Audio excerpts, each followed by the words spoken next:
Today's read is Think and Grow Rich by Napoleon Hill. This is a classic book that every entrepreneur has in his or her library. The lessons Napoleon teaches are timeless and have been the keys to creating enormous wealth for generations. In the description is a link if you'd like a hard copy. But for today, sit back and absorb the knowledge. This audiobook is broken into chapters for you to easily come back and reference where you left off. Hit that like button and make sure to smash subscribe to receive all of the free information we put out to help you on your path to financial freedom. Enjoy, my fellow entrepreneurs, and may you be blessed with the wealth you deserve. The Secret of Success. In every chapter of this book, mention is made of the money-making secret that has made fortunes for the exceedingly wealthy men whom I have carefully analyzed over a long period of years. The secret was first brought to my attention by Andrew Carnegie. The canny, lovable old Scotsman carelessly tossed it into my mind when I was but a boy. Then he sat back in his chair with a merry twinkle in his eyes and watched carefully to see if I had brains enough to understand the full significance of what he'd said to me. When he saw that I had grasped the idea, he asked if I would be willing to spend 20 years or more preparing myself to take it to the world, to men and women who, without the secret, might go through life as failures. I said I would. And with Mr. Carnegie's cooperation, I have kept my promise. In 1908, during a particularly down time in the U.S. economy and with no money and no work, Napoleon Hill took a job as a writer for Bob Taylor's magazine. He was hired to write success stories about famous men. Although it would not provide much in the way of income, it offered Hill the opportunity to meet and profile the giants of industry and business, the first of whom was the creator of America's steel industry, multimillionaire Andrew Carnegie, who was to become Hill's mentor. Carnegie was so impressed by Hill's perceptive mind that following their 3-hour interview he invited Hill to spend the weekend at his estate so they could continue the discussion. During the course of the next 2 days, Carnegie told Hill that he believed any person could achieve greatness if they understood the philosophy of success and the steps required to achieve it. "It's a shame," he said, "that each new generation must find the way to success by trial and error when the principles are really clear-cut." Carnegie went on to explain his theory that his knowledge could be gained by interviewing those who had achieved greatness and then compiling the information and research into a comprehensive set of principles. He believed that it would take at least 20 years, and that the result would be the world's first philosophy of individual achievement. He offered Hill the challenge, for no more compensation than that Carnegie would make the necessary introductions and cover travel expenses. It took Hill 29 seconds to accept Carnegie's proposal. Carnegie told him afterward that had it taken him more than 60 seconds to make the decision, he would have withdrawn the offer, for a man who cannot reach a decision promptly, once he has all the necessary facts, cannot be depended upon to carry through any decision he may make. It was through Hill's unwavering dedication that this book was eventually written. For detailed information on the life of Hill, read or listen to the audiobook of A Lifetime of Riches, the Biography of Napoleon Hill, by Michael J. Ritt, Jr. and Kurt Landers. Michael Ritt worked as Hill's assistant for 10 years and was the first employee of the Napoleon Hill Foundation, where he served as executive director, secretary, and treasurer. The material in his book comes from his own personal knowledge of Hill, as well as from Hill's unpublished autobiography. This book, Think and Grow Rich, contains the Carnegie secret, a secret that has been tested by thousands, now millions of people in almost every walk of life. It was Mr. Carnegie's idea that the magic formula, which gave him a stupendous fortune, ought to be placed within reach of people who do not have the time to investigate how others had made their money. It was his hope that I might test and demonstrate the soundness of the formula through the experience of men and women in every calling. He believed the formula should be taught in all public schools and colleges. He said that if it were properly taught, it would revolutionize the entire educational system, and the time spent in school could be reduced to less than half. In Chapter 4, On Faith, you will read the astounding story of the organization of the giant United States Steel Corporation. It was conceived and carried out by one of the young men through whom Mr. Carnegie proved that his formula will work for all who are ready for it. This single application of The Secret by Charles M. Schwab made him a huge fortune in both money and opportunity. Roughly speaking, this particular application of the formula was worth $600 million. These facts give you a fair idea of what reading this book may bring to you, provided you know what it is that you want. According to one method of calculation, through inflation alone, it would take approximately $20 in 2001 to buy what $1 would have bought in 1901. However, to find the contemporary equivalent value of $600 million is not simply a matter of multiplying by the increase in the cost of living. Although there are other factors and variables in calculating buying power, even by conservative estimates, the $600 million would translate into at least $12 billion at the beginning of the 21st century. The Secret was passed on to thousands of men and women who have used it for their personal benefit. Some have made fortunes with it. Others have used it successfully in creating harmony in their homes. A clergyman used it so effectively that it brought him an income of upwards of $75,000 a year, approximately $1.5 million in contemporary terms. Arthur Nash, a Cincinnati tailor, used his near-bankrupt business as a guinea pig on which to test the formula. The business came to life and made a fortune for its owners. The experiment was so unique that newspapers and magazines gave it millions of dollars worth of publicity. The Secret was passed on to Stuart Austin Weir of Dallas, Texas. He was ready for it, so ready that he gave up his profession and studied law. Did he succeed? You'll read the answer in Chapter 6, Specialized Knowledge. While I was the advertising manager of the LaSalle Extension University, I had the privilege of seeing J.G. Chaplin, president of the university, use the formula so effectively that he made LaSalle one of the great extension schools of this country. The Secret is mentioned no fewer than 100 times throughout this book. It has not been directly named, for it seems to work more successfully when it is merely left in sight, where those who are ready and searching for it may pick it up. That is why Andrew Carnegie passed it to me without giving me its specific name. If you are ready to put it to use, you will recognize this secret at least once in every chapter, but you will not find an explanation of how you will know if you are ready. That would deprive you of much of the benefit you will receive when you make the discovery in your own way. I have never known anyone who was inspired to use the Carnegie Secret who did not achieve noteworthy success. On the other hand, I have never known anyone to distinguish themselves or to accumulate riches of any consequence without possession of the Secret. From these two facts, I draw the conclusion that the Secret is more important for self-determination than anything you receive through what is popularly known as education. Somewhere, as you read, the Secret will jump from the page and stand boldly before you, if you are ready for it. When it appears, you will recognize it. Whether you receive the sign in the first chapter or the last, stop for a moment when it presents itself, and make a note of the time and place. You will want to remember, because it will mark the most important turning point of your life. Remember, too, as you go through the book, that it deals with facts and not with fiction. Its purpose is to convey a great universal truth through which you, if you are ready, may learn what to do and how to do it. You will also receive the needed stimulus to make a start.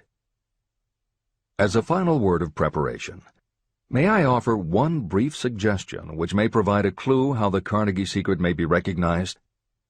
It is this: achievement and all earned riches have their beginning in an idea. If you are ready for the Secret, you already possess one half of it. Therefore, you will recognize the other half the moment it reaches your mind. Chapter 2. Thoughts are Things. The man who thought his way into partnership with Thomas A. Edison.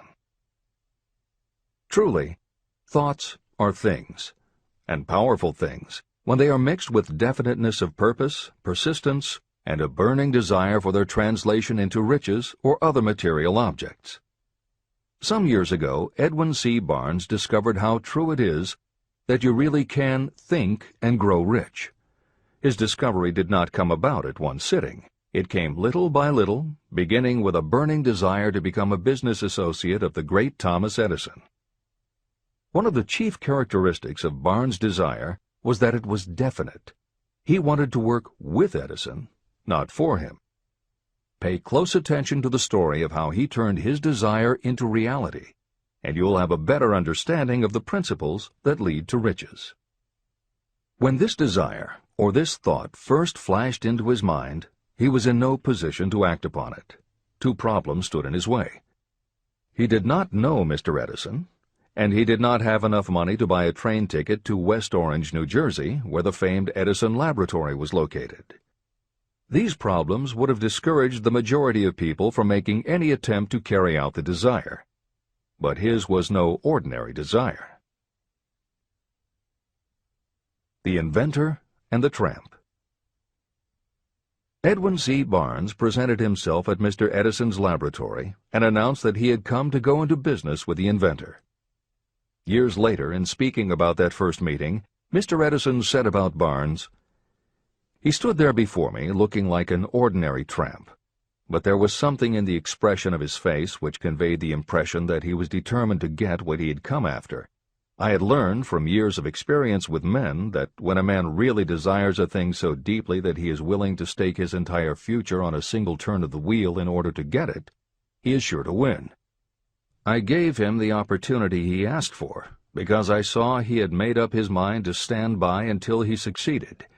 Subsequent events proved that no mistake was made." It could not have been the young man's appearance that got him his start in the Edison office. That was definitely against him. It was what he thought that counted. Barnes did not get his partnership with Edison on his first interview. What he did get was a chance to work in the Edison offices at a very nominal wage. Months went by. Nothing happened to bring nearer the goal that Barnes had set as his definite major purpose. But something important was happening in Barnes' mind. He was constantly intensifying his desire to become the business associate of Edison. Psychologists have correctly said, when one is truly ready for a thing, it puts in its appearance. Barnes was ready for a business association with Edison, and he was determined to remain ready until he got what he was seeking. He did not say to himself, "Ah, well, what's the use? I guess I'll change my mind and try for a salesman's job."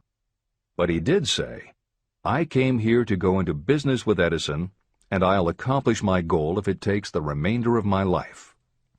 He meant it. What a different story people would tell if only they would adopt a definite purpose and stand by that purpose until it had time to become an all-consuming obsession.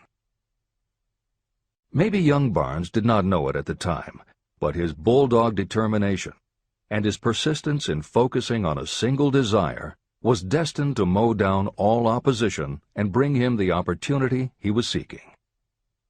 When the opportunity came, it appeared in a different form and from a different direction than Barnes had expected.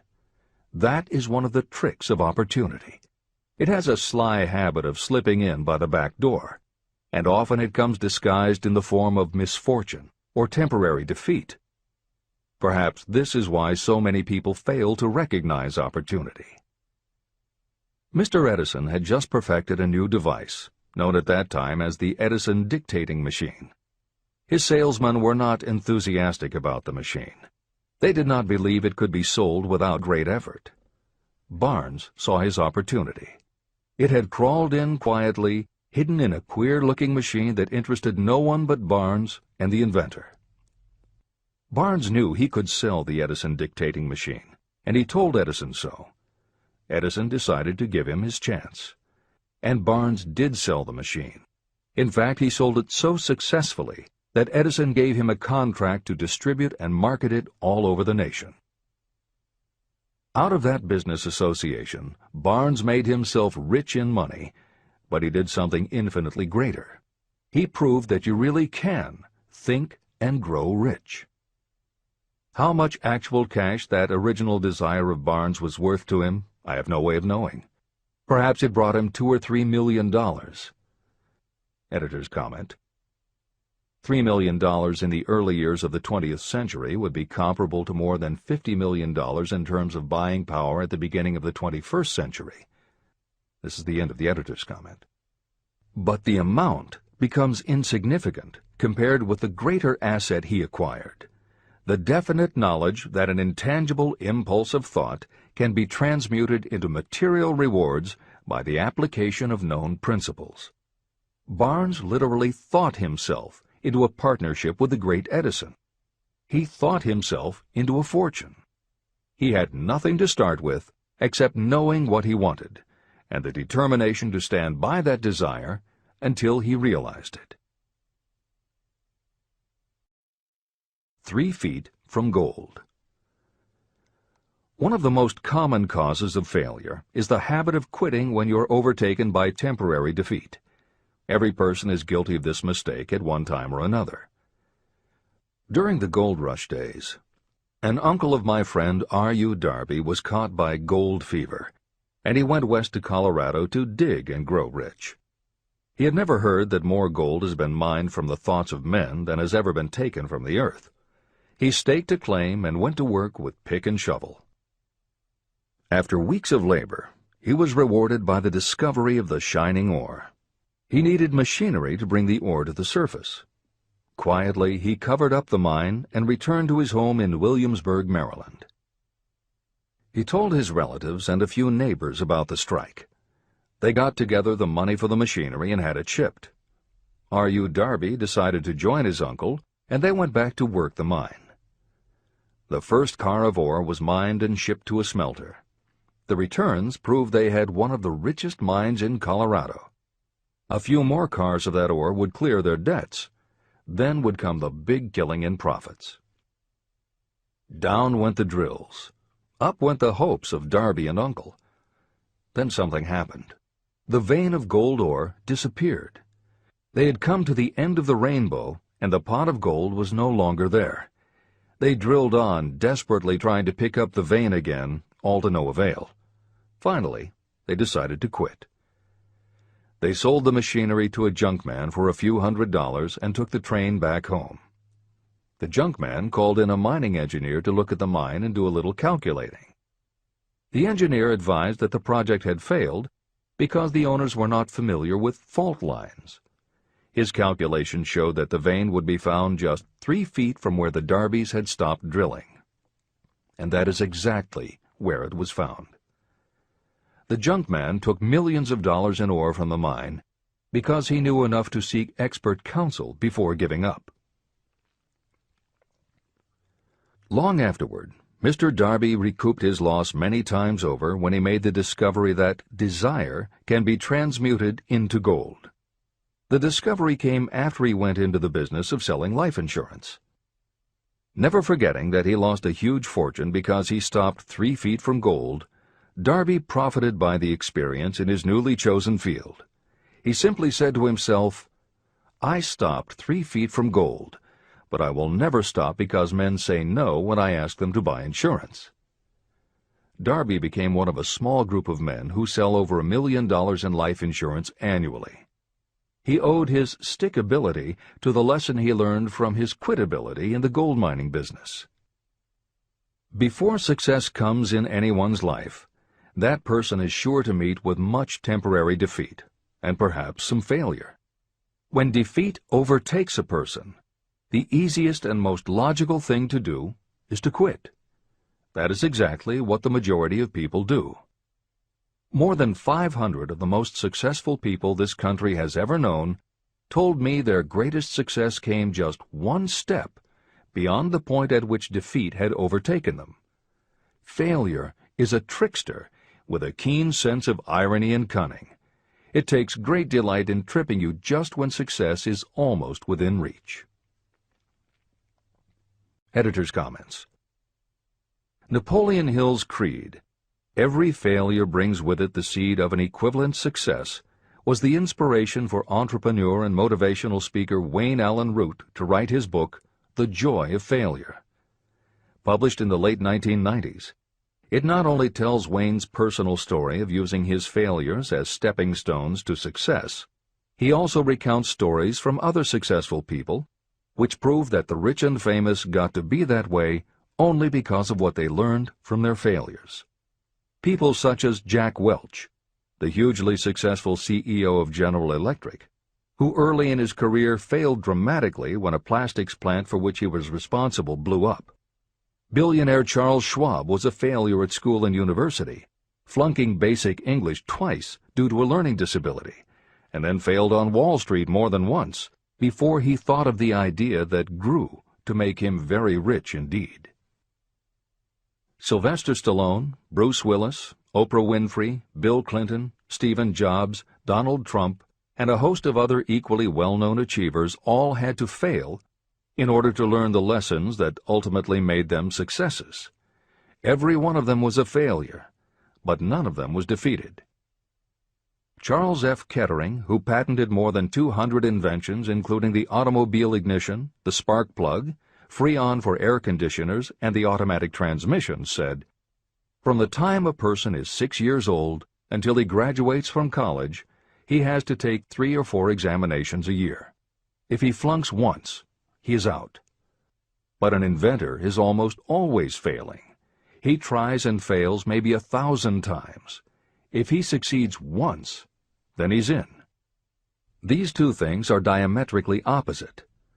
We often say that the biggest job we have is to teach a newly hired employee how to fail intelligently. We have to train him to experiment over and over and to keep on trying and failing until he learns what will work. Failures are just practice shots. This is the end of the editor's comment. A 50-cent lesson in persistence. Shortly after Mr. Darby received his degree from the University of Hard Knocks, he witnessed something that proved to him that no does not necessarily mean no. One afternoon, he was helping his uncle grind wheat in an old-fashioned mill. The uncle operated a large farm on which a number of sharecropper farmers lived. Quietly, the door was opened, and a small child, the daughter of a tenant, walked in and took her place near the door. The uncle looked up, saw the child, and barked at her roughly, "What do you want?" Meekly, the child replied, "My mom says to send her 50 cents. "I'll not do it," the uncle retorted. "Now you run on home." But she did not move. The uncle went ahead with his work, not noticing that she did not leave. When he looked up again and saw her still standing there, he said, "I told you to go on home. Now go, or I'll take a switch to you." But she did not budge. The uncle dropped a sack of grain he was about to pour into the mill hopper and started toward the child. Darby held his breath. He knew his uncle had a fierce temper. When the uncle reached the spot where the child was standing, she quickly stepped forward one step, looked up into his eyes, and screamed at the top of her voice, "My mom's got to have that 50 cents!" The uncle stopped, looked at her for a minute, put his hand in his pocket, took out $50, and gave it to her. The child took the money and slowly backed toward the door, never taking her eyes off the man whom she had just conquered. After she had gone, the uncle sat down on a box and looked out the window into space for more than 10 minutes. He was pondering, with awe, over the whipping he had just taken. Mr. Darby, too, was doing some thinking. This was the first time in all his experience that he had seen a child deliberately master an adult. How did she do it? What happened to his uncle that caused him to lose his fierceness and become as docile as a lamb? What strange power did this child use that made her master of the situation? These questions flashed into Darby's mind, but he did not find the answer until years later, when he told me the story. Strangely, the story of this unusual experience was told to me in the old mill on the very spot where the uncle took his whipping. As we stood there in that musty old mill, Mr. Darby repeated the story and finished by asking, "What can you make of it? What strange power did that child use that so completely whipped my uncle?" The answer to his question will be found in the principles described in this book. The answer is full and complete. It contains enough details and instructions for you to understand and apply the same force that the little child accidentally stumbled upon. Keep your mind alert, and you will learn exactly what strange power came to the rescue of the child.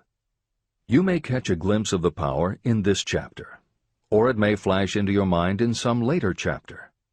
If you stay alert to the possibility, somewhere you will find the idea that will quicken your receptive powers and place at your command this same irresistible power. It may come in the form of a single idea, or it may come as a complete plan or a purpose. It may even cause you to go back over your past experiences of failure or defeat, and in doing so, it may bring to the surface some lesson by which you can regain all that you lost through defeat. After I had explained to Mr. Darby the power unwittingly used by the little child, he mentally retraced his 30 years as a life insurance salesman.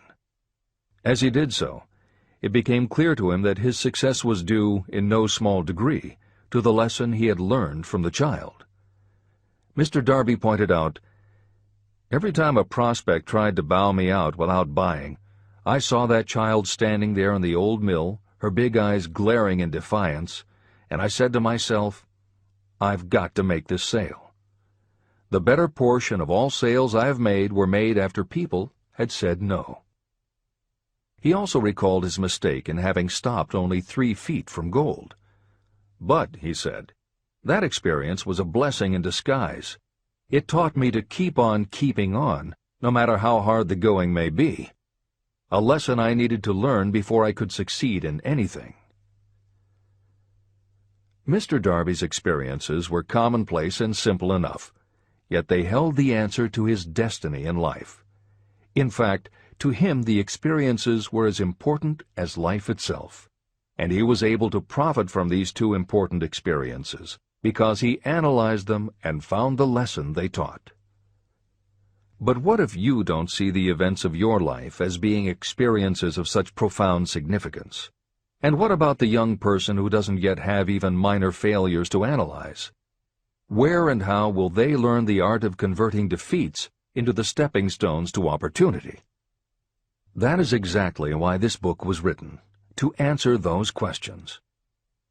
To convey my answer, I have constructed 13 principles. These principles work individually or together as catalysts. The specific answer that you are looking for may already be in your own mind. Reading these principles may be the catalyst that causes your answer to suddenly come to you as an idea, a plan, or a purpose. One sound idea is all you need to achieve success. These 13 principles contain the best and most practical ways and means of creating ideas. Success consciousness. Before I go any further in the description of these principles, you should know this. When riches begin to come, they come so quickly and in such great abundance that you will wonder where they've been hiding during all those lean years. This is an astounding statement, especially when you take into consideration the popular belief that riches come only to those who work hard and long. When you begin to think and grow rich, you will observe that riches begin with a state of mind, with definiteness of purpose, with little or no hard work. What you need to know now is how to acquire the state of mind that will attract riches. I spent 25 years researching the answer to that question, because I, too, wanted to know how wealthy men become that way. What you will learn is that as soon as you master the principles of this philosophy and begin to apply those principles, your financial status will begin to improve. Everything you touch will begin to transmute itself into an asset for your benefit. Impossible? Not at all. One of the main weaknesses the average person suffers is too much familiarity with the word impossible. We know all the rules that will not work. We know all the things that cannot be done. This book was written for those who seek the rules that have made others successful and are willing to stake everything on those rules. Success comes to those who become success conscious. Failure comes to those who allow themselves to become failure conscious. The object of this book is to help you learn the art of changing your mind from failure consciousness to success consciousness. Another weakness is the habit of measuring everything and everyone by your own impressions and beliefs. Some of you reading this will have trouble believing that you can think and grow rich because your thought habits have been steeped in poverty, misery, failure, and defeat. This kind of thinking reminds me of the story about the man who came from China to study at the University of Chicago. One day, President Harper met this young man on campus and stopped to chat with him for a few minutes. He asked what had impressed him as being the most noticeable characteristic of the American people. "Why," the student exclaimed, "the unusual shape of your eyes." It's all a matter of perspective and habit. The same is true of your belief in what a person can achieve.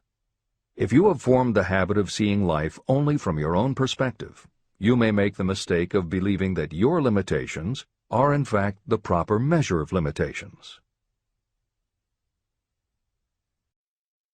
The impossible Ford V8 motor. When Henry Ford decided to produce his famous V8 motor, he chose to build an engine with the entire 8 cylinders cast in one block. Ford instructed his engineers to produce a design for the engine. The design was drawn up on paper, but the engineers agreed to a man that it was simply impossible to cast an 8-cylinder engine block in one piece. Ford said, "Produce it anyway." But they replied, "It's impossible." "Go ahead," Ford commanded, "and stay on the job until you succeed, no matter how much time is required." So the engineers went ahead. 6 months went by. Nothing happened. Another 6 months passed, and still nothing. The engineers tried every conceivable plan to carry out the orders, but the thing seemed out of the question. Impossible. At the end of the year, Ford again checked with his engineers, and again they told him they had found no way to carry out his orders. "Go right ahead," said Ford. "I want it, and I'll have it." They went ahead. And then, as if by a stroke of magic, the secret was discovered. The Ford determination had won once more. Henry Ford was a success because he understood and applied the principles of success. One of these principles is desire, knowing clearly what you want. Remember this Ford story as you continue reading this book. Pick out the lines in which the secrets of his stupendous achievement have been described. If you do this, if you can put your finger on those particular principles that made Henry Ford rich, you may equal his achievements in almost any calling for which you are suited. Editor's comments. To those readers who may interpret Ford's actions as nothing more than obstinacy, the editors would point out that he was employing a technique that has become a common part of strategic planning in many industries, including aerospace, computers, medicine, and the military.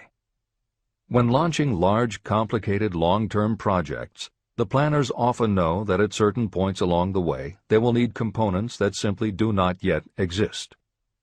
The fact that at the beginning there is no way to get from A to B does not deter them. There are many parts of the project they can get started on now, and they just assume that by the time they get to the point where they will need a technology or a device, they will have solved the problem of making it, and they have been proven right time and again. Stated simply, the technique is to clearly know what you want to accomplish, have faith in your ability to do it, and persist until you have accomplished your goal. This is the end of the editor's comments. Why you are the master of your fate. When the famed English poet William Henley wrote the prophetic lines, "I am the master of my fate, I am the captain of my soul," he should have informed us that the reason we are the masters of our fate, the captains of our souls, is that we have the power to control our thoughts. He should have told us that it is because in some way our brains become magnetized with the dominating thoughts that we hold in our minds. And it is as though our magnetized minds attract to us the forces, the people, and the circumstances of life that are in sync with our dominating thoughts. He should have told us that before we can accumulate riches in great abundance, we must magnetize our minds with intense desire for riches, that we must become money-conscious until the desire for money drives us to create definite plans for acquiring it. But, being a poet, Henley contented himself by stating a great truth in poetic form, leaving those who followed him to interpret the philosophical meaning of his lines. Little by little, the truth has unfolded itself, until I have come to know with certainty that the principles described in this book hold the secret of mastery over our economic fate. Principles that can change your destiny. We are now ready to examine the first of these principles, and as we do, I ask you to maintain a spirit of open-mindedness. Remember as you read that these principles are not my invention, nor are they the invention of any one person. These principles have worked for literally millions of people. You, too, can put them to work for you and your own enduring benefit. You will find it easy, not hard to do. Some years ago, I delivered the commencement address at Salem College in Salem, West Virginia. I emphasized with so much intensity the need to have a burning desire that one of the members of the graduating class became completely convinced and made it a cornerstone of his own philosophy. That young man became a congressman and an important factor in President Franklin D. Roosevelt's administration. He wrote me a letter in which he so clearly stated his opinion of the principle of desire outlined in the next chapter that I have chosen to publish his letter as an introduction to that chapter. It gives you an idea of the rewards to come. My dear Napoleon, my service as a member of Congress having given me an insight into the problems of men and women, I am writing to offer a suggestion which may become helpful to thousands of worthy people. In 1922, you delivered the commencement address at Salem College when I was a member of the graduating class. In that address, you planted in my mind an idea which has been responsible for the opportunity I now have to serve the people of my state, and will be responsible, in a very large measure, for whatever success I may have in the future. I recall, as though it were yesterday, the marvelous description you gave of the method by which Henry Ford, with but little schooling, without a dollar, with no influential friends, rose to great heights. I made up my mind then, even before you had finished your speech, that I would make a place for myself, no matter how many difficulties I had to surmount. Thousands of young people will finish their schooling this year and within the next few years. Every one of them will be seeking just such a message of practical encouragement as the one I received from you. They will want to know where to turn, what to do to get started in life. You can tell them, because you have helped to solve the problems of so many, many people. There are thousands of people in America today who would like to know how they can convert ideas into money. People who must start from scratch, without finances, and recoup their losses. If anyone can help them, you can. If you publish the book, I would like to own the first copy that comes from the press, personally autographed by you. With best wishes, believe me, cordially yours, Jennings Randolph. Since that time in 1922, I watched Jennings Randolph rise to become one of the nation's leading airline executives, a great inspirational speaker, and a United States Senator from West Virginia. 35 years after I made that speech, it was my pleasure to return to Salem College in 1957 and deliver the baccalaureate sermon. At that time, I received an honorary Doctor of Literature degree from Salem College. Editor's comments. As you begin the next chapter, the editors would like to reinforce the earlier statement that what you are reading is not just a collection of theories out of which you can cherry-pick what you like. The 13 principles of success were proven by the real-life experiences of the long list of famous successful people cited earlier by Napoleon Hill. His techniques are also practiced and endorsed by the contemporary experts and authors whom the editors mentioned, following Hill's list. More than 60 million people have purchased copies of the book that you are now holding in your hands. If this book has proven to be that successful, surely you owe it to yourself to give it every chance to work for you too. Read it, Don't question it. Do it. If you don't, if you think that you know better than Napoleon Hill, if you decide to pick and choose the parts that you will believe or follow, then if you don't succeed, you will never know if your failure lies with this book or with you. This is the end of the editor's comments. Whatever the mind of man can conceive and believe, it can achieve. Chapter 3. Desire, the starting point of all achievement. The first step toward riches. When Edwin C. Barnes climbed down from the freight train in West Orange, New Jersey, he may have resembled a tramp, but his thoughts were those of a king. As he made his way from the railroad tracks to Thomas A. Edison's office, his mind was at work. He saw himself standing in Edison's presence. He heard himself asking Mr. Edison for an opportunity to carry out the one consuming obsession of his life, a burning desire to become the business associate of the great inventor. Barnes' desire was not a hope. It was not a wish. It was a pulsating desire which transcended everything else. It was definite. A few years later, Edwin C. Barnes again stood before Edison, in the same office where he first met the inventor. This time, his desire had been translated into reality. He was in business with Edison.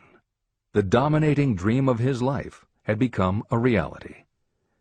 Barnes succeeded because he chose a definite goal, placed all his energy, all his willpower, all his effort. He put everything he had into achieving that goal. 5 years passed before the chance he had been seeking made its appearance. To everyone except himself, he appeared to be just another cog in the Edison business wheel. But in Edwin Barnes' own mind, he was the partner of Edison every minute from the very day that he first went to work there. It is a remarkable illustration of the power of a definite desire.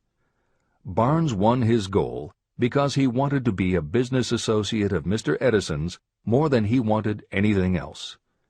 He created a plan by which to attain that purpose, and he burned all bridges behind him. He stood by his desire until it became the dominating obsession of his life, and finally, a fact. When he went to West Orange, he did not say to himself, "I will try to induce Edison to give me a job of some sort." He said, "I will see Edison and put him on notice that I have come to go into business with him." He did not say, "I will keep my eyes open for another opportunity in case I fail to get what I want in the Edison organization." He said, "There is one thing in this world that I am determined to have, and that is a business association with Thomas A. Edison. I will burn all bridges behind me and stake my entire future on my ability to get what I want." He left himself no possible way of retreat. He had to win or perish. That is all there is to the Barnes story of success. Allow yourself no retreat. A long while ago, a great warrior faced a situation in which he had to make a decision that ensured his success on the battlefield. He was about to send his armies against a powerful foe whose men outnumbered his. He loaded his soldiers into boats, sailed to the enemy's country, and unloaded the soldiers and equipment. Then he gave the order to burn the ships that had carried them. Addressing his men before the first battle, he said, "You see the boats going up in smoke. That means we cannot leave these shores alive unless we win. We now have no choice. We win or we perish." They won. Every person who wins in any undertaking must be willing to burn his ships and cut all sources of retreat. That is the only way you can be sure of maintaining the state of mind known as a burning desire to win. It is essential to success.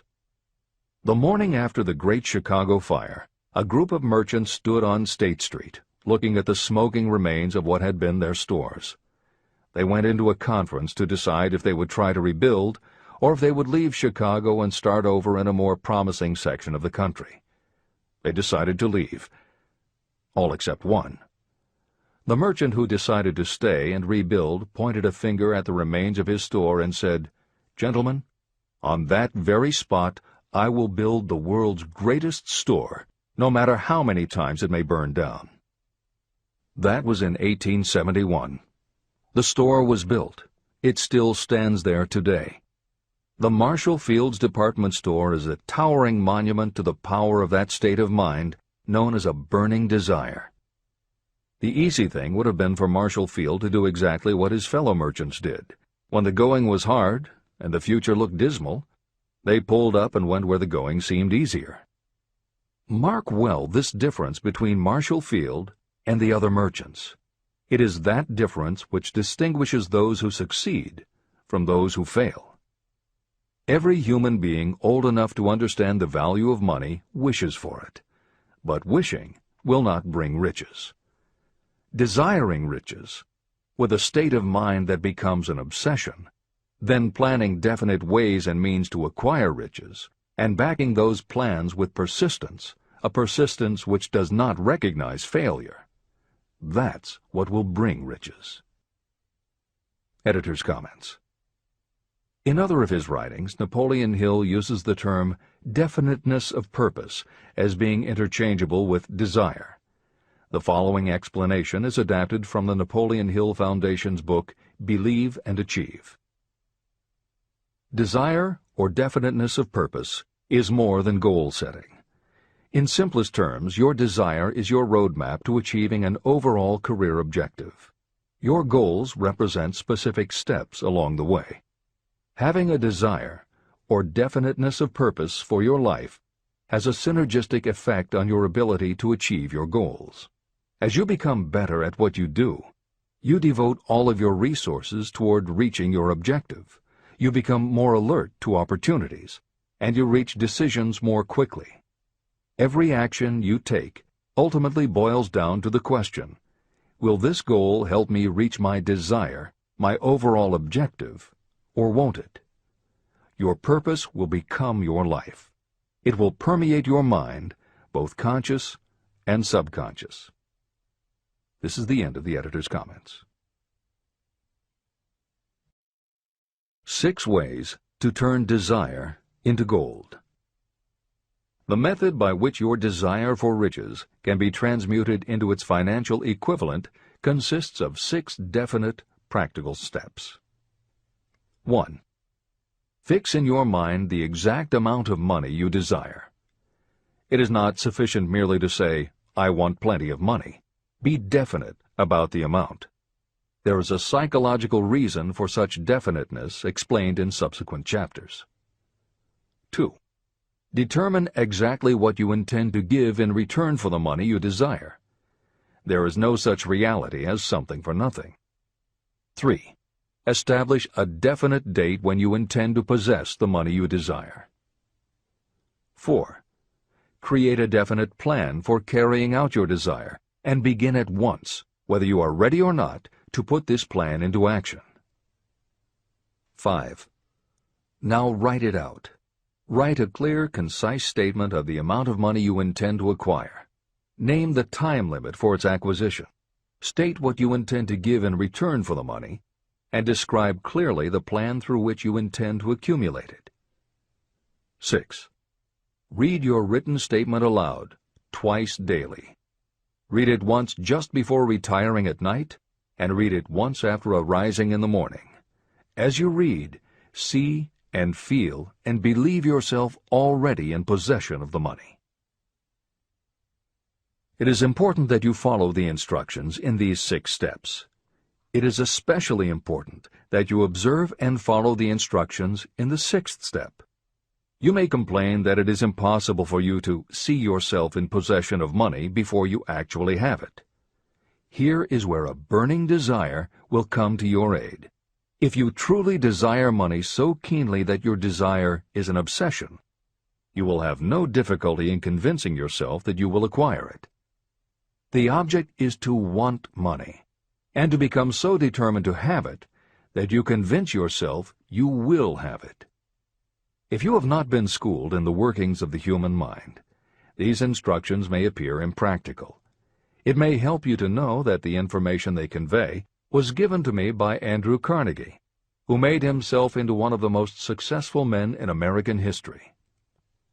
Carnegie began as an ordinary laborer in the steel mills, but managed, despite his humble beginning, to make these principles yield him a fortune of considerably more than $100 million. Editor's comment. In today's terms, the value of Carnegie's fortune would be at least $20 billion and probably a good deal more. End of editor's comment.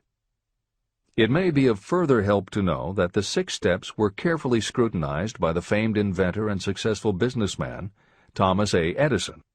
He gave his stamp of approval, saying they are not only the steps essential for the accumulation of money, but also for the attainment of any goal. Editor's comments.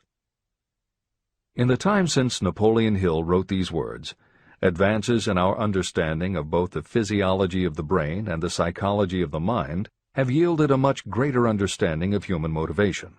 Even so, the methods used by modern motivational experts are essentially the same techniques advised by Hill. Research studies confirm that there is sound psychological basis for doing as Hill advises. Be very specific when setting goals. Perform the physical act of committing those goals to paper, and repeat your stated goal aloud to yourself often. These techniques have gained wide acceptance among modern experts in the field. The psychological principle at work is similar to that which underlies autosuggestion and self-hypnosis, concepts that will be discussed in greater depth in Chapter 5, Autosuggestion, and in Chapter 13, The Subconscious Mind. Hill's instruction to see yourself as you will be when you have already achieved your objective is also a specific technique. Today it is commonly taught by motivational experts under the term creative visualization. In Chapter 4 on faith and in Chapter 5 on autosuggestion, Hill elaborates on his method. Before moving on, the editors would like to reinforce Hill's advice to follow his instructions to the letter. The editors know there is a tendency for the reader to assume that it is enough for them just to intellectually understand a concept. As you read Hill's 6 points, you probably found yourself thinking, sure, some people might need to write things down, but I'm not a kid, I get the idea. Or, okay, I understand that saying it out loud might help some less sophisticated people, but I already understand the point intellectually. If you feel that way, let us remind you that many of the most successful people whom you admire did not think they were too smart or too sophisticated to follow Hill's instructions. The editors would again point out that if Napoleon Hill believed the actual acts of writing and speaking your goals is important, and if psychologists and motivational experts agree, then you would be foolish not to follow this simple advice. Just do it. This is the end of the editor's comments. The steps call for no hard labor. They call for no sacrifice.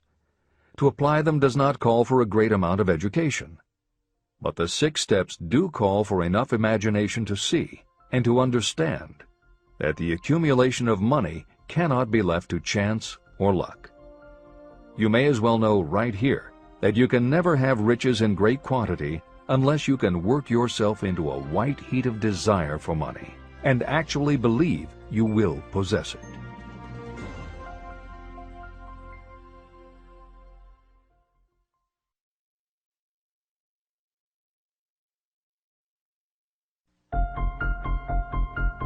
The power of great dreams. If you are in this race for riches, you should be encouraged by the following truth. The world in which we live is demanding new ideas, new ways of doing things, new leaders, new inventions, and new methods, styles, versions, and variations of everything all the time. Behind all this demand for new and better things, there is one quality that you must possess to win, and that is definiteness of purpose, the knowledge of what you want, and a burning desire to possess it.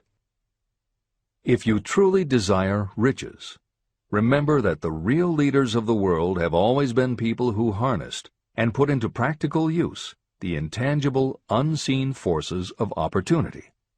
Leaders are the people who convert those opportunities into cities, skyscrapers, factories, transportation, entertainment, and every form of convenience that makes things easier, faster, better, or just make life more pleasant. In planning to acquire your share of the riches, don't let anyone put you down for being a dreamer. To win the big stakes in this changing world, you must catch the spirit of the great pioneers, whose dreams have given to civilization all that it has of value. It is that spirit which serves as the lifeblood of our own country, your opportunity and mine to develop and market our talents. A burning desire to be and to do is the starting point from which the dreamer must take off. Dreams are not born of indifference, laziness, or lack of ambition. If the thing you wish to do is right, and you believe in it, go ahead and do it. Never mind what they say if you meet with temporary defeat. They do not know that every failure brings with it the seed of an equivalent success. Marconi dreamed of a system for sending sound from one place to another without the use of wires. It may interest you to know that Marconi's friends had him taken into custody and examined in a psychiatric hospital when he announced he had discovered a principle by which he could send messages through the air. Evidence that he did not dream in vain may be found in every radio and television set, cellular phone, communication satellite, and every other wireless device in the world.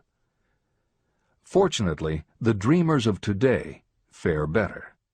Today, your world is filled with an abundance of opportunity that the dreamers of the past never knew. If you doubt this is true, if you are feeling crushed because of a recent failure, you are about to learn how your failure can be your most valuable asset. Almost everyone who succeeds in life gets off to a bad start and passes through many heartbreaking struggles before they arrive. The turning point in the lives of those who succeed usually comes at the moment of some crisis, through which they are introduced to their other selves. Editor's comments. Napoleon Hill's concept of the other self is mentioned elsewhere in Think and Grow Rich, but he does not comment on it extensively. The following elaboration is taken from his later writings. You've been thinking about your losses to the exclusion of everything else. The more you concentrate on them, the more you attract other losses. Stop thinking about them, and make up your mind that you are going to benefit from your experience. Whatever personal obstacles you face, you must start getting to know that side of your personality that knows no obstacles, that recognizes no defeats. Cultivate a friendship with the other you, so no matter what you're doing, you are allied with someone who shares your goals. All the philosophy and advice about persuading others will be much more useful to you if you practice it yourself. This is the end of the editor's comment. Sidney Porter discovered the genius that slept within his brain only after he had met with great misfortune. He was found guilty of embezzlement and confined to a prison cell in Columbus, Ohio, and it was there that he became acquainted with his other self. He began to write short stories. Then, while locked in his cell, he began to sell those stories to magazines under the pen name O. Henry. Through the use of his imagination, he discovered himself to be a great author instead of a miserable criminal and outcast. By the time he was released from prison, O. Henry was the most popular short story writer in the country. Editor's comments. More recently, in another prison, another kind of writer met his other self, and country music gained one of its most talented songwriters and biggest stars. As a kid, Merle Haggard's family home was a converted boxcar in Bakersfield, California.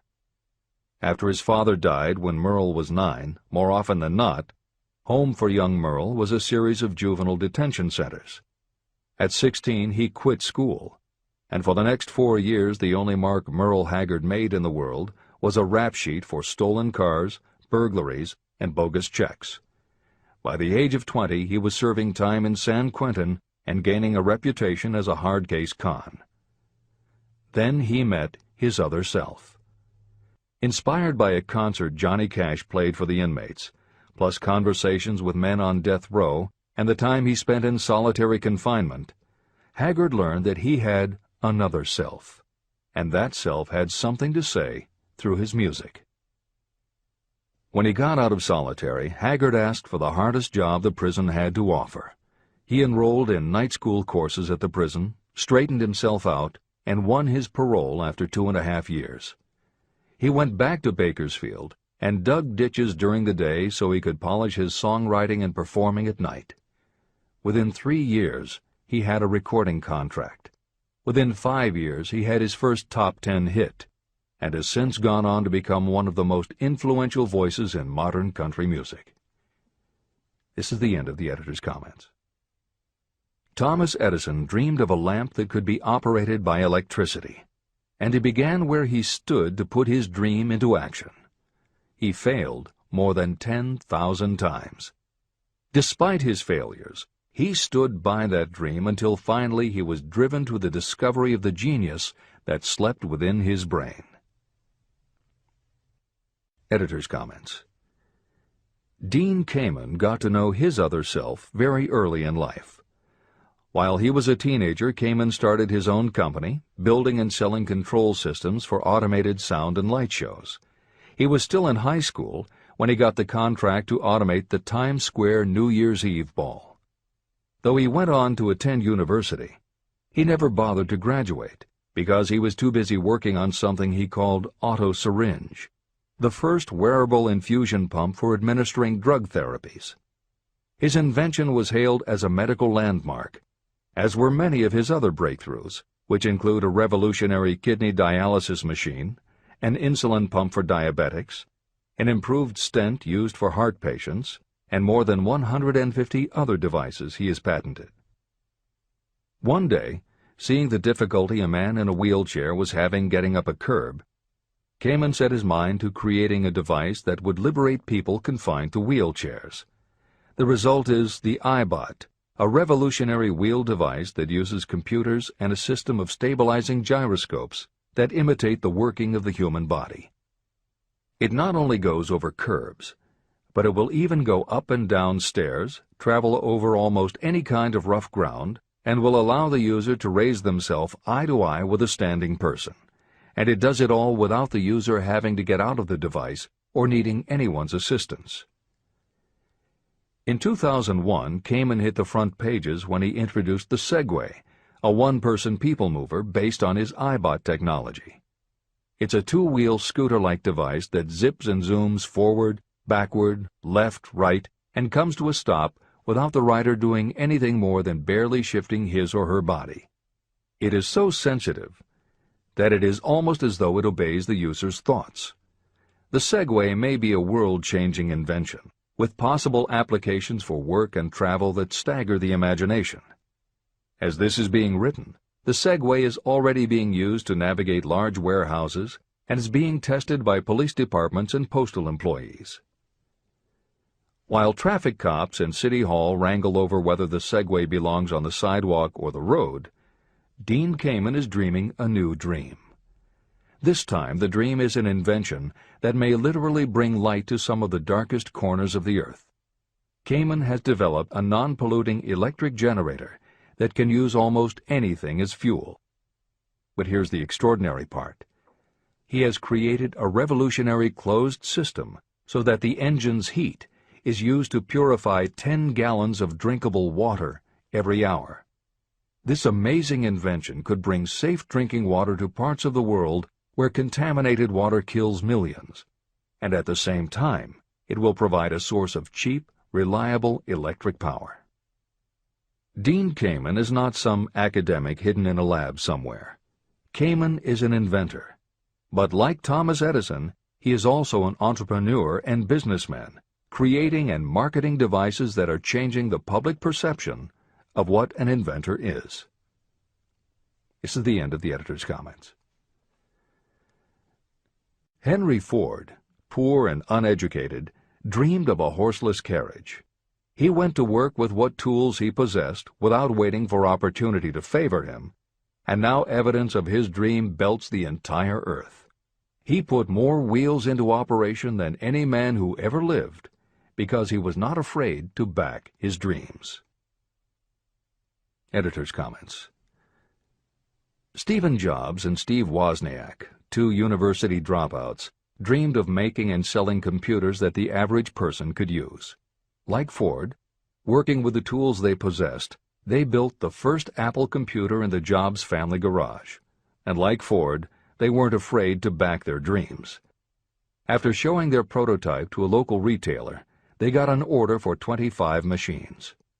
Jobs sold his Volkswagen, and Woz sold his expensive Hewlett-Packard scientific calculator to raise $1,300 to start their new company. They took the money, convinced the local electronics suppliers to grant them a line of credit, and started production of the Apple I. They revolutionized the computer hardware and software industry. Released in 1976 and priced at $666, the Apple I earned them $774,000. 2 years later, they introduced the Apple II, which in the next 3 years earned $140 million. In 1980, Apple went public, and after the first day of trading, the company had a market value of $1.2 billion. Wozniak left the company in 1981, but Jobs pushed through the development of the Macintosh in 1984. In 1985, Jobs left too, but in 1998 he came back to Apple to revitalize the floundering company with the creation of the iMac computers, the animation company Pixar, the iPod, and iTunes. In presenting stories of contemporary successes, the editors have followed Hill's style of using real people to illustrate the principles of success. But Napoleon Hill was granted a rare privilege. Unlike anyone before or after, he had the opportunity to personally meet the most powerful and successful people and learn firsthand the dreams that inspired them, the obstacles that confronted them, and how they found the courage within themselves to overcome their failures. Hill met many of the inventors and the empire builders who laid the foundations of 20th century American industry while they were still news, not history. Then, for more than 25 years, he studied the habits and learned the secrets of the next generations who built on the foundations, forged new industries, devised new systems, and dreamed new dreams. It was only because Hill was given such unprecedented access over such a long period that he was able to compare, contrast, analyze, and then formulate a philosophy of achievement based on the real stories of real people who had used these techniques to create their success. Think and Grow Rich revolutionized self-help writing, and to this day is the standard against which all motivational literature is measured. Its success also helped create the market for the thousands of business biographies that tell in detail how the dreams were born, plans were made, frustrations were faced, and triumphs achieved in every sector of modern business. And because this wealth of information is now available, with little more than the click of a mouse, you can read, hear, or watch today's greatest entrepreneurs and most successful CEOs confirming in their own words the basic truth behind every one of the principles Napoleon Hill explains in this book. The products or services they sell may be different, but the story of their success is the same. Dreams, followed by failures, followed by lessons learned, then success. For every Henry Ford, Thomas Edison, or O. Henry that Napoleon Hill cites to make a point, today there is a Steve Jobs, Dean Kamen, or Merle Haggard proving that Hill's points are still valid. This is the end of the editor's comments. There is a difference between wishing for a thing and being ready to receive it. No one is ready for a thing until they believe they can acquire it. The state of mind must be belief, not mere hope or wish. Open-mindedness is essential for belief. Closed minds do not inspire faith, courage, and belief. Remember, No more effort is required to aim high in life, to demand abundance and prosperity, than is required to accept misery and poverty. A great poet has correctly stated this universal truth through these lines. I bargained with life for a penny, and life would pay no more. However, I begged at evening when I counted my scanty store. For life is a just employer. He gives you what you ask. But once you have set the wages, why, you must bear the task. I worked for a menial's hire, only to learn dismayed that any wage I had asked of life, life would have willingly paid. Desire outwits Mother Nature. As a fitting climax to this chapter, I wish to introduce one of the most unusual persons I have ever known. I first saw him a few minutes after he was born. He came into the world without any physical sign of ears. When pressed for an opinion, the doctor concluded that the child might be deaf and mute for life. I challenged that doctor's opinion. I had the right to do so. I was the child's father. I, too, reached a decision. But I expressed my opinion silently, in the secrecy of my own heart. In my own mind, I knew that my son would hear and speak. How? I was sure there must be a way, and I knew I would find it. I thought of the words of the immortal Emerson. The whole course of things goes to teach us faith. We need only obey. There is guidance for each of us, and by lowly listening we shall hear the right word. The right word? Desire. More than anything else, I desired that my son should not be deaf and unable to speak. From that desire I never receded, not for a second. What could I do about it? Somehow I would find a way to transplant into that child's mind my own burning desire for ways and means of conveying sound to his brain without the aid of ears. As soon as the child was old enough to cooperate, I would fill his mind so completely with a burning desire to hear that nature would, by methods of her own, translate it into physical reality.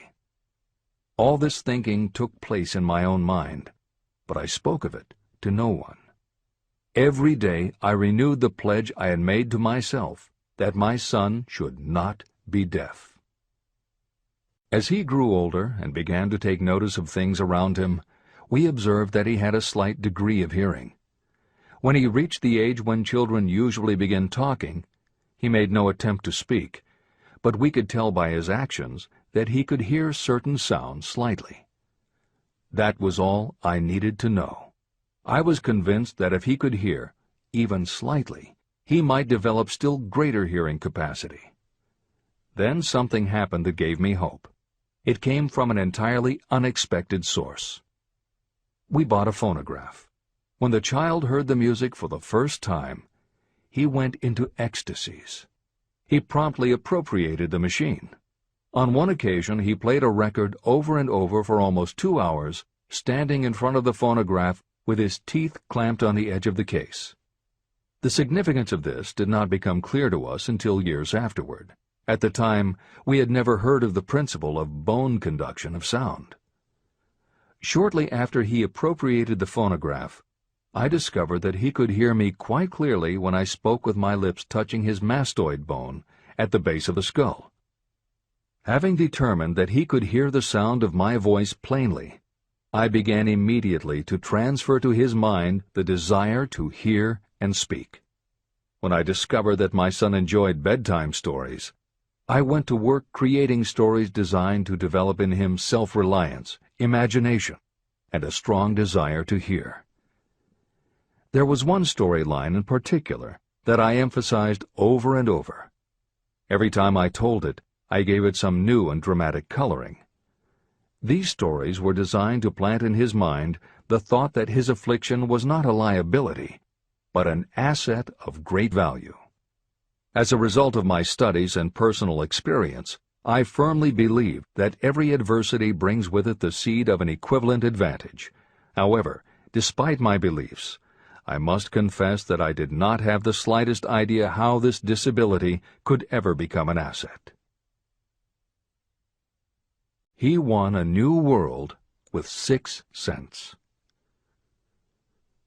As I analyze the experience in retrospect, I can see now that my son's faith in me had much to do with the astounding results. He did not question anything I told him. I sold him on the idea that he had a distinct advantage over his older brother, and that this advantage would reflect itself in many ways. For example, the teachers in school would observe that he had no ears, and because of this they would show him special attention and treat him with extraordinary kindness. And they always did. I also sold him on the idea that when he became old enough to sell newspapers, his older brother had already become a newspaper merchant, he would have a big advantage over his brother. My reasoning was that people would pay him extra money for his wares because they could see that he was a bright, industrious boy, despite the fact that he had no ears. When he was about 7, he showed the first evidence that my method of stimulating his mind was bearing fruit. For several months he begged for the privilege of selling newspapers, but his mother would not give the project her consent. Finally, he took matters in his own hands. One afternoon, when he was left at home with the staff, he climbed through the kitchen window, shinnied to the ground, and set out on his own. He borrowed 6 cents in capital from the neighborhood shoemaker and invested it in papers, which he sold out. He took his earnings, reinvested in more newspapers, and kept repeating until late in the evening. After balancing his accounts and paying back the 6 cents he had borrowed from his banker, he had a net profit of 42 cents. When we got home that night, we found him in bed asleep with the money tightly clenched in his hand. His mother opened his hand, removed the coins, and cried. Of all things! To me it seemed she was crying over her son's first victory. My reaction was the reverse. I laughed, for I knew that my endeavor to plant in my son's mind an attitude of faith in himself had been successful.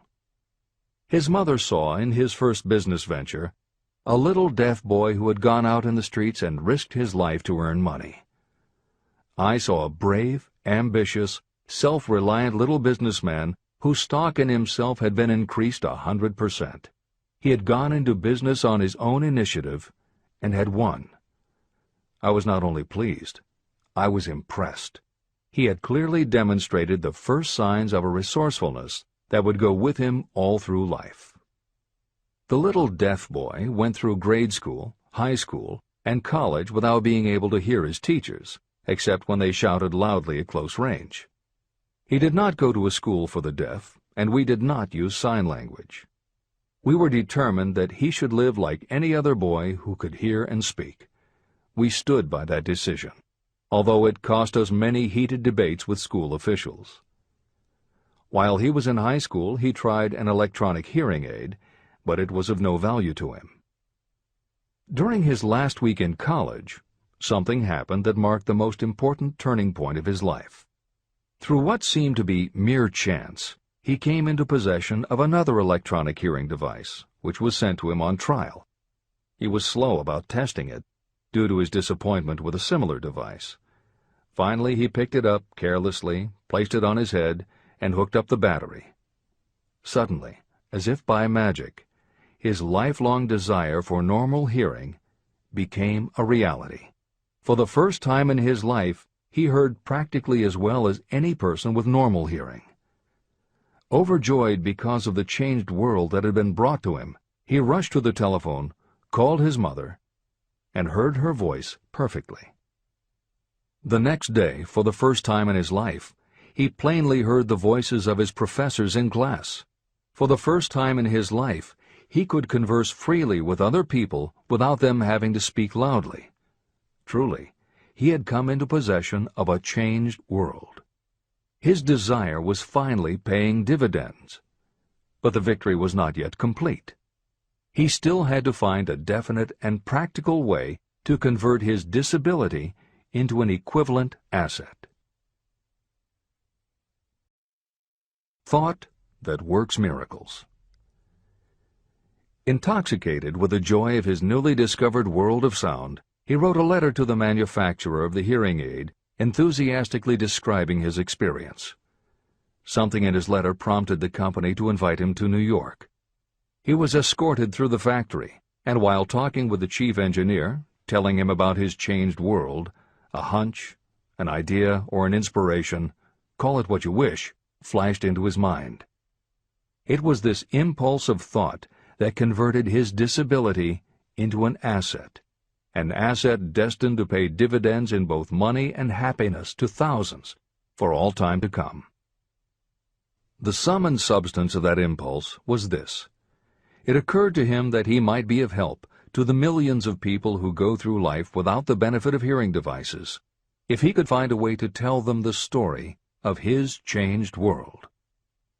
For an entire month, he carried out intensive research, during which he analyzed the entire marketing system of the manufacturer of the hearing device. Then he created a plan for reaching out to other hearing-impaired people all over the world, to share with them his newly discovered changed world. When this was done, he put in writing a 2-year plan based upon his findings. When he presented the plan to the company, he was instantly given a position for the purpose of carrying out his ambition.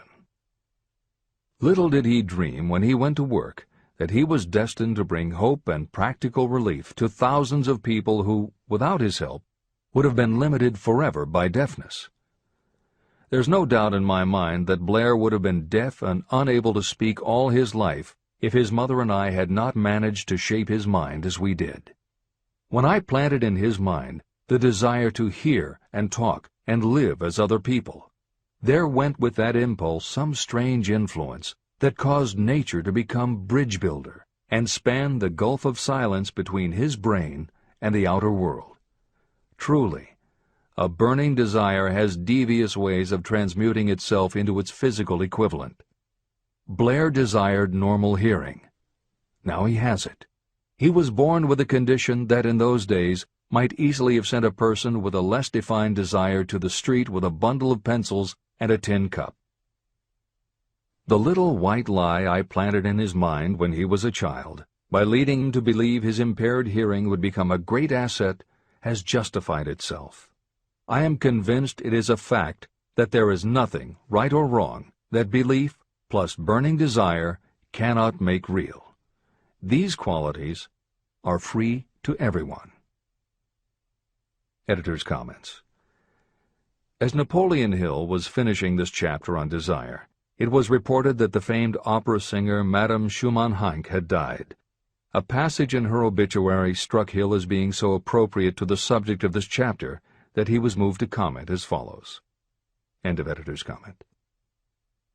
One short paragraph in the newspaper story about the famed opera singer Madame Schumann-Heink gives the clue to this unusual woman's stupendous success. I quote the paragraph because the clue it contains is none other than desire.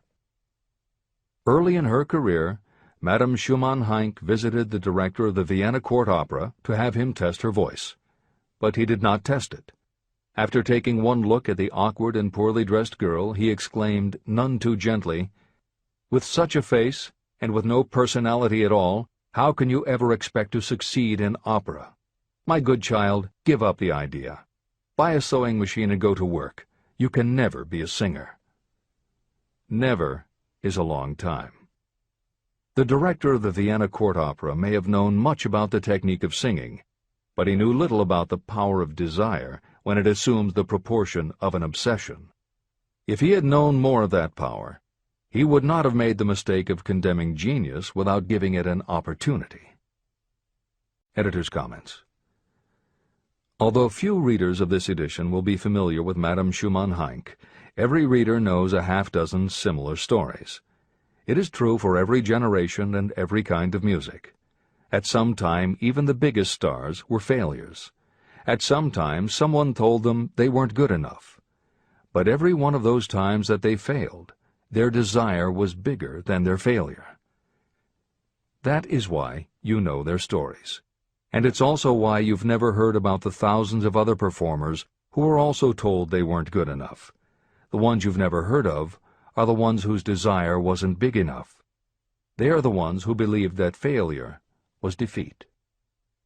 This is the end of the editor's comment. Several years ago, one of my business associates became ill. He became worse as time went on, and finally was taken to the hospital for an operation. The doctor warned me that there was little, if any, chance of my ever seeing him alive again.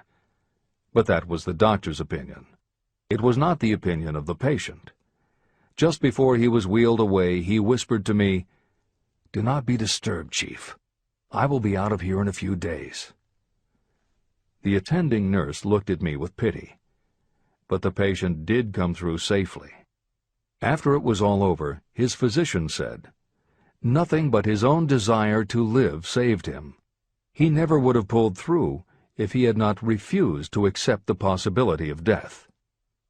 Editor's comments. By the 1980s, the phenomenon that Napoleon Hill wrote about in the preceding paragraph was embraced by a growing segment of the population. Among the adherents were numerous medical professionals who incorporated the concept under the term the body-mind connection. And by the turn of the 21st century, the belief that the mind can manifest physical changes in the body had become a part of mainstream medical practice.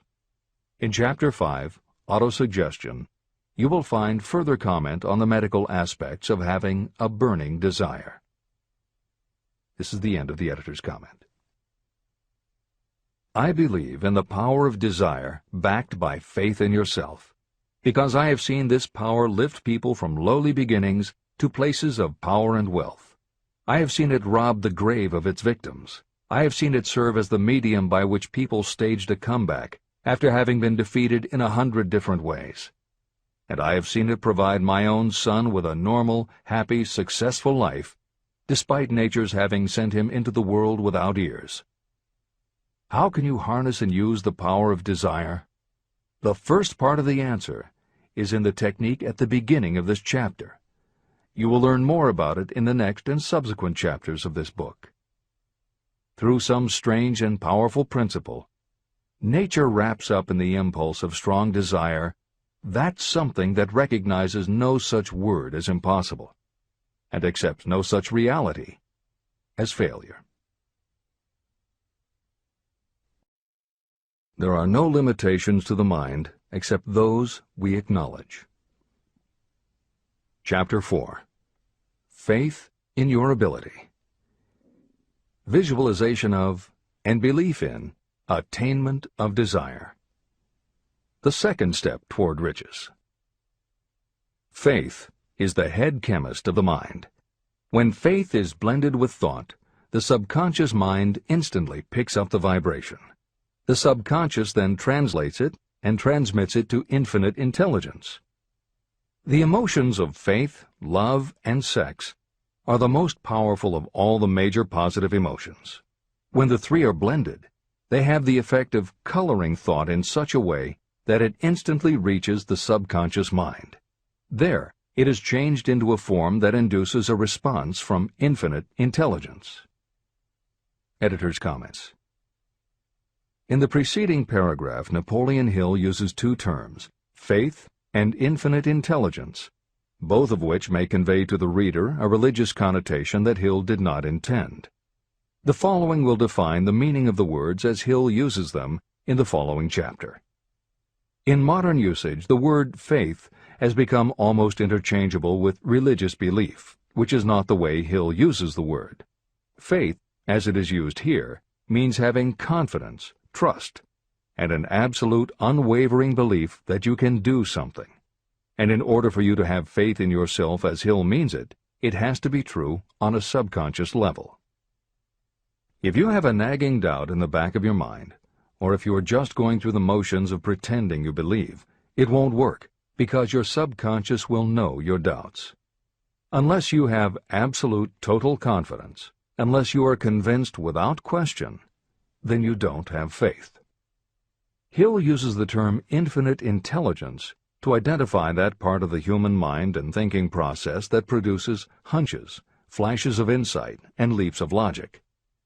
Hill's concept has similarities to what psychologist Carl Jung called the collective unconscious.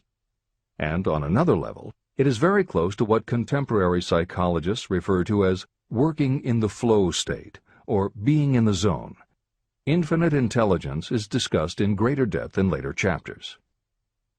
Hill also uses another term, the subconscious mind, that should be commented on before the reader proceeds with this chapter.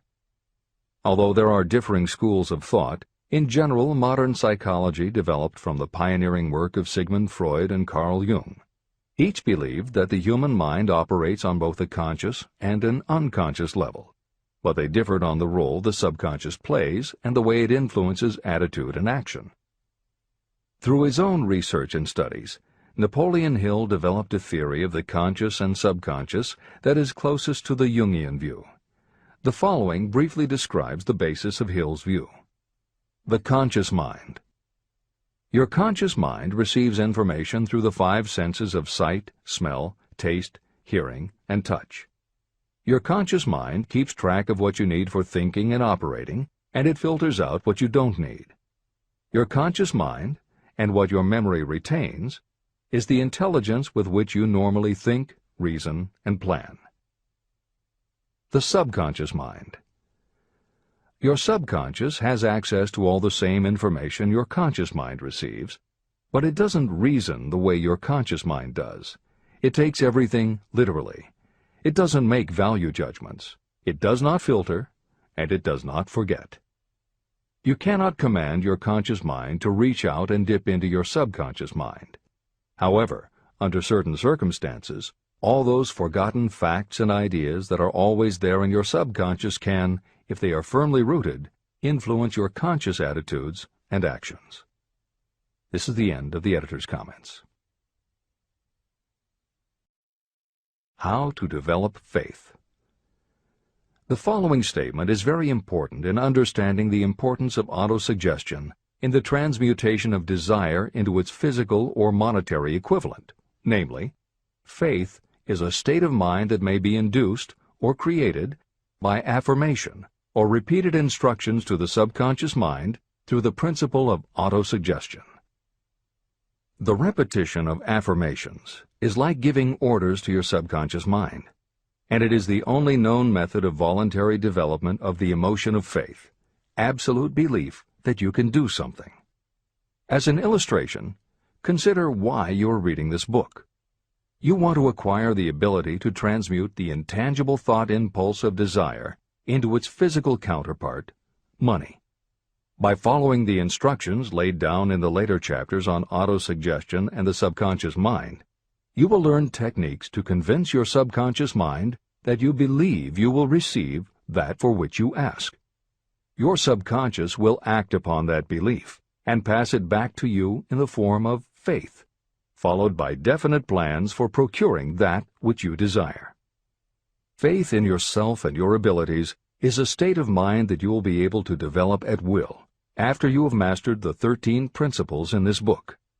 This is true because faith is a state of mind that will develop naturally within you when you use and apply these principles. The emotions, or the feeling portion of thoughts, are what give your thoughts vitality, life, and action.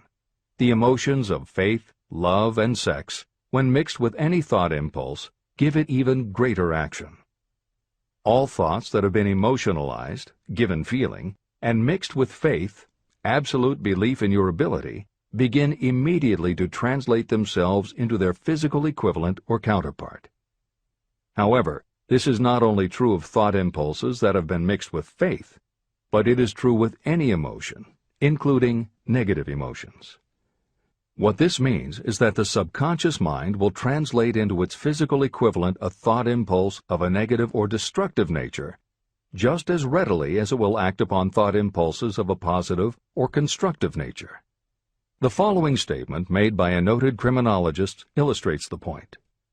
When men first come into contact with crime, they abhor it. If they remain in contact with crime for a time, they become accustomed to it and endure it. If they remain in contact with it long enough, they finally embrace it and become influenced by it.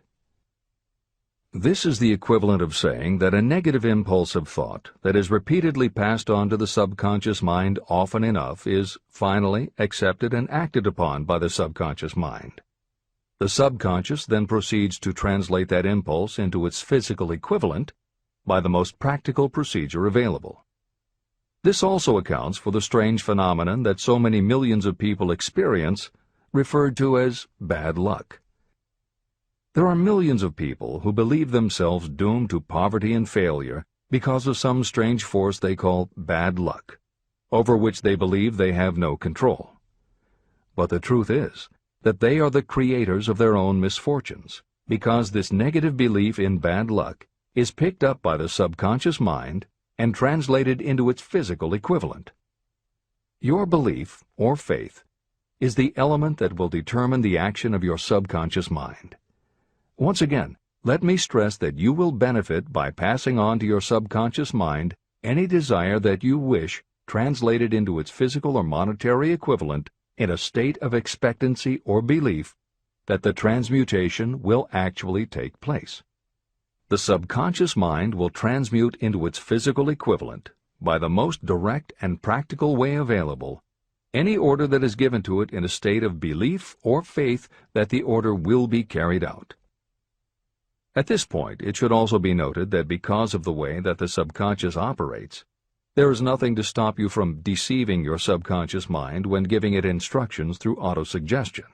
That is what I did when I deceived my son's subconscious mind. To make this deception more realistic, when you call upon your subconscious mind, you must conduct yourself just as you would if you were already in possession of the material thing that you are demanding. Editor's comments. It is an axiom of contemporary motivation theory that the subconscious mind cannot distinguish between what is real and what is vividly imagined. One of the most frequently cited studies supporting this concept was done with a group of basketball players. The players were divided into 3 teams, and the players on each team were tested on their ability to make free throws. The teams were then separated for a period of time, and each team was given instructions which they were told would improve their abilities. One team was instructed to practice making baskets on a daily basis. The second team was instructed not to practice during the period and not to even think about basketball. The third team was also instructed not to practice during the period, but instead the members were told to spend their daily practice time visualizing in detail the process of making baskets. At the end of the experiment, the teams were again tested. The team that rested showed a decrease in ability. The team that practiced showed a marked increase in ability. And the team that didn't practice but visualized making baskets showed an increase in ability almost equal to those who had practiced daily. As Hill says, you can deceive your subconscious through autosuggestion. If you convincingly plant an idea in your subconscious will accept and work with the idea as though it were a fact. But the key word is convincingly. If you try to send a message to your subconscious, but in the back of your mind you have a nagging doubt whether it will work, your subconscious will pick that up also. You will have sent mixed messages that cancel each other out. That is why Hill stresses the importance of doing it with faith. Your subconscious will not judge if it is true or false, positive or negative, but it does respond to the power of the input, how emotionalized the thought is. This is the end of the editor's comment. It is essential for you to encourage the positive emotions as the dominating forces of your mind. But faith in yourself doesn't come from merely reading instructions. Now that you understand the theory, you must begin to apply it. By experimenting and practicing, you will develop your ability to mix faith with any order you give to your subconscious. When you have faith in your ability, then you can give your subconscious mind instructions, which it will accept and act upon immediately. When your mind is dominated by positive emotions, it will encourage the state of mind known as faith. Faith in yourself is a state of mind that you can create by autosuggestion. All through the ages, religious leaders have admonished people to have faith. They say to have faith in this, that, and the other dogma or creed, but they have failed to tell people how to have faith. They have not stated that faith is a state of mind that may be induced by self-suggestion. In language that anyone can understand, this book explains the principle through which faith in your ability to accomplish a goal may be developed where it does not already exist. Before we begin, you should be reminded again that faith is the eternal elixir that gives life, power, and action to the impulse of thought. Faith is the starting point of all accumulation of riches. Faith is the basis of all miracles and of all mysteries that cannot be analyzed by the rules of science. Faith is the only known antidote for failure. Faith is the element that, when mixed with desire, gives you direct communication with infinite intelligence. Faith is the element that transforms the ordinary vibration of thought created by the human mind into the spiritual equivalent.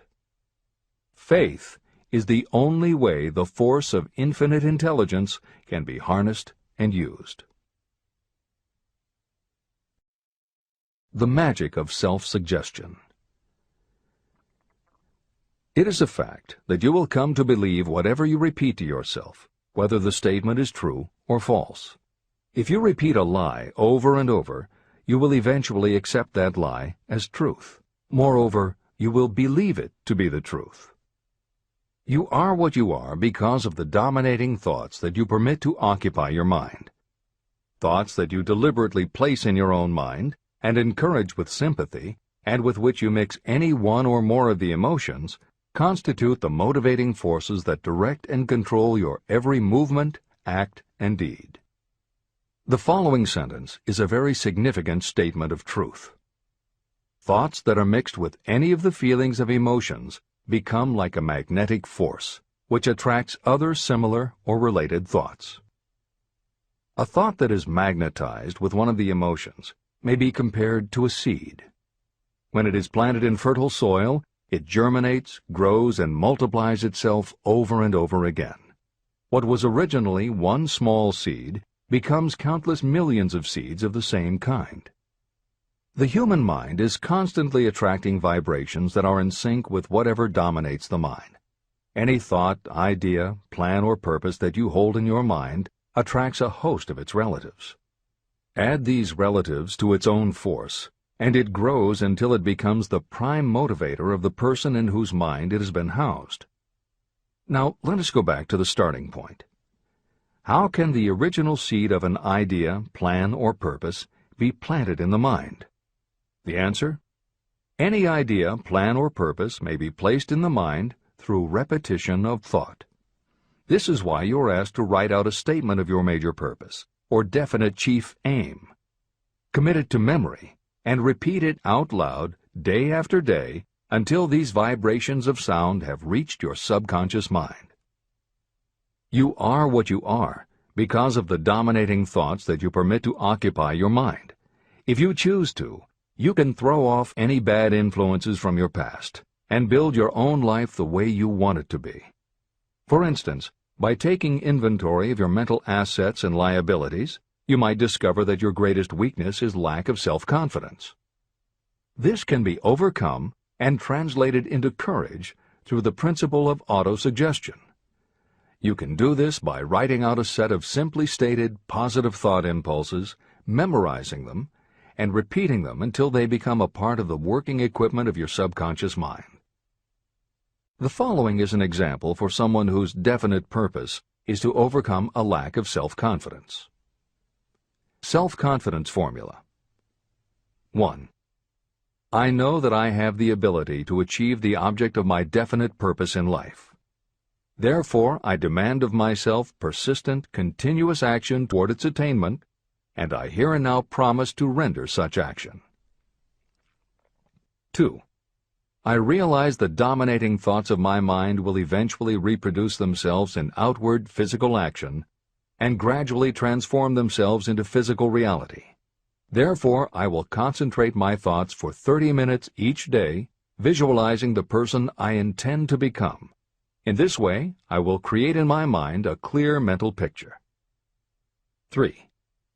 I know through the principle of autosuggestion that any desire I persistently hold in my mind will eventually find some practical means of attaining my objective. Therefore, I will devote 10 minutes daily to demanding of myself the development of self-confidence. 4. I have clearly written down a description of my definite chief aim in life, and I will never stop trying until I have developed sufficient self-confidence for its attainment. 5.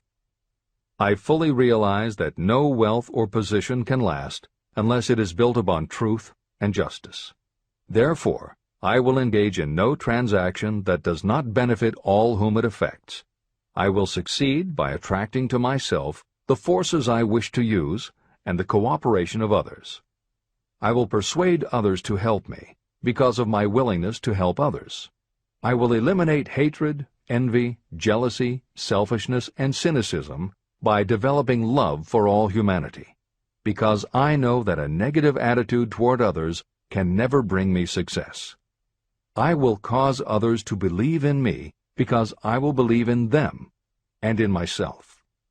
I will sign my name to this formula, commit it to memory, and repeat it aloud once a day, with full faith that it will gradually influence my thoughts and actions so that I will become a self-reliant and successful person.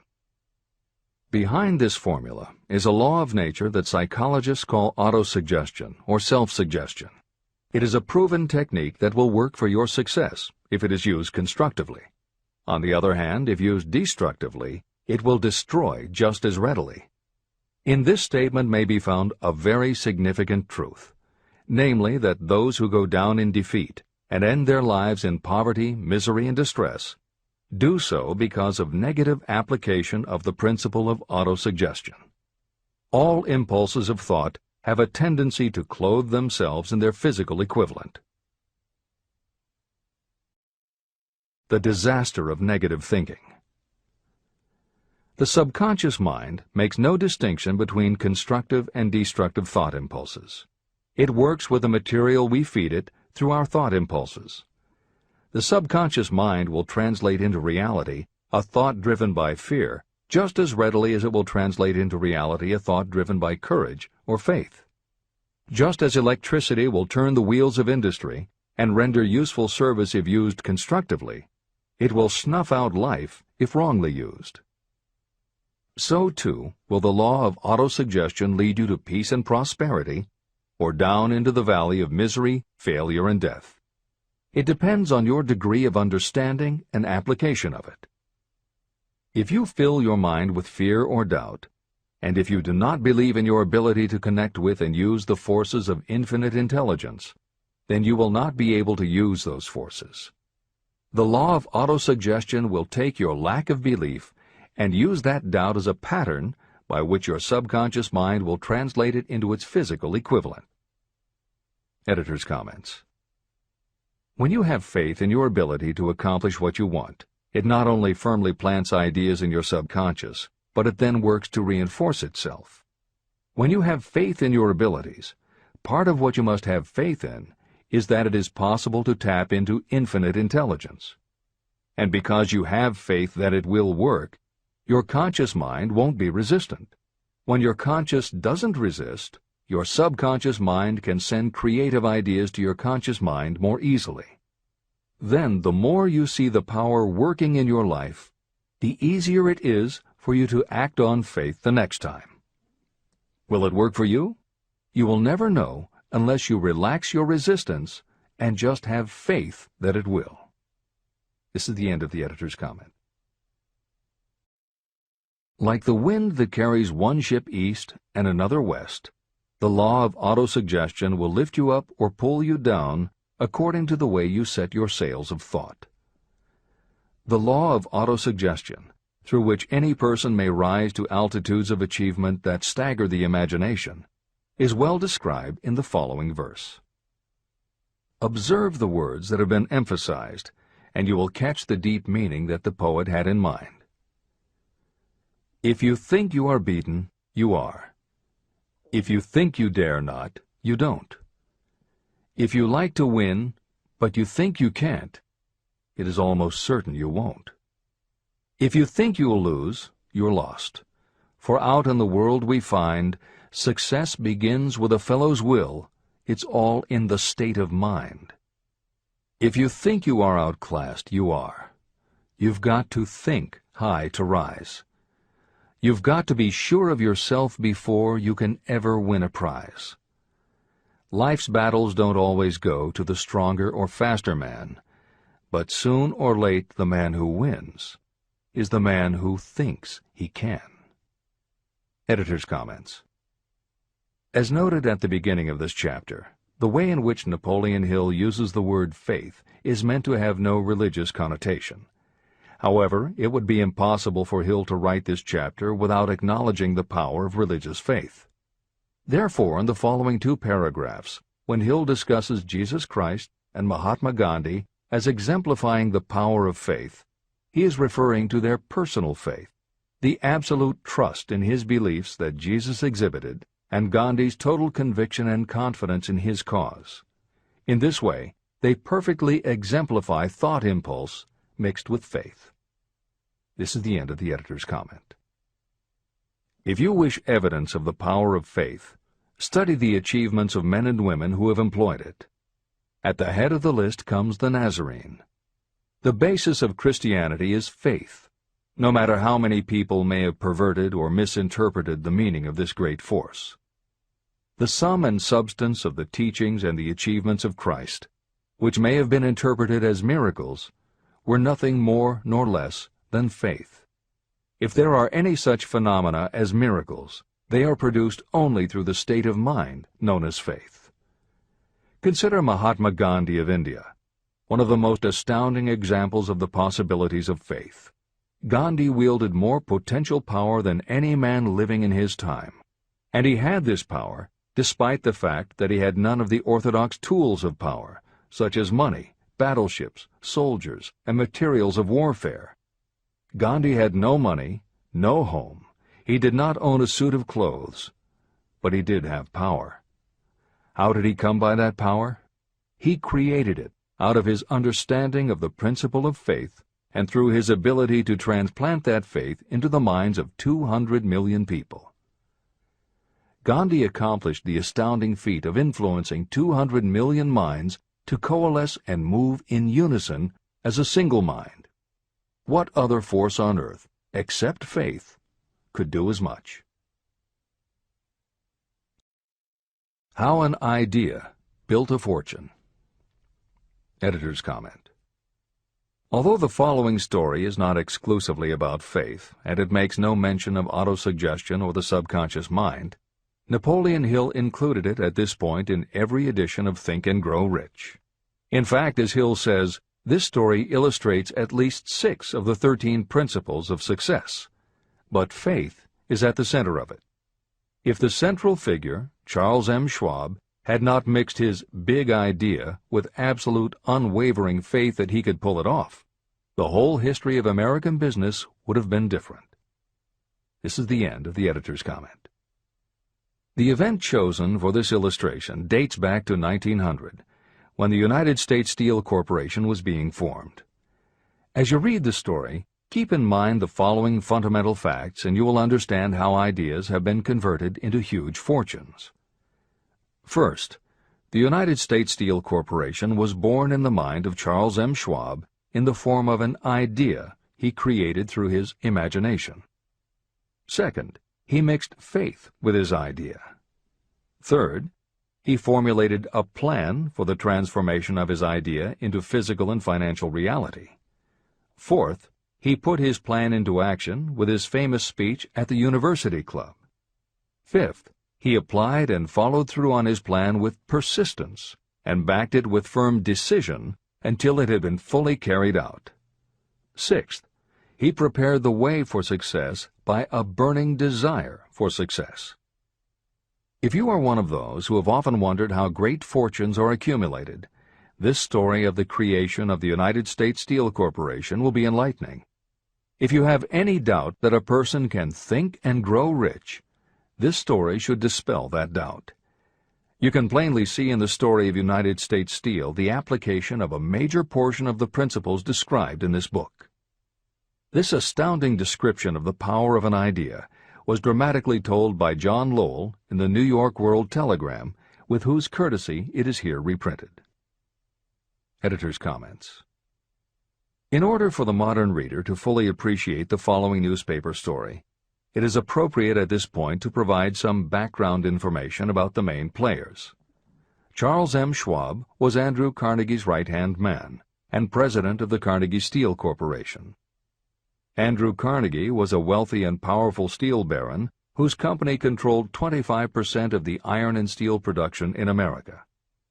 J.P. Morgan was a wealthy and powerful Wall Street banker whose company had arranged the financing for many of the major industrial companies in America at the beginning of the 20th century.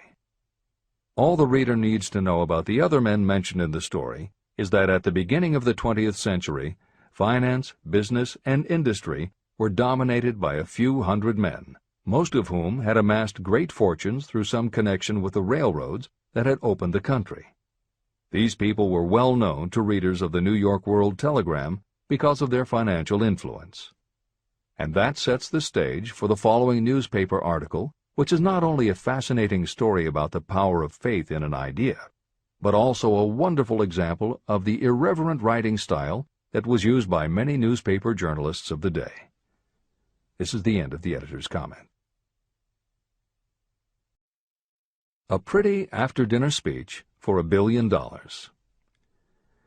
When on the evening of December 12, 1900, some 80 of the nation's financial nobility gathered in the banquet hall of the University Club on Fifth Avenue to do honor to a young man from out of the West, not half a dozen of the guests realized they were to witness the most significant episode in American industrial history.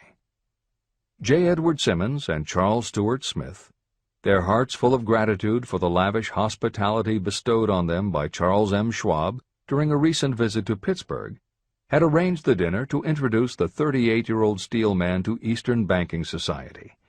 But they didn't expect him to stampede the convention.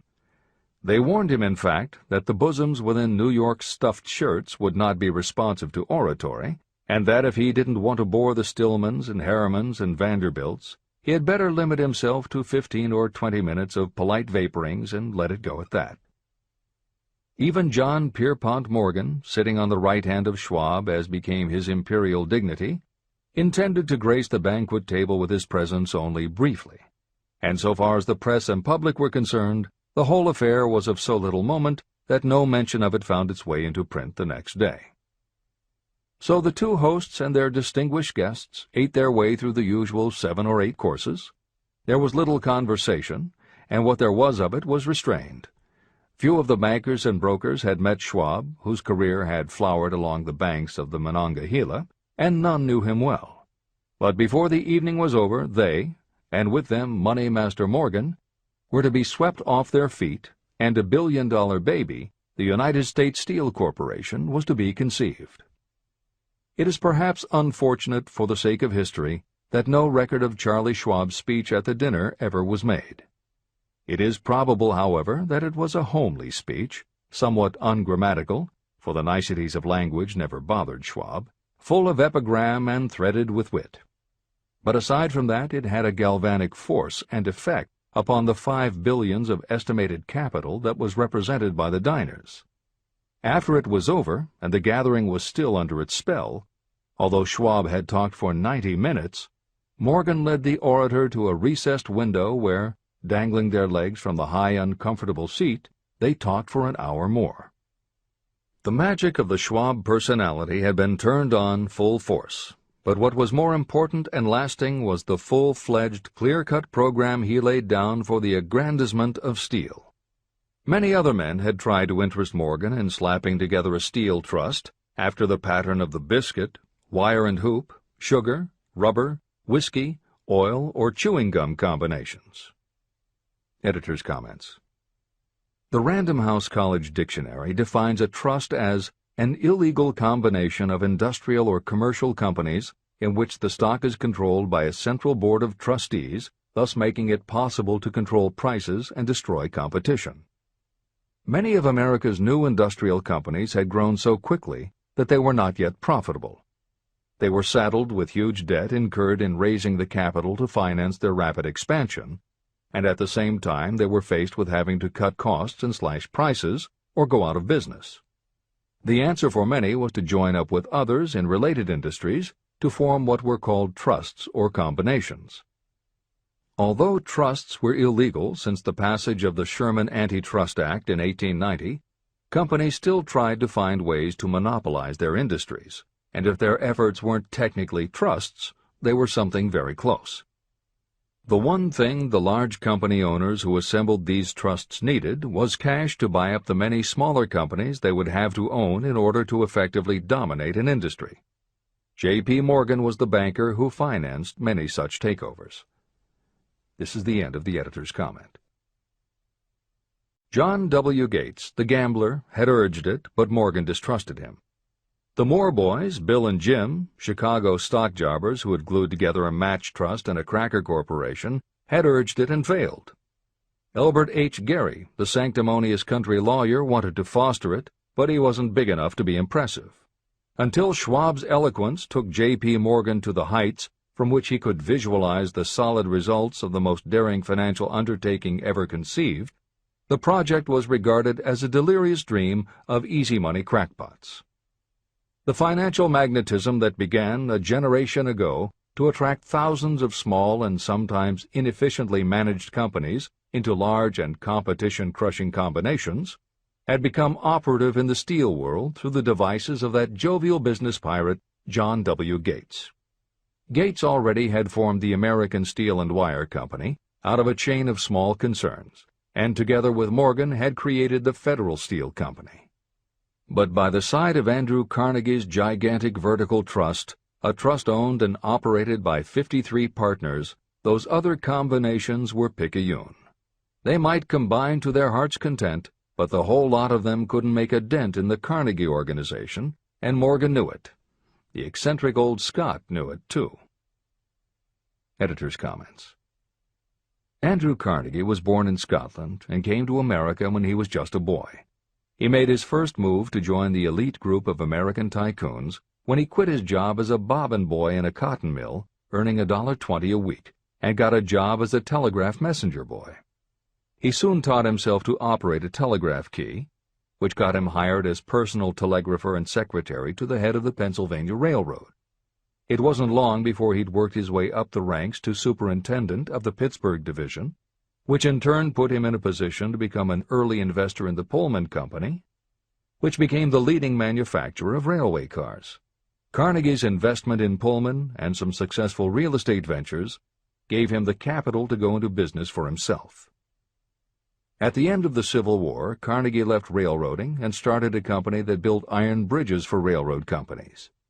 From building iron bridges, it was a short step to starting his own steel mill, which led him to acquire control of other steel mills, then his own coal fields to supply his smelters, then his own ore boats and rail lines to haul the ore and coal.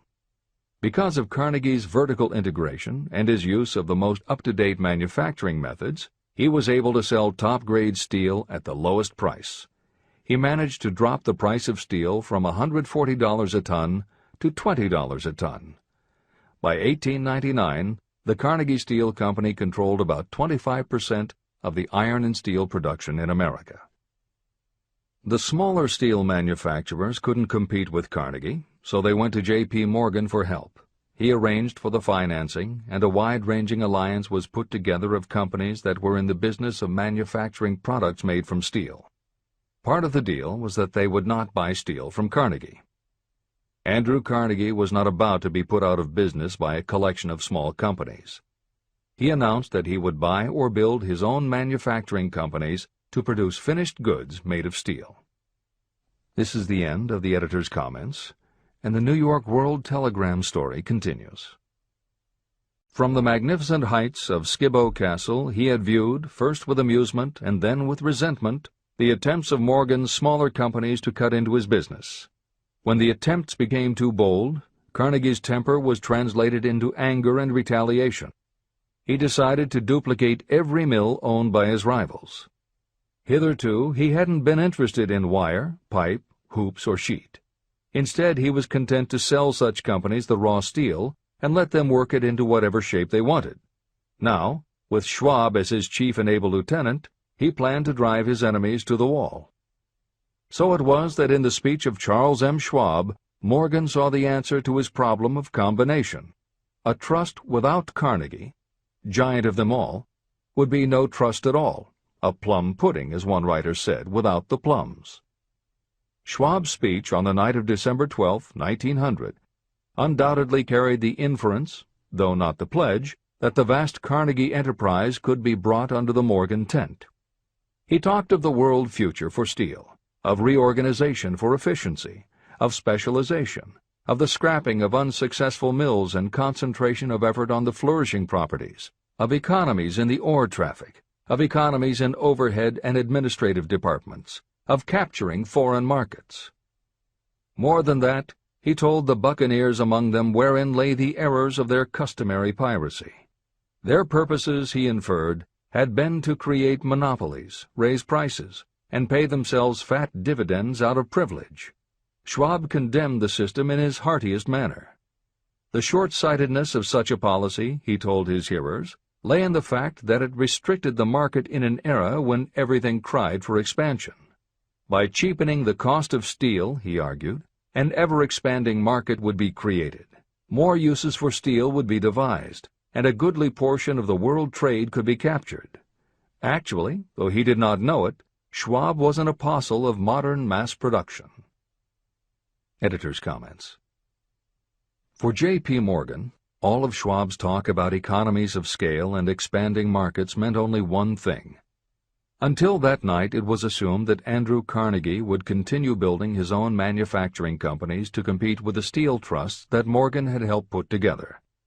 Morgan knew that for Carnegie to do so would require an enormous amount of capital, and Morgan also knew that Carnegie had always been strongly against raising money by selling stock in his company. What Schwab seemed to be implying was that rather than going to Wall Street for the money needed to fight the trusts, Carnegie might be interested in selling his business. This is the end of the editor's comment.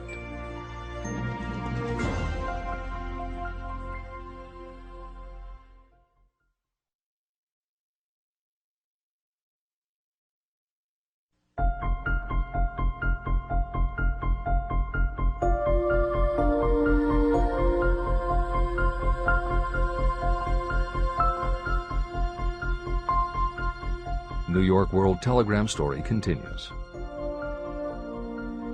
So the dinner at the University Club came to an end. Morgan went home to think about Schwab's rosy predictions. Schwab went back to Pittsburgh to run the steel business for Andrew Carnegie, while Gary and the rest went back to their stock tickers to fiddle around in anticipation of the next move. It was not long coming. It took Morgan about 1 week to digest the feast of reason Schwab had placed before him. When he had assured himself that no financial indigestion was to result, he sent for Schwab, and found that young man rather coy. Mr. Carnegie, Schwab indicated, might not like it if he found his trusted company president had been flirting with the Emperor of Wall Street, the street upon which Carnegie was resolved never to tread. Then it was suggested by John W. Gates, the go-between, that if Schwab happened to be in the Bellevue Hotel in Philadelphia, J.P. Morgan might also happen to be there. When Schwab arrived, however, Morgan was inconveniently ill at his New York home, and so on the elder man's pressing invitation, Schwab went to New York and presented himself at the door of the financier's library. Now, certain economic historians have professed the belief that from the beginning to the end of the drama, the stage was set by Andrew Carnegie, that the dinner to Schwab, the famous speech, the Sunday night conference between Schwab and the Money King, were events arranged by the canny Scot. The truth is exactly the opposite. When Schwab was called in to consummate the deal, he didn't even know whether the little boss, as Andrew was called, would so much as listen to an offer to sell, particularly to a group of men whom Andrew regarded as being endowed with something less than holiness. But Schwab did take into the conference with him, in his own handwriting, 6 sheets of copperplate figures, representing to his mind the physical worth and the potential earning capacity of every steel company he regarded as an essential star in the new metal firmament. 4 men pondered over these figures all night. The chief, of course, was Morgan, steadfast in his belief in the divine right of money. With him was his aristocratic partner, Robert Bacon, a scholar and a gentleman. The third was John W. Gates, whom Morgan scorned as a gambler and used as a tool. The fourth was Schwab, who knew more about the processes of making and selling steel than any whole group of men then living. Throughout that conference, the Pittsburghers' figures were never questioned. If he said a company was worth so much, then it was worth that much and no more. He was insistent, too, upon including in the combination only those concerns he nominated. He had conceived a corporation in which there would be no duplication, not even to satisfy the greed of friends who wanted to unload their companies upon the broad Morgan shoulders. When dawn came, Morgan rose and straightened his back. Only one question remained. "Do you think you can persuade Andrew Carnegie to sell?" he asked. "I can try," said Schwab. "If you can get him to sell, I will undertake the matter," said Morgan. So far, so good. But would Carnegie sell? How much would he demand? Schwab thought about $320 million. What would he take payment in? Common or preferred stocks? Bonds? Cash? Nobody could raise $1/3 billion in cash. There was a golf game in January on the frost-cracking heath of the St. Andrews Links in Westchester, with Andrew bundled up in sweaters against the cold and Charlie talking volubly as usual to keep his spirits up. But no word of business was mentioned until the pair sat down in the cozy warmth of the Carnegie cottage nearby. Then, with the same persuasiveness that had hypnotized 80 millionaires at the University Club, Schwab poured out the glittering promises of retirement and comfort, of untold millions to satisfy the old man's social caprices. Carnegie capitulated, wrote a figure on a slip of paper, handed it to Schwab and said, "All right, that's what we'll sell for." The figure was approximately $400 million, and was reached by taking the $320 million mentioned by Schwab as a basic figure, and adding to it $80 million to represent the increased capital value over the previous 2 years. Later, on the deck of a transatlantic liner, the Scotsman said ruefully to Morgan, "I wish I had asked you for $100 million more." "If you had asked for it, you'd have gotten it," Morgan told him cheerfully. There was an uproar, of course. A British correspondent cabled that the foreign steel world was appalled by the gigantic combination.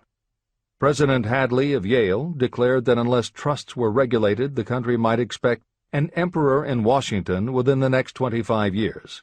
But that able stock manipulator Keene went at his work of shoving the new stock at the public so vigorously that all the excess water, estimated by some at nearly $600 million, was absorbed in a twinkling.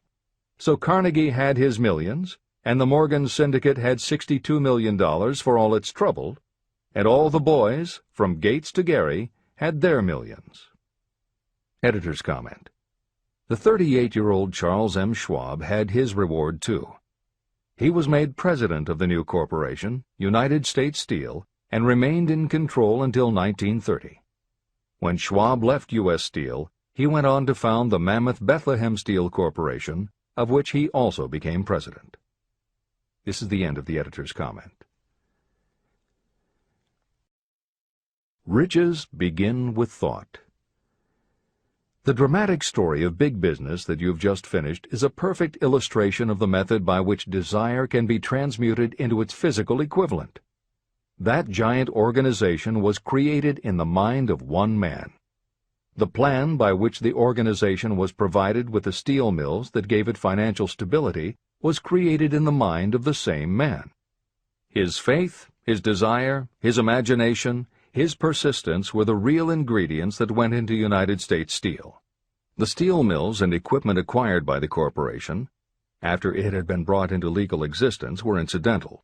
However, careful analysis reveals that the appraised value of the properties acquired by the corporation increased in value by an estimated $600 million, approximately $12 billion today. The increase in value of the assets is attributable to the mere transaction that consolidated them under one management. In other words, Charles M. Schwab's idea, plus the faith with which he conveyed it to the minds of J.P. Morgan and the others, was marketed for a profit of approximately $600 million. Not an insignificant sum for a single idea. The United States Steel Corporation prospered and became one of the richest and most powerful corporations in America, employing thousands of people, developing new uses for steel and opening new markets, thus proving that the $600 million in profit that the Schwab idea produced was earned. Riches begin in the form of thought. The amount is limited only by the person in whose mind the thought is put into motion. Faith removes limitations. Remember this when you are ready to bargain with life for whatever it is that you ask as your price for having passed this way. Editor's comments. In the years since that article appeared in the New York World Telegram, the well-told business story has become its own genre within the publishing industry. There are best-selling books and biographies by and about the insiders who run every industry. The editors of this edition of Think and Grow Rich strongly encourage you to sample some of these books. They can be entertaining and inspirational, and in them you will be able to see examples of Hill's principles of success at work in the real world. The best of them are not only entertaining and inspirational, but they are filled with ideas and techniques you can adapt and use. There are literally too many bestsellers from which to select a best of listing for inclusion here. Any such choice the editors might make would not necessarily be the best, but merely reflective of the interests of the person doing the choosing. However, there are two books the editors recommend that are not by or about a single individual or industry. These books are In Search of Excellence by Tom Peters and Breakthroughs by P.R. Nyack and John N. Ketteringham. Each of these books deals with a broad spectrum of industries, and within each industry they single out certain companies and individuals for analysis. Both were published at the beginning of the business book trend in the 1980s, but there are few books since then that better convey the importance of faith in a good idea. In Search of Excellence, chosen by a panel of experts as the most influential book of the past 20 years, was a runaway bestseller and will likely be in print for years to come. Breakthroughs may be harder to find, but it will be well worth the effort. This is the end of the editor's comments.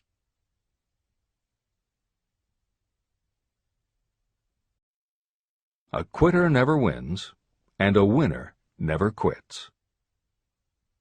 Chapter 5. Autosuggestion. The medium for influencing the subconscious mind. The third step toward riches. Autosuggestion is a term that applies to all suggestions and all self-administered stimuli that reach your mind through the five senses. Stated in another way, autosuggestion is self-suggestion. It is the way of communicating between that part of the mind where conscious thought takes place and that which serves as the seat of action for the subconscious mind.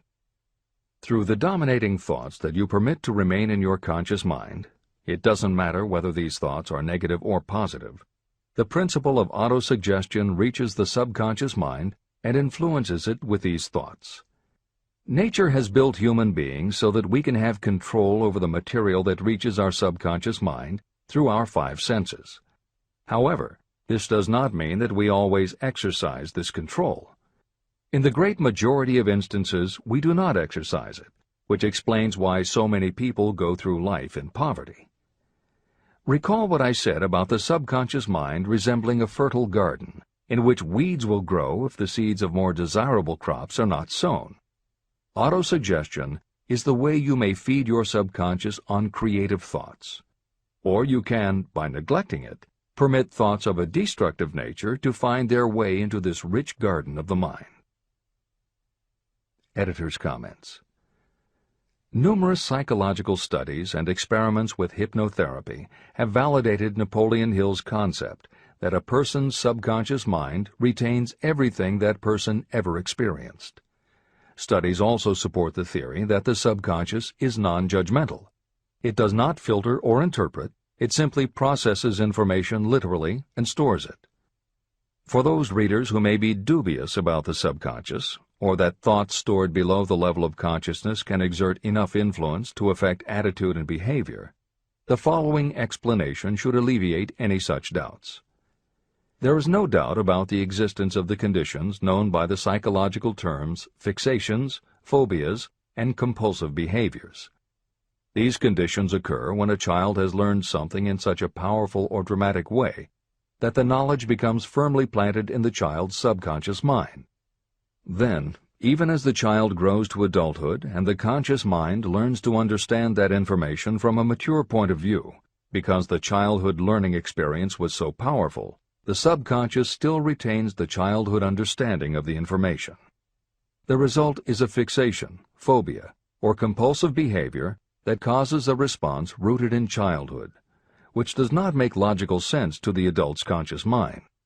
That is because it does not come from the conscious. It comes from the subconscious belief that was so emotionalized it overrides the adult's logical conscious mind. Hill's theory is based on exactly the same psychological principles. Thoughts do remain stored in the subconscious.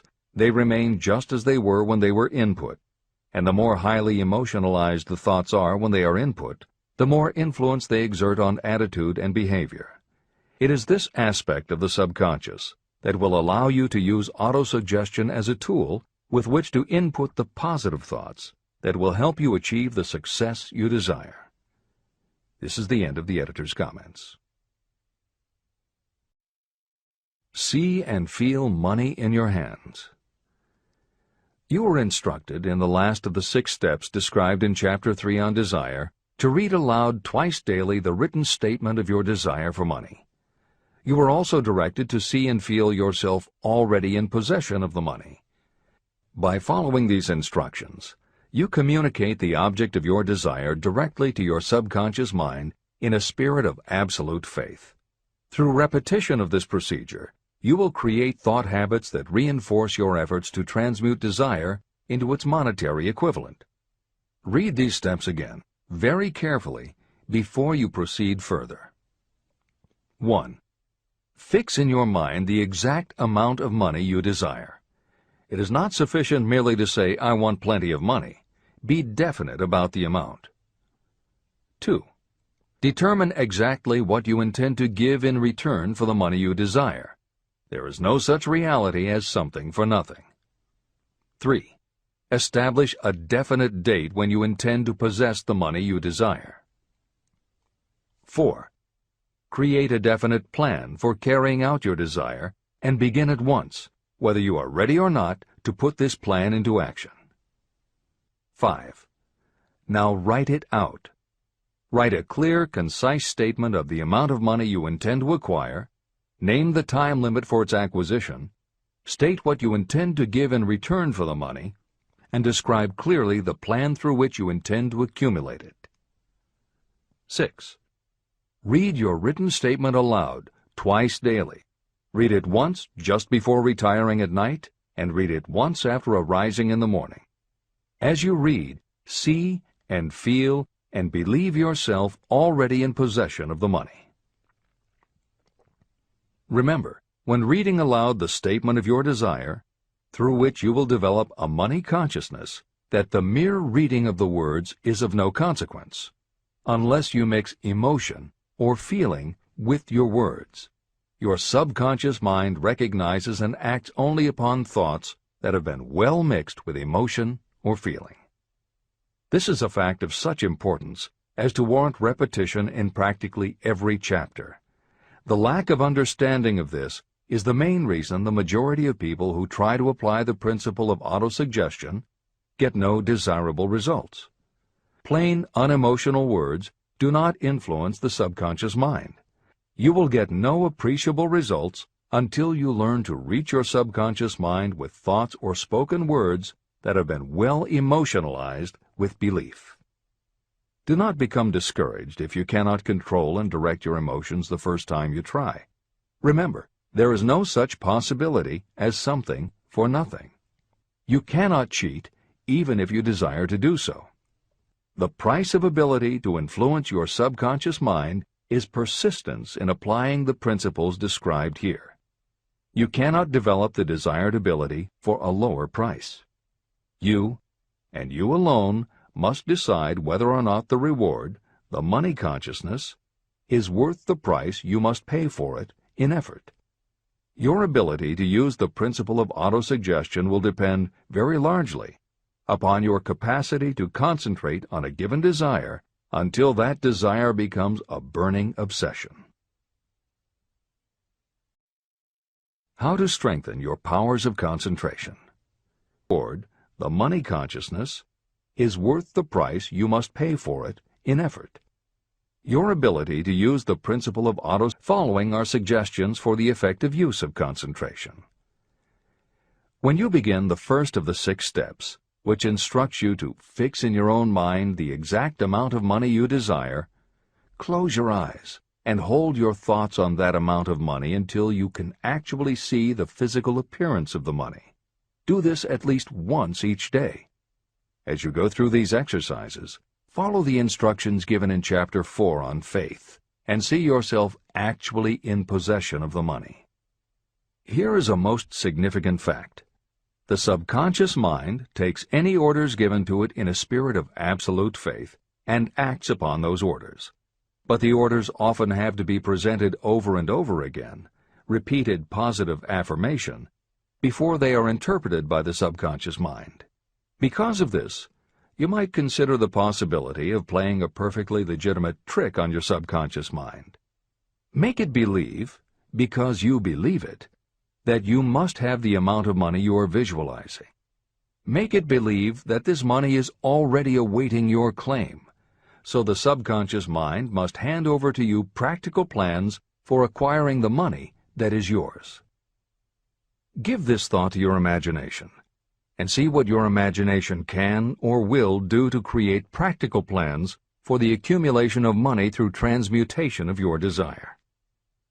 Do not wait for a definite plan through which you will exchange services or merchandise in return for the money you are visualizing. Just start right now to see yourself in possession of the money, demanding, and expecting that your subconscious mind will hand over the plans you need. Be on the alert for these plans, and when they appear, put them into action immediately. When the plans appear, they will probably flash into your mind in the form of an inspiration or intuition from infinite intelligence. Treat it with respect and act upon it as soon as you receive it. In the 4th of the 6 steps, you are instructed to create a definite plan for carrying out your desire and begin at once to put this plan into action. Do the same thing here. Close your eyes and create in your mind a vivid image of you carrying out the instructions. Do not trust to your reason when creating your plan for accumulating money through the transmutation of desire. Your reasoning faculty may be lazy, and if you depend entirely upon it to serve you, it may disappoint you. When visualizing the money you intend to accumulate, see yourself rendering the service or delivering the merchandise you intend to give in return for this money. This is important. Editor's comments. The basic principle underlying autosuggestion is closely related to self-hypnosis, and both techniques played an important role in the development of modern psychology. Although all 3 concepts, autosuggestion, hypnosis, and psychology, had to overcome initial public skepticism, unfortunately, autosuggestion and hypnotism were hampered by events that further delayed their acceptance. Hypnosis was an integral part of the therapies used by the major figures in the development of psychology, including Sigmund Freud, Carl Jung, and William James. It fell out of favor as a therapeutic method when stage magicians began to use the technique in their acts. People found it difficult to give serious consideration to a method that was being used in theaters and nightclubs to make members of the audience do ridiculous things for comic effect. Autosuggestion encountered a similar problem. French psychiatrist Émile Coué was the best-known early advocate of autosuggestion. A contemporary of Sigmund Freud, Coué operated a clinic that treated patients diagnosed with psychosomatic ailments, individuals who have convinced themselves they are ill and even show symptoms but do not actually have a disease. Coué treated his patients with an autosuggestion technique that involved the repetition of statements he termed positive affirmations. Coué devised a general, non-specific phrase that would give the subconscious a positive instruction, but was open enough that it did not tell the subconscious how to do it. The positive affirmation was, "Every day, in every way, I am getting better and better." And he instructed his patients to repeat the phrase several times a day. Improvements among his patients happened so quickly and dramatically that his method became the talk of medical and scientific circles, and the use of the phrase practically became a movement in Europe. Word of the success Coué was having with his method spread to America, and he was soon booked to do a lecture tour. At one of his early speaking engagements, a cynical newspaper reporter made a joke of the technique, calling it, "Hell's bells, I'm well." The joke followed Coué wherever he spoke, and the press coverage was so negative he canceled his tour and returned to practice in Europe. Serious scientists and therapists continued to work with autosuggestion. But just as had happened when stage magicians cast doubt upon the efficacy of hypnosis, Coué's method of positive affirmation fell out of favor with the general public. It took the openness of the latter part of the 20th century before the techniques of hypnosis and autosuggestion gained general acceptance once again. Today, if you go on the Internet, there are over 40,000 web links featuring positive affirmations, and numerous bestsellers have been written on the subject. Virtually every newspaper, magazine, and television news program regularly features stories on the crucial role the mind plays in personal growth and achievement. Techniques based on autosuggestion have fostered countless best-selling books, audiobooks, and video programs. And every week thousands of people attend seminars, lectures, and retreats to be inspired by motivational speakers or spiritual leaders, and to learn techniques that will help them achieve success, almost all of which are based on the basic principles Napoleon Hill advocates in this book. When Hill instructs the reader to close your eyes and hold your thoughts on that amount of money until you can actually see the physical appearance of the money, he is in fact describing the autosuggestion technique most widely taught by contemporary motivational experts. Today it is called creative visualization, and it is regularly used by some of the most successful trainers of Olympic athletes and professional sports teams. It is used by NASA in training astronauts, and medical professionals use it in a variety of ways, including teaching it to patients who need to elevate their autoimmune system. Using visualization effectively is much more than simply daydreaming about something you would like to have or a goal you would like to achieve. Visualization is a specific technique that involves the use of imagination, creativity, vivid imagery, and affirmations, all focused on creating something you wish to manifest in reality. Napoleon Hill identified the practice of visualization and wrote about it as early as 1928 in his first bestseller, Law of Success. Since then, many other psychologists, medical professionals, motivational speakers, and authors have developed systems based on the same principles. Dr. Maxwell Maltz, a noted plastic surgeon, found that often it was as important for his patients to change their inner perception of themselves as it was to change their outer appearance. Dr. Maltz's landmark bestseller, Psycho-Cybernetics, draws heavily on visualization as a way to increase self-esteem and improve a wide range of abilities. The Silva method, which is another variation on visualization, has been taught to millions of people by certified Silva trainers who hold seminars throughout the country. Jose Silva's best-selling book, The Silva Mind Control Method, has also sold many millions of copies. In 1978, 50 years after Napoleon Hill wrote about visualization in Law of Success, Shakti Gawain published the phenomenal bestseller Creative Visualization, and Adelaide Bry published Visualization, Directing the Movies of Your Mind. At about the same time, Dr. O. Carl Simonton, an oncologist, concluded that cancer patients who used visualizations in conjunction with chemotherapy treatments had a marked improvement over those who didn't. His bestseller, Getting Well Again, had a profound impact, and it was followed by books from other respected medical professionals, such as Love, Medicine, and Miracles by Dr. Bernie Siegel, and Superimmunity by Dr. Paul Purcell. Other bestsellers by Dr. John Sarno, Dr. Deepak Chopra, and Dr. Andrew Weil have made what once was referred to as alternative medicine now part of mainstream medical practice. This is the end of the editor's comments. Stimulate your subconscious mind. The instructions given previously for the steps necessary in your desire for money will now be summarized and blended with the principles covered by this chapter, as follows. 1. Go to some quiet spot, preferably in bed at night, where you will not be disturbed or interrupted. Close your eyes and repeat aloud, so that you may hear your own words, the written statement of the amount of money you intend to accumulate. Be specific about the time limit for its accumulation, and a description of the service or merchandise you intend to give in return for the money. As you carry out these instructions, see yourself already in possession of the money. For example, suppose that you intend to accumulate $50,000 by the 1st of January, 5 years from now, and that you intend to give your personal services as a salesperson in return for the money. Your written statement of your purpose should be similar to the following. By the 1st day of January, I will have in my possession $50,000, which will come to me in various amounts from time to time during the interim.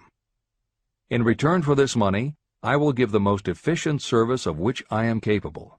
I will give the fullest possible quantity and the best possible quality of service as a salesperson of, and describe the service or merchandise you intend to sell. I believe that I will have this money in my possession. My faith is so strong that I can now see this money before my eyes. I can touch it with my hands. It is now awaiting transfer to me at the time and in the proportion that I deliver the service in return for it. I am awaiting a plan for getting this money, and I will follow that plan when it is received. 2. Repeat this program night and morning until you can see in your imagination the money you intend to accumulate. 3. Place a written copy of your statement where you can see it night and morning, and read it just before retiring and upon rising until it has been memorized. Editor's comments. The following is another suggestion, adapted from Hill's later writings, which appear in Napoleon Hill's Keys to Success. Surround yourself with books, pictures, mottos, and other suggestive devices. Pick things that symbolize and reinforce achievement and self-reliance. Constantly add to your collection, and move things to new places where you can see them in a different light and in association with different things. I had a friend who was a realtor who kept her $1 Million Club certificate over her desk to remind herself of what she was capable. One day she took it down to dust and set it on top of a newspaper. When she picked it up again, she saw beneath it an article about the new football coach who had been hired at the university. Guess who bought a house she had been struggling to sell? This is the end of the editor's comments. Remember, as you carry out these instructions, that you are applying the principle of autosuggestion for the purpose of giving orders to your subconscious mind. Remember also that your subconscious mind will act only upon instructions that are emotionalized and handed over to it with feeling. Faith is the strongest and most productive of the emotions. These instructions may at first seem abstract. Do not let this disturb you. Follow the instructions no matter how abstract or impractical they may appear to be. If you do as you have been instructed, in spirit as well as in act, the time will soon come when a whole new universe of power will unfold to you. Skepticism, in connection with all new ideas, is characteristic of all human beings. If you follow the instructions, your skepticism will soon be replaced by belief, and belief will become crystallized into absolute faith. Many philosophers have made the statement that man is the master of his own earthly destiny, but most of them have failed to say why he is the master. The reason that man may become the master of himself and of his environment is because he has the power to influence his own subconscious mind. The actual performance of transmuting desire into money is through autosuggestion. That is the principle by which you can reach and influence the subconscious mind. The other principles are simply tools with which to apply autosuggestion. Keep this thought in mind, and you will at all times be conscious of the important part the principle of autosuggestion is to play in your efforts to accumulate money through the methods described in this book. After you have read the entire book, come back to this chapter and follow in spirit and in action this instruction. Read the entire chapter aloud once every night until you become thoroughly convinced that the principle of autosuggestion is sound and that it will accomplish for you all that has been claimed for it. As you read, underscore with a pencil every sentence that impresses you. Follow the foregoing instruction to the letter, and it will open the way for a complete understanding and mastery of the principles of success. Every adversity, every failure, and every heartache carries with it the seed of an equivalent or a greater benefit. Chapter 6. Specialized Knowledge. Personal Experiences or Observations. The fourth step toward riches. There are two kinds of knowledge. One is general, the other is specialized. General knowledge, no matter how great in quantity or variety it may be, is of little use in the accumulation of money. The faculties of the great universities possess practically every form of general knowledge known to civilization. Most of the professors have little money. They specialize in teaching knowledge, but they do not specialize in the organization or the use of knowledge. Knowledge will not attract money unless it is organized and directed through practical plans for the specific purpose of accumulating money. Lack of understanding of this fact has been the source of confusion to millions of people who falsely believe that knowledge is power. It is nothing of the sort. Knowledge is only potential power. It becomes power only when and if it is organized into definite plans of action and directed to a definite end. The missing link in all systems of education is that educational institutions fail to teach their students how to organize and use the knowledge after they have acquired it. Many people made the mistake of assuming that because Henry Ford had little schooling, he was not a man of education. Those who made this mistake did not understand the real meaning of the word educate. That word is derived from the Latin word educo, meaning to educe, to draw out, or to develop from within. An educated person is not necessarily one who has an abundance of general or specialized knowledge. An educated person is one who has so developed the faculties of their mind that he or she may acquire anything they want, or its equivalent, without violating the rights of others. During the World War, a Chicago newspaper published editorials in which, among other statements, Henry Ford was called an ignorant pacifist. Mr. Ford objected to the statements and sued the paper for libeling him. When the suit was tried in the courts, the attorneys for the paper called Mr. Ford to the witness stand for the purpose of proving to the jury that he was ignorant. They asked Mr. Ford a great variety of questions. All of them intended to prove that while he might possess considerable specialized knowledge about manufacturing automobiles, he was in the main ignorant. Mr. Ford was asked such questions as, who was Benedict Arnold, and how many soldiers did the British send over to America to put down the rebellion of 1776?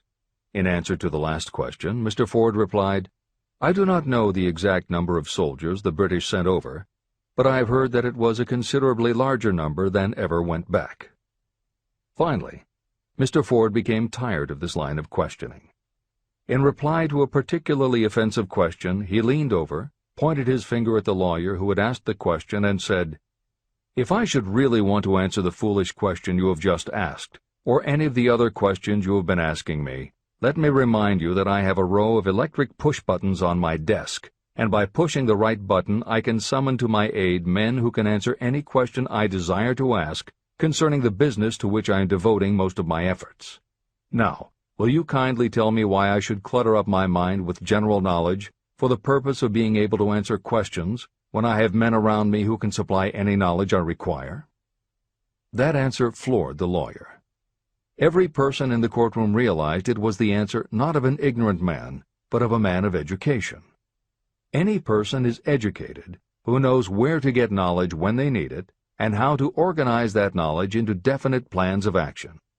Through the assistance of his Mastermind group, Henry Ford had at his command all the specialized knowledge he needed to become one of the wealthiest men in America. It was not essential that he have this knowledge in his own mind. You can get all the knowledge you need. Before you can transmute your desire into money, you will require specialized knowledge of the service, merchandise, or profession that you intend to offer in return for fortune. Perhaps you may need much more specialized knowledge than you have the ability or the inclination to acquire. If this is true, you may bridge your weakness through the aid of your Mastermind group. The Mastermind is defined as coordination of knowledge and effort in a spirit of harmony between two or more people for the attainment of a definite purpose. The larger meaning of the Mastermind group is explained in greater detail in later chapters. Editor's comments. After reading Hill's definition of the Mastermind, many people may assume that he is describing teamwork. That would not be correct. The following explanation is adapted from the Napoleon Hill Foundation's book, Believe and Achieve. Teamwork can be achieved by any group, even one whose members have disparate interests, because all it requires is cooperation. In teamwork, people might simply be cooperating because they like the leader or out of a sense of duty. Some team members will give 100% to any team that pays them enough, but they have little concern about the objective. And sometimes there is good teamwork because different members have different agendas. A board of directors may disagree, even be unfriendly, and still run a business successfully. Musical groups are made up of notoriously self-centered people who work as a team if it will help them get ahead. Masterminds, on the other hand, are formed of individuals who have the same agenda, a deep sense of mission, and commitment to the same goal. Masterminds represent the highest order of thinking by a group of knowledgeable people, each contributing their absolute best according to their abilities, expertise, and background. If you have ever been a part of a meeting when everything just clicked and ideas built upon other ideas, with each member contributing until out of the group activity came the best possible idea or solution, that was a mastermind at work. Napoleon Hill believed that you must make the mastermind experience a regular part of your life if you really want to succeed. How to select the right people for your mastermind will be discussed further in Chapter 11, The Power of the Mastermind. This is the end of the editor's comment. The accumulation of great fortunes calls for power, and power is acquired through highly organized and intelligently directed specialized knowledge. That knowledge does not, necessarily, have to be in the possession of the person who accumulates the fortune. This should give hope and encouragement to those who want to accumulate a fortune, but don't have the necessary education to supply such specialized knowledge. People sometimes go through life suffering from inferiority complexes because they are not people of education. The person who can organize and direct a mastermind group of people who possess the knowledge needed is just as much a person of education as any other individual in the group. Thomas A. Edison had only 3 months of schooling during his entire life, but he did not lack education. Neither did he die poor. Henry Ford had less than a 6th grade schooling, but he managed to do pretty well by himself financially. Albert Einstein was working as a clerk in a patent office when he began to develop his world-altering scientific theories. Editor's comments. Had Einstein been born today, he might have been diagnosed in his early years as having attention deficit disorder. As a child, he was slow to learn to talk. As a student, he showed little promise and was expelled from at least one school. But what Einstein could do was to focus his concentration on a goal of his choice. His famous theories were the result of thought experiments. experiments that took place inside his mind. It is said that the breakthrough which led him to the theory of relativity came not from specialized knowledge of physics or mathematics, but from his ability to imagine what would happen if he were riding on a beam of starlight through space. This is the end of the editor's comments. Specialized knowledge is among the most plentiful and the cheapest forms of service that may be had. If you doubt this, consult the payroll of any university. It pays to know how to purchase knowledge, and it pays to know where to look. First of all, decide the sort of specialized knowledge you require and the purpose for which it is needed. To a large extent, your major purpose in life, the goal toward which you are working, will help determine what knowledge you need. Your next move requires that you have accurate information concerning dependable sources of knowledge. The more important of these are your own experience and education, experience and education available through cooperation of others, Mastermind Alliance, colleges and universities, public libraries, and even easier, the Internet, special training courses through night schools and home study courses in particular. As knowledge is acquired, it must be organized and put into use for a definite purpose through practical plans. Knowledge has no value except for what can be gained from its application toward some worthy end. Successful people never stop acquiring specialized knowledge related to their major purpose, business, or profession. Those who are not successful usually make the mistake of believing that the knowledge-acquiring period ends when you finish school. The truth is that schools do little more than teach you how to acquire practical knowledge.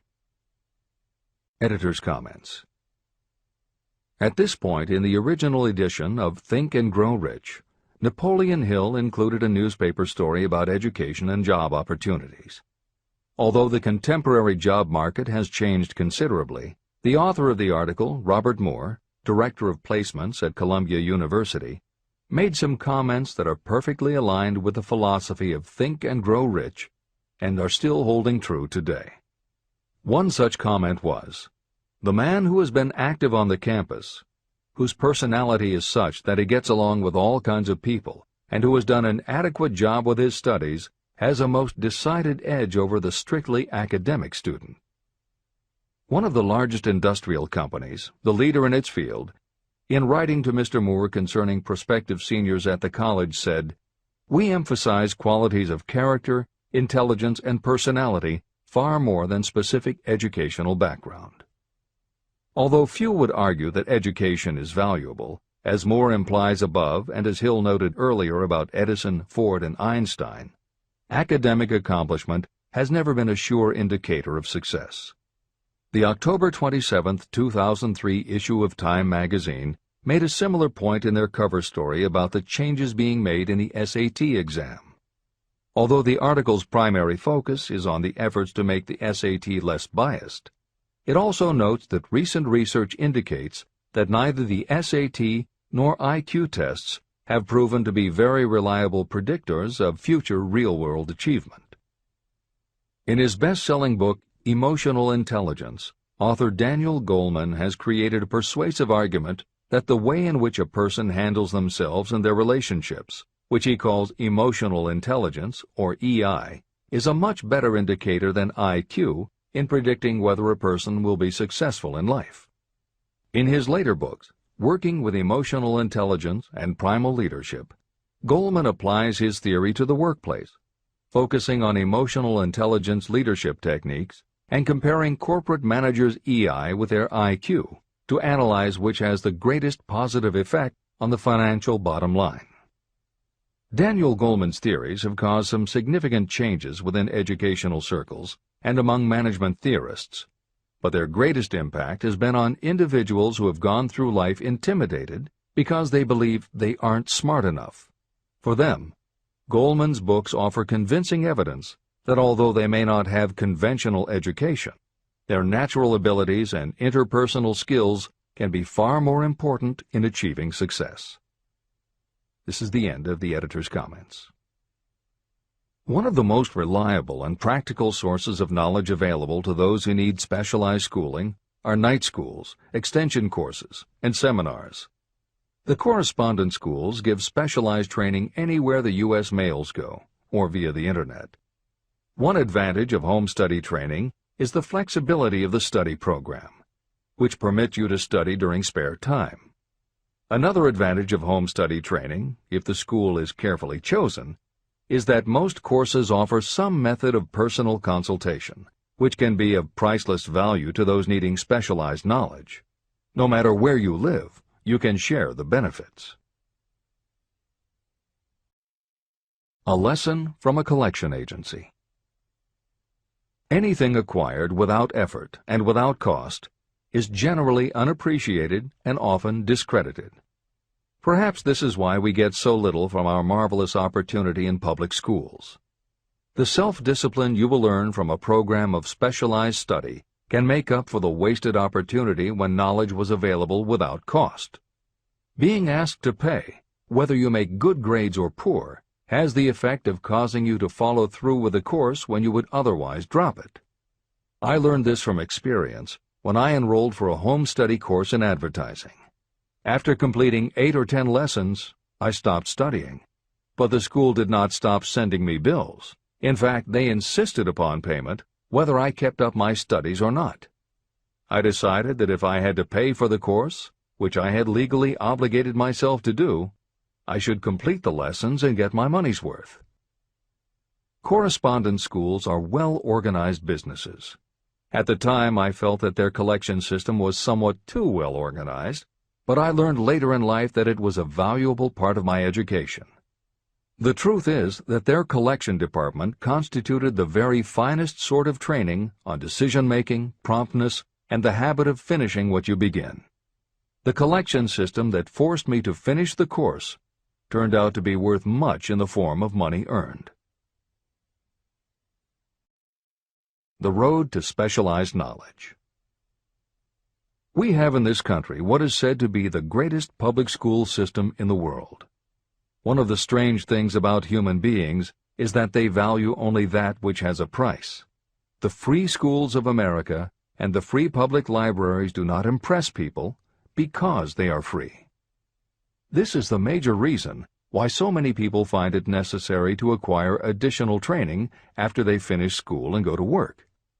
It is also one of the major reasons why employers give greater consideration to employees who take specialized training courses.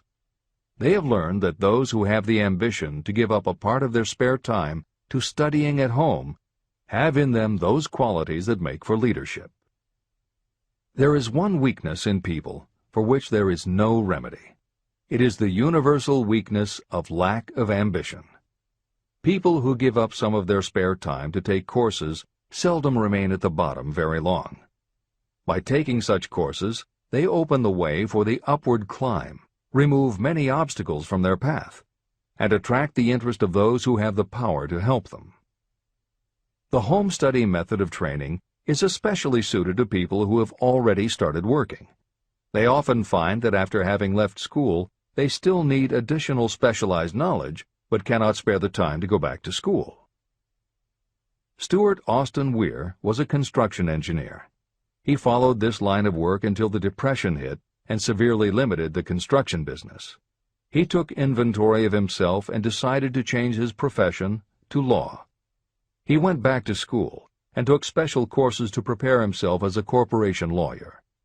He completed his training, passed the bar examination, and quickly built a lucrative law practice as a patent attorney.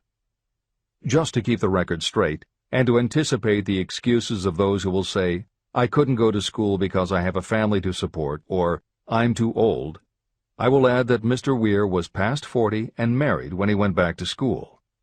Moreover, by carefully selecting highly specialized courses, Mr. Weir completed in 2 years the work that it takes the majority of law students 4 years to do. It pays to know how to purchase knowledge. A simple idea that paid off.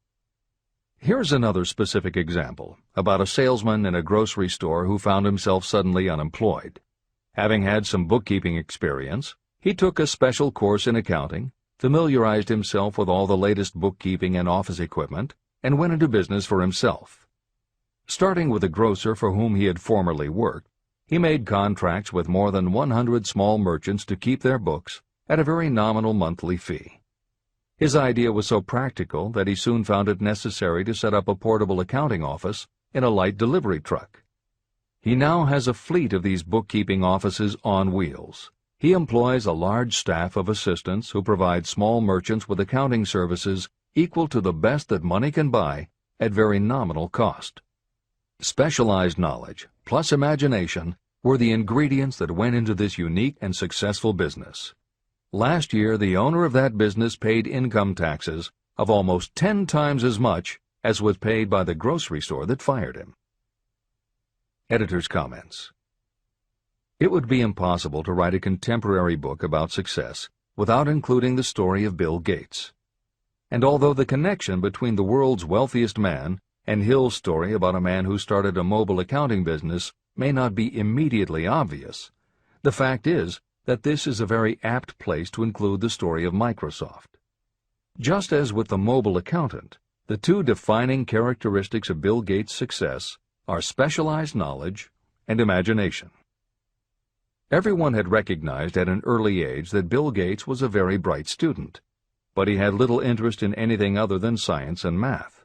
And when the mothers group at his school arranged for the students to learn about computing, that became his passion. By the time he was 13, he taught himself computer programming, and throughout high school and his years at university, his life revolved around computer clubs and odd jobs working for companies that had something to do with computers. Although at various times he toyed with the idea of a career in science or law, it is probably fair to say that while he was still in school, Bill Gates knew, in general terms, what his burning desire in life would be. He paid little attention to general knowledge, but devoted himself to assembling the specialized knowledge he would need to achieve his definite major purpose. Gates' burning desire heated up the day his friend and fellow computer club member Paul Allen bought a copy of the January 1975 issue of Popular Electronics. On the cover was a picture of an inexpensive desktop computer, the Altair 8800, which could be built from a kit. Gates and Allen knew in their gut that there were other students just like them who would love to get their hands on one of these things. At the time, it took a lot of imagination to foresee the impact computers might have on the average person. And even though they didn't own an Altair, they decided they could write a computer program for it. That took even more imagination. They contacted Ed Roberts, the founder of the company that made the Altair, and pitched their idea. Roberts told them he was getting offers from all over, and his policy was that whoever wrote it first would get the job. For the next 2 months, they tore apart the manual, gleaning the specialized knowledge they would need to write the program. They were the first to deliver a workable operating system, and Roberts bought it from them for $3,000 plus a royalty on sales. With their vision of the future burning in their imaginations, Gates and Allen used the advance and their royalties to launch a company that would be in the business of writing computer programs. They named their new company Microsoft and called old friends from their high school computer club to staff it. Bill Gates was 19 and Paul Allen was only a few years older. They and about 9 of their friends started writing programs for Apple Computer, Commodore, and anyone else who would contract with the company for their services. For the next 5 years, Bill Gates and Paul Allen had their share of imaginative ideas, but mostly they concentrated on learning the specialized knowledge needed to run and grow a successful business. Then in 1980, IBM, which had finally decided to get into the small computer business, needed help getting up to speed. They approached Microsoft to write an operating system for their new computer venture. Once again, specialized knowledge and imagination were the qualities that guided Bill Gates. In their imagination, Gates and Allen could see an even bigger future than before, and through specialized knowledge of what computers were capable of, they knew the role they could play in that future. They then made 2 business moves that are the foundation of the Microsoft success. First, because IBM had such a tight schedule, Gates went to a computer programmer, Tim Patterson, and bought from him a rudimentary but already developed operating system.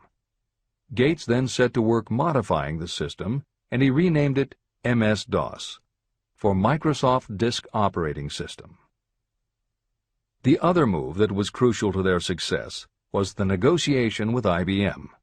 They started from the position that they would not sell an operating system to IBM. What they would do was license the system to IBM in exchange for a royalty on every copy sold with an IBM computer. And it would not be an exclusive license, which meant that Microsoft could also license the system to other computer companies.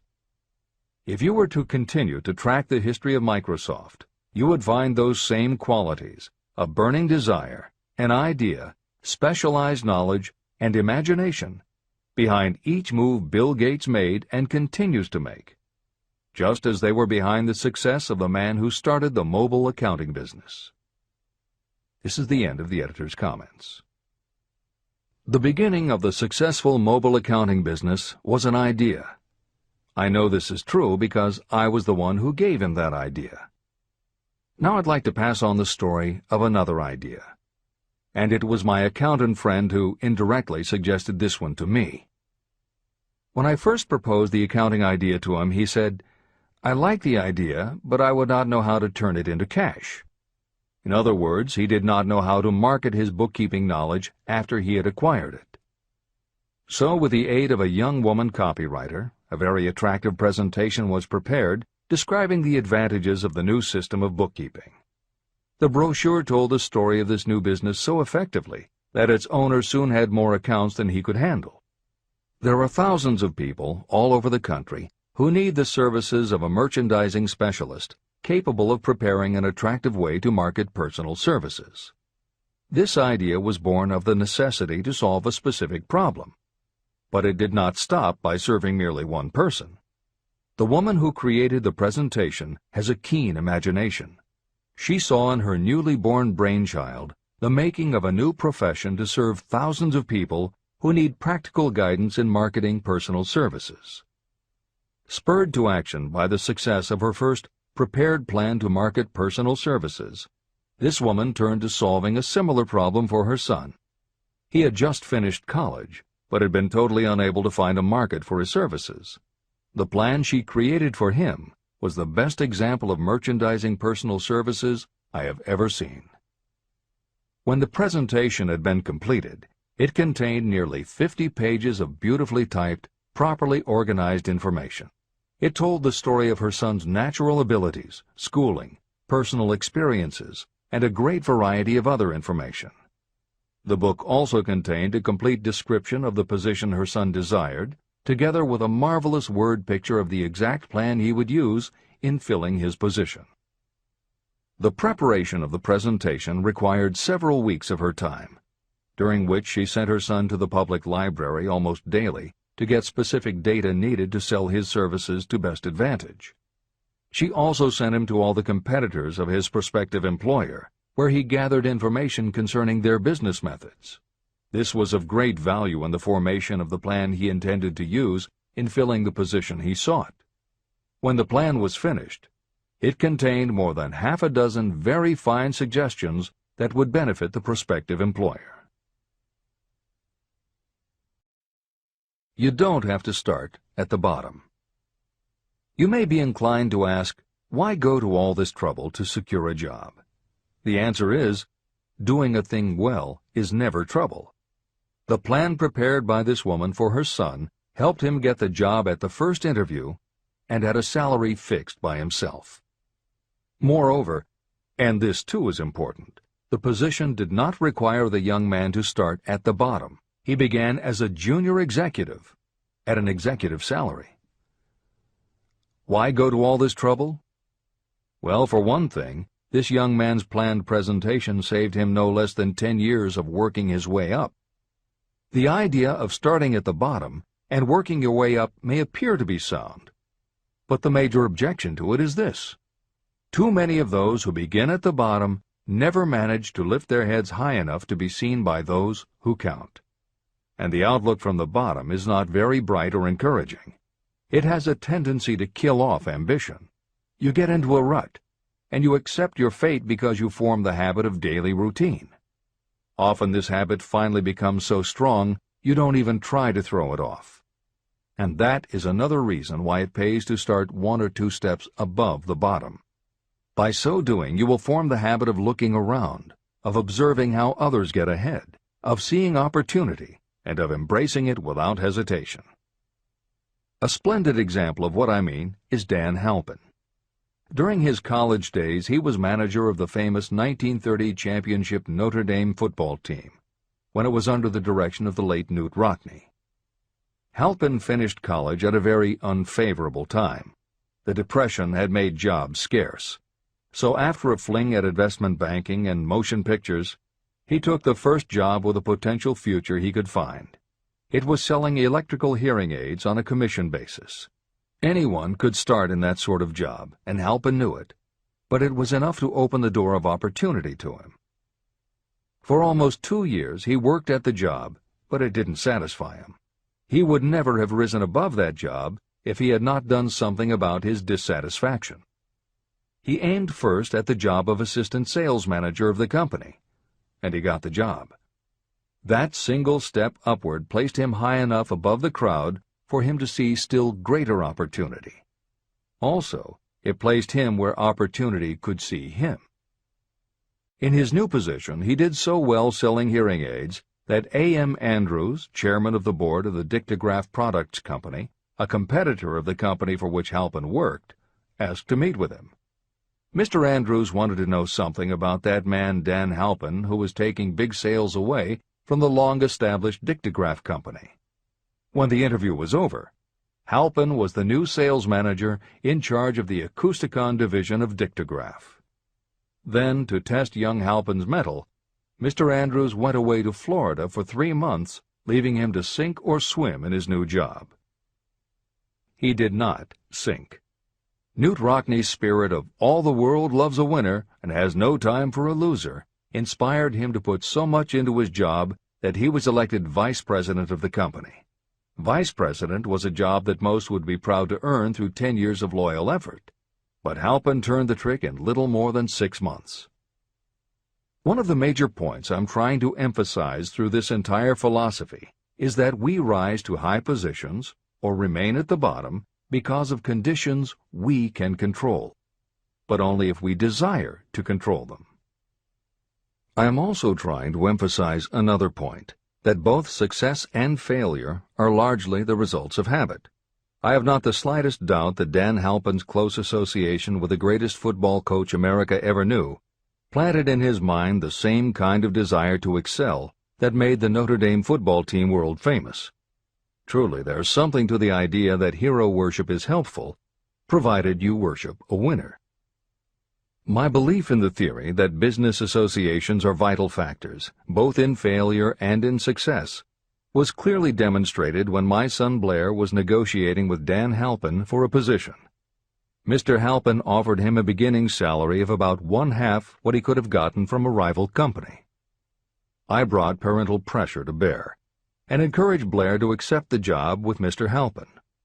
I believe that close association with people who refuse to compromise with circumstances is an asset that can never be measured in terms of money. The bottom is a monotonous, dreary, unprofitable place for any person. That is why I have taken the time to describe how lowly beginnings can be overcome by proper planning. Make your ideas pay off through specialized knowledge. The woman who prepared the personal service sales plan for her son now receives requests from all parts of the country, from others who want to market their personal services for more money. But don't think that all her plan consists of is clever salesmanship to help her clients get more money for the same services they formerly sold for less. She looks after the interests of the purchaser as well as the seller of personal services. She prepares her plans so that the employers receive full value for the additional money they pay. If you have the imagination and seek a more profitable outlet for your personal services, this suggestion may be the stimulus for which you have been searching. The idea could earn you an income far greater than that of the average doctor, lawyer, or engineer whose education required several years in college. Editor's comments. Mary Kay Ash was literally researching and writing down specialized knowledge when the idea for a new business was born in her imagination. Mary Kay had quit her job as a very successful sales manager in the gift business because she had become discouraged by seeing the men she had trained earning more and being promoted ahead of her. She decided to write an advice book for career women, but as she assembled the knowledge women would need to get ahead, she realized she was writing a business plan for the kind of business she would like to run. She took her life savings of $5,000, went out and found a skincare cream she liked, acquired the rights to it, and began to contact her friends and friends of friends to see if they would like to be beauty consultants for her new company. But what she was offering wasn't just a chance to sell skincare products. It was a very imaginative combination of philosophy and opportunity that gave women the chance to achieve both personal satisfaction and financial success. The company showed a modest profit in its first year and continued to grow each year until, by the beginning of the 21st century, there were over 1 million independent beauty consultants in 30 countries with wholesale sales of more than $1.5 billion.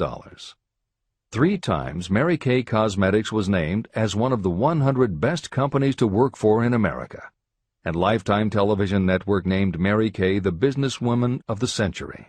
She became one of the most in-demand motivational speakers and the best-selling author of 3 books. Neil Balter also started his company based on specialized knowledge and imagination. He got his specialized knowledge from his job as a carpenter's apprentice. His imagination came into play the day he was hired by a customer who wanted to clear up a messy closet by having shelves installed. Now that kind of job must have been offered to thousands of carpenters, but not one of them had the imagination to see in it what Neil Balter saw. When he finished the work, Balter didn't just see nicely fitted shelves. He saw that he had created a solution for a problem that was common to every household in America. He took the money he earned from the job and started his own business, California Closet Company, which specialized in shelves and fittings designed to attractively organize closet space for maximum efficiency. But Balter's imagination didn't stop once he had his own business up and running. Now he could imagine an even bigger operation. So he went out to find new specialized knowledge about operating and franchising a business. Neil Balter had licensed more than 100 California closet franchises when Williams-Sonoma offered to buy the company for $12 million. Lillian Vernon's specialized knowledge was in an area that many women had, but they didn't have the imagination she had. To quote from her autobiography, An Eye for Winners, handbags. I knew about those, why not sell them, and belts to match? Didn't every teenage girl strolling along the street anywhere in the United States sport a handbag and belt?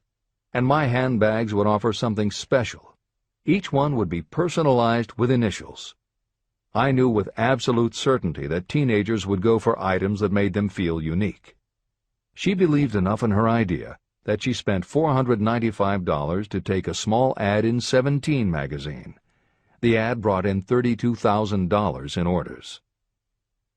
That was when Lillian Vernon started to gather other specialized knowledge about renting space, manufacturing products, warehousing, and shipping, all of which she'd need to grow her idea of bags and belts into a direct response business featuring a whole array of distinctively monogrammed items.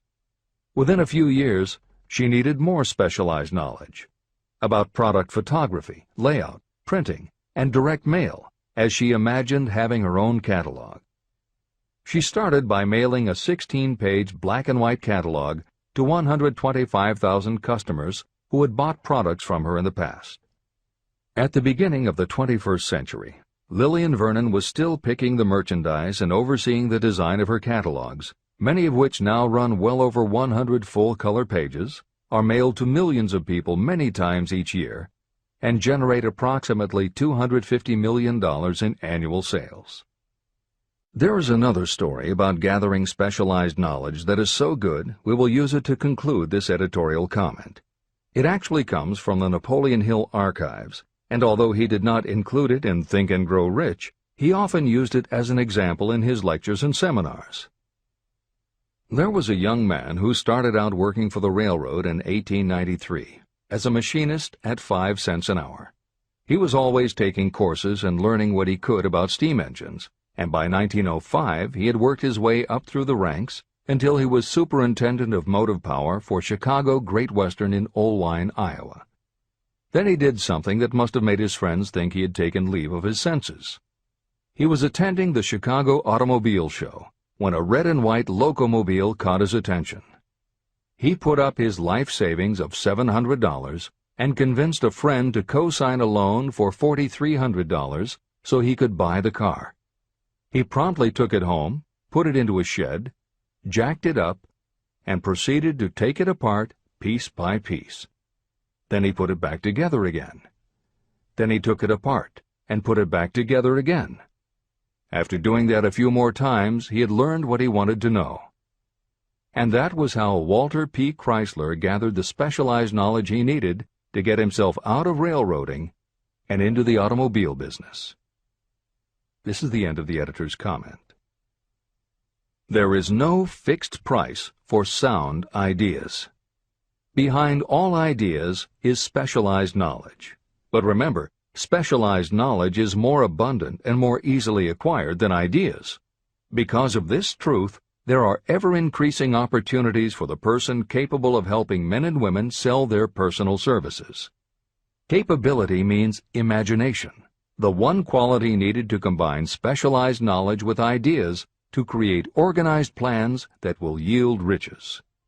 If you have imagination, this chapter may present you with an idea that is the beginning of the riches you desire. Remember, the idea is the main thing. Specialized knowledge may be found just around the corner, any corner.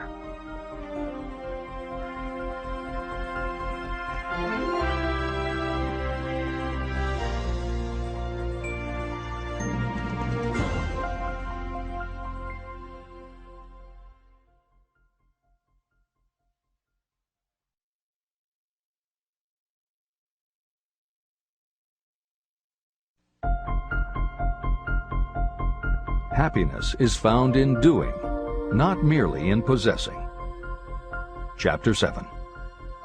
Imagination, the workshop of the mind. The fifth step toward riches. The imagination is literally the workshop where all plans are created. It is where the impulse, the desire, is given shape, form, and action through the aid of the imaginative faculty of the mind. It has been said that we can create anything that we can imagine. Through the aid of imagination, we have discovered and harnessed more of nature's forces during the past 50 years than during the entire history of the human race previous to that time. And even with all we have accomplished, we have come nowhere near the limit of what we are capable. Our only limitation, within reason, lies in the development and use of our imagination. The human imagination offers so much possibility. It is as though we have merely discovered that we have an imagination and have just started to use it in a very elementary way. Two forms of imagination. The imaginative faculty functions in two forms. One is known as synthetic imagination, and the other as creative imagination. Editor's comments. In modern usage, the word synthetic has taken on a negative connotation, implying that something is artificial, not the real thing. Today, the word synthesized, which is defined as something made up from component parts, would better describe what Hill had in mind and has been substituted here accordingly. This is the end of the editor's comment. Synthesized imagination. Through this faculty, you arrange old concepts, ideas, or plans into new combinations. Synthesized imagination does not create anything. It merely works with the material of experience, education, and observation with which it is fed. It is the faculty used by most inventors, with the exception of those geniuses who draw upon the creative imagination when they cannot solve problems through synthesized imagination. Creative imagination. Through the faculty of creative imagination, the finite human mind has direct communication with infinite intelligence, the faculty through which hunches and inspirations are received. It is by this faculty that all basic or new ideas are handed over to mankind. It is through this faculty that we pick up vibes from other people, and in that way one individual may tune in or communicate with the subconscious minds of others. This concept is explained in greater detail later.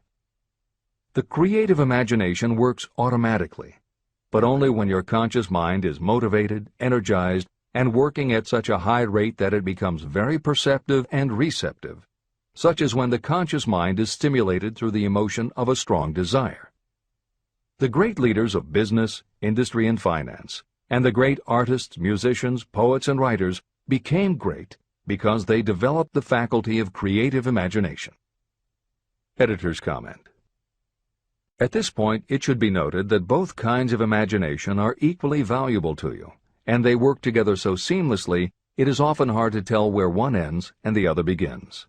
For instance, when Jeff Bezos created the idea of Amazon.com, was it synthesized imagination or creative imagination? At the time, many people were getting onto the idea of the Internet as a sales medium. From this, it could be concluded that he was drawing upon experience, education, and observation, which would mean he was using synthesized imagination. But why did he decide to sell books? Was that synthesized or creative?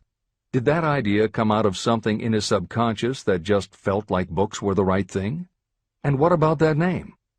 Calling a bookstore Amazon didn't make sense to anyone but Bezos, but it certainly caught the public's attention. How important was the name in the store's success? Was that choice creative or synthesized? Now take it a step further. What about eBay? Amazon had already shown that you could sell a lot of goods on the Internet.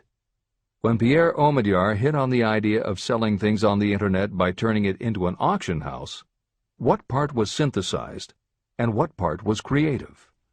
The answer is, it doesn't matter. Whether you are consciously assembling the parts of a plan, or if subconsciously the pieces fall into place and suddenly hit you in a flash of inspiration, all that matters is that you are putting your imagination to work.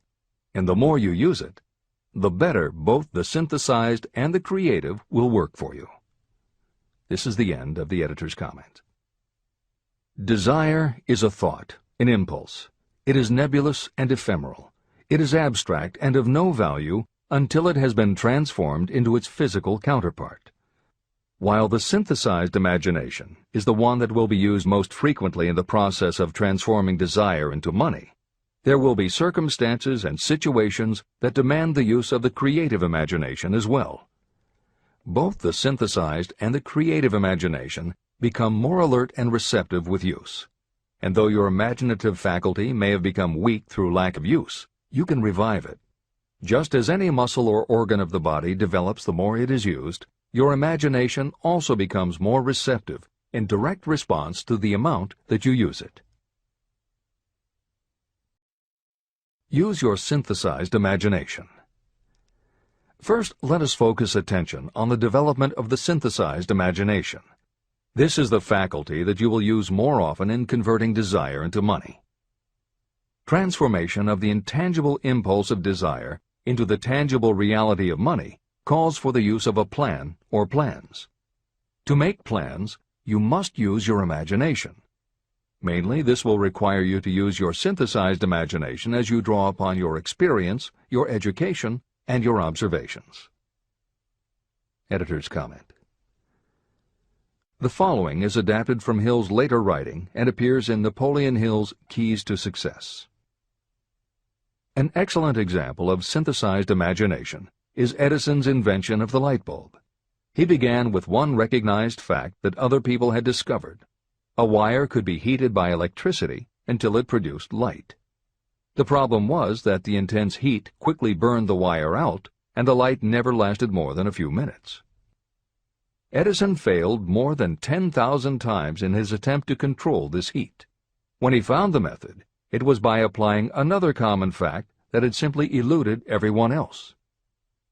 He realized that charcoal is produced by setting wood on fire, covering it with soil, and allowing the fires to smolder. The soil permits only enough air to reach the fire to keep it burning without blazing, and that way the wood isn't burned up. When Edison recognized this fact, his imagination immediately associated it with the idea of heating the wire. He placed the wire inside a bottle, pumped out most of the air, and produced the first incandescent light. It burned for 8.5 hours. Everything that Edison used to make the electric light was widely known, but the way he synthesized the knowledge changed the world and made him a very wealthy man. W. Clement Stone called the process the R2A2 formula: recognize and relate, assimilate and apply. If you do that with everything you see, hear, think, and experience, it will give you a new way of looking at familiar things. If you do that, you can achieve what others believe is impossible. Later in this chapter, you will read of other fortunes that grew from even simpler synthesized ideas. And these stories should lead you to conclude that the combination of ideas is nothing that you couldn't have thought of yourself. That alone should start your own imagination synthesizing ideas. However, even though these stories will inspire you, and you will be anxious to get started, this is not yet the point for you to start making plans. Here, and throughout Think and Grow Rich, Napoleon Hill reminds the reader that this book is meant to be read all the way through before beginning to put the philosophy into practice. There are other ideas to be assimilated from later chapters that will influence your imagination and therefore affect the plans you may develop. This is the end of the editor's comments. Read the entire book through, then come back to this chapter and begin to put your imagination to work on the building of a plan for transforming your desire into money. Examples and instructions for creating plans are given in almost every chapter. Carry out the instructions that are best suited to your needs and put your plan in writing. The moment you complete this, you will have definitely given concrete form to your intangible desire. Now, read that sentence once more in a slightly different way. The moment I put my plan in writing, I will have definitely given concrete form to my desire. Now read it aloud and realize what you are telling yourself. Desire is only a thought. Through synthesized imagination, your experience, education, and observations will give it shape, form, and action. From the moment you follow those instructions and write out your desire and your plan, you will have actually taken the first of a series of steps that will enable you to convert the thought into its physical counterpart. Editor's comments. Synthesized imagination plays a role in every phase of a business plan. In fact, some of the most successful companies actually get started from synthesized imagination. When an entrepreneur, drawing upon his or her education, experience, and observations, takes an idea from one source and gives it a new application. That is exactly what happened with Ruth Handler. She and her husband, along with another partner, had started a small manufacturing company which had evolved into toy manufacturing. The success of their business depended on coming up with new toy ideas. Watching her young daughter at play, Ruth Handler noticed that she was fascinated with cutout books that featured teenage girl or career women paper dolls that she could cut out clothes for. She also knew that little girls loved to play dress-up in grown-up clothes. These ideas, drawn from Ruth Handler's education, experience, and observations, synthesized themselves in her imagination and came together as a new idea. Ruth Handler announced that they should make a lifelike teenage girl doll. Not a paper doll, but a real three-dimensional grown-up doll with a woman's figure, and they could also make grown-up clothes to fit it, so that girls could play dress-up with the doll. In honor of the source of inspiration, Ruth Handler named the new doll after her daughter, Barbie. As obvious as it seems now, until Ruth Handler, no one had the imagination to make and market a doll that looked like a woman, and certainly no one had ever made endless collections of tiny women's fashions for a doll to wear. Previously, we mentioned Jeff Bezos creating Amazon by combining the idea of a bookstore with the Internet, and Pierre Omidyar doing the same thing with auctions when he launched eBay. Mary Kay Ash took the idea of women running their own businesses and added the idea of door-to-door sales. Anita Roddick took the trend of all-natural ingredients, combined it with cosmetics, and created the body shop empire. Bernard Marcus and Arthur Blank took the concept of the supermarket, combined it with hardware, and created Home Depot. Thomas Stemberg and Leo Kahn did the same thing with office supplies and launched Staples. Once the connections are made, it may seem obvious, but making these supposedly obvious connections has brought success to many people. Napoleon Hill says imagination is like a muscle that can be strengthened through use. Just as there are specific exercises that will build and improve physical muscles, specific exercises have been developed to improve and build imagination, and it is commonly accepted that creativity developed in one area will affect your creativity in others. Dr. Edward de Bono, one of the most highly regarded experts in the field, has written more than 25 books, including the bestsellers Lateral Thinking and 6 Thinking Hats, that are literally designed to make you think. Dr. Betty Edwards' bestseller, Drawing on the Right Side of the Brain, uses drawing techniques to awaken creativity. Dr. Gabrielle Rico's bestseller, Writing the Natural Way, uses a technique called clustering as a way to break writer's block. And Tony Buzan uses a similar method for opening your mind that he terms mind mapping. In their bestseller, Super Learning, Sheila Ostrander and Lynn Schroeder show ways to use classical music, and Roger Von Eck suggests puzzles and riddles as stimuli in A Whack on the Side of the Head. This is the end of the editor's comments. Tapping into creative imagination. The earth on which you live, you yourself, and every other material thing are the result of evolutionary change, through which bits of matter have been organized and arranged in an orderly fashion. As far as science has been able to determine, the entire universe consists of but 2 things, matter and energy. Moreover, and this statement is of stupendous importance, this earth, every one of the billions of individual cells of your body, and every subatomic particle of matter began as an intangible form of energy. Through the combination of energy and matter has been created everything perceptible, from the largest star in the heavens down to and including man himself. Desire is a thought impulse. Thought impulses are forms of energy. When you begin the process of acquiring money by using the thought impulse of desire, you are drafting into your service the same stuff that nature used in creating this earth, as well as every material form in the universe, including your body and your brain, in which the thought impulses function. Editor's comments. Although recent developments in physics, gauge theory, string theory, membrane theory, and others, have advanced our understanding of matter and energy, Hill's preceding description remains in accord with modern science. The newer theories are variations on and refinements of the basic concept that everything in the universe is either space, time, matter, or energy. And as Einstein stated, energy and matter are in fact different forms of the same thing. As Hill says, everything from the stars to the solar system to the earth, to you, your brain, and that little spark called a thought, are all the same stuff.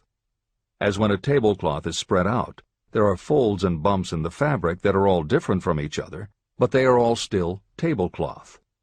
Like the folds and bumps in the tablecloth, energy and matter are the same thing in different forms.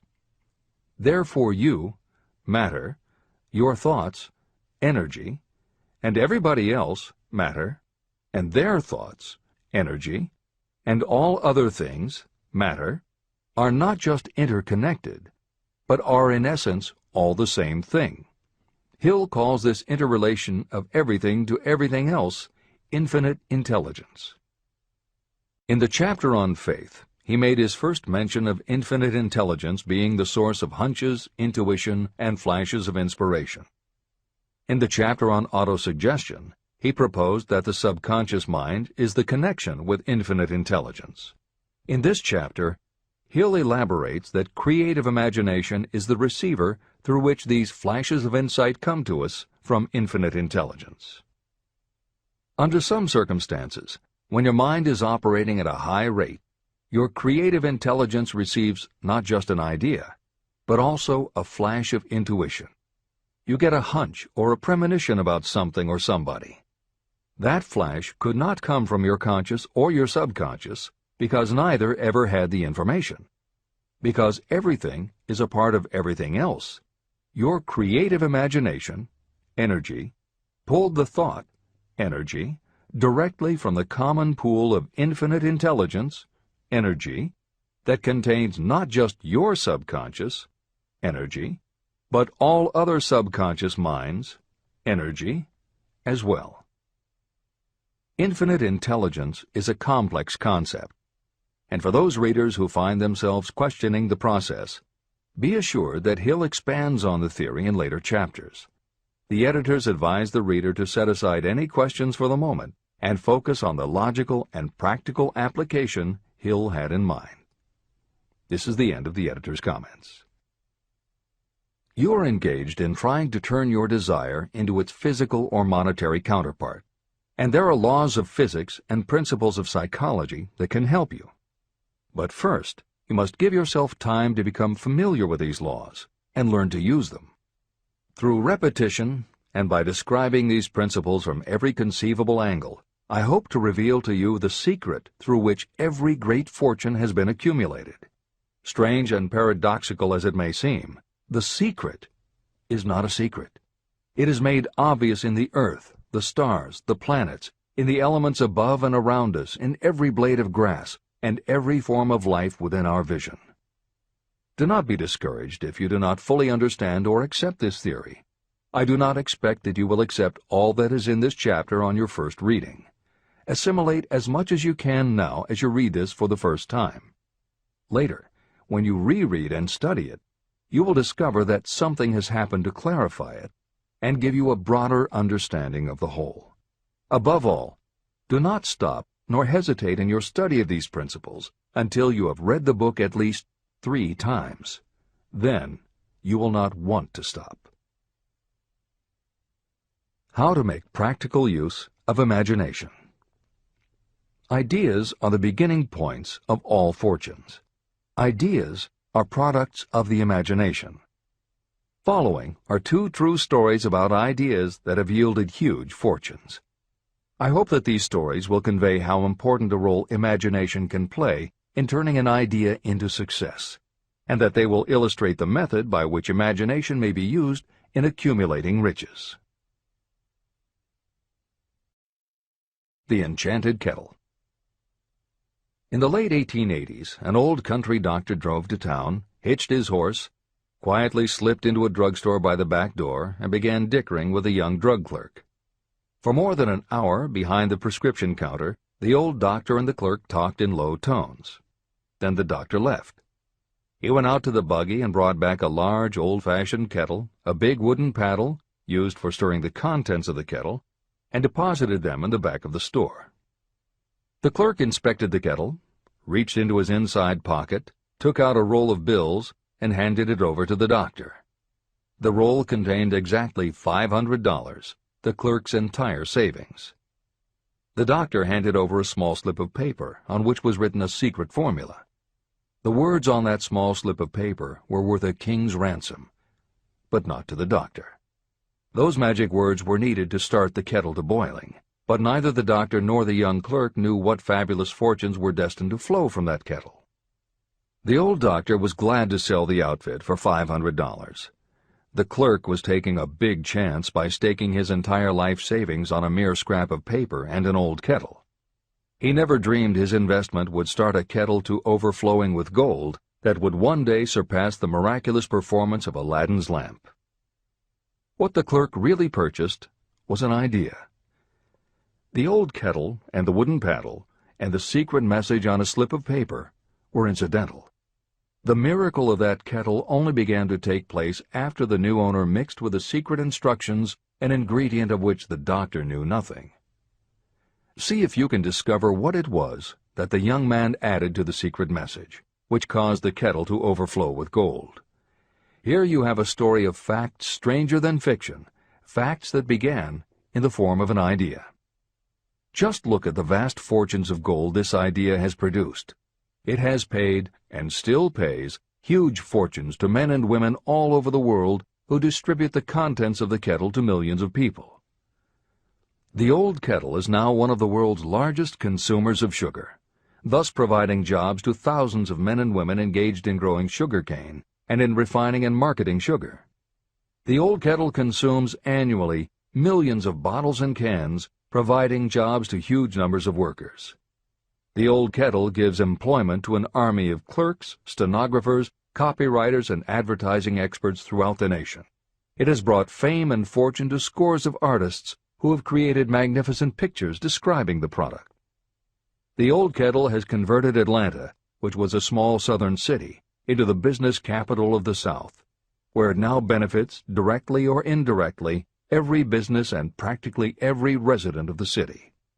The influence of this idea now benefits every civilized country in the world, pouring out a continuous stream of gold to all who touch it. Gold from the kettle built and maintains one of the most prominent colleges of the South, where thousands of young people receive the training essential for success. If the product of that old brass kettle could talk, it would tell thrilling tales in every language, tales of love, of business, of professional men and women who are daily being stimulated by it. I am sure of at least one such tale of romance, for I was a part of it, and it all began not far from the very spot on which the drug clerk purchased the old kettle. It was there that I met my wife, and it was she who first told me of the enchanted kettle. It was the product of that kettle we were drinking when I asked her to accept me for better or worse. Whoever you are, wherever you may live, whatever your occupation, just remember every time you see the words Coca-Cola that its vast empire of wealth and influence grew out of a single idea. And that idea, the mysterious ingredient the drug clerk, Asa Candler, mixed with a secret formula, was imagination. Stop and think of that for a moment. Keep in mind that the steps to riches described in this book are the very same principles through which the influence of Coca-Cola has been extended to every city, town, village, and crossroads of the world. Now here's the most important thing to remember. The ideas you create may have the possibility of duplicating the enormous success of this worldwide thirst killer. Editor's comments. Harlan Sanders, too, had a recipe in a magic kettle. Actually, his kettle was a pressure cooker, but neither his cooker nor his recipe of 11 herbs and spices would be mentioned here if he didn't also have imagination. Harlan Sanders owned and operated a successful motel and cafe in Corbin, Kentucky. Then, when the new interstate highway came through, it bypassed Sanders' location. In a short time, his business went broke, leaving him with little more than his recipe for fried chicken and a way to make it quickly in a pressure cooker. At 62 years of age, the Colonel, as people called him, had to find a new way to make a living. That's when the magic ingredient, imagination, came in. He decided he wasn't going to sell fried chicken anymore. Instead, he would sell his method for making it. He packed his recipe and cooker into the back of his car and hit the road to demonstrate his fried chicken to other restaurant owners. In the first 2 years, he managed to sell 5 franchises. 2 years later, he'd sold 200. 4 years later, he was up to 600 locations when he was approached by an investment group to sell his company.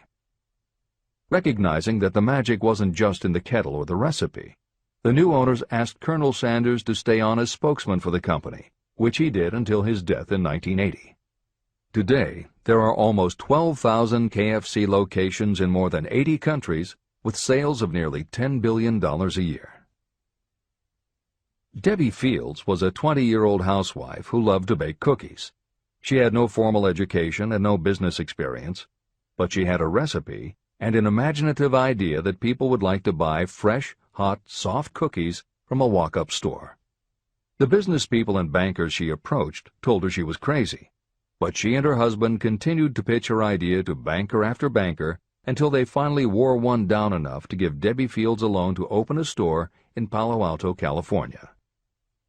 By noon on her first day, she still hadn't sold a cookie, so she went out into the street and gave away samples. that did it. Her walk-in try-a-sample cookie store took off. Today, Mrs. Field's stores are all across America. Harvard Business School uses her methods as a case study in efficiency, and Debbie Fields has become a best-selling author, an in-demand motivational speaker, and a television personality.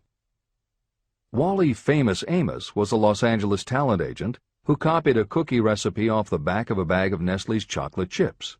He made a few changes to personalize the recipe and started to give out his version of homemade cookies as a sort of calling card. His clients and business associates liked them so much that Wally finally decided to quit show business and open a store. He did it with a Hollywood agent's flair. He opened on Sunset Boulevard with 2,000 invitations, a red carpet, and celebrities. With the same flair, he put his picture on the bag, filled the bags with cookies, and started selling them to exclusive department stores and specialty shops. 10 years later, Famous Amos cookies were a $10 million business. Ray Kroc was over 50 and selling milkshake mixers when he heard about a hamburger stand in California, owned by Dick and Mac McDonald, that was doing great business. He packed his car and headed to San Bernardino to check it out. What he saw was a sit-down restaurant that had a limited menu featuring a good hamburger recipe, and they were serving them faster than any place he'd ever seen. Figuring that if there were more places like this, he could sell them a lot of milkshake mixers, Kroc pitched the McDonald brothers on the idea of opening some more McDonald's. They were interested, but they didn't know who they could get to open the new restaurants. This time, it was a recipe and a magic griddle, but it still needed the extra ingredient, imagination. On the spot, Ray Kroc offered to go into business with them and open the restaurants himself. According to the signs on the Golden Arches, Ray Kroc's imagination paid off in billions of hamburgers sold. In 1982, Howard Schultz went to work as the director of marketing for a small coffee importer wholesaler called Starbucks, which had only one location in Seattle's Pike Place Market.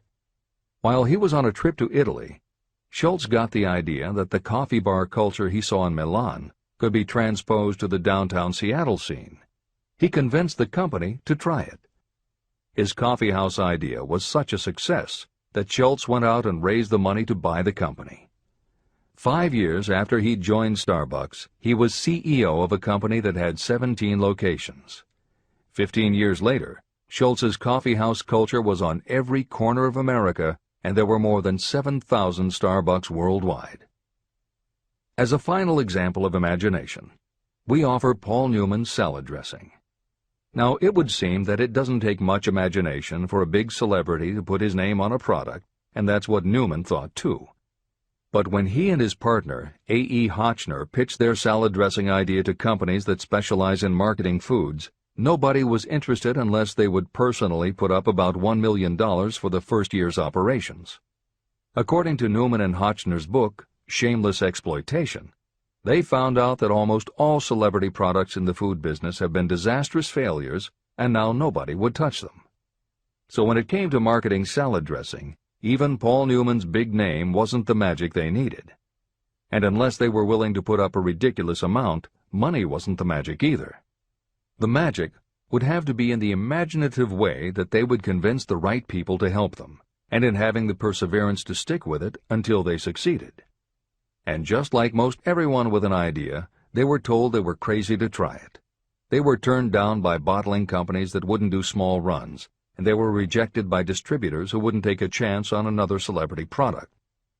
In the end, it was one supermarket owner, Stu Leonard, who helped hook them up with the right suppliers. But even that wouldn't have been enough if Stu Leonard hadn't had enough imagination to see the possibilities and agree to put Newman's own salad dressing on the shelves in his store. 15 years later, Newman's Own Brands was a $100 million company, which gives all profits to charity. This is the end of the editor's comments. What I would do if I had $1 million. The following story proves the truth of that old saying, where there's a will, there's a way. It was told to me by that beloved educator and clergyman Frank W. Gonzalez, who began his preaching career in the Stockyards region of Chicago. While Dr. Gonzalez was going through college, he observed many defects in our educational system. defects that he believed he could correct if he were the head of a college. He made up his mind to organize a new college in which he could carry out his ideas without being handicapped by orthodox methods of education. He needed $1 million to put the project across. Where was he to lay his hands on so large a sum of money? That was the question that absorbed most of this ambitious young preacher's thought, but he couldn't seem to make any progress. Every night he took that thought to bed with him. He got up with it in the morning. He took it with him everywhere he went. He turned it over and over in his mind until it became a consuming obsession with him. Being a philosopher as well as a preacher, Dr. Gonzalez recognized, as do all who succeed in life, that definiteness of purpose is the starting point from which one must begin. He recognized, too, that definiteness of purpose takes on life and power when backed by a burning desire to translate that purpose into its material equivalent. He knew all these great truths, yet he did not know where or how to lay his hands on $1 million. The normal thing would have been to give up and quit, saying, "Ah, well, my idea's a good one, but I can't do anything with it because I can't raise the $1 million." That is exactly what the majority of people would have said, but it is not what Dr. Gonzalez said. What he said, and what he did, are so important that I will now introduce him and let him speak for himself. One Saturday afternoon, I sat in my room thinking of ways and means of raising the money to carry out my plans. For nearly 2 years I had been thinking, but I had done nothing but think. The time had come for action. I made up my mind, then and there, that I would get the necessary $1 million within a week. How? I was not concerned about that. The main thing of importance was the decision to get the money within a specified time. I want to tell you that the moment I reached a definite decision to get the money within a specified time, a strange feeling of assurance came over me, such as I had never before experienced. Something inside me seemed to say, "Why didn't you reach that decision a long time ago? The money was waiting for you all the time." I called the newspapers and announced I would preach a sermon the following morning entitled, "What I Would Do If I Had $1 Million." I went to work on the sermon immediately, but I must tell you frankly that the task was not difficult because I had been preparing that sermon for almost 2 years. Long before midnight I had finished writing the sermon. I went to bed and slept with a feeling of confidence, for I could see myself already in possession of the $1 million. Next morning I arose early, went into the bathroom, read the sermon, then knelt on my knees and asked that my sermon might come to the attention of someone who would supply the needed money. While I was praying, I again had that feeling of assurance that the money would be forthcoming. In my excitement, I walked out without my sermon and did not discover the oversight until I was in my pulpit and about ready to begin delivering it. It was too late to go back for my notes, and what a blessing that I couldn't go back. Instead, my own subconscious mind yielded the material I needed.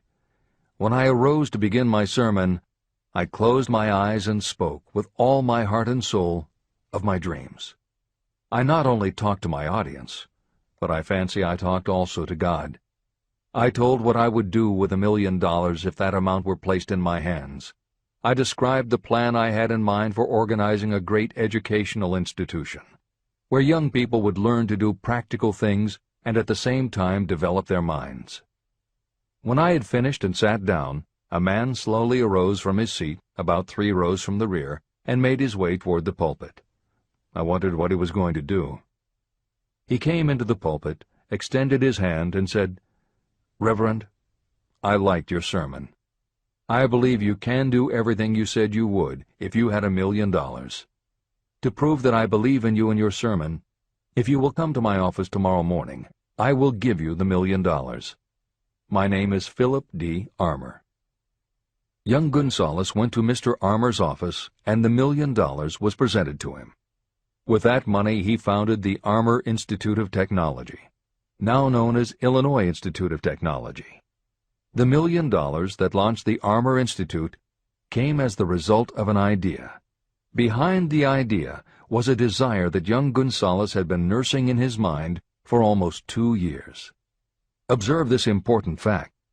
He got the money within 36 hours after he reached a definite decision in his own mind to get it and decided upon a definite plan for getting it.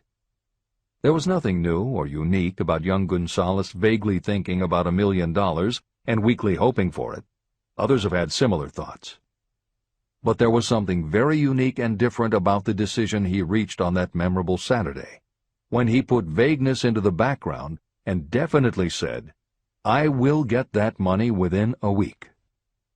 The principle through which Dr. Gonzales got his $1 million is still alive. It is available to you. This universal law is as workable today as it was when the young preacher made use of it so successfully. Editor's comments.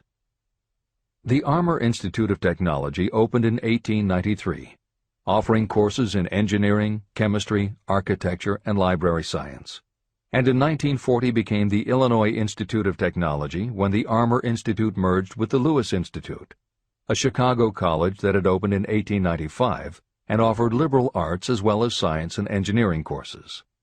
In 1949, the Institute of Design, founded in 1937, also merged with IIT, followed in 1969 by the Chicago-Kent College of Law and the Stewart School of Business, and in 1986 by the Midwest College of Engineering. Today there are several campuses in downtown Chicago. IIT has been called the alma mater of accomplishments. This is the end of the editor's comment.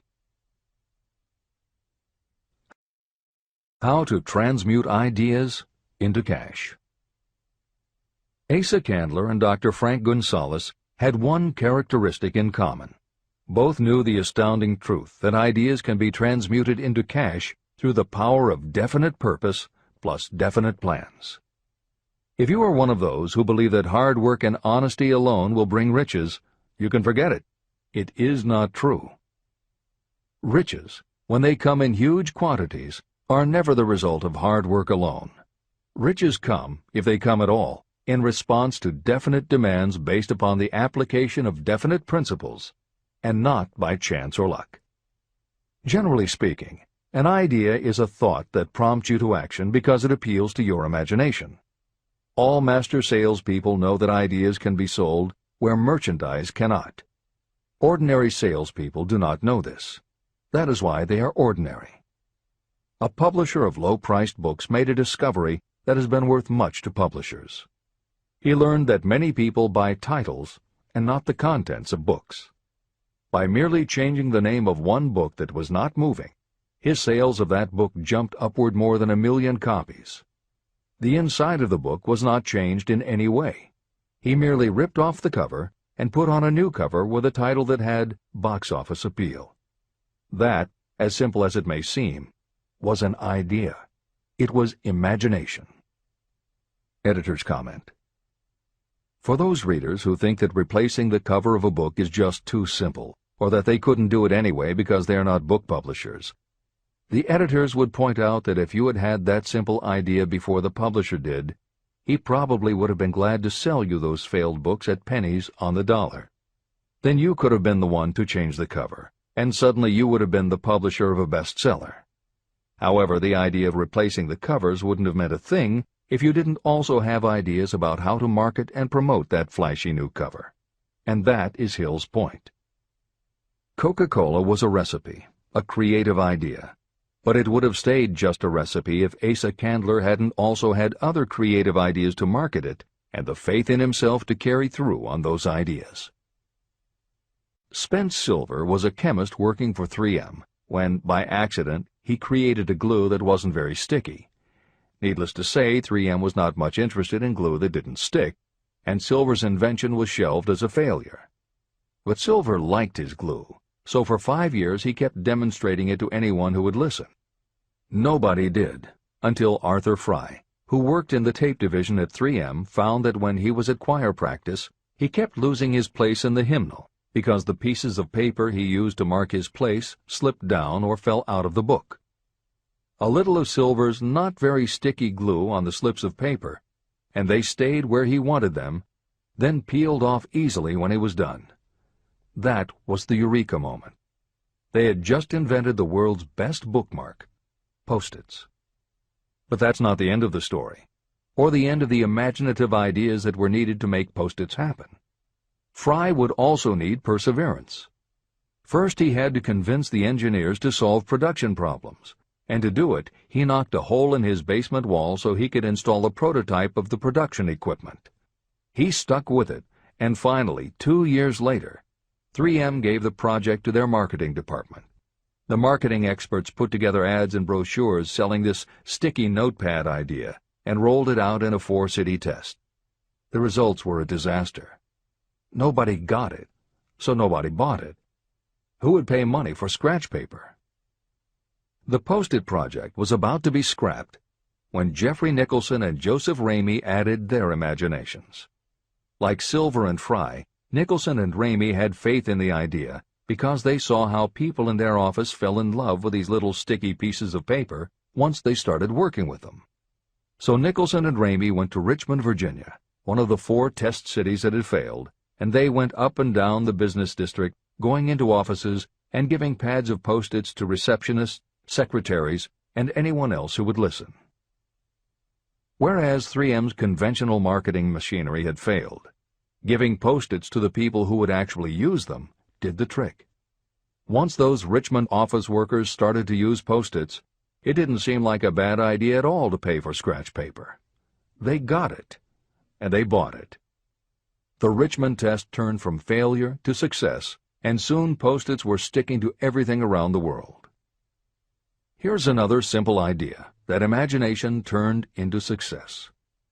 The story began with a man whose problem was just the opposite of Spence Silver's. This man had something that stuck too well. George de Mestral was a Swiss mountaineer who went hunting one day with his dog.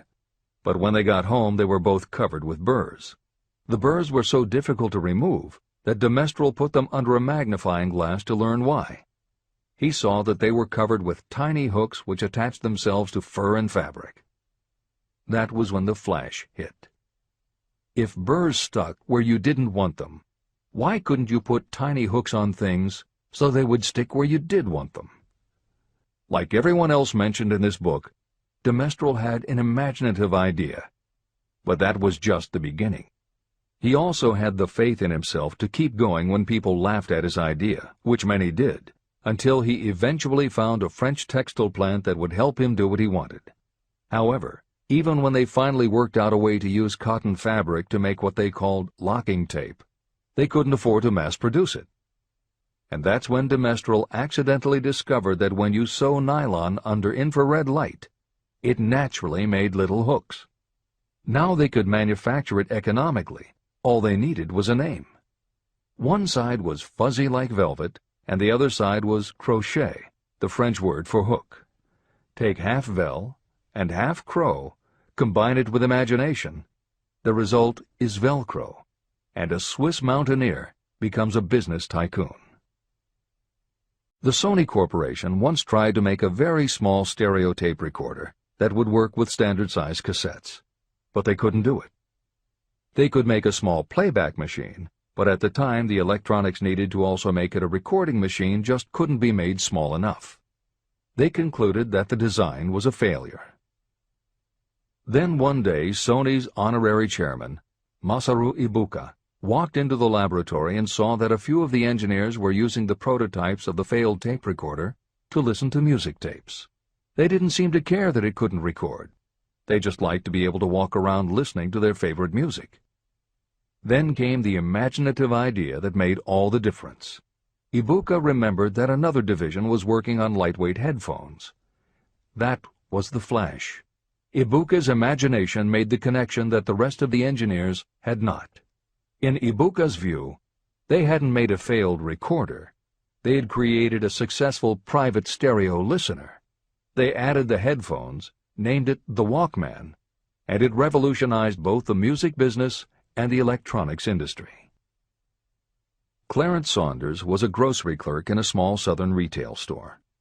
One day he was standing with a tray in his hands waiting his turn in a cafeteria. He had never earned more than $20 a week before then, and no one had ever noticed anything about him that indicated unusual ability, but something took place in his mind as he stood in the line of waiting people that put his imagination to work. That was when he came up with the idea that this same self-serve concept would also work at the grocery store. Clarence Saunders took the idea to his boss. Naturally, his boss told him he was crazy. So Clarence Saunders quit his job, went out and did what he needed to do to raise the money, and opened the first self-serve grocery store. He called it Piggly Wiggly, and Clarence Saunders, the $20-a-week grocery clerk, rapidly became the multi-million-dollar chain store groceryman of America.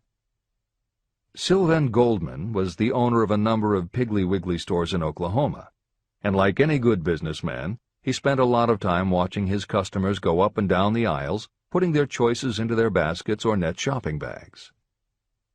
One night, while trying to figure out how to get his customers to buy more at one time, he found himself staring at a basket sitting on the seat of a wooden folding chair. Eureka! He called in his mechanic, Fred Young. They put some wheels on the bottom of the legs, added another basket below the seat, and the shopping cart was born.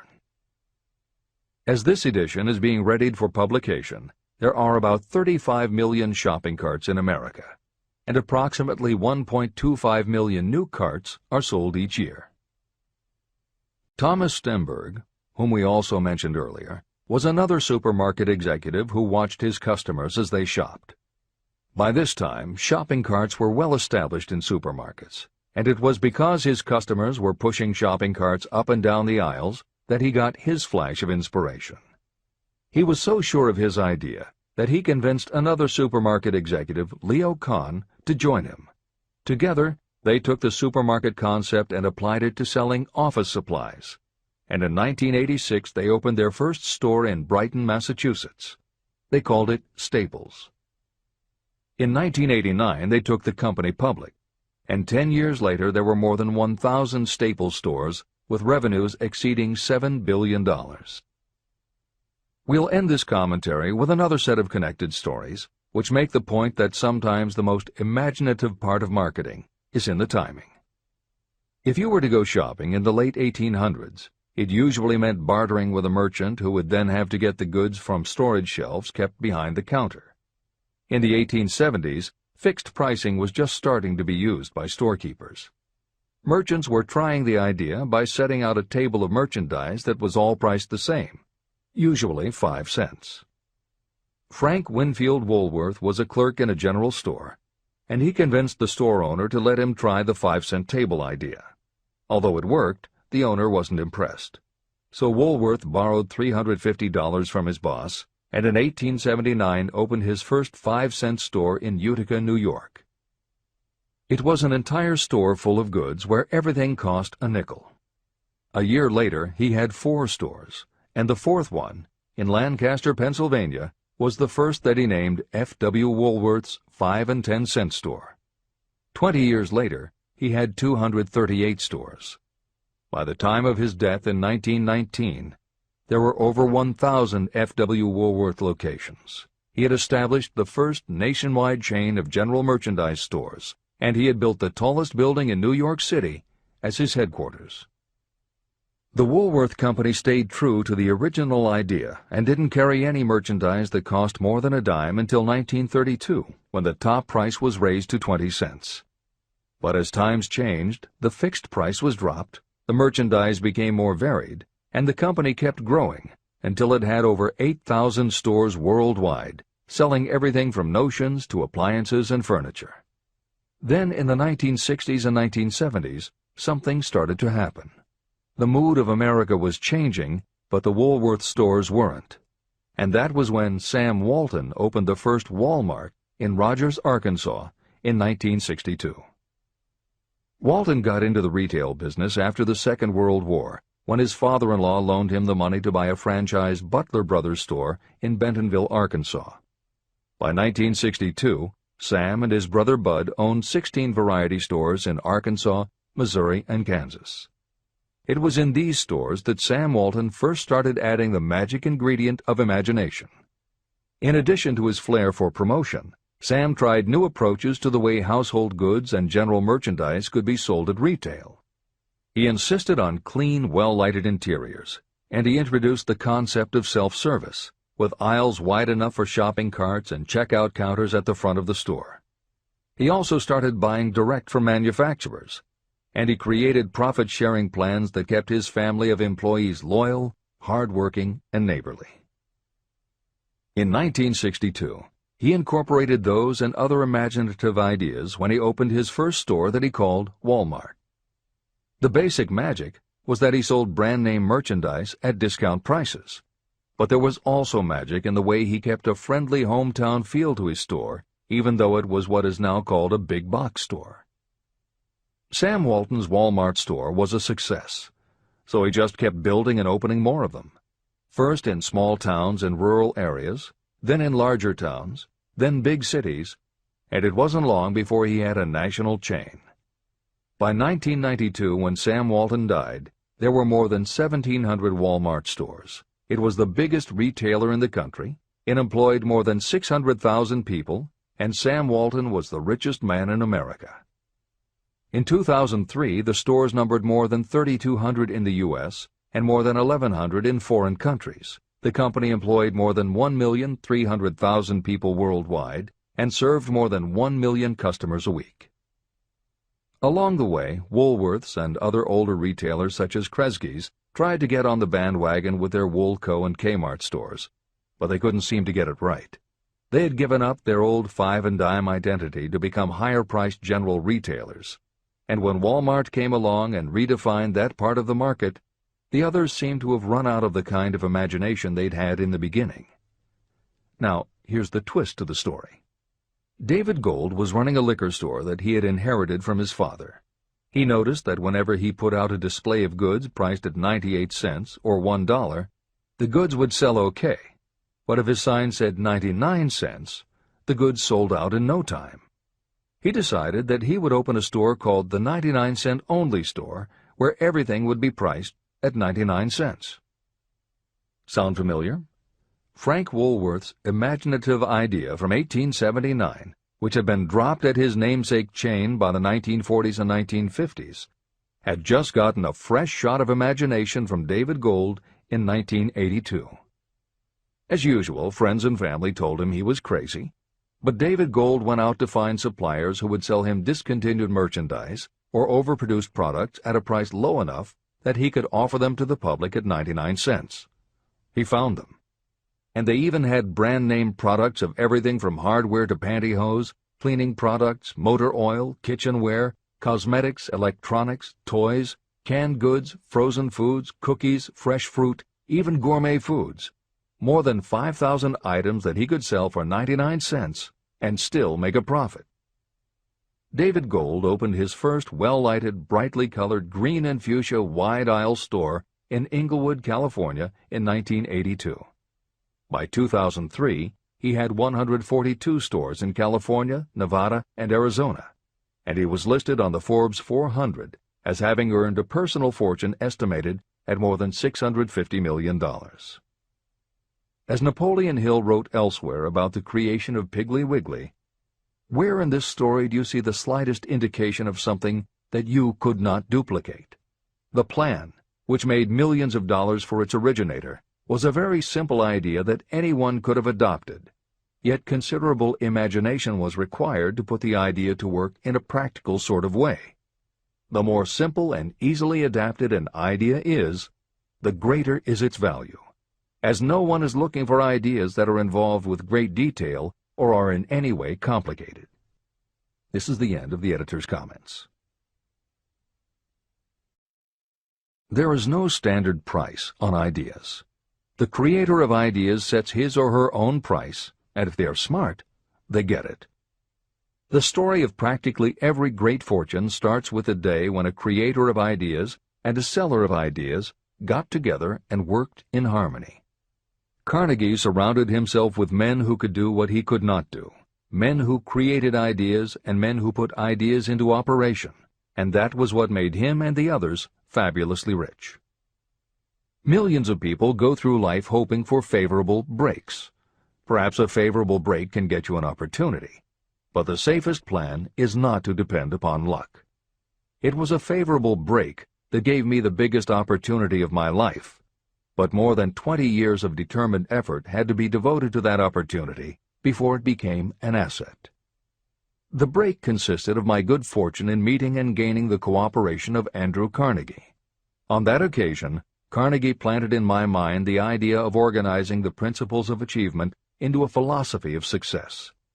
Millions of people have profited by the discoveries made in the years of research, and fortunes have been accumulated through the application of the philosophy. The beginning was simple. It was an idea that anyone might have developed. The favorable break came through Carnegie. But what about the determination, definiteness of purpose, and the desire to attain the goal, and the persistent effort of all those years of research? It was no ordinary desire that survived disappointment, discouragement, temporary defeat, criticism, and the constant reminding that I was wasting my time. It was a burning desire, an obsession. When the idea was first planted in my mind by Mr. Carnegie, it was coaxed, nursed, and enticed to remain alive. Gradually, the idea became a giant under its own power, and it coaxed, nursed, and drove me. Ideas are like that. First you give life and action and guidance to ideas. Then they take on a power of their own and sweep aside all opposition. Ideas are intangible forces, but they have more power than the physical brains that give birth to them. They have the power to live on after the brain that creates them has returned to dust. Tell the world what you intend to do, but first, show it. Chapter 8. Organized Planning. The crystallization of desire into action. The sixth step toward riches. You have learned that everything we create or acquire begins in the form of desire. Desire is taken on the first lap of its journey from the abstract to the concrete in the workshop of the imagination, where plans for its transition are created and organized. In Chapter 3, Desire, you were instructed to take 6 practical steps to begin translating your desire for money into its monetary equivalent. One of the steps you must take is the formation of a definite, practical plan or plans through which this transformation may be made. Following are the basic instructions for making practical plans. Ally yourself with a group of as many people as you may need for the creation and carrying out of your plan or plans for the accumulation of money, making use of the Mastermind principle. Compliance with this instruction is absolutely essential. Do not neglect it. Editor's comment: the Mastermind Alliance is built of 2 or more minds working actively together in perfect harmony toward a common goal. This concept was introduced in Chapter 6, Specialized Knowledge, and is described in more detail in Chapter 11, The Power of the Mastermind. This is the end of the editor's comment. Before forming your Mastermind Alliance, decide what advantages and benefits you may offer the individual members of your group in return for their cooperation. No one will work indefinitely without some form of compensation. No intelligent person should request or expect another to work without adequate compensation, although this may not always be in the form of money.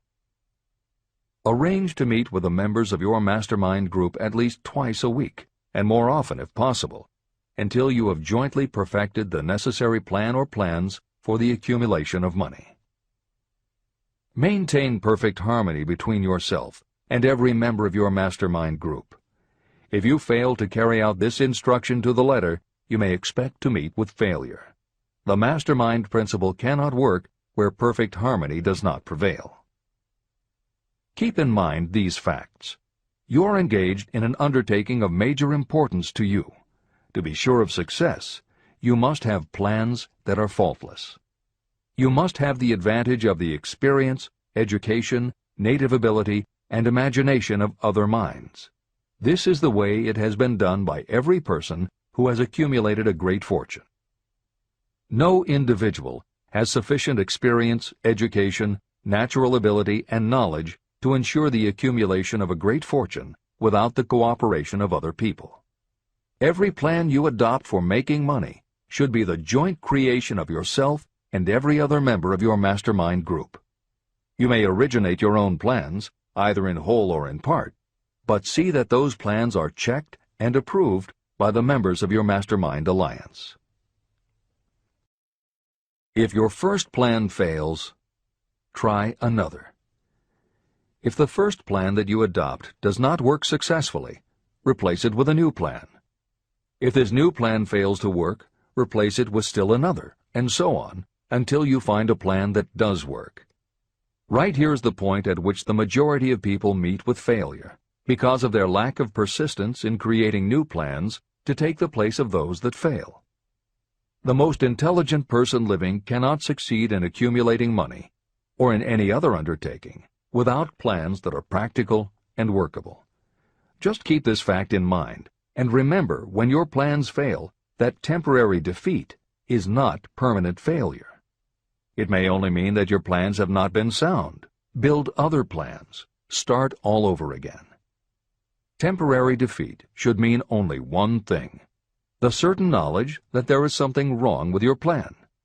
Millions of people go through life in misery and poverty because they lack a sound plan through which to accumulate a fortune. Your achievement can only be as good as the plans you make. You are never whipped until you quit in your own mind. James J. Hill, who was the greatest railroad builder of them all, met with temporary defeat when he first tried to raise the capital needed to build the Great Northern Railroad from the east to the west. But he turned defeat into victory through new plans. Henry Ford met with temporary defeat not only at the beginning of his automobile career, but even after he had gone a long way toward the top. But he, too, created new plans and went marching on to financial victory. We see people who have accumulated great fortunes, but we often recognize only their triumph, and we overlook the temporary defeats that they had to surmount before arriving. No follower of this philosophy can reasonably expect to accumulate a fortune without experiencing temporary defeat. When defeat comes, accept it as a signal that your plans are not sound. Rebuild those plans and set sail once more toward your goal. If you give up before your goal has been reached, you're a quitter. A quitter never wins, and a winner never quits. Write this sentence on a piece of paper in letters an inch high and place it where you will see it every night before you go to sleep and every morning before you go to work. When you begin to select members for your Mastermind group, choose those who do not take defeat seriously. Some people foolishly believe that only money can make money. This is not true. Desire, transmuted into its monetary equivalent through the principles in this book, is the way money is made. Money, of itself, is nothing but inert matter. It cannot move, think, or talk, but it can hear when someone who desires it calls it to come. Intelligent planning is essential for success in any undertaking designed to accumulate riches. Following are detailed instructions to those who must begin the accumulation of riches by selling personal services. It should encourage you to know that practically all the great fortunes began either from selling personal services or from the sale of ideas. When you think about it, what else except ideas and personal services can you give in return for riches if you don't have products or property? Leaders and followers. Broadly speaking, there are two types of people in the world. One type is known as leaders, and the other as followers. Decide at the outset whether you intend to become a leader in your chosen calling or remain a follower. The difference in compensation is vast. The follower cannot expect to make as much as a leader, although some followers make the mistake of thinking they should.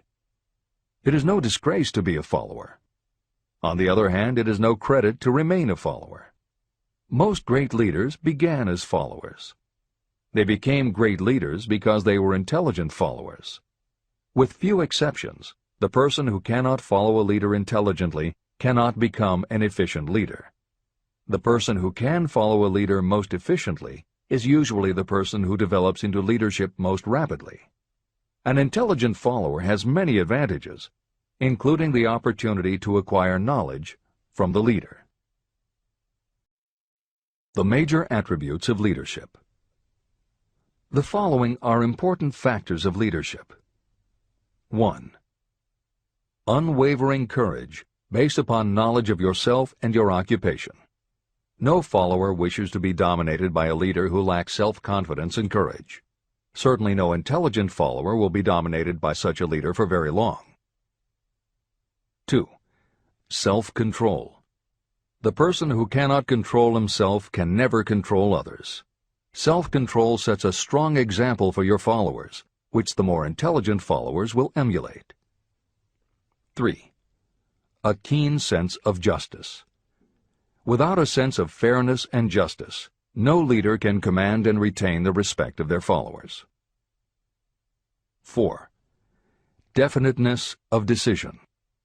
Those who waver in decisions show that they are not sure of themselves and therefore cannot lead others successfully. 5. Definiteness of plans. Successful leaders must plan their work and work their plans. Leaders who move by guesswork, without practical definite plans, are like a ship without a rudder. Sooner or later, they will land on the rocks. 6. The habit of doing more than paid for. One of the penalties of leadership is the necessity of the leaders to willingly do more than they require of their followers. 7. A pleasing personality. Leadership calls for respect. Followers will not respect a leader who does not grade high on all of the factors of a pleasing personality. 8. Sympathy and understanding. Successful leaders must be in sympathy with their followers. Moreover, they must understand them and their problems. 9. Mastery of detail. Successful leadership calls for mastery of the details of the leader's position. 10. Willingness to assume full responsibility. Successful leaders must be willing to assume responsibility for the mistakes and the shortcomings of their followers.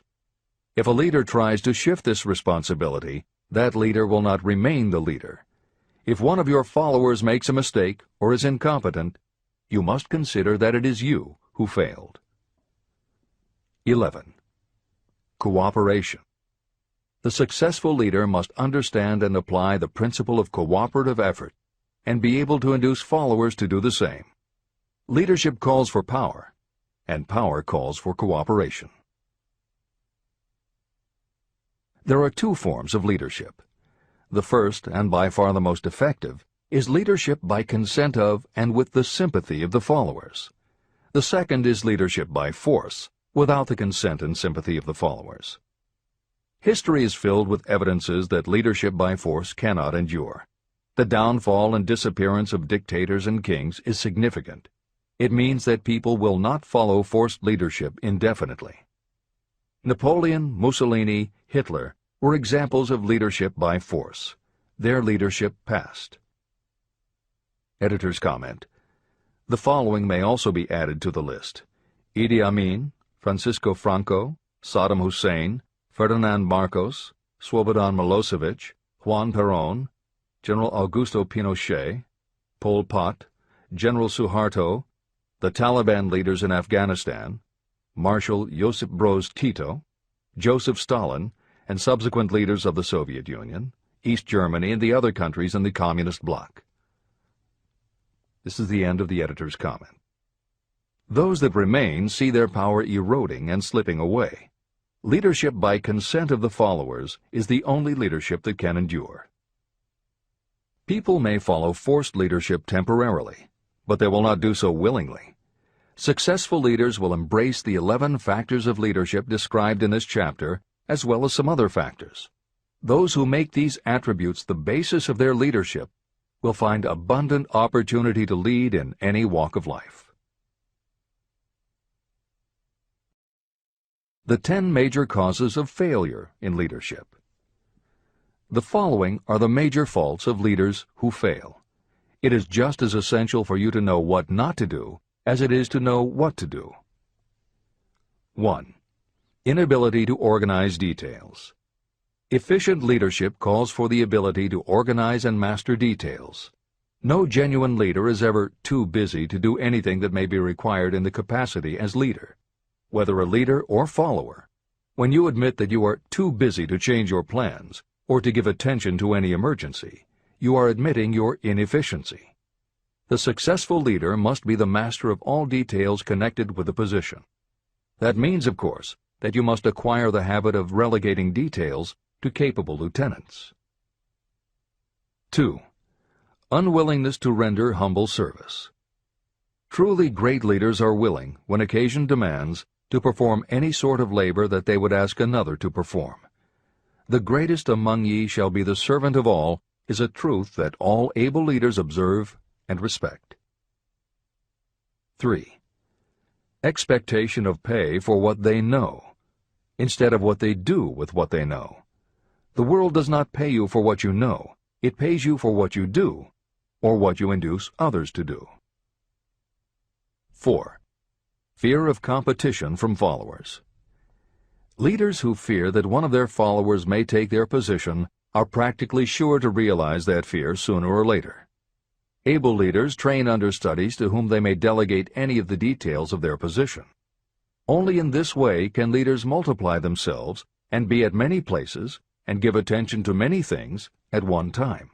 It is an eternal truth that leaders receive more pay for their ability to get others to perform than they could possibly earn by their own efforts.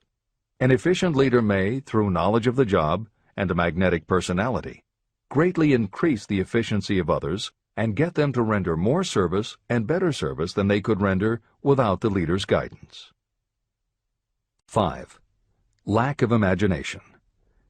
Without imagination, the leader is incapable of meeting emergencies or of creating plans by which to guide followers efficiently. 6. Selfishness. Leaders who claim all the honor for the work of their followers are sure to be met by resentment. The really great leader claims none of the honors. Great leaders are content to see the honors, when there are any, go to their followers, because the great leaders know that most people will work harder for commendation and recognition than they will for money alone. 7. Intemperance. Followers do not respect an intemperate leader. Moreover, intemperance in any form destroys the endurance and the vitality of those who indulge in it. 8. Disloyalty. Perhaps this should have come at the head of the list. Leaders who are not loyal to their duty, and to those both above and below them, cannot maintain their leadership for long. Disloyalty marks you as being less than the dust of the earth, and it will bring the contempt it deserves. Lack of loyalty is one of the major causes of failure in every walk of life. 9. Emphasis of the authority of leadership. The efficient leader leads by encouraging, and not by trying to instill fear in the hearts of those who follow. Leaders who try to impress their followers with their authority come within the category of leadership through force. If you are a real leader, you will have no need to advertise that fact. It is apparent in your conduct, by your sympathy, understanding, fairness, and a demonstration that you know your job. 10. Emphasis of title.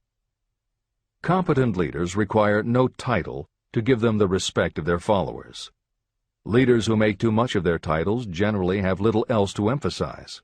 The doors to the office of the real leader are open to all and free from formality or ostentation. These are among the most common causes of failure in leadership. Any one of these faults is sufficient to cause failure. Study the list carefully if you aspire to leadership, and make sure that you are free of these faults. Editor's comment. Warren Bennis, a professor who teaches management and organization, said, "A manager is someone who does things right. A leader is someone who does the right thing." Admiral Grace Hopper was the ranking female Navy officer when she was interviewed for 60 Minutes. She said, "You manage things. You lead people." This is the end of the editor's comment.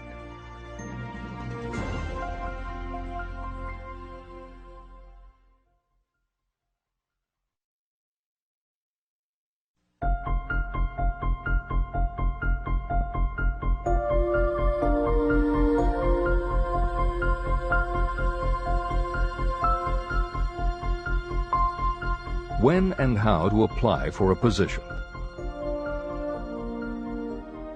The information described here is the net result of many years of experience during which thousands of men and women were helped to market their services effectively.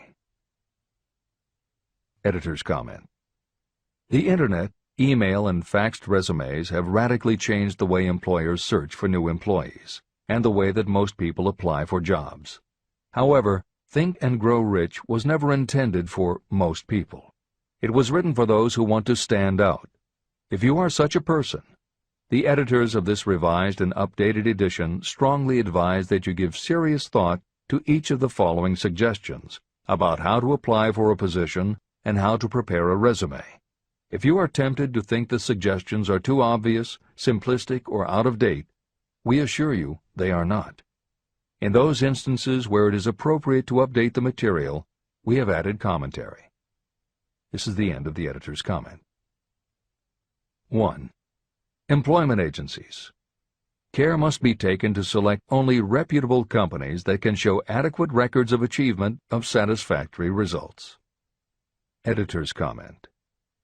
As anyone in the job market knows, today employment agencies range from companies that supply temporary office help to headhunters who connect high-level executives with companies seeking experienced management talent. If you are seeking a mid to upper-level position, the old adage that you get what you pay for is particularly true. This is the end of the editor's comment. 2.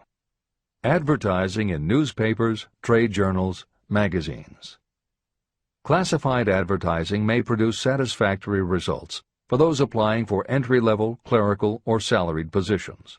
For those seeking executive positions, a well-written and well-designed display ad, though more expensive, may be more desirable. The copy should be prepared by an expert who understands how to inject sufficient selling qualities to produce replies. Editor's comment. For individuals, the display ad approach is not very common in the contemporary job market. But for that reason, if you are sure of the position you want, a well-written and well-designed ad selling yourself and placed in the right trade paper or industry journal might be just the thing to get the attention you want. However, if you attempt this approach, be prepared that it will be an expensive experiment. In effect, you will have gone into the advertising business, and it is a rule of thumb in advertising that a single ad rarely sells anything. It usually requires multiple exposures before the buyer, the potential employer, is motivated to buy, hire, a product, you. This is the end of the editor's comment. 3. Personal letters of application. These should be directed to particular firms or individuals that could need the kind of service or experience you have to offer. Letters should be neatly typed always and signed by hand. You should include a complete resume or outline of your qualifications. Both the letter of application and the resume should be prepared by an expert. Editor's comment. In the contemporary job market, sending a letter of application when no job has been advertised can, in fact, be a very successful approach. But this is only for those who truly know what they want and will take the time to prepare a convincing presentation. Managers in a position to hire always have an eye out for good prospective employees. If they receive a well-constructed and intriguing presentation that clearly states you are interested in a position whenever one is available, it will not be thrown away. And the first thing good managers do when a position comes open is go to their files. When that happens, if your presentation made a good and convincing impression, it will be there. The only question is, are you willing to make yourself available when they are ready for you? If you are just blanketing everyone with a stock letter in hopes of getting a job, it very likely won't work. This approach is not for someone looking for a job. This approach is only for those who really want a specific career. This is the end of the editor's comment. 4. Application in person. In some instances, it may be more effective if the applicant personally offers his or her services to prospective employers, in which event a complete written statement of qualifications for the position should be presented, as prospective employers will often wish to discuss your record with associates. Editor's comment. Asking for an interview when no job has been advertised is an even stronger statement that you know what you want and you are serious about working in a particular industry. If you pursue this approach, keep in mind that you are asking someone to give you their time. Some managers will not be receptive because it does not fit into their company's business practice, and some managers will just find it an annoyance. This approach will work for you only if you are confident that you can make an outstanding impression in person. If you make a strong, positive impression, it will be remembered when an opening is available. This is the end of the editor's comment. 5. Application through personal acquaintances. When possible, the applicant should approach prospective employers through some mutual acquaintance. This method is particularly advantageous in the case of those who seek executive connections and do not wish to appear to be peddling themselves. Information to be supplied in a written resume. A good resume should be prepared as carefully as a lawyer would prepare the brief for a case to be tried in court. Unless the applicant is experienced in the preparation of such briefs, an expert should be consulted for this purpose. When successful businesses want to advertise, they hire specialists who understand the psychology of advertising to sell their products. If you are selling your personal services, you should do the same. Editor's comment. The job market in America has never been as bad as it was when Napoleon Hill wrote the preceding paragraph. Because of the Great Depression, many adults had never had any kind of steady job, let alone sought a career position, and there were few places to learn how to do it. Since that time, many excellent books have been published on the subject, and companies that offer professional help in preparing resumes have become very common. However, neither books nor copywriters are magic. It all begins with what you have to offer. The editors of this edition suggest that you start to assemble your presentation using the guidelines that appear below. Once you have a first draft, you should review at least one of the books on the subject to see what suggestions are offered that might help you sell yourself better than you have already done. Then, depending how satisfied you are, you might also want to seek advice from a professional who specializes in such presentations. We offer 2 notes of caution. First, make sure that your presentation does not look like something turned out by a resume mill. Having received many resumes over the years, the editors warn you that some professionals use the same stock phrases, buzzwords, and formats for every client, and this can be a dead giveaway that someone else prepared your resume, or that you have simply copied from a book. Your intention should be to make yours stand out. The second word of caution is, don't go overboard in trying to stand out. There is a balance between catching an employer's attention and looking like you are trying too hard. For instance, if you are a New York marketing executive applying to a Los Angeles company, sending your application with a bag of fresh bagels by next morning FedEx would probably make a good impression, whereas sending a dartboard with your picture in the center might be viewed as just a little too cute and a little too much. Clever is good, but professional is a must. Never be so clever that you don't look professional. Following are a set of guidelines for preparing your resume.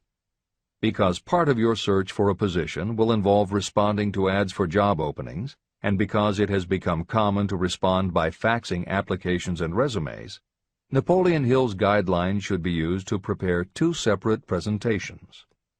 As Hill suggests below, you should prepare an elaborate presentation to be used when mailed or presented in person. But you should also prepare a second, shorter version that is designed specifically to be faxed. Take care to make your fax version complete and interesting, but it should be no more than 3 pages. The following information should appear in your presentation. 1. Education. State briefly but definitely what schooling you've had and in what subjects you specialized in school, giving the reasons for that specialization. Editor's comments. Never exaggerate. This is very serious advice, and it applies not only to education, but also the next 2 categories, experience and references. Smart employers will check in all 3 areas. Labor laws have become so demanding that employers filling responsible positions are very cautious about whom they hire in the first place. There are rules about such things as the difference between salaried and hourly employment. sexual harassment, what constitutes grounds for dismissal, what questions can and cannot be asked in job interviews, and a host of other things that leave the employer open to potential lawsuits. Consequently, smart employers, the kind you want to work for, will check your education, experience, and references. Also, bear in mind, you are providing information that will follow you for the rest of your career. If you keep up with the news, you know that in recent times even executives headed for the top have been dismissed. Military men have resigned in disgrace. Politicians have been removed from office, and professors have been forced to resign, all because someone looked into their background and found that they had exaggerated their qualifications. This is the end of the editor's comments. 2. Experience. If you have had experience in connection with positions similar to the one you seek, describe it fully. Give the names and addresses of former employers. Be sure to clearly point out any special experience you may have had that would equip you to fill the position you seek. 3. References. Practically every business firm wants to know as much as possible about the background of prospective employees who seek positions of responsibility. Attach copies of letters from former employers, from teachers under whom you studied, and from prominent people whose judgment may be relied upon. 4. Photograph of yourself. Include a recent professional photograph of yourself as a part of your presentation. Editor's comment. In the contemporary job market, this is not a common practice at all. However, from personal experience, the editors of this edition know it can be advantageous. We have received only one such job application, but unquestionably it was the photograph that prompted us to ask the applicant to come in for an interview. If you are confident that your appearance makes a good, professional impression, you may want to consider this unusual approach. There is the danger that you may be seen as vain or self-centered, but it could also be the thing that gives you an edge. This is the end of the editor's comment. 5. Apply for a specific position. Never apply for just a job. That indicates you lack specialized qualifications. 6. State your qualifications for the particular position for which you apply. Give full details why you believe you are qualified for the particular position you seek. This is the most important detail of your application. It will determine, more than anything else, what consideration you receive. 7. Offer to go to work on probation.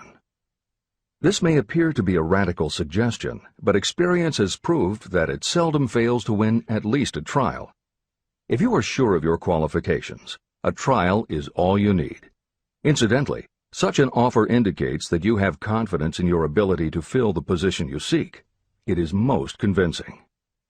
Make it clear that your offer is based on your confidence in your ability to fill the position, your confidence in your prospective employer's decision to employ you after the trial period, and your determination to have the position. Editor's comments. As you will learn in Chapter 10, when you read the story of Napoleon Hill's application to Rufus Ayers, Hill gives this advice based on his personal experience. Unfortunately, this is one of those instances where times may have changed so much that the approach is rarely applicable. In today's environment, modern labor laws and business practice may prevent an employer from taking you up on your offer. However, today many companies do have internship programs that allow an employer to test drive employees to see how well they might fit in. This is the end of the editor's comment. 8. Knowledge of your prospective employer's business. Before applying for a position, do sufficient research to familiarize yourself thoroughly with that business and indicate the knowledge you have acquired in this field.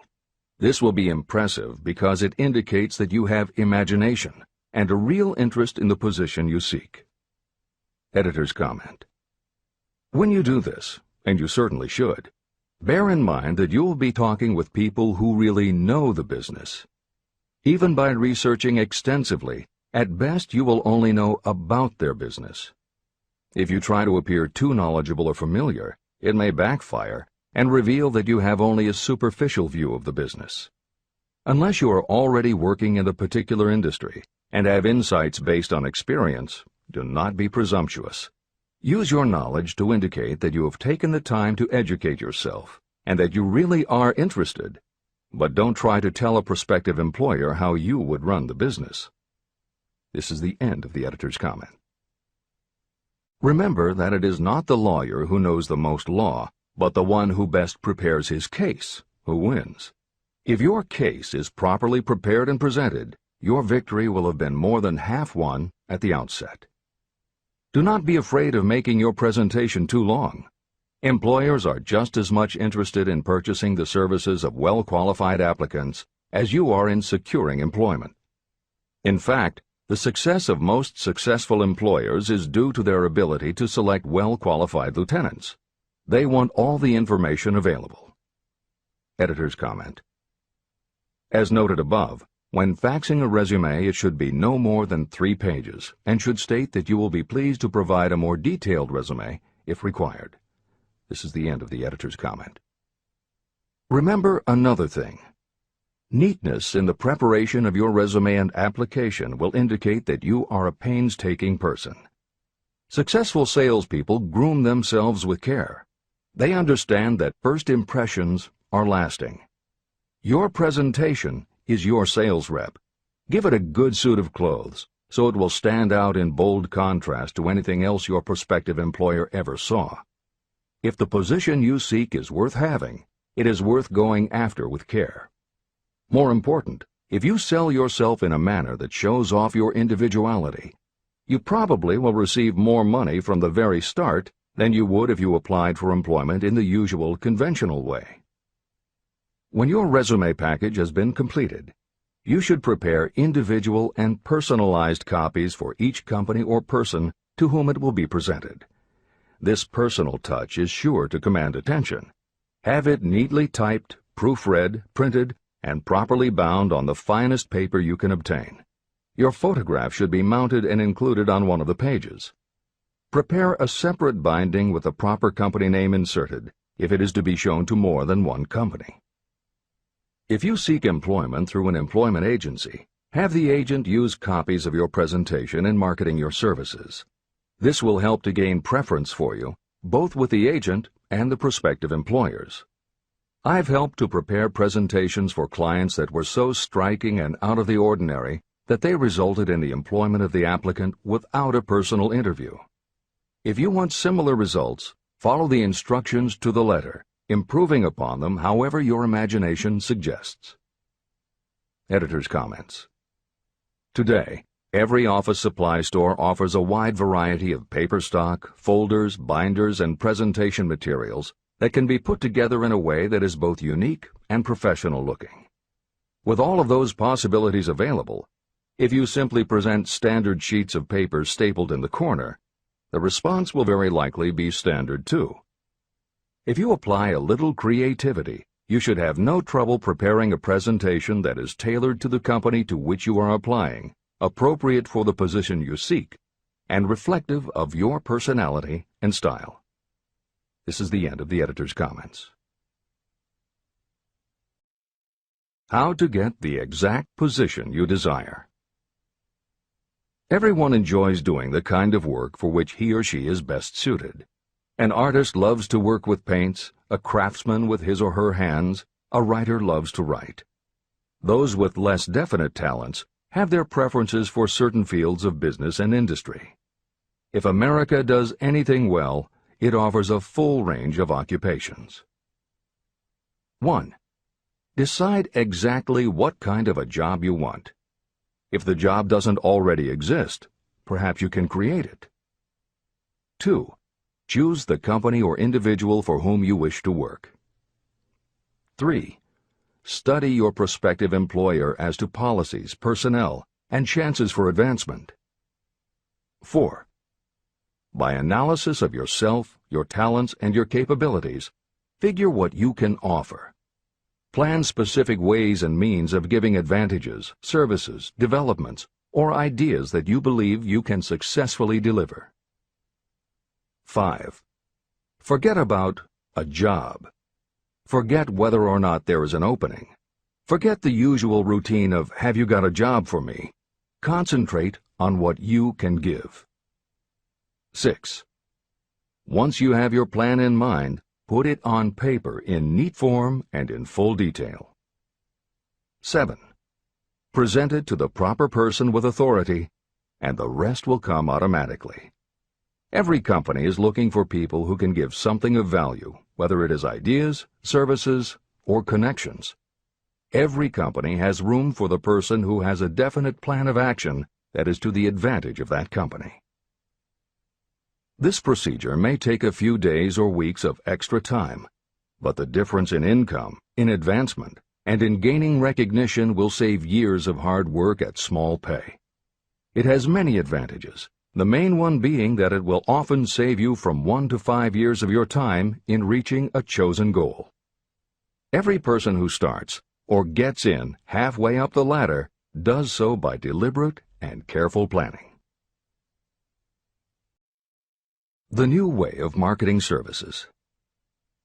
Men and women who market their services must recognize the change that has taken place in connection with the relationship between employer and employee. The future relationship should be more in the nature of a partnership, consisting of the employer, the employee, and the public they serve.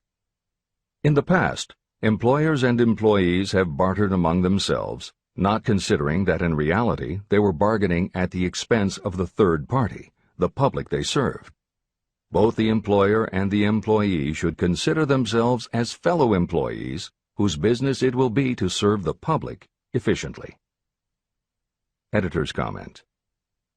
In the preceding paragraph, Napoleon Hill once again demonstrates his foresight into the future direction of American business. As you will recognize in the following section, the point he makes by citing the coal and gas companies would at a later time be equally applicable to the telephone monopolies, and later still to computer software and internet companies, and to cable television suppliers when competitors started to offer satellite TV. This snapshot of how and why business has changed should provide you with a blueprint for the attitude you must adopt and the way you must conduct yourself if you are going to attain the success you're seeking. This is the end of the editor's comment. During the Depression, I spent several months in the anthracite coal region of Pennsylvania, studying conditions that all but destroyed the coal industry. The coal operators and the unions drove hard bargains in negotiating their labor contracts. The cost of the bargaining was passed on to the customer by adding to the price of the coal. However, in the end, they discovered their actions had worked against them. What their delays and high prices had actually accomplished was to open the market to their competitors. Inadvertently, they had built up a wonderful business for the manufacturers of oil-burning stoves and furnaces, as well as for the producers of oil. A similar experience happened to the gas companies. We can all remember the time when the gas meter reader pounded on the door hard enough to break the panels. When the door was opened, he pushed his way in uninvited with a scowl on his face that plainly said, "What the hell did you keep me waiting for?" All that has undergone a change. The meter man now conducts himself as a gentleman who is delighted to be at your service, sir. Before the gas companies learned that their scowling meter men were offending customers, their competitors, the polite salesmen of oil burners, came along and did a land office business. These illustrations are mentioned here to show that we are where we are and what we are because of our own conduct. If there is a principle of cause and effect that controls business, finance, and transportation, this same principle controls individuals and determines their economic status. Courtesy and service are the watchwords of merchandising today, and they apply to the person who is marketing personal services even more directly than to the employer. In the final analysis, you are employed by the customer. If you fail to serve well, both you and your employer will pay for it by the loss of the privilege of serving. What is your QQS rating? In the preceding, the causes of success in marketing services effectively and permanently have been clearly described. Unless those causes are studied, analyzed, understood, and applied, no one can market services effectively and permanently. Every man or woman must be their own sales force of their personal services. The quality and the quantity of service rendered, and the spirit in which it is rendered, determine the price and the duration of employment. To market your personal services effectively, which means a permanent market at a satisfactory price under pleasant conditions, you must adopt and follow the QQS formula. QQS means that quality plus quantity plus the proper spirit of cooperation equals perfect salesmanship of service. Remember the QQS formula, but do more. Apply it as a habit. Analyze the formula to make sure you understand exactly what it means. Quality of service means the performance of every detail in connection with your position in the most efficient manner possible, with the object of greater efficiency always in mind. Quantity of service means the habit of rendering all the service of which you are capable at all times, with the purpose of increasing the amount of service rendered as you develop greater skill through practice and experience. Emphasis is again placed on the word habit. Spirit of service means the habit of agreeable, harmonious conduct, which will induce cooperation from associates and fellow employees. Adequate quality and adequate quantity of service is not sufficient to maintain a permanent market for your services. The spirit in which you deliver service is a strong determining factor in connection with both the price you receive and the duration of your employment. Andrew Carnegie stressed this point in his description of the factors that lead to success in the marketing of personal services. He emphasized again and again the necessity for harmonious conduct. He stressed the fact that he would not retain any man, no matter how great a quantity or how efficient the quality of his work, unless he worked in a spirit of harmony. Mr. Carnegie insisted upon his people working with each other in an agreeable manner. To prove that he placed a high value on this quality, he helped many who met his standards to become very wealthy. Those who did not conform had to make room for others who did.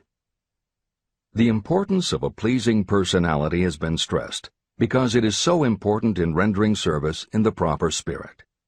If you have a personality that pleases, and you render service in a spirit of harmony, these assets often make up for what you may lack in both the quality and the quantity of service you render.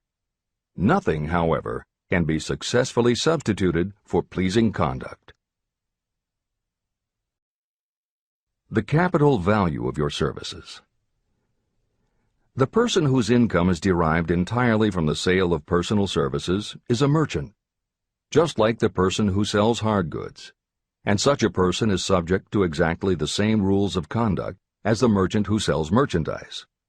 I emphasize this because many people who live by the sale of personal services make the mistake of considering themselves free from the rules of conduct and the responsibilities attached to those who are engaged in marketing commodities. The day of the go-getter has been supplanted by the go-giver. The actual capitalized value of your brainpower may be determined by the amount of income you can produce by marketing your services. A fair estimate of the capital value of your brainpower may be made by using the following assumptions. Money, the amount of capital, can be borrowed from a bank at a certain rate of interest. Money is worth no more than brains, and it is often worth much less. Therefore, if your brainpower is as valuable as money, in effect, you should be lending your brainpower, your amount of capital, at least at the same rate that banks charge to lend money.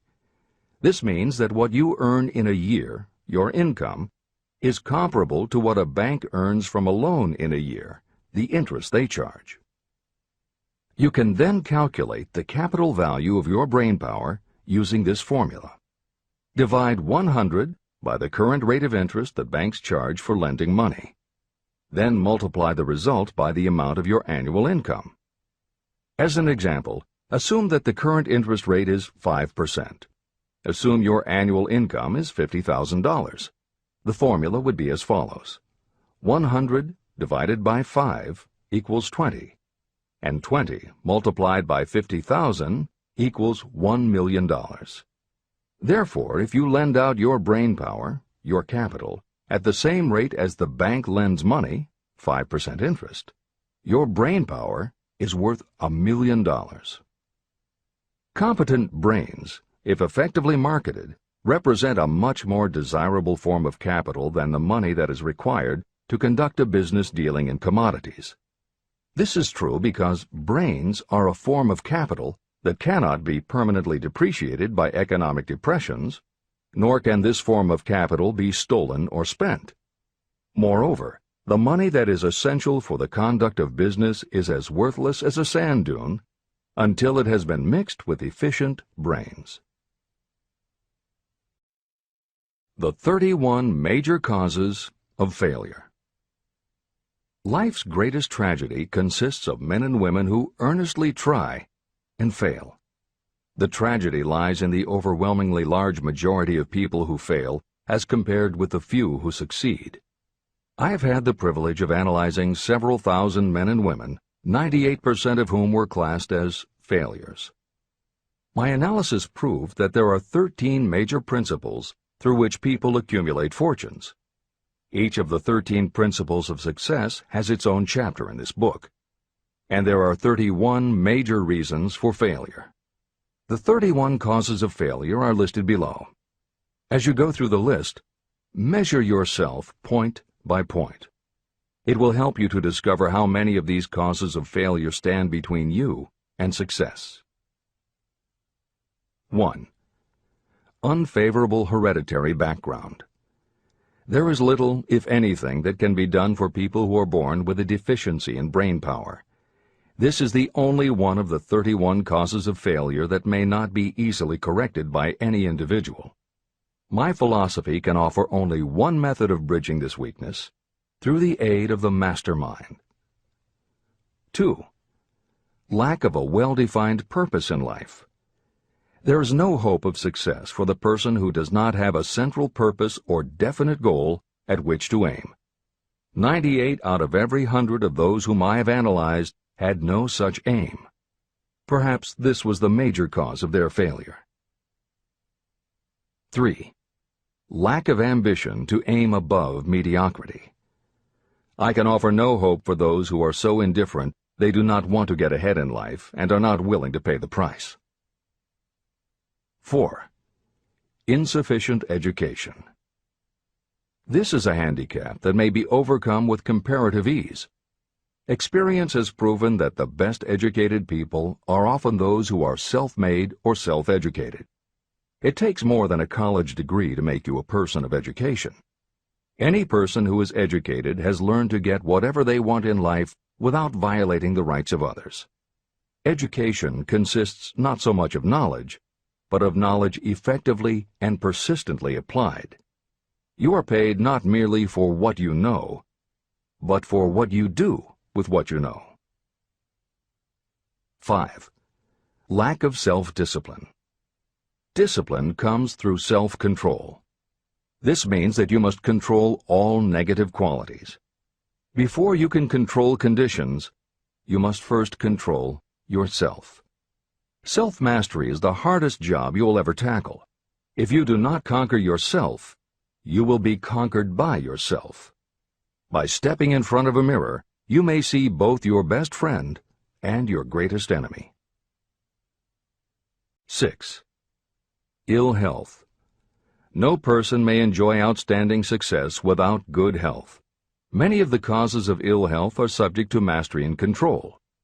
These, in the main, are overeating of foods not conducive to health, wrong habits of thought or negative thinking, wrong use of and overindulgence in sex, lack of proper physical exercise, an inadequate supply of fresh air due to improper breathing. 7. Unfavorable environmental influences during childhood. As the twig is bent, so shall the tree grow. Most people who have criminal tendencies acquire them as the result of bad environment and improper associates during their childhood or youth. Procrastination. This is one of the most common causes of failure. Procrastination stands within the shadow of every human being, waiting its opportunity to spoil your chances of success. Most of us go through life as failures because we are waiting for the time to be right to start doing something worthwhile. Do not wait. The time will never be just right. Start where you stand, work with whatever tools you have at your command, and you will acquire better tools as you go along. 9. Lack of persistence. Most of us are good starters, but poor finishers of everything we begin. People are prone to give up at the first signs of defeat. There is no substitute for persistence.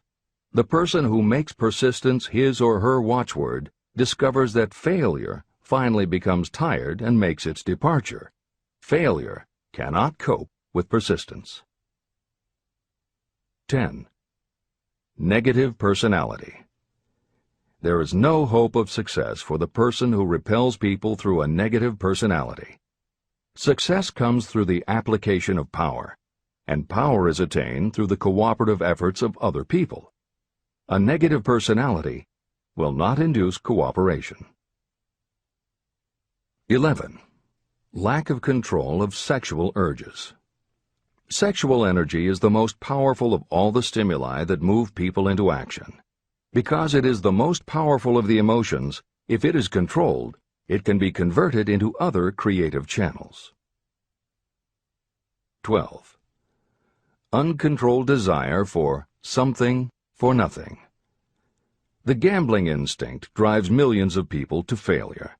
Evidence of this may be found in the Wall Street stock market crash of 1929, during which millions of people tried to make money by gambling on stock margins.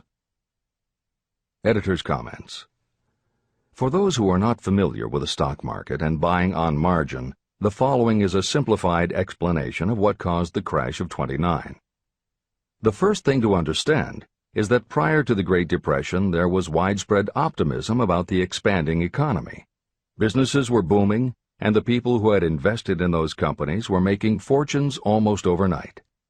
When the average person saw how much money was being made, they wanted to get in on it, and there was a way for them to do it. Even average people who didn't have enough ready cash to buy stocks could do so because brokers allowed customers to purchase stocks on margin by making what amounted to a down payment.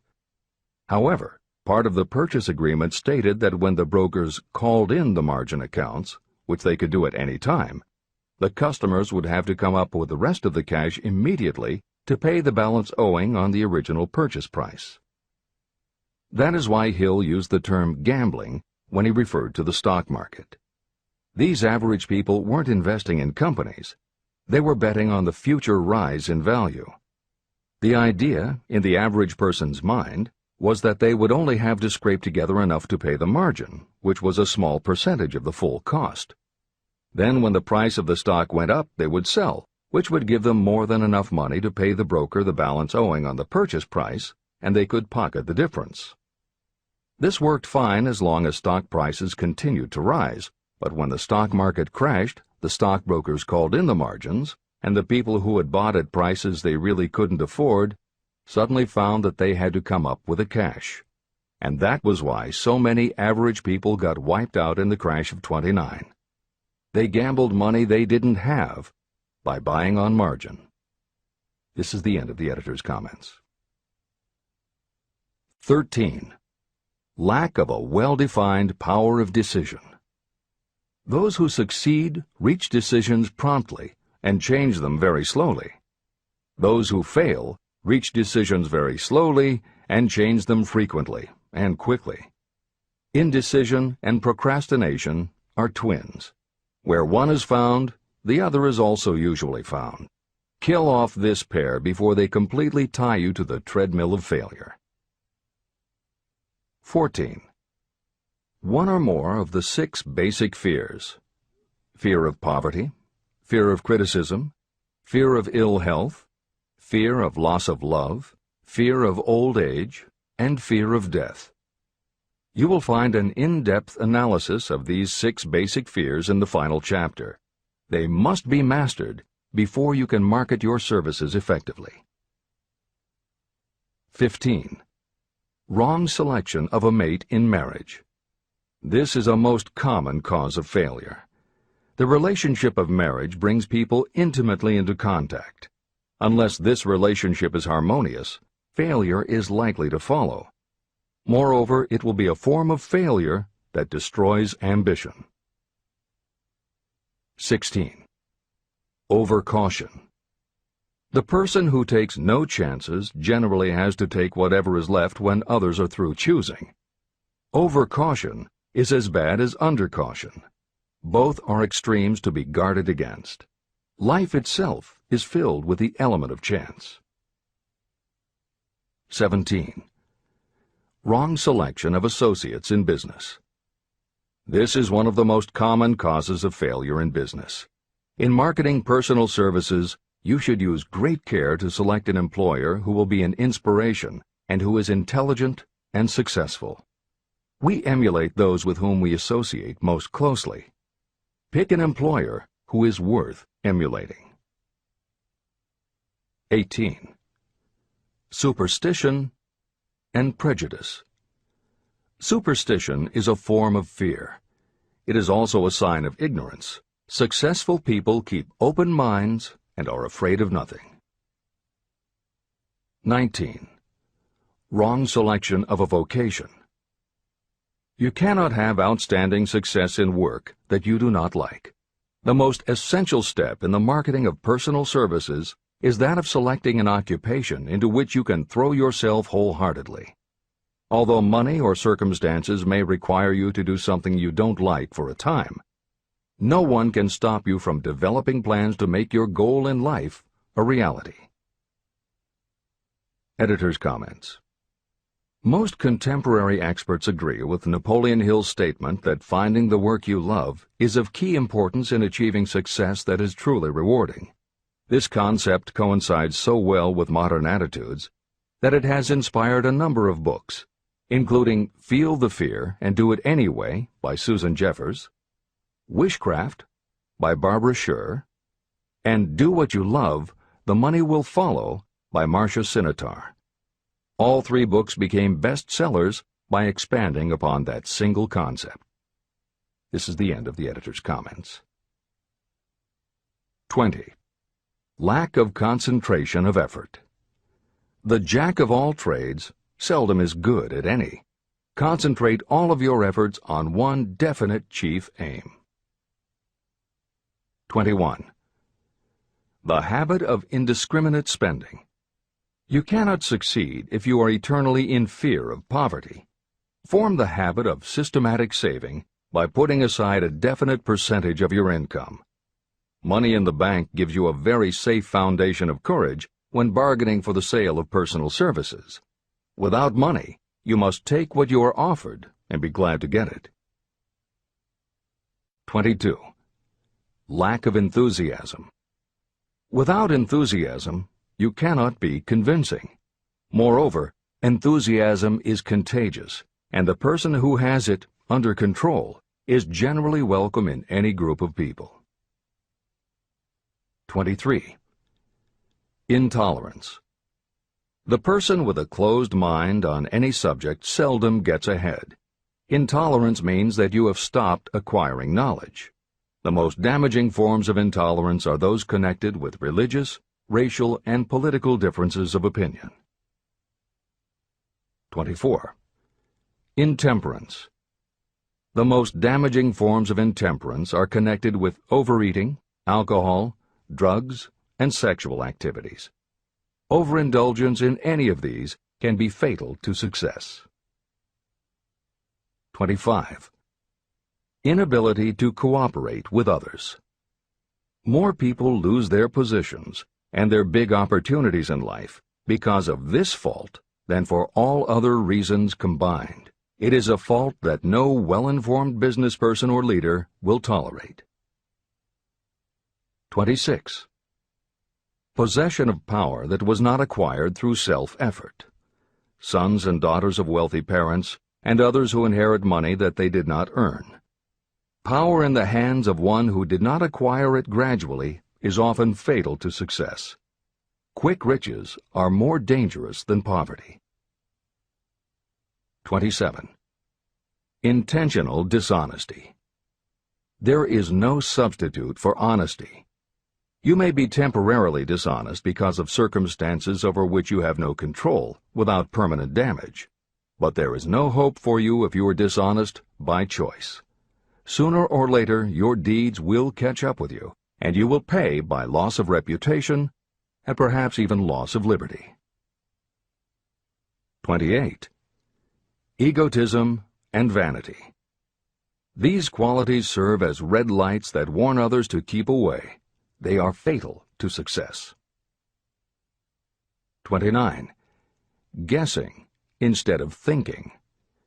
Most people are too indifferent or lazy to acquire facts with which to think accurately.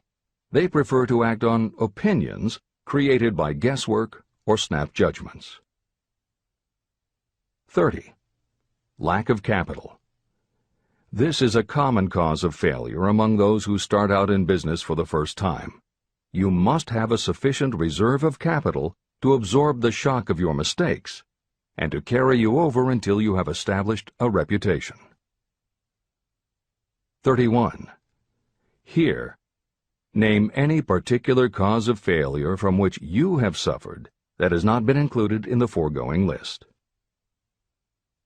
Contained in these 31 major causes of failure is the description of practically every person who tries and fails. It will be helpful if you get someone who knows you well to go over this list with you and help you to analyze yourself by each of these causes of failure. Most people cannot see themselves as others see them. You may be one who cannot. Do you know your own worth? The oldest of admonitions is, know thyself. If you market merchandise successfully, you must know the merchandise. The same is true in marketing personal services. You should know all of your weaknesses in order to bridge them or eliminate them entirely. You should know your strengths in order to call attention to them when selling your services. You can know yourself only through accurate analysis. There's a story about a young man applying for a job who was making a good impression until the manager asked him what salary he expected. He replied that he had no fixed sum in mind, lack of a definite aim. The manager then said, "We will pay you all you are worth after we try you out for a week." "I can't accept that," the applicant replied. "I'm already getting more than that where I'm now employed." It may seem funny, but it makes a serious point. Before you even begin to negotiate for a better salary in your present position or begin to seek employment elsewhere, be sure that you are worth more than you now receive. It is one thing to want money. Everyone wants more. But it is something entirely different to be worth more. Many people mistake their wants for their just dues. Your financial wants have nothing whatever to do with your worth. Your value is established entirely by your ability to render useful service or your capacity to induce others to render such service. Take inventory of yourself. Annual self-analysis is essential in the effective marketing of personal services, just like you would take an annual inventory if you were in merchandising. Moreover, your yearly analysis should show a decrease in your faults and an increase in your virtues. You go ahead, stand still, or go backward in life. Your objective should be to go ahead. Annual self-analysis will disclose whether advancement has been made and, if so, how much. It will also disclose any backward steps you may have taken. The effective marketing of personal services requires you to move forward, even if the progress is slow. Your annual self-analysis should be made at the end of each year, so you can include in your New Year's resolutions any improvements that the analysis indicates should be made. Take this inventory by asking yourself the following questions, and by checking your answers with the aid of someone who will not permit you to deceive yourself. Self-Analysis Questionnaire. 1. Have I attained the goal that I established as my objective for this year? You should work with a definite yearly objective to be attained as a part of your major life objective. 2. Have I delivered service of the best possible quality of which I was capable, or could I have improved any part of this service? 3. Have I delivered service in the greatest possible quantity of which I was capable? 4. Has the spirit of my conduct been harmonious and cooperative at all times? 5. Have I permitted the habit of procrastination to decrease my efficiency, and if so, to what extent? 6. Have I improved my personality, and if so, in what ways? 7. Have I been persistent in following my plans through to completion? 8. Have I reached decisions promptly and definitely on all occasions? 9. Have I permitted any of the 6 basic fears to decrease my efficiency? 10. Have I been either overcautious or undercautious? 11. Has my relationship with my associates in work been pleasant or unpleasant? If it has been unpleasant, has the fault been partly or wholly mine? 12. Have I dissipated any of my energy through lack of concentration of effort? 13. Have I been open-minded and tolerant in connection with all subjects? 14. In what ways have I improved my ability to render service? 15. Have I been intemperate in any of my personal habits? 16. Have I expressed, either openly or secretly, any form of egotism? 17. Has my conduct toward my associates been such that they respect me? 18. Have my opinions and decisions been based upon guesswork or accuracy of analysis and thought? 19. Have I followed the habit of budgeting my time, my expenses, and my income, and have I been conservative in these budgets? 20.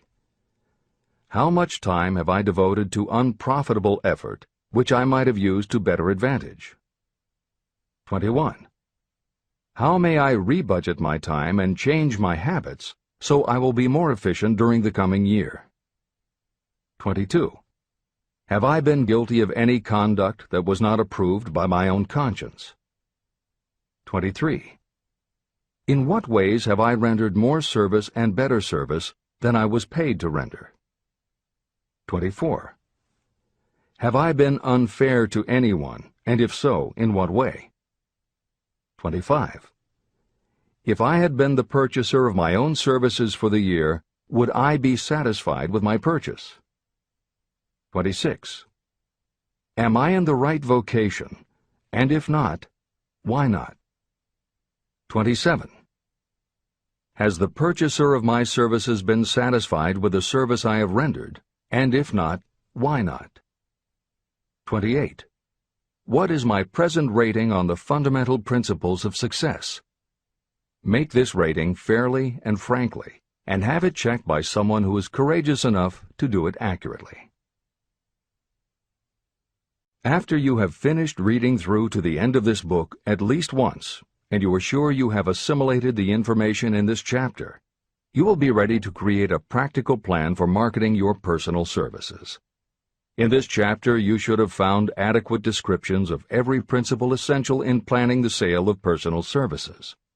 These include the major attributes of leadership, the most common causes of failure in leadership, a description of the fields of opportunity for leadership, the main causes of failure in all walks of life, and the important questions that should be used in self-analysis. This extensive and detailed presentation has been included because it will be needed by you if you are going to earn your riches by marketing your personal services. Those who have lost their fortunes, and those who are just beginning to earn money, have nothing but personal services to offer in return for riches. Therefore, it is essential that you have real, practical information that you'll need to market your services to best advantage. Complete assimilation and understanding of the information will help you to market your services, and it will help you to become more analytical and capable of judging people. The information will be priceless to you if you work in an executive position where you select employees. Where and how to find opportunities to accumulate riches. Now that we have analyzed the principles by which riches may be accumulated, you naturally ask, where can I find the opportunities to apply these principles? Very well. Let us take inventory and see what the United States of America offers the person seeking riches. To begin with, remember that we live in a country where every law-abiding citizen enjoys freedom of thought and freedom of deed unequaled anywhere in the world. Most of us have never taken inventory of the advantages of this freedom. We have never compared our unlimited freedom with a curtailed freedom in other countries. Here we have freedom of thought, freedom in the choice and enjoyment of education, freedom in religion, freedom in politics, freedom in the choice of a business, profession, or occupation, freedom to accumulate and own all the property we can accumulate, freedom to choose our place of residence, freedom in marriage, freedom through equal opportunity to all races, freedom of travel from one state to another, freedom in our choice of foods, and freedom to aim for any station in life for which we have prepared ourselves, even for the presidency of the United States. We have other forms of freedom, but this list gives an overview of the most important freedoms that offer you the opportunity to think and grow rich. The United States is the only country guaranteeing to every citizen, whether native-born or naturalized, so broad and varied a list of freedoms. Next, let us recount some of the blessings that our widespread freedom has placed within our hands. Take the average American family of average income and sum up the benefits available to every member of the family in this land of opportunity and plenty. Food. Next to freedom of thought and deed comes food, clothing, and shelter, the three basic necessities of life. Because of our universal freedom, the average American family has available at its door the choicest selection of food to be found anywhere in the world, and at prices within its financial range. Shelter. This family lives in a comfortable apartment or house, complete with light, heat, water, and many conveniences. The toast they had for breakfast was toasted in an electric toaster, which cost but a few dollars. The apartment is cleaned with a vacuum cleaner that is run by electricity. Hot and cold water is available at all times in the kitchen and the bathroom. The food is kept cool in a refrigerator. Clothes are washed and dried, dishes are cleaned, and numerous labor-saving devices are run on power obtained by putting a plug into a wall socket. The family receives entertainment and information from all over the world 24 hours a day if they want it, by merely flipping a switch on their radio or television or computer. There are other conveniences, but the foregoing list will give a fair idea of some of the concrete evidences of the freedoms that we, of America, enjoy. Clothing. Anywhere in the United States, the family with average clothing requirements can dress very comfortably at a cost that is only a small portion of their earnings. Only the three basic necessities of food, clothing, and shelter have been mentioned. The average American also has other options and advantages that are available in return for reasonable effort. The average American has security of property rights not found in any other country in the world. We can place any surplus money in a bank with the assurance that our government will protect it and make good to us if the bank fails. If an American citizen wants to travel from one state to another, he or she needs no passport and no one's permission. You may go when you please, and you may travel by car, train, bus, airplane, ship, or any other method that you can afford. The miracle that has provided these blessings. We often hear politicians proclaiming the freedom of America when they solicit votes, but they seldom take the time or trouble to analyze the source of this freedom. Having no axe to grind, no grudge to express, and no ulterior motives, I will give you a frank analysis of that mysterious, abstract, greatly misunderstood something that gives to every citizen of America more blessings, more opportunities to accumulate wealth, and more freedom of every nature than may be found in any other country. I have the right to analyze the source and nature of this unseen power because I know, and have known for more than half a century, many of the men who organized that power, and many who are now responsible for its maintenance. The name of this mysterious benefactor of mankind is capital.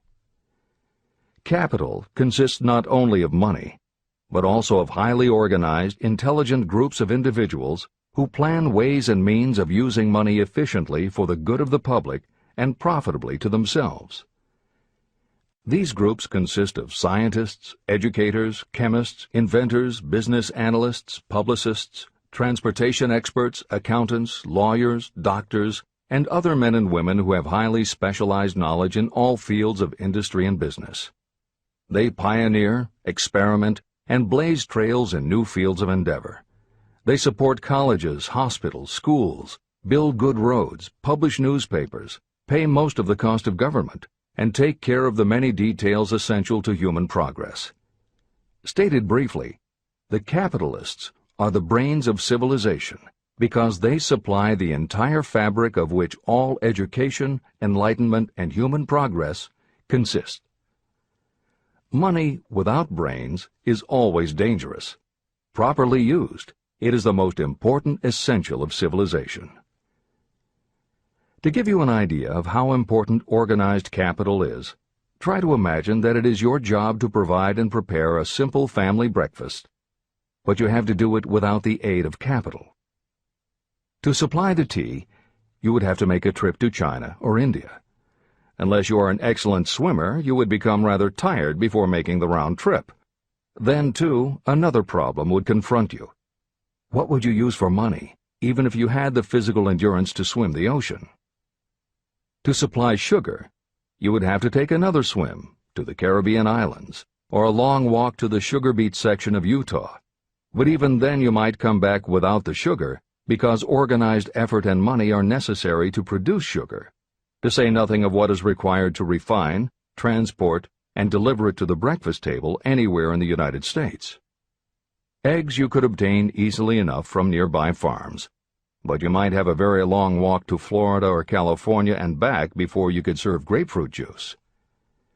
You would have another long walk to Kansas or one of the other wheat-growing states when you went after wheat bread.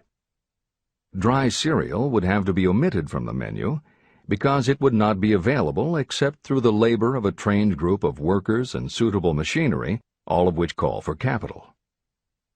After resting, you could take off for another little swim down to South America, where you would pick up a couple of bananas. On your return, you could take a short walk to the nearest farm having a dairy and pick up some butter and cream. Then your family would be ready to sit down and enjoy breakfast. Seems absurd, doesn't it?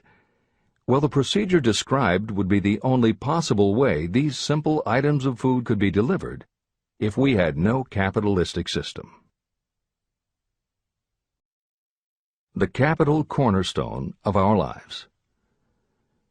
The sum of money required for the building and maintenance of the planes, trucks, trains, and cargo ships used in the delivery of that simple breakfast is so huge that it staggers imagination. It runs into billions of dollars. Not to mention the armies of trained employees required to run all those planes, trucks, ships, and trains.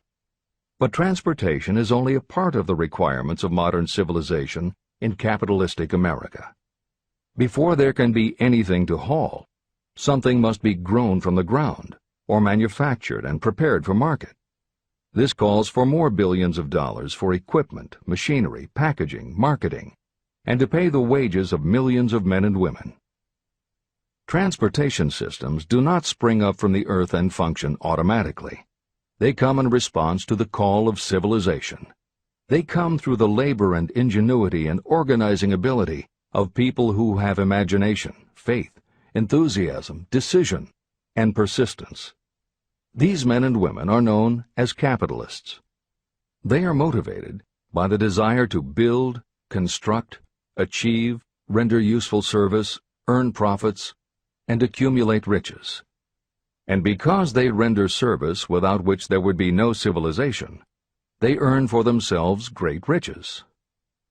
Just to keep the record simple and understandable, I will add that these capitalists are the same men and women who are often denounced as the greedy establishment or Wall Street. I'm not attempting to present a case for or against any group or any system of economics. The purpose of this book, a purpose to which I have faithfully devoted more than half a century, is to present to anyone who wants the knowledge the most dependable philosophy through which individuals may accumulate riches in whatever amounts they desire.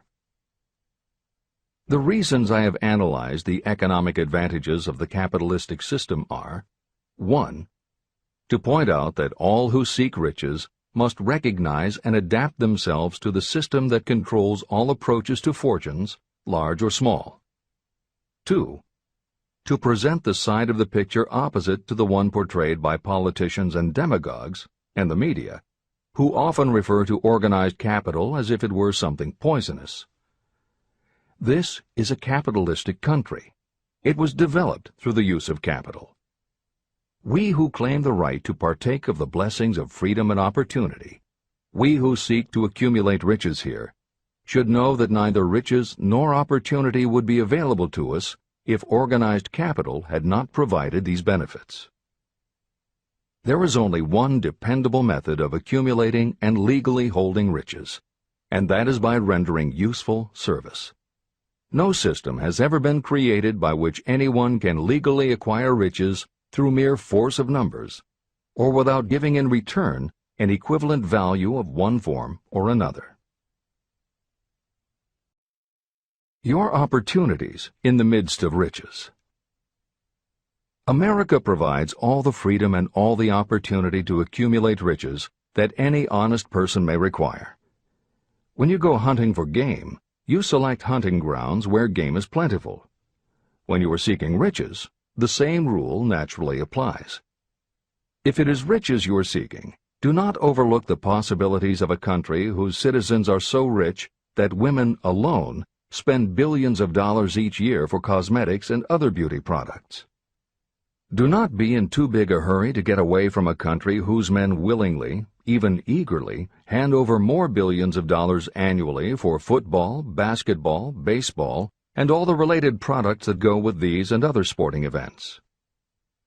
Only a few of the luxuries and non-essentials have been mentioned, but remember that the business of producing and marketing these few products gives regular employment to many millions of men and women, who receive for their services many millions of dollars monthly, and spend it freely for both the luxuries and the necessities. Especially, remember that behind all this exchange of merchandise and personal services is an abundance of opportunity to accumulate riches. Here our American freedom comes to your aid. There is nothing to stop you or anyone from engaging in any portion of the effort necessary to carry on these businesses. If you have superior talent, training, experience, you may accumulate riches in large amounts. Those not so fortunate may accumulate smaller amounts.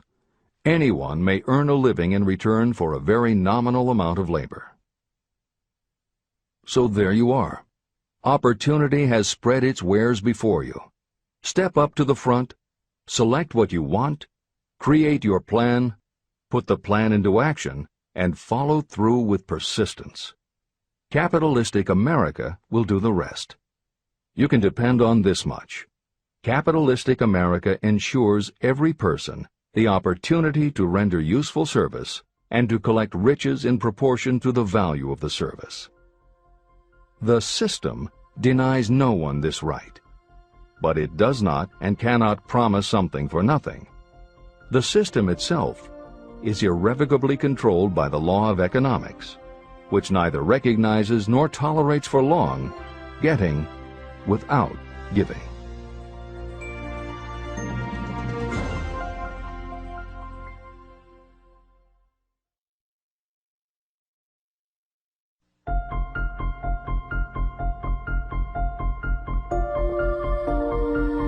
Conceit is a fog that envelops a man's real character beyond his own recognition. It weakens his native ability and strengthens all his inconsistencies. Chapter 9. Decision. The mastery of procrastination. The seventh step toward riches. Analysis of over 25,000 men and women who had experienced failure reveals that lack of decision was near the head of the list of the 31 major causes of failure. Procrastination, the opposite of decision, is a common enemy which practically every person must conquer. You will have an opportunity to test your capacity to reach quick and definite decisions when you finish reading this book and begin to put the principles into action. My analysis of several hundred people who had accumulated fortunes well beyond the $1 million mark disclosed the fact that every one of them had the habit of reaching decisions promptly and of changing these decisions slowly. People who fail to accumulate money, without exception, have the habit of reaching decisions, if at all, very slowly, and of changing these decisions quickly and often. One of Henry Ford's most outstanding qualities was his habit of reaching decisions quickly and definitely and changing them slowly. This quality was so pronounced in Mr. Ford that it gave him the reputation of being obstinate. It was this quality that prompted Mr. Ford to continue to manufacture his famous Model T, the world's ugliest car, when all of his advisors and many of the purchasers of the car were urging him to change it. Perhaps Mr. Ford delayed too long in making the change. But the other side of the story is that Mr. Ford's firmness of decision yielded a huge fortune before the change in model became necessary. Some say that Mr. Ford's definiteness of decision was just obstinacy, but even this quality is preferable to slowness in reaching decisions and quickness in changing them. Editor's comments. Henry Ford's consistency extended also to the color of the Model T, 15 million of which in 19 years of production from 1908 to 1927 were made only in black and with little change in the design. Shortly after its introduction, Napoleon Hill met with Ford to talk about the principles of success. According to Hill, in Michael Ritt's biography of Napoleon Hill, A Lifetime of Riches, Henry Ford was cold, indifferent, unenthusiastic, and spoke only when forced to, unless he was talking about his car. Early on, few people other than Carnegie could foresee the success Ford would achieve, which Hill later attributed to Ford's self-control and concentrated effort. At Hill's first meeting with him in 1911, Ford was interested only in talking about the Model T. After Ford took him for a spin around the factory, Hill bought one for $680. This is the end of the editor's comments. Making your own decisions. The majority of people who fail to accumulate the money they need are generally easily influenced by the opinions of others. They permit gossip, rumors, other people's opinions, and the news reporters to do their thinking for them. Opinions are the cheapest commodities on earth. Everyone has a flock of opinions they are ready to tell anyone who will listen. If you are too influenced by other people's opinions when you reach decisions, you will not succeed in any undertaking, much less in that of transmuting your own desire into money. If you are influenced by the opinions of others, you will have no desire of your own. Keep your own counsel. Rely on yourself to reach your own decisions when you begin to put these principles into practice, and follow through on your decisions. Take no one into your confidence except the members of your Mastermind group, and be very sure that you choose for your group only those who will be in complete sympathy and harmony with your purpose. Close friends and relatives, while not meaning to do so, often handicap one through opinions. And for some reason, even friends often seem to think that and follow your plans is funny. Thousands of men and women carry inferiority complexes with them all through life because some well-meaning but ignorant person destroyed their confidence through opinions or ridicule. You have a brain and mind of your own. Use it, and reach your own decisions. If you need facts or information from others to help you reach decisions, acquire the facts or information you need quietly, without disclosing your purpose. It is characteristic of people who have a smattering of knowledge to try to give the impression that they know more than they do. Such people generally do too much talking and too little listening. Keep your eyes and ears open and your mouth closed if you wish to acquire the habit of prompt decision. Those who talk too much do little else. If you talk more than you listen, you may miss some important piece of knowledge that might have been very useful to you. By talking too much, you may also disclose your plans and purposes to people who will take great delight in defeating you because they envy you. Remember, every time you open your mouth in the presence of a person who really has knowledge, you tip your hand and show that person your exact stock of knowledge, or you tip your hand to your lack of it. The mark of genuine wisdom is modesty and silence. Keep in mind that every person is, like you, seeking the opportunity to accumulate money. If you talk about your plans too freely, you may be surprised when you learn that some other person has beat you to it by using the plans you bragged about. Let one of your first decisions be to keep a closed mouth and open ears and eyes. As a reminder to yourself, copy the following epigram in large letters and place it where you will see it daily. Tell the world what you intend to do, but first show it. This is the equivalent of saying that deeds and not words are what count most. The value of decisions depends upon the courage required to render them. The great decisions that served as the foundation of civilization were reached by assuming great risks, which often meant the chance of death. Lincoln's decision to issue his famous Proclamation of Emancipation, which gave freedom to African Americans, was rendered with full understanding that his act would turn thousands of friends and political supporters against him.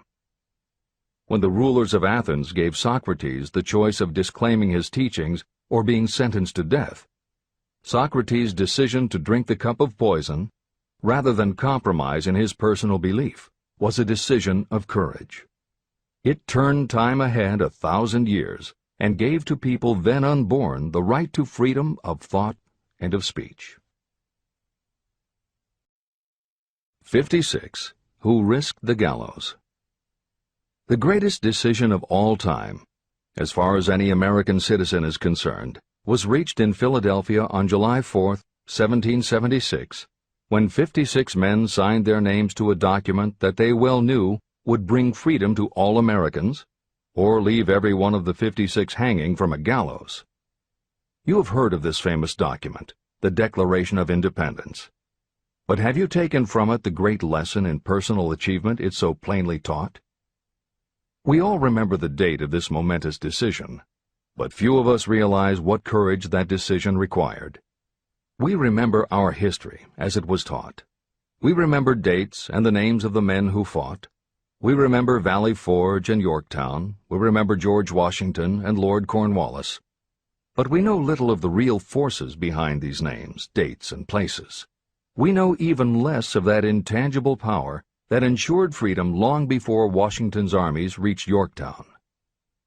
It is nothing short of tragedy that the writers of history have missed entirely even the slightest reference to the irresistible power that gave birth and freedom to the nation destined to set up new standards of independence for all the peoples of the earth. I say it is a tragedy because it is the same power that must be used by every individual who overcomes the difficulties of life and forces life to pay the price asked. Let us briefly review the events that gave birth to this power. The story begins with an incident in Boston on March 5, 1770. British soldiers were patrolling the streets, openly threatening the citizens by their presence. The colonists resented armed men marching in their midst. They began to express their resentment openly, hurling stones as well as epithets at the marching soldiers, until the commanding officer gave orders, "Fix bayonets, charge." The battle was on. It resulted in the death and injury of many. The incident aroused such resentment that the Provincial Assembly, made up of prominent colonists, called a meeting for the purpose of taking definite action. Two of the members of that assembly were John Hancock and Samuel Adams. They spoke up courageously and declared that a move must be made to eject all British soldiers from Boston. Remember this: a decision, in the minds of two men, might properly be called the beginning of the freedom that we of the United States now enjoy. Remember, too, that the decision of these two men called for faith and courage because it was dangerous. Before the assembly adjourned, Samuel Adams was appointed to call on Hutchinson, the governor of the province, and demand the withdrawal of the British troops. The request was granted, and the troops were removed from Boston, but the incident was not closed. It had caused a situation that was destined to change the entire trend of civilization. Richard Henry Lee became an important factor in this story, because he and Samuel Adams corresponded frequently, sharing freely their fears and their hopes concerning the welfare of the people of their provinces. From this practice, Adams conceived the idea that a mutual exchange of letters between the 13 colonies might help to bring about the coordination of efforts so badly needed in connection with the solution of their problems. In March of 1772, 2 years after the clash with the soldiers in Boston, Adams presented this idea to the Assembly. He made a motion that a correspondence committee be established among the colonies, with definitely appointed correspondents in each colony, for the purpose of friendly cooperation for the betterment of the colonies of British America. It was the beginning of the organization of the far-flung power destined to give freedom to you and to me. A mastermind group had already been organized. It consisted of Adams, Lee, and Hancock. The Committee of Correspondence was organized. The citizens of the colonies had been waging disorganized warfare against the British soldiers through incidents similar to the Boston riot, but nothing of benefit had been accomplished. Their individual grievances had not been consolidated under one mastermind. No group of individuals had put their hearts, minds, souls, and bodies together in one definite decision to settle their difficulty with the British once and for all, until Adams, Hancock, and Lee got together. Meanwhile, the British were not idle. They, too, were doing some planning and masterminding, and they had the advantage of having behind them money and organized soldiery. A decision that changed history. The Crown appointed Gage to supplant Hutchinson as the governor of Massachusetts. One of the new governor's first acts was to send a messenger to call on Samuel Adams for the purpose of endeavoring to stop his opposition by fear. You will best understand the spirit of what happened from this quotation of the conversation between Colonel Fenton, the messenger sent by Gage, and Adams. Colonel Fenton: I have been authorized by Governor Gage to assure you, Mr. Adams, that the governor has been empowered to confer upon you such benefits as would be satisfactory, an obvious endeavor to win Adams by promise of bribing him, upon the condition that you engage to cease in your opposition to the measures of the government. It is the governor's advice to you, sir, not to incur the further displeasure of His Majesty. Your conduct has been such as makes you liable to penalties of an act of Henry VIII, by which persons can be sent to England for trial for treason or misprision of treason at the discretion of a governor of a province. But by changing your political course, you will not only receive great personal advantages, but you will make your peace with the king. Samuel Adams had the choice of two decisions. He could cease his opposition and receive personal bribes, or he could continue and run the risk of being hanged. Clearly, the time had come when Adams was forced to reach, instantly, a decision that could have cost his life. Adams insisted upon Colonel Fenton's word of honor that the colonel would deliver to the governor the answer exactly as Adams would give it to him. Adams' answer: Then you may tell Governor Gage that I trust I have long since made my peace with the King of Kings. No personal consideration shall induce me to abandon the righteous cause of my country. And tell Governor Gage it is the advice of Samuel Adams to him no longer to insult the feelings of an exasperated people. When Governor Gage received Adams' caustic reply, he flew into a rage and issued a proclamation that read, I do hereby, in His Majesty's name, offer and promise His most gracious pardon to all persons who shall forthwith lay down their arms and return to the duties of peaceable subjects, excepting only from the benefit of such pardon Samuel Adams and John Hancock, whose offenses are of too flagitious a nature to admit of any other consideration but that of condign punishment. Adams and Hancock were on the spot. The threat of the irate governor forced the two men to reach another decision, equally as dangerous. They hurriedly called a secret meeting of their staunchest followers. After the meeting had been called to order, Adams locked the door, placed the key in his pocket, and informed all present that it was imperative that a Congress of the colonists be organized, and that no man should leave the room until the decision for such a Congress had been reached. Great excitement followed.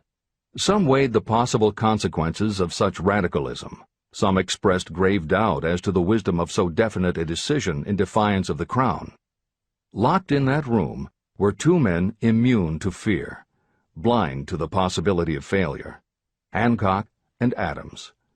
Through the influence of their minds, the others were induced to agree that, through the Correspondence Committee, arrangements should be made for a meeting of the First Continental Congress to be held in Philadelphia, September 5, 1774. Remember this date. It is more important than July 4, 1776. If there had been no decision to hold a Continental Congress, there could have been no signing of the Declaration of Independence. Before the first meeting of the new Congress, another leader, in a different section of the country, was deep in the throes of publishing a summary view of the rights of British America. He was Thomas Jefferson, of the province of Virginia, whose relationship to Lord Dunmore, representative of the Crown in Virginia, was as strained as that of Hancock's and Adams with their governor. Shortly after his famous Summary of Rights was published, Jefferson was informed that he was subject to prosecution for high treason against His Majesty's government. Inspired by the threat, one of Jefferson's colleagues, Patrick Henry, boldly spoke his mind, concluding his remarks with a sentence that shall remain forever a classic. "If this be treason, then make the most of it." It was such men as these who, without power, without authority, without military strength, without money, sat in solemn consideration of the destiny of the colonies, beginning at the opening of the First Continental Congress and continuing at intervals for 2 years, until on June 7, 1776, Richard Henry Lee arose, addressed the chair, and to the startled assembly made this motion: "Gentlemen, I make the motion that these united colonies are, and of right ought to be, free and independent states, that they be absolved from all allegiance to the British Crown, and that all political connection between them and the state of Great Britain is, and ought to be, totally dissolved." The most momentous decision ever placed on paper. Lee's astounding motion was discussed fervently and at such length that he began to lose patience. Finally, after days of argument, he again took the floor and declared in a clear, firm voice, "Mr. President, we have discussed this issue for days. It is the only course for us to follow. Why then, sir, do we longer delay? Why still deliberate? Let this happy day give birth to an American Republic. Let her arise, not to devastate and to conquer, but to re-establish the reign of peace and of law." Before his motion was finally voted upon, Lee was called back to Virginia because of serious family illness. But before leaving, he placed his cause in the hands of his friend, Thomas Jefferson, who promised to fight until favorable action was taken. Shortly thereafter, the President of the Congress, Hancock, appointed Jefferson as chairman of a committee to draw up a Declaration of Independence. Long and hard the committee labored on a document that would mean, when accepted by the Congress, that every man who signed it would be signing his own death warrant should the colonies lose in the fight with Great Britain that was sure to follow. The document was drawn, and on June 28th, the original draft was read before the Congress. For several days it was discussed, altered, and made ready. On July 4, 1776, Thomas Jefferson stood before the Assembly and fearlessly read the most momentous decision ever placed on paper. When in the course of human events it becomes necessary for one people to dissolve the political bands which have connected them with another, and to assume among the powers of the earth the separate and equal station to which the laws of nature and of nature's God entitled them, a decent respect to the opinions of mankind requires that they should declare the causes which impel them to the separation. When Jefferson finished, the document was voted upon, accepted, and signed by the 56 men, every one staking his own life upon his decision to write his name. By that decision came into existence a nation destined to bring to mankind forever the privilege of making decisions. Analyze the events that led to the Declaration of Independence, and be convinced that this nation, which now holds a position of commanding respect and power among all nations of the world, was born of a decision created by a mastermind consisting of 56 men. Note well the fact that it was their decision that ensured the success of Washington's armies, because the spirit of that decision was in the heart of every soldier who fought with him, and served as a spiritual power which recognizes no such thing as failure. Note also, with great personal benefit, that the power that gave this nation its freedom is the same power that must be used by every individual who becomes self-determining. This power is made up of the principles described in this book. It will not be difficult to detect, in the story of the Declaration of Independence, at least 6 of these principles: desire, decision, faith, persistence, the mastermind, and organized planning. Know what you want, and you will generally get it. Throughout this philosophy, you will find the suggestion that thought, backed by strong desire, will transmute itself into its physical equivalent. The story of the founding of America and the story of the organization of the United States Steel Corporation are perfect examples of the method by which thought makes this astounding transformation. In your search for the secret of the method, do not look for a miracle, because you will not find it.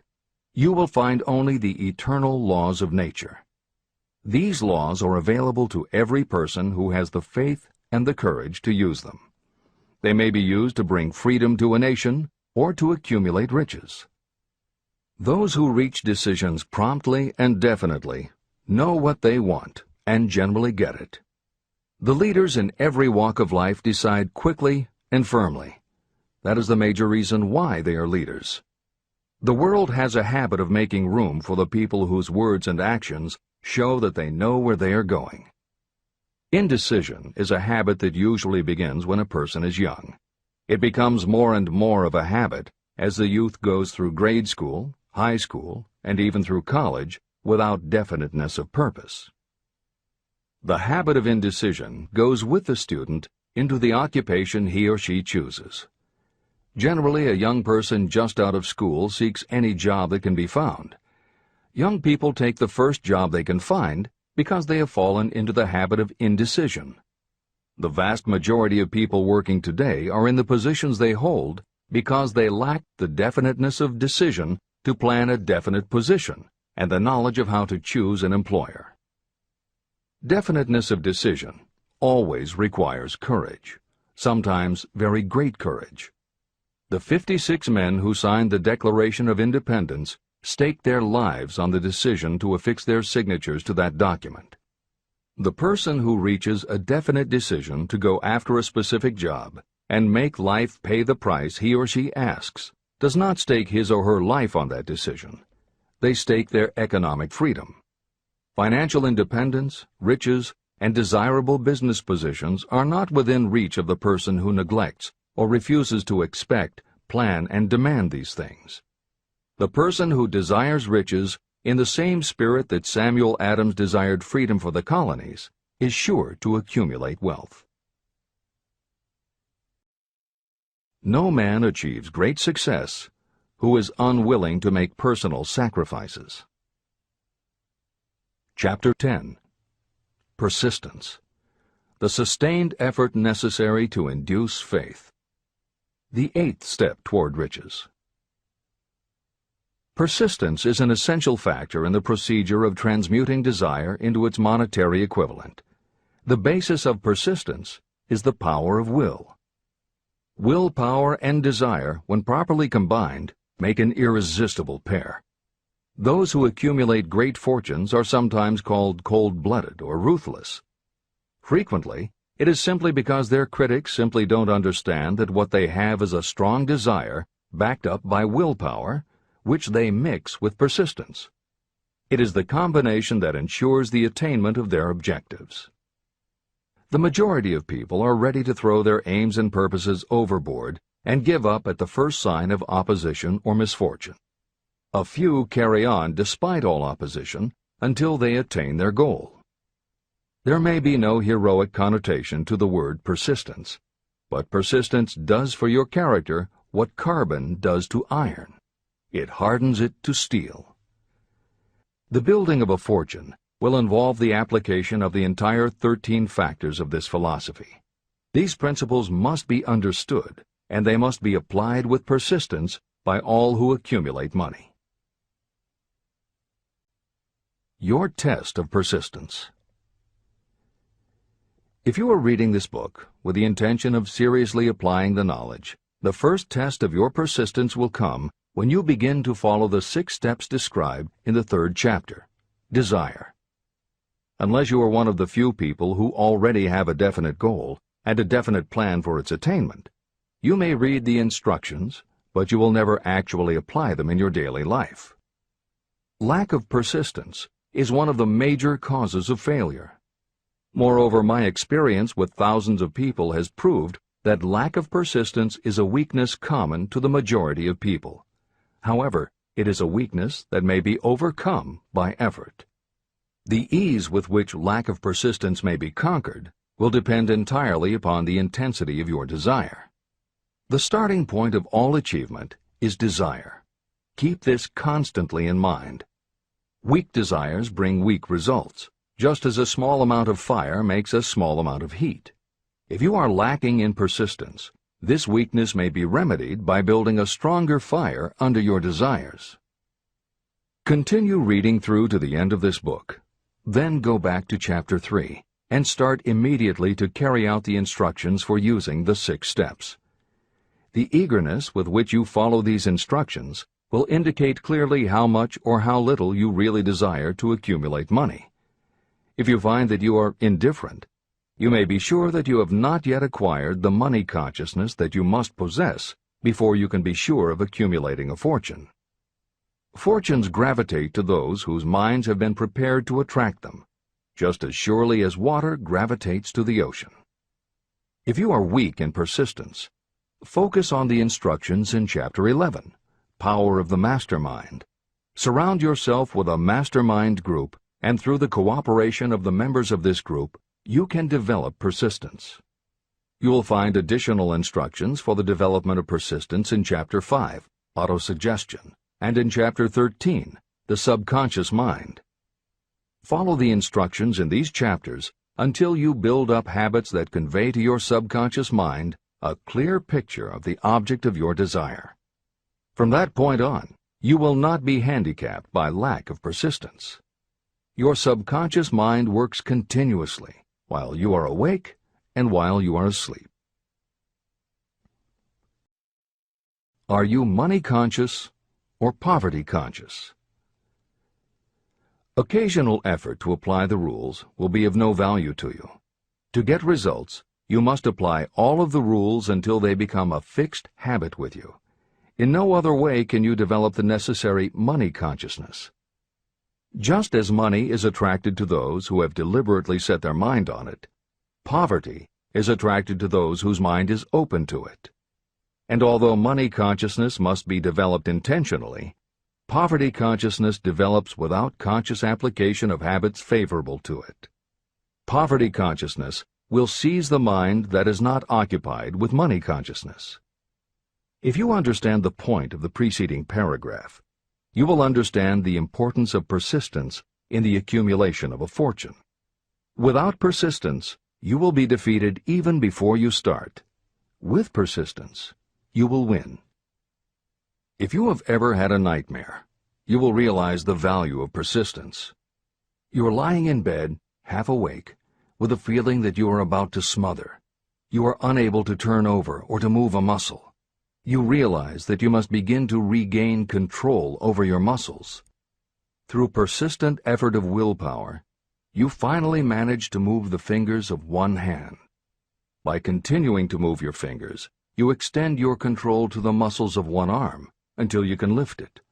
Then you gain control of the other arm. You finally gain control over the muscles of one leg, and then extend it to the other leg. Then, with one supreme effort of will, you regain complete control over your muscular system and snap out of your nightmare. You did it step by step. You may find it necessary to snap yourself out of your mental inertia in a similar way. First, by moving slowly, then increasing your speed until you gain complete control over your will. Be persistent, no matter how slowly you may have to move at first. With persistence will come success. Snap out of mental inertia. If you select your mastermind group with care, you will have in it at least one person who will aid you in the development of persistence. Some people who have accumulated great fortunes did so because of necessity. They developed the habit of persistence because circumstances forced them to become persistent. Those who have cultivated the habit of persistence seem to enjoy insurance against failure. No matter how many times they are defeated, they finally arrive up toward the top of the ladder. Sometimes it appears that there is a hidden guide whose duty is to test us through all sorts of discouraging experiences. Those who pick themselves up after defeat and keep on trying finally arrive, and the world says, "I knew you could do it." The hidden guide lets no one enjoy great achievement without passing the persistence test. Those who can't take it simply do not make the grade. Those who can take it are rewarded for their persistence, and in return they get the goal they are pursuing. But that is not all. They receive something infinitely more important than material compensation: the knowledge that every failure brings with it the seed of an equivalent advantage. Persist past your failures.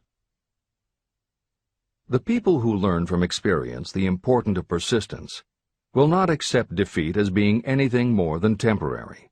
They are the ones whose desires are so persistently applied that defeat is finally changed into victory. We see that an overwhelmingly large number of people go down in defeat, never to rise again. We also see the few who take the punishment of defeat as an urge to greater effort. But what we do not see, what most of us never suspect of existing, is the silent but irresistible power that comes to the rescue of those who fight on in the face of discouragement. If we speak of this power at all, we call it persistence and let it go at that. One thing is sure: if you do not have persistence, you will not achieve noteworthy success in any calling. As I am writing these lines, I can look out the window and see, less than a block away, the great mysterious Broadway, the graveyard of dead hopes and the front porch of opportunity. From all over the world, people have come to Broadway seeking fame, fortune, power, love, or whatever it is that human beings call success. Once in a great while, someone steps out from the long procession of seekers, and the world hears that another person has conquered Broadway. But Broadway is not easily nor quickly conquered. Broadway acknowledges talent, recognizes genius, and pays off in money only after a person has refused to quit. The secret is always inseparably attached to one word: persistence. Editor's comments. Today we think of making it on Broadway in terms of the theater, but here Napoleon Hill uses Broadway as a metaphor for the New York arts, publishing, and entertainment industries in general. In the original edition of Think and Grow Rich, Hill used this introduction to tell of Fannie Hurst, one of the best-selling authors of the day, who pounded the streets of New York for 4 years and received 36 rejection slips from one publisher alone before her persistence paid off and she finally got published. Broadway as a metaphor for the New York arts, publishing, and entertainment industries in general. In the original edition of Think and Grow Rich, Hill used this introduction to tell of Fannie Hurst, one of the best-selling authors of the day, and devastating failures that would have defeated most people. It was only through his extraordinary persistence that the original edition of the book you hold in your hands was published. And for that reason, the editors of this edition have included this brief biography of Napoleon Hill. The following is adapted from A Lifetime of Riches, the biography of Napoleon Hill, written by Michael J. Ritt, Jr. and Kirk Landers, and also draws upon Napoleon Hill's first bestseller, his 4-volume masterwork, Law of Success. In it, Hill told of the 7 turning points in his own life, and those excerpts told in his words are told in the first person. Born into poverty in the backwoods of Virginia, young Nap, as he was called, was the local gun-toting troublemaker. He would probably have ended up a criminal had his widowed father not met and married Martha Ramey Banner. Nap's new stepmother set out to change the family's mountain ways, and she started by trading Napoleon a typewriter for his 6-shooter pistol. She told him, "If you become as good with a typewriter as you are with that gun, you may become rich and famous and known throughout the world." Her faith and encouragement turned young Nap around, and by the age of 15, he was submitting stories to the local newspapers and doing everything he could to get himself out of his meager circumstance. After completing high school and 1 year at a business college, he wrote an audacious letter to Rufus Ayers, one of the most powerful men in the coal industry. Hill wrote to apply for a job, but he said that he didn't want a salary. In fact, he said he would pay Ayers. Hill proposed that Ayers could charge him whatever he wanted on a monthly basis, but if at the end of 3 months Hill had proved his worth, he then would expect Ayers to pay him a salary of the same monthly amount. Ayers admired Hill's style and hired him, with pay. First turning point. After finishing a course at a business college, I took a job as stenographer and bookkeeper.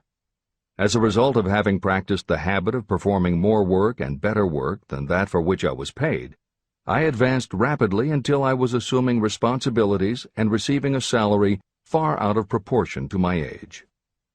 Hill also proved to be so trustworthy and honest that Ayers promoted him to replace the manager, making this 19-year-old the youngest manager of a mine and in charge of 350 men. Then fate reached out and gave me a gentle nudge. My employer lost his fortune, and I lost my position. This was my first real defeat, and even though it came about as a result of causes beyond my control, I didn't learn a lesson from it until many years later. Second turning point. My next position was that of sales manager for a large lumber manufacturer in the South. My advancement was rapid, and I did so well that my employer took me into partnership with him. We began to make money, and I began to see myself on top of the world again. Like a stroke of lightning out of a clear sky, the 1907 panic swept down, and overnight it rendered me an enduring service by destroying our business and relieving me of every dollar that I had. Editor's comment.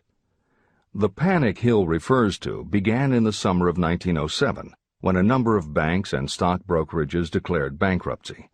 Word spread to the general public, and it created a run on the banks as depositors lined up to demand that they be given the money they had on deposit. Banks called in loans to meet the demand for cash, but those borrowers couldn't find buyers for their goods or property, so they couldn't pay back their loans. When the banks couldn't get back the money they had loaned, they repossessed the homes or businesses that the borrowers had put up as collateral. Businesses were closed, farmers were evicted from their land, jobs were lost, so even more banks were forced to close, and it just kept getting worse. America was caught in a downward spiral that was reversed only when the major Wall Street bankers and financial executives, who were themselves in danger of losing their businesses, stepped in to shore up troubled banks. It was in large part because of the bank panic of 1907 that legislation was enacted in 1913 to create the Federal Reserve System. This is the end of the editor's comments. Third turning point. This was my first serious defeat. I mistook it then for failure, but it was not. And before I complete this lesson, I will tell you why it was not.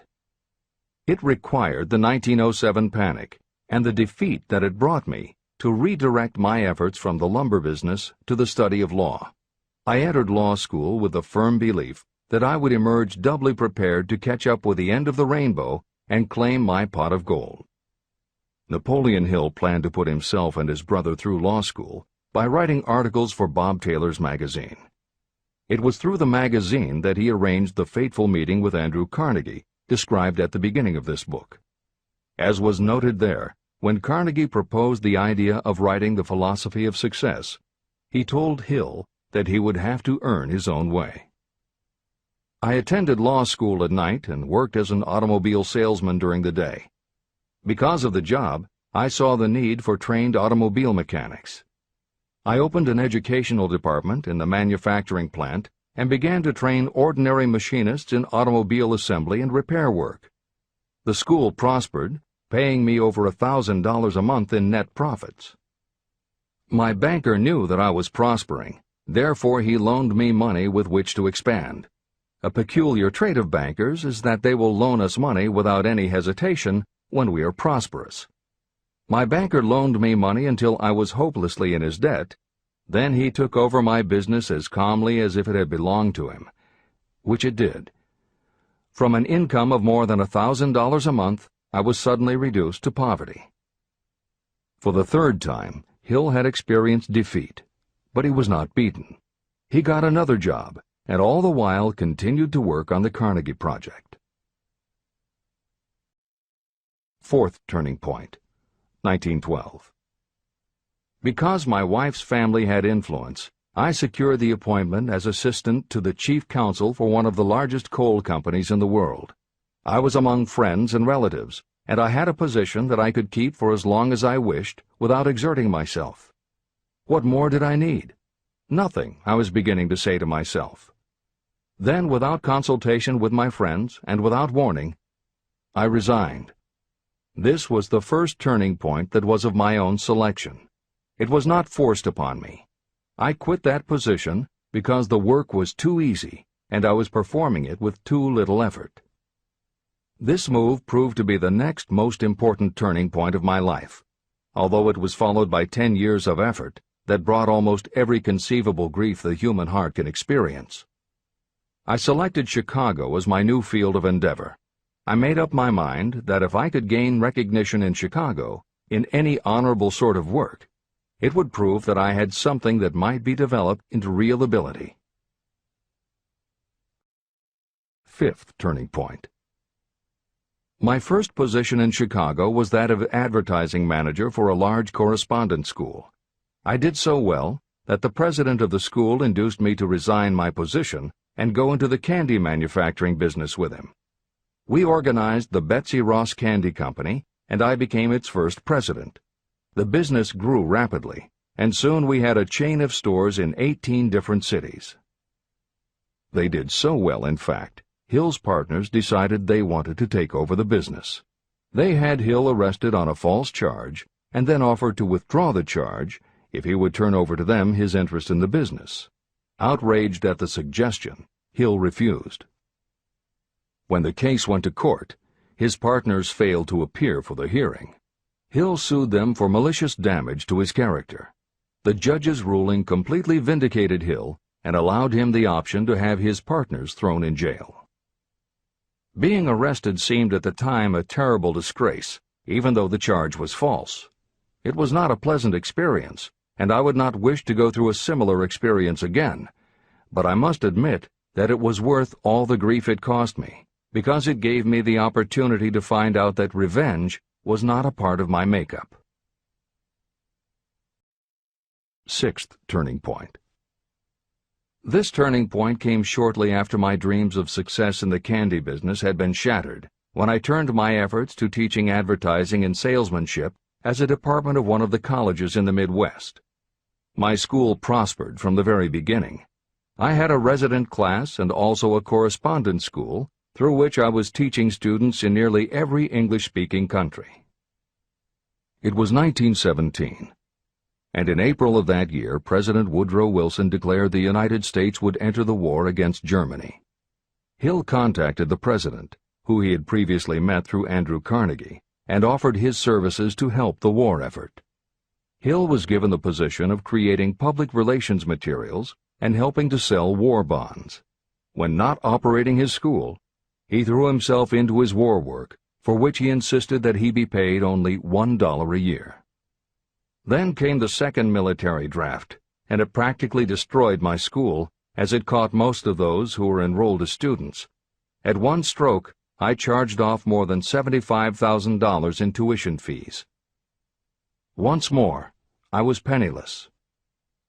Despite the fact that Hill had to scrape just to get by, he continued to work for President Wilson and continued to refuse to take any compensation.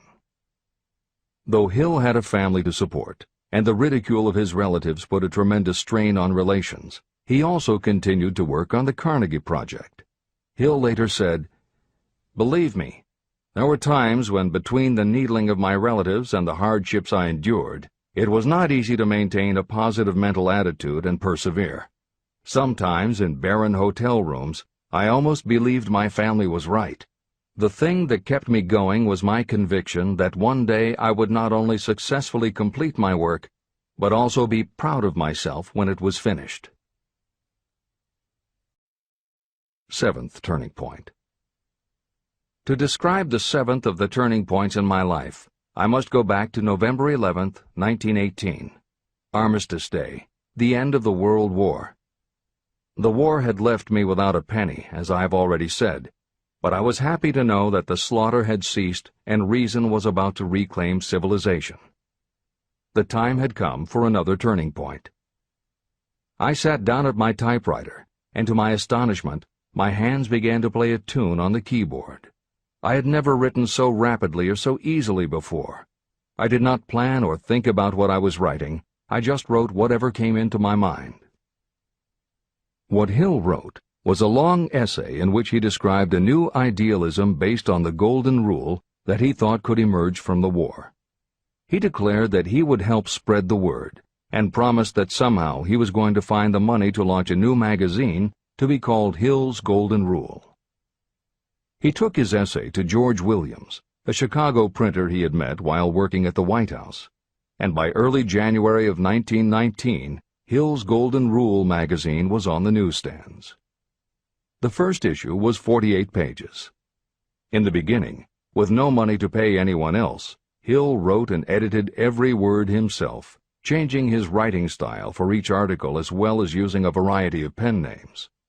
Additional staff was hired later, which soon led to problems on the inside and on the outside, and Williams attempted to buy out Hill's share of the business. But when Hill realized that one stipulation of the buyout prevented him from any involvement in a competing publication, in October of 1920, he simply left. By April of 1921, he had raised the money for a new publication, Napoleon Hill's Magazine, the foundation of which was again the Golden Rule. But it also expanded into presenting many of the principles of success that would become the basis of Hill's later books. The magazine's acceptance and success also led to Hill's success as a speaker and motivator, which led to even greater success for the magazine. At the same time, Napoleon Hill was working with one of the inmates of a penitentiary to develop a correspondence course, which he took to the prisons to encourage prisoner rehabilitation. Most everything Hill did during this time was successful, and the success of the prison program was significant. But the greed of two members of the board of directors, one of whom was the prison chaplain, eventually led in 1923 to the demise of not only the educational rehabilitation programs, but also the magazine and numerous other successful offshoot ventures. The bleak irony, as Michael Ritt notes in A Lifetime of Riches, was that few enterprises in the 1920s could have been more idealistic or humanitarian in concept, Yet in seeking to stir goodness in men's souls, these enterprises had stirred mean-spirited men to a bloodlust that destroyed everything. Without his magazine, Hill went back to teaching and lecturing, which led to an introduction to a crusading newspaper publisher, Don Mellett, who offered to help Hill publish the results of his work on the Carnegie Project.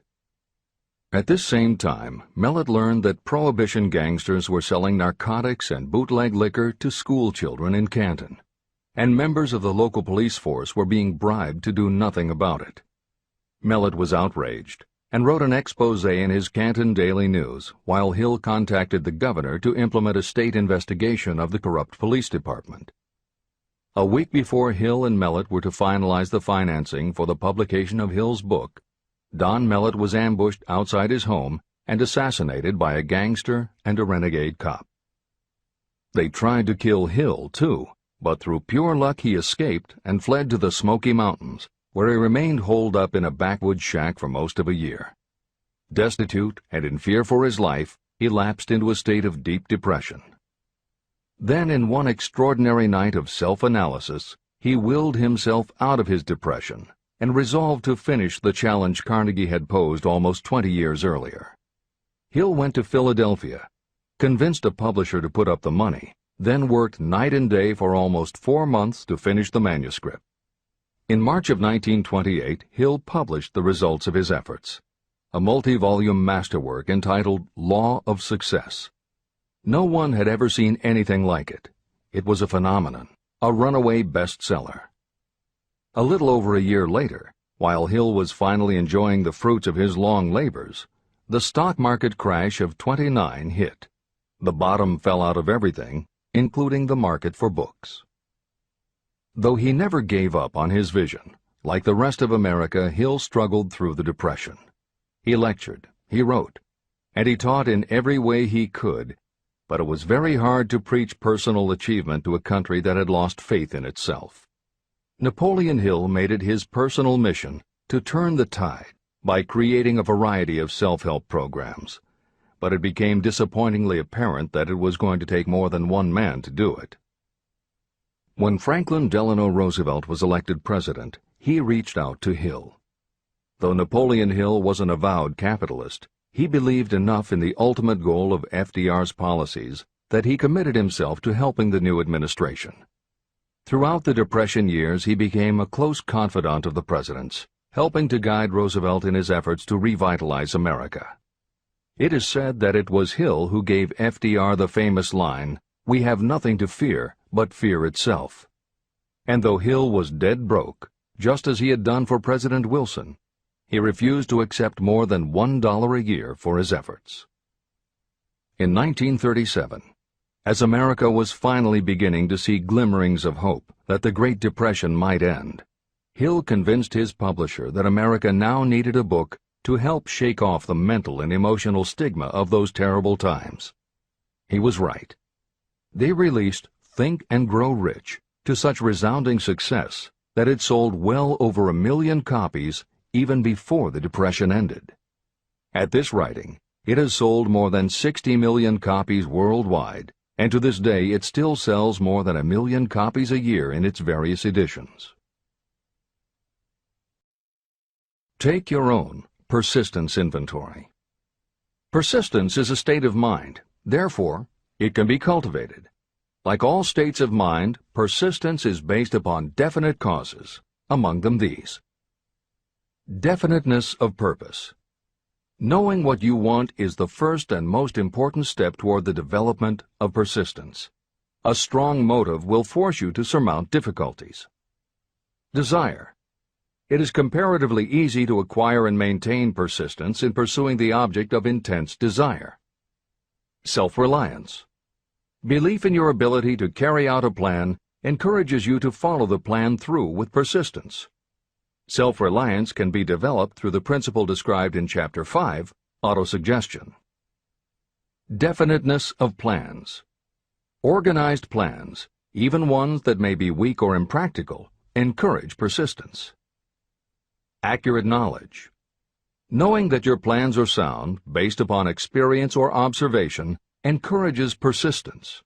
Guessing, instead of knowing, destroys persistence. Cooperation. Sympathy, understanding, and cooperation with others tend to develop persistence. Willpower.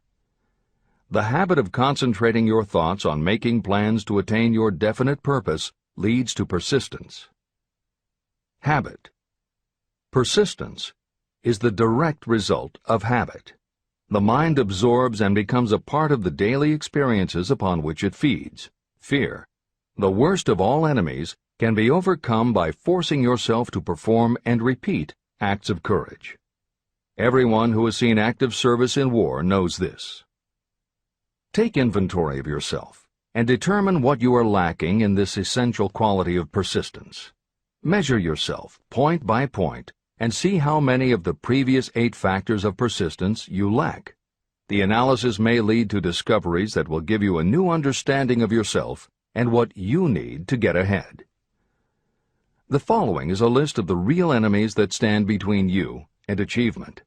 These are not only the symptoms indicating weakness of persistence, but also the deeply seated subconscious causes of this weakness. Study the list carefully, and face yourself squarely if you really wish to know who you are and what you are capable of doing. These are the weaknesses that must be mastered by anyone who really wants to accumulate riches. 1. Failure to recognize and to define clearly exactly what you want. 2. Procrastination, with or without cause, usually backed up with a long list of alibis and excuses. 3. Lack of interest in acquiring specialized knowledge. 4. Indecision, and the habit of passing the buck instead of facing issues squarely, also backed by alibis and excuses. 5. The habit of relying upon excuses instead of making definite plans to solve your problems. 6. Self-satisfaction. There is little remedy for this, and no hope for those who suffer from it. 7. Indifference, usually reflected in your readiness to compromise rather than meet opposition and fight it. 8. The habit of blaming others for your mistakes and accepting circumstances as being unavoidable. 9. Weakness of desire because you neglected to choose motives that will push you to take action. 10. Willingness to quit at the first sign of defeat, based upon one or more of the 6 basic fears. 11. Lack of organized plans that you have written out so they can be analyzed. 12. The habit of neglecting to act on ideas or to grasp opportunity when it presents itself. 13. Wishing instead of willing. 14. The habit of compromising with poverty instead of aiming at riches. A general lack of ambition to be, to do, or to own. 15. Searching for all the shortcuts to riches, trying to get without giving a fair equivalent, usually reflected in the habit of gambling or trying to drive unfair bargains. 16. Fear of criticism, resulting in failure to create plans and put them into action because of what other people might think, do, or say. This is one of your most dangerous enemies because it often exists in your subconscious mind and you may not even know it is there. See the 6 basic fears in the last chapter. If you fear criticism. Following is an examination of the symptoms of the fear of criticism. The majority of people permit relatives, friends, and the public at large to influence them so that they cannot live their own lives because they fear criticism. Many people make mistakes in marriage, but stay married, then go through life miserable and unhappy because they fear criticism. Anyone who has submitted to this form of fear knows the irreparable damage it does by destroying one's ambition and the desire to achieve. Millions of people neglect to go back and get an education after having left school because they fear criticism. Countless numbers of men and women permit relatives to wreck their lives in the name of family duty because they fear criticism. Duty does not require you to submit to the destruction of your personal ambitions and the right to live your own life in your own way. People refuse to take chances in business because they fear the criticism that may follow if they fail. The fear of criticism in such cases is stronger than the desire for success. Too many people refuse to set high goals for themselves because they fear the criticism of relatives and friends who may say, "Don't aim so high, people will think you're crazy."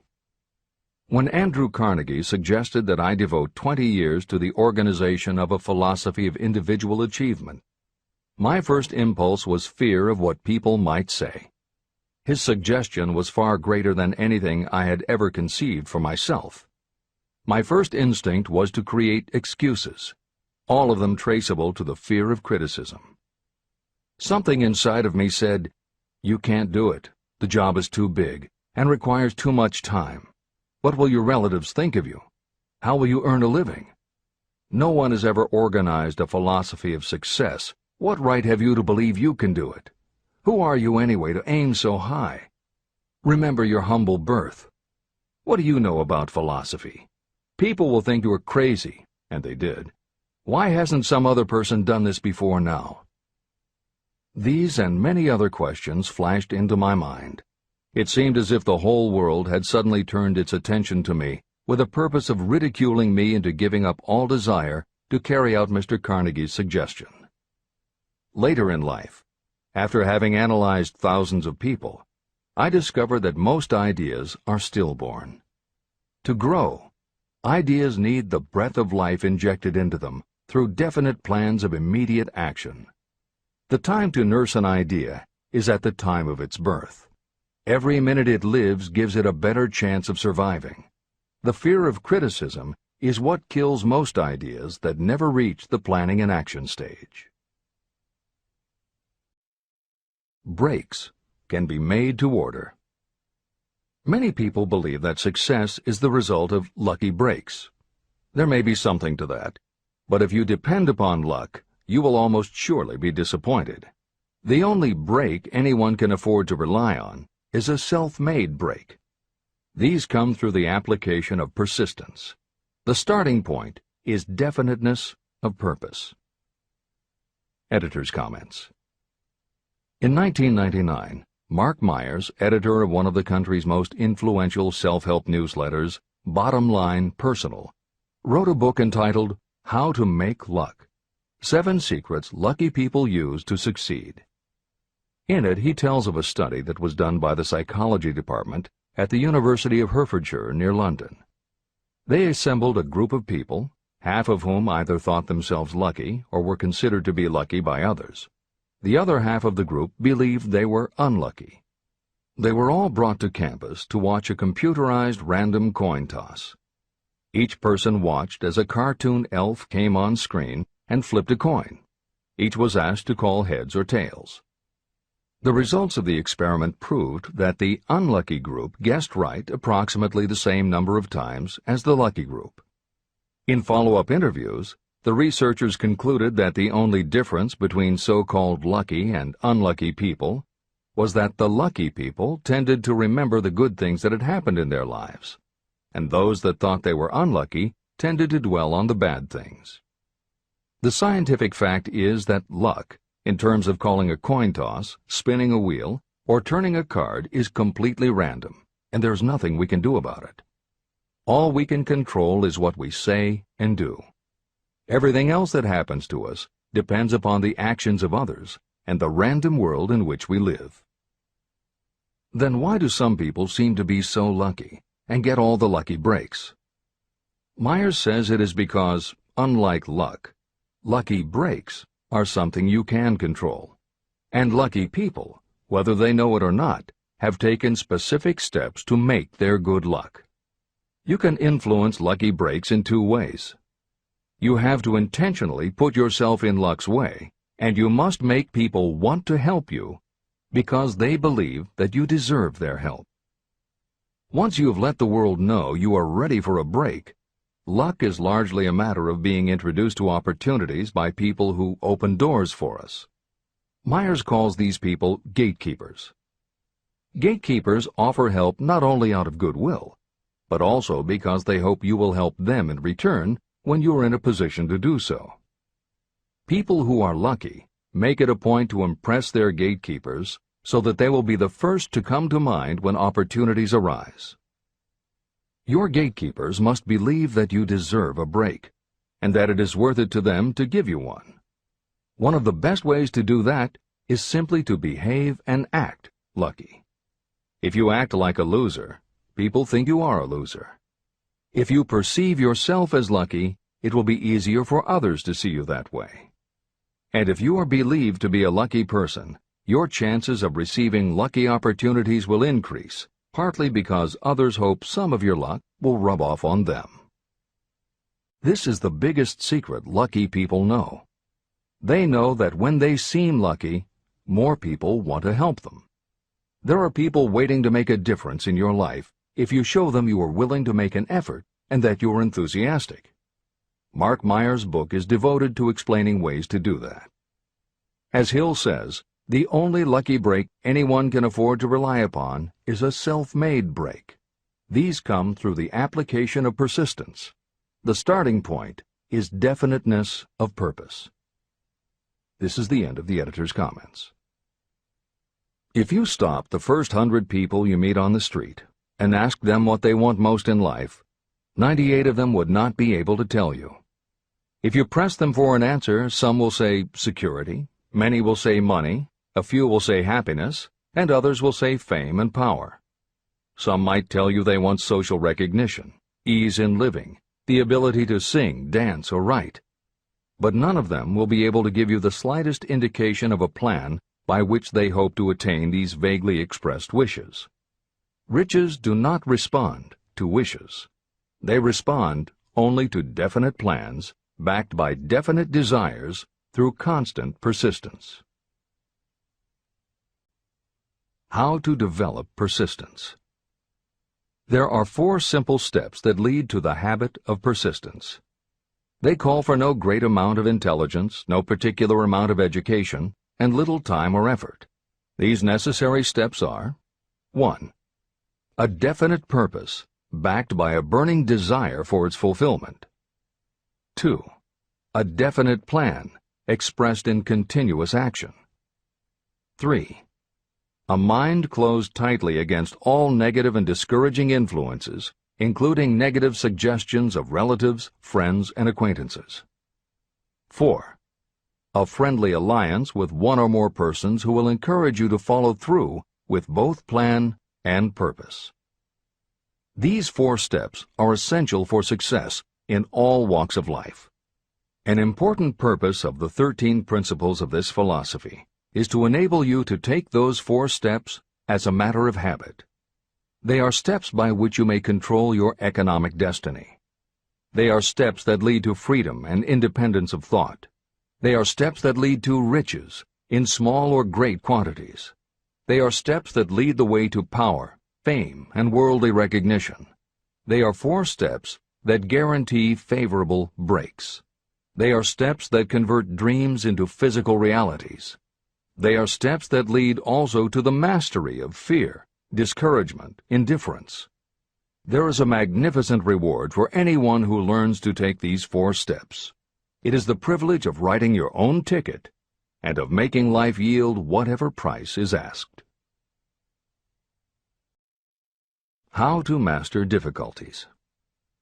What mystical power gives people of persistence the capacity to master difficulties? Does the quality of persistence set up in your mind some form of spiritual, mental, or chemical activity that gives you access to supernatural forces? Does infinite intelligence throw itself on the side of the person who still fights on when the whole world seems to be against them? These and many other similar questions were in my mind as I watched Henry Ford start from scratch and build an industrial empire with little more than persistence. Or Thomas A. Edison, who, with less than 3 months of schooling, became the world's leading inventor. He turned his persistence into sound recording and playback machines, motion picture cameras and projectors, and the incandescent light, to say nothing of 100 other useful inventions. I had the opportunity to analyze both Mr. Edison and Mr. Ford up close and personal, year by year, over a long period of time, So I speak from actual knowledge when I say that I found no quality except persistence in either of them that even remotely suggested the major source of their stupendous achievements. If you make an impartial study of the prophets, philosophers, and religious leaders of the past, you will come to the inevitable conclusion that persistence, concentration of effort, and definiteness of purpose were the major sources of their achievements. Consider, for example, the fascinating story of Muhammad. Analyze his life. Compare him with men of achievement in this modern age of industry and finance, and observe how they all have one outstanding trait in common: persistence. If you want to understand more about the power of persistence and how it works, I strongly suggest that you read a biography of Muhammad. Editor's comments. At the beginning of the 21st century, there was an increased interest in Islam due to the attacks on the World Trade Center and the subsequent War on Terror. Consequently, the modern reader will have no difficulty finding a number of very good books about Muhammad. At the time that Hill was writing the first edition of Think and Grow Rich, one of the best biographies of Muhammad was written by Esad Bey, who was born in Baku, Azerbaijan, the son of a Jewish businessman named Nusenbaum. Later, he changed his name when he converted to Islam. During the Russian Revolution, he fled his home for Berlin, where he lived until the rise of Hitler again forced him to move, first to Austria and then finally to Italy. It is believed by some that this man, known as Esad Bey, also wrote under another pen name, Kurban Said, and was in fact the author of the acclaimed Azerbaijani novel, Ali and Nino. That Napoleon Hill was very impressed with this particular biography of Muhammad is clear from his recommendation, which follows. I strongly suggest that you read a biography of Muhammad, especially the one by Esad Bey. This brief review of that book, which appeared in the Herald Tribune, will provide a preview of the rare treat in store for those who take the time to read the entire story of one of the most astounding examples of the power of persistence known to civilization. The Last Great Prophet. Reviewed by Thomas Sugru. Muhammad was a prophet, but he never performed a miracle. He was not a mystic. He had no formal schooling. He did not begin his mission until he was 40. When he announced that he was the messenger of God, bringing word of the true religion, he was ridiculed and labeled a lunatic. Children tripped him, and women threw filth upon him. He was banished from his native city, Mecca, and his followers were stripped of their worldly goods and sent into the desert after him. When he had been preaching 10 years, he had nothing to show for it but banishment, poverty, and ridicule. Yet before another 10 years had passed, he was dictator of all Arabia, ruler of Mecca, and the head of a new world religion which was to sweep to the Danube and the Pyrenees before exhausting the impetus he gave it. That impetus was threefold: the power of words, the efficacy of prayer, and man's kinship with God. His career never made sense. Muhammad was born to impoverished members of a leading family of Mecca. Because Mecca, the crossroads of the world, home of the magic stone called the Kaaba, great city of trade and the center of trade routes, was unsanitary, its children were sent to be raised in the desert by Bedouins.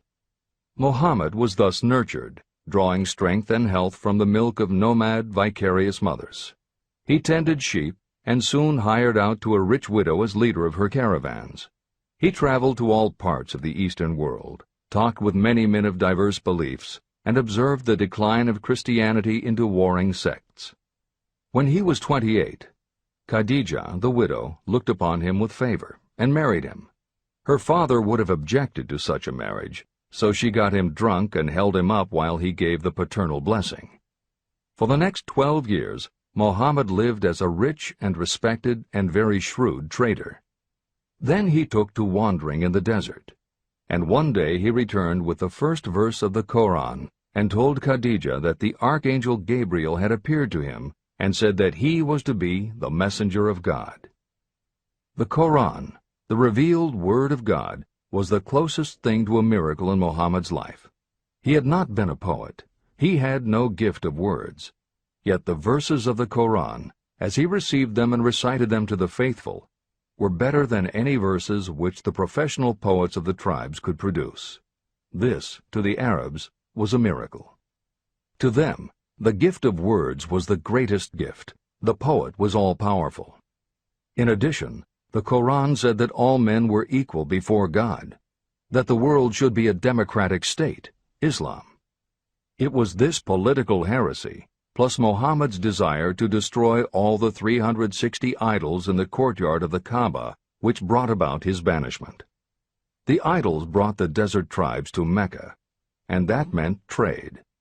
So the businessmen of Mecca, the capitalists, of which he had been one, set upon Muhammad. Then he retreated to the desert and demanded sovereignty over the world. The rise of Islam began. Out of the desert came a flame which would not be extinguished. A democratic army, fighting as a unit and prepared to die without wincing. Muhammad had invited the Jews and Christians to join him, for he was not building a new religion. He was calling all who believed in one God to join in a single faith.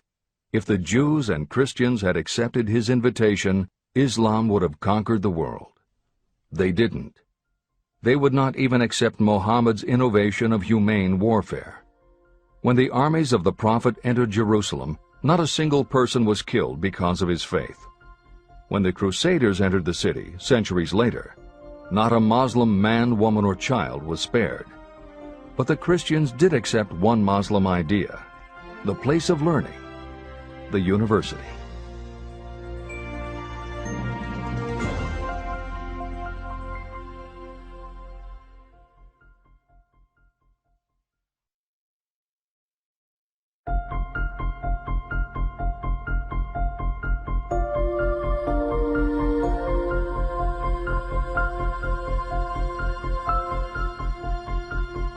The ladder of success is never crowded at the top.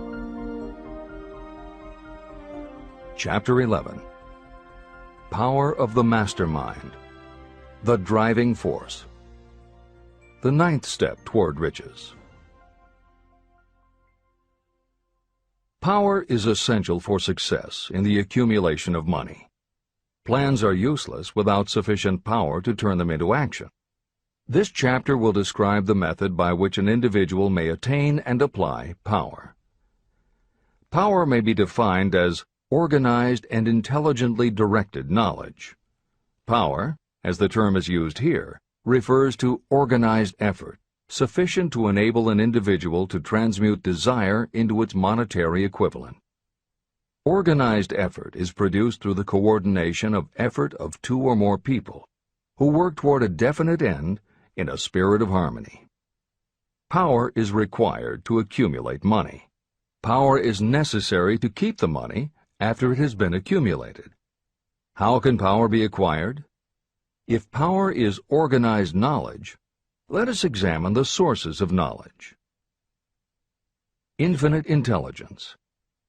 This source of knowledge may be accessed with the aid of creative imagination through the subconscious mind, as described in the previous chapters on faith, autosuggestion, and imagination, and as will be elaborated on in Chapter 13, the subconscious mind, and Chapter 14, the brain. Accumulated experience. The accumulated experience of humanity may be found in any well-equipped public library. An important part of this accumulated experience is taught in public schools and colleges, where it has been classified and organized. Editor's comment. The computer revolution and the Internet have had a profound effect upon the quantity of information available and on the ease of access and ability to organize that information. This is the end of the editor's comment. Experiment and research. In the field of science, and in practically every other walk of life, people are gathering, classifying, and organizing new facts daily. This is the source to which you must turn when knowledge is not available through accumulated experience. Here, too, the creative imagination must often be used. Editor's comment.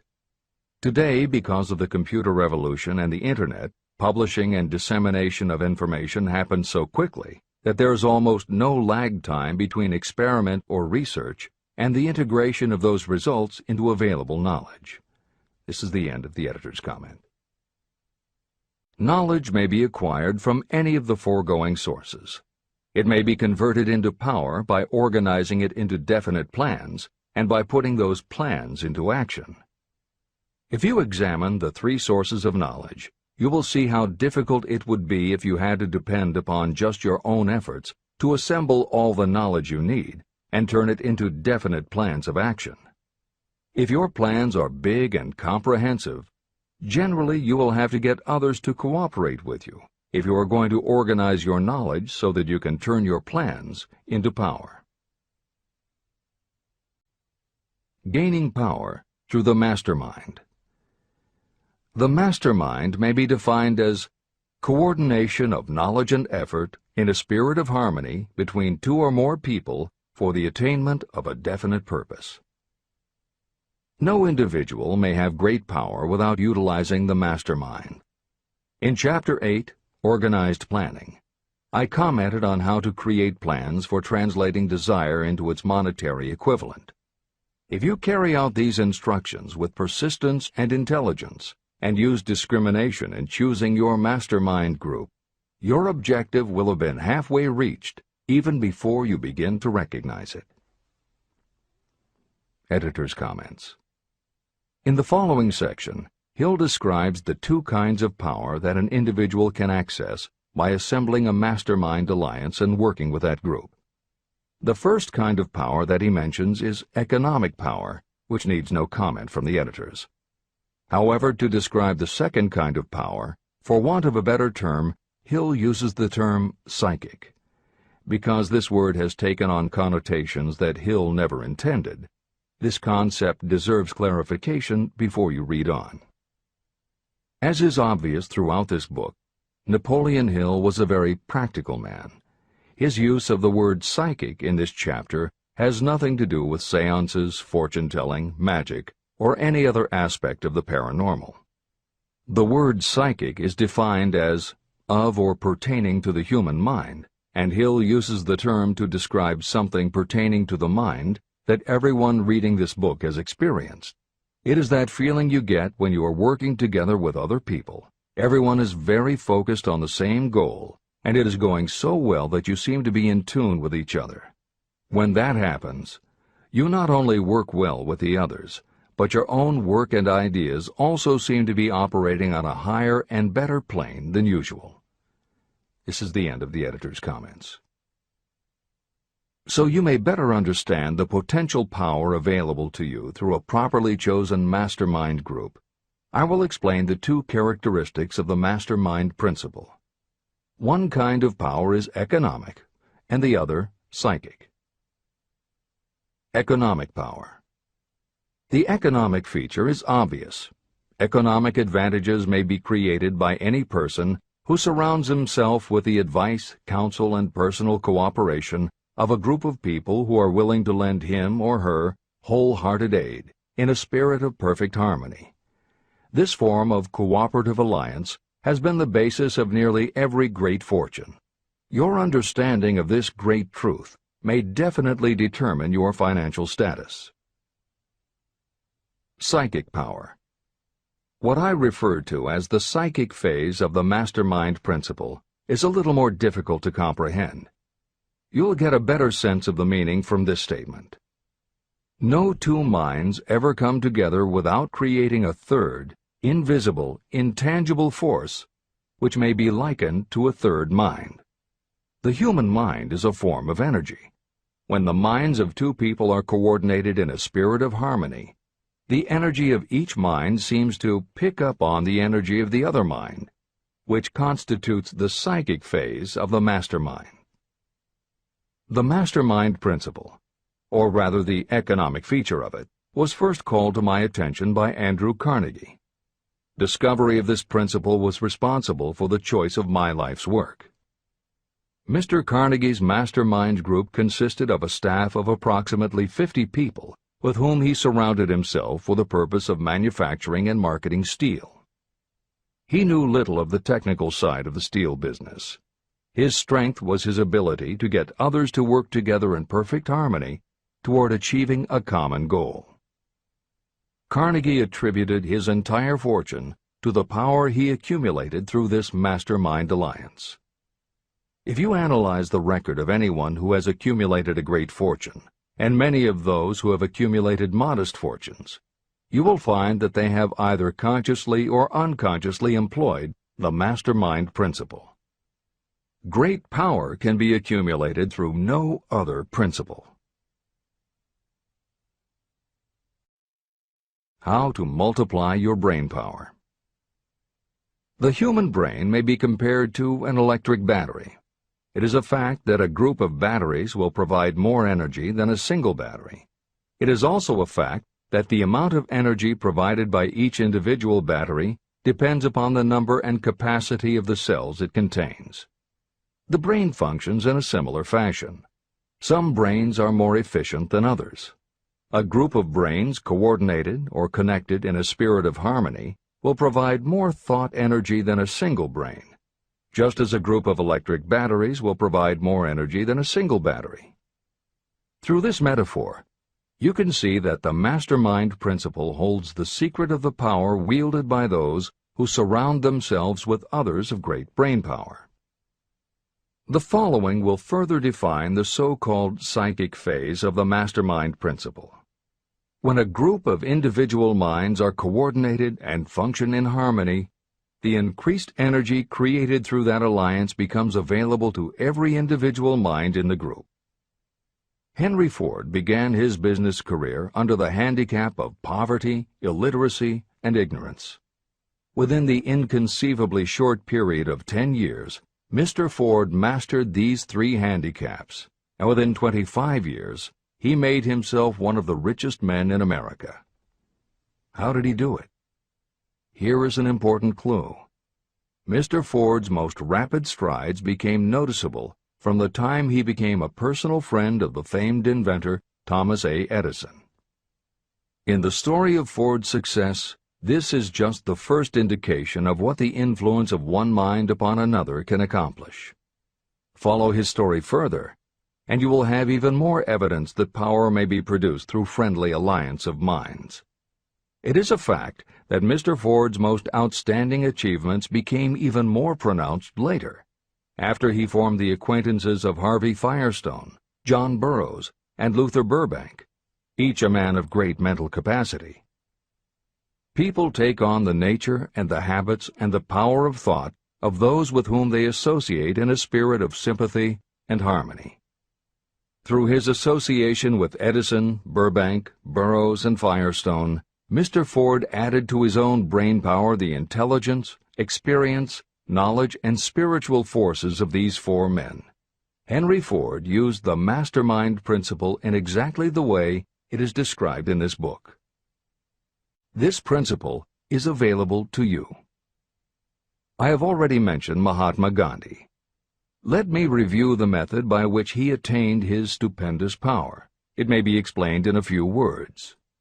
He came by power through inducing over 200 million people to coordinate with mind and body in a spirit of harmony for a definite purpose. In brief, Gandhi accomplished a miracle. For it is a miracle when 200 million people can be induced, not forced, to cooperate in a spirit of harmony. If you doubt that this is a miracle, try to get even two people to cooperate in a spirit of harmony for any length of time. Every person who manages a business knows how difficult it is to get employees to work together in a spirit even remotely resembling harmony. Editor's comments. The first step in putting together your mastermind alliance is to clearly know your desire. Your desire will tell you what you need. It could be a small group, just 2 or 3 people, as was the case with Stephen Jobs and Steve Wozniak when they formed Apple, Bill Gates and Paul Allen launching Microsoft, or Steven Spielberg, Jeffrey Katzenberg, and David Geffen creating DreamWorks SKG. Or it could be a large group, such as the Mastermind Alliance of 30 regional directors of Century 21 Real Estate, which founder Arthur Bartlett firmly believes was essential to the company's success. Napoleon Hill suggests that in most cases it should be a dozen people or less, and generally the smaller the better. Choosing the people means finding those who not only share your vision, but who will also share their ideas, information, and contacts with you. They will let you use the full strength of their experience, training, and knowledge as if it were your own, and they will do it in a spirit of perfect harmony. The question that immediately comes to every reader's mind is, where do I find people who will help me to that degree? Napoleon Hill cannot answer that question for you, but he does tell you what to look for. Where you look is up to you. And if you really do have the desire to succeed, you will start looking and you won't give up until you find the right people. Napoleon Hill's description of the mastermind that appears below is augmented with additional material from articles and speeches he wrote after the publication of Think and Grow Rich. These were compiled for publication by Hill's friend, mentor, and business associate, W. Clement Stone, and appear in two books, Napoleon Hill's Keys to Success and Believe and Achieve. This is the end of the editor's comments.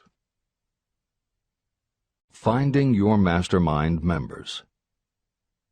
Ally yourself with a group of as many people as you may need in order to assemble a mastermind that will assist you in creating and carrying out your plan or plans for the accumulation of money. Compliance with this instruction is absolutely essential. Choose to associate with people who share common values, goals, and interests, yet who each have a strong desire to contribute to the overall effort. Trial and error will be part of the process, but there are two qualities to keep foremost in your mind. The first is ability to do the job. Do not select people for your alliance merely because you know them and like them. Such people are valuable to you because they improve the quality of your life, but they are not necessarily suited to a mastermind alliance. Your best friend may not be the most knowledgeable marketing professional, but perhaps he or she can introduce you to someone who is. The second quality is the ability to work in a spirit of harmony with others. There must be a complete meeting of minds without any reservations. Personal ambition must be subordinate to the achievement of the purpose of the alliance. This includes your own. You must also insist upon confidentiality. Some people can give away an idea simply because they love to talk. You don't need them in your group. Attune yourself to every member of the group. Try to imagine how you would react in a given situation if you were in his or her shoes. Pay attention to body language. Sometimes facial expressions and movements say far more about what a person feels than the words that come out of his or her mouth. Be sensitive to what is not being said. Sometimes what is left out is far more important than what is included. Don't try to force the group along too quickly. Allow for those who want to test ideas by playing devil's advocate. Compensating your mastermind. Before forming your mastermind alliance, decide what advantages and benefits you may offer the individual members of your group in return for their cooperation. No one will work indefinitely without some form of compensation. No intelligent person should request or expect another to work without adequate compensation. Wealth will obviously have the most appeal to your members. Be fair and generous in your offer. Recognition and self-expression may be just as important as money to some of your members. Remember that in such partnerships, the principle of going the extra mile, doing more and better than paid for, is especially important. As the leader, you should set an example for the others to follow. Each member must agree at the outset on the contribution each will make, and on the division of benefits and profits. Otherwise, be assured that dissension will arise, you will have wasted everyone's time, you will ruin friendships, and your venture will be destroyed. Meeting with your mastermind. Arrange to meet with the members of your mastermind group at least twice a week, and more often if possible, until you have jointly perfected the necessary plan or plans for the accumulation of money.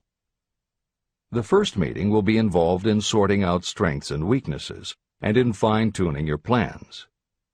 Your alliance must be active to do any good. Establish specific responsibilities and action steps to be taken. As your mastermind matures and harmony grows among the members, you will find that the meetings create a flow of ideas into every member's mind.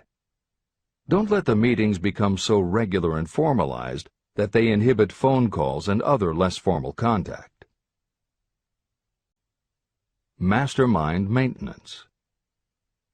Maintain perfect harmony between yourself and every member of your mastermind group. If you fail to carry out this instruction to the letter, you may expect to meet with failure. The mastermind principle cannot work where perfect harmony does not prevail. Create a non-threatening environment. Explore all ideas with equal interest and concern for the originator's feelings. Everyone must deal with everyone else on a completely ethical basis. No member should seek unfair advantage at the expense of others. As the leader, you must inspire confidence in your members by your dedication to your desire, which is the object of the group. The members must know with certainty that you are reliable, trustworthy, and loyal.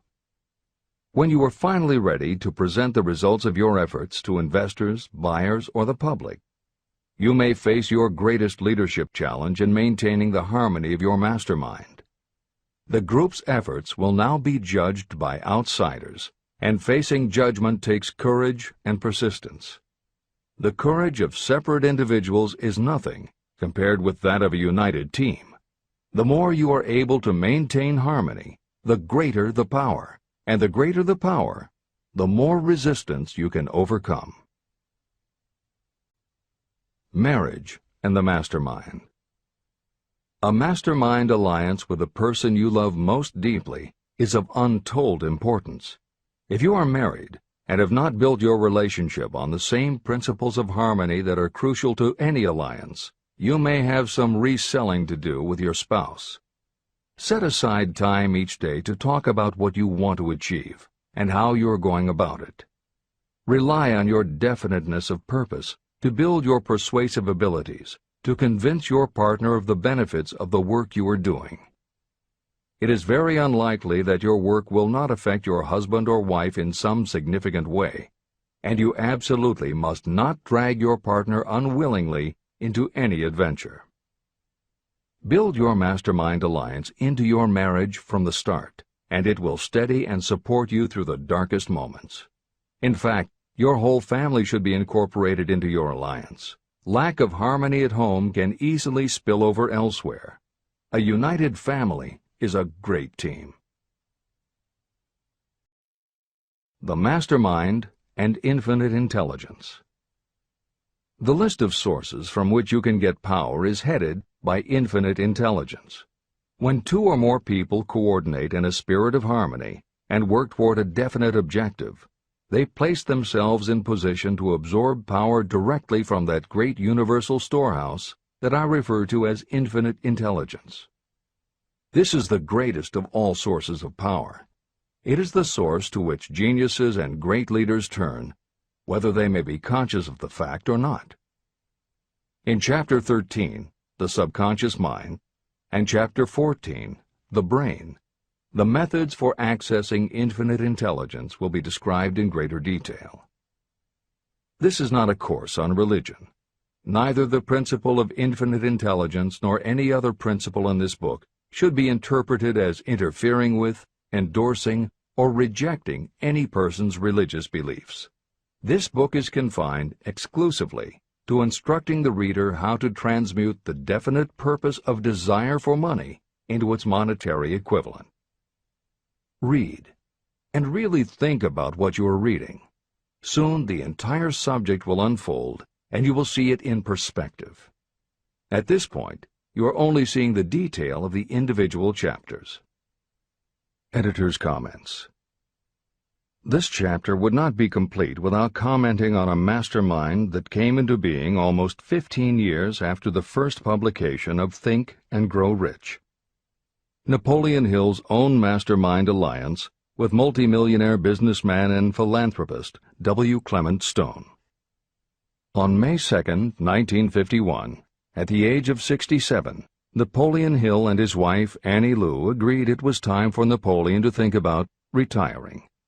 They decided to begin by cutting back on his speaking engagements after he completed the lectures that were already on his calendar, including one he was scheduled to give a few weeks later in Chicago. Unbeknownst to them, at that event W. Clement Stone had prearranged to sit at the head table next to Napoleon Hill. Like Hill, Stone had been born into poverty. At the age of 6, he started selling newspapers to help pay the rent, and by 13 he owned his own stand. By 16 he was selling insurance, and by 20 he'd managed to scrape together $100, which he used to start his own insurance agency. Stone was a consummate salesman and motivator, and his company was growing very nicely. Then in 1938 he read Think and Grow Rich, and was so inspired by it that he bought a copy for every one of his employees, and continued to do so for each new person who joined his company. Over the years, this amounted to thousands of copies. When Stone was introduced to Hill, he told him about all the copies he had purchased of Think and Grow Rich, and said that he firmly believed it was Hill's book that had transformed his sales force and turned his company from modest to extraordinary success. Napoleon Hill and W. Clement Stone found that they were in such complete accord that by the end of their first meeting, Hill had decided to postpone his retirement and join with Stone in a venture dedicated to creating a better world for this and future generations. Within a year, they launched Napoleon Hill Associates. They published new books by Hill, including How to Raise Your Own Salary and The Master Key to Riches. They reissued Hill's earlier bestsellers, and they co-authored a new bestseller, Success Through a Positive Mental Attitude.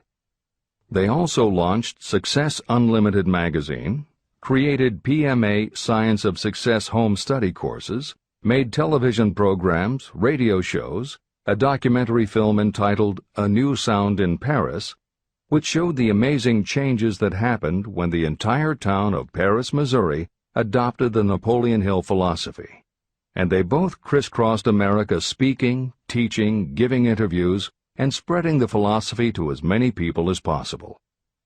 In addition to his work with Napoleon Hill Associates, Hill also consulted to W. Clement Stone's company, Combined Insurance Company of America. Hill designed and implemented a new training program for the sales force, which was so successful he astounded the business world by helping Stone grow his company from $30 million in assets to $100 million in less than 10 years. When W. Clement Stone passed away in 2002, his company, now known as Aon Corporation, had revenues of $2 billion a year. W. Clement Stone had personally given more than $275 million to various charitable and philanthropic organizations. There has perhaps never been a greater example of coordination of knowledge and effort in a spirit of harmony between two or more people for the attainment of a definite purpose. The sheer volume of work and scope of influence achieved in a 10-year period by Napoleon Hill and W. Clement Stone leaves little question as to the power and importance of a mastermind alliance. This is the end of the editor's comments. The power of positive emotions. Money is shy and elusive. It must be wooed and won by methods not unlike those used by a determined lover. And the power you use in the wooing of money is not greatly different from what you use to attract the one you love. It is the power of positive emotion. That power, when successfully used in the pursuit of money, must be mixed with faith. It must be mixed with desire. It must be mixed with persistence. It must be applied through a plan, and that plan must be set into action. When money comes in large quantities, It flows to the one who accumulates it as easily as water flows downhill. There exists a great unseen stream of power, which may be compared to a river that flows in two directions. One side flows in one direction, carrying all who get into that side of the stream onward and upward to wealth. The other side flows in the opposite direction, carrying all who are unfortunate enough to get into it and can't pull themselves out downward to misery and poverty.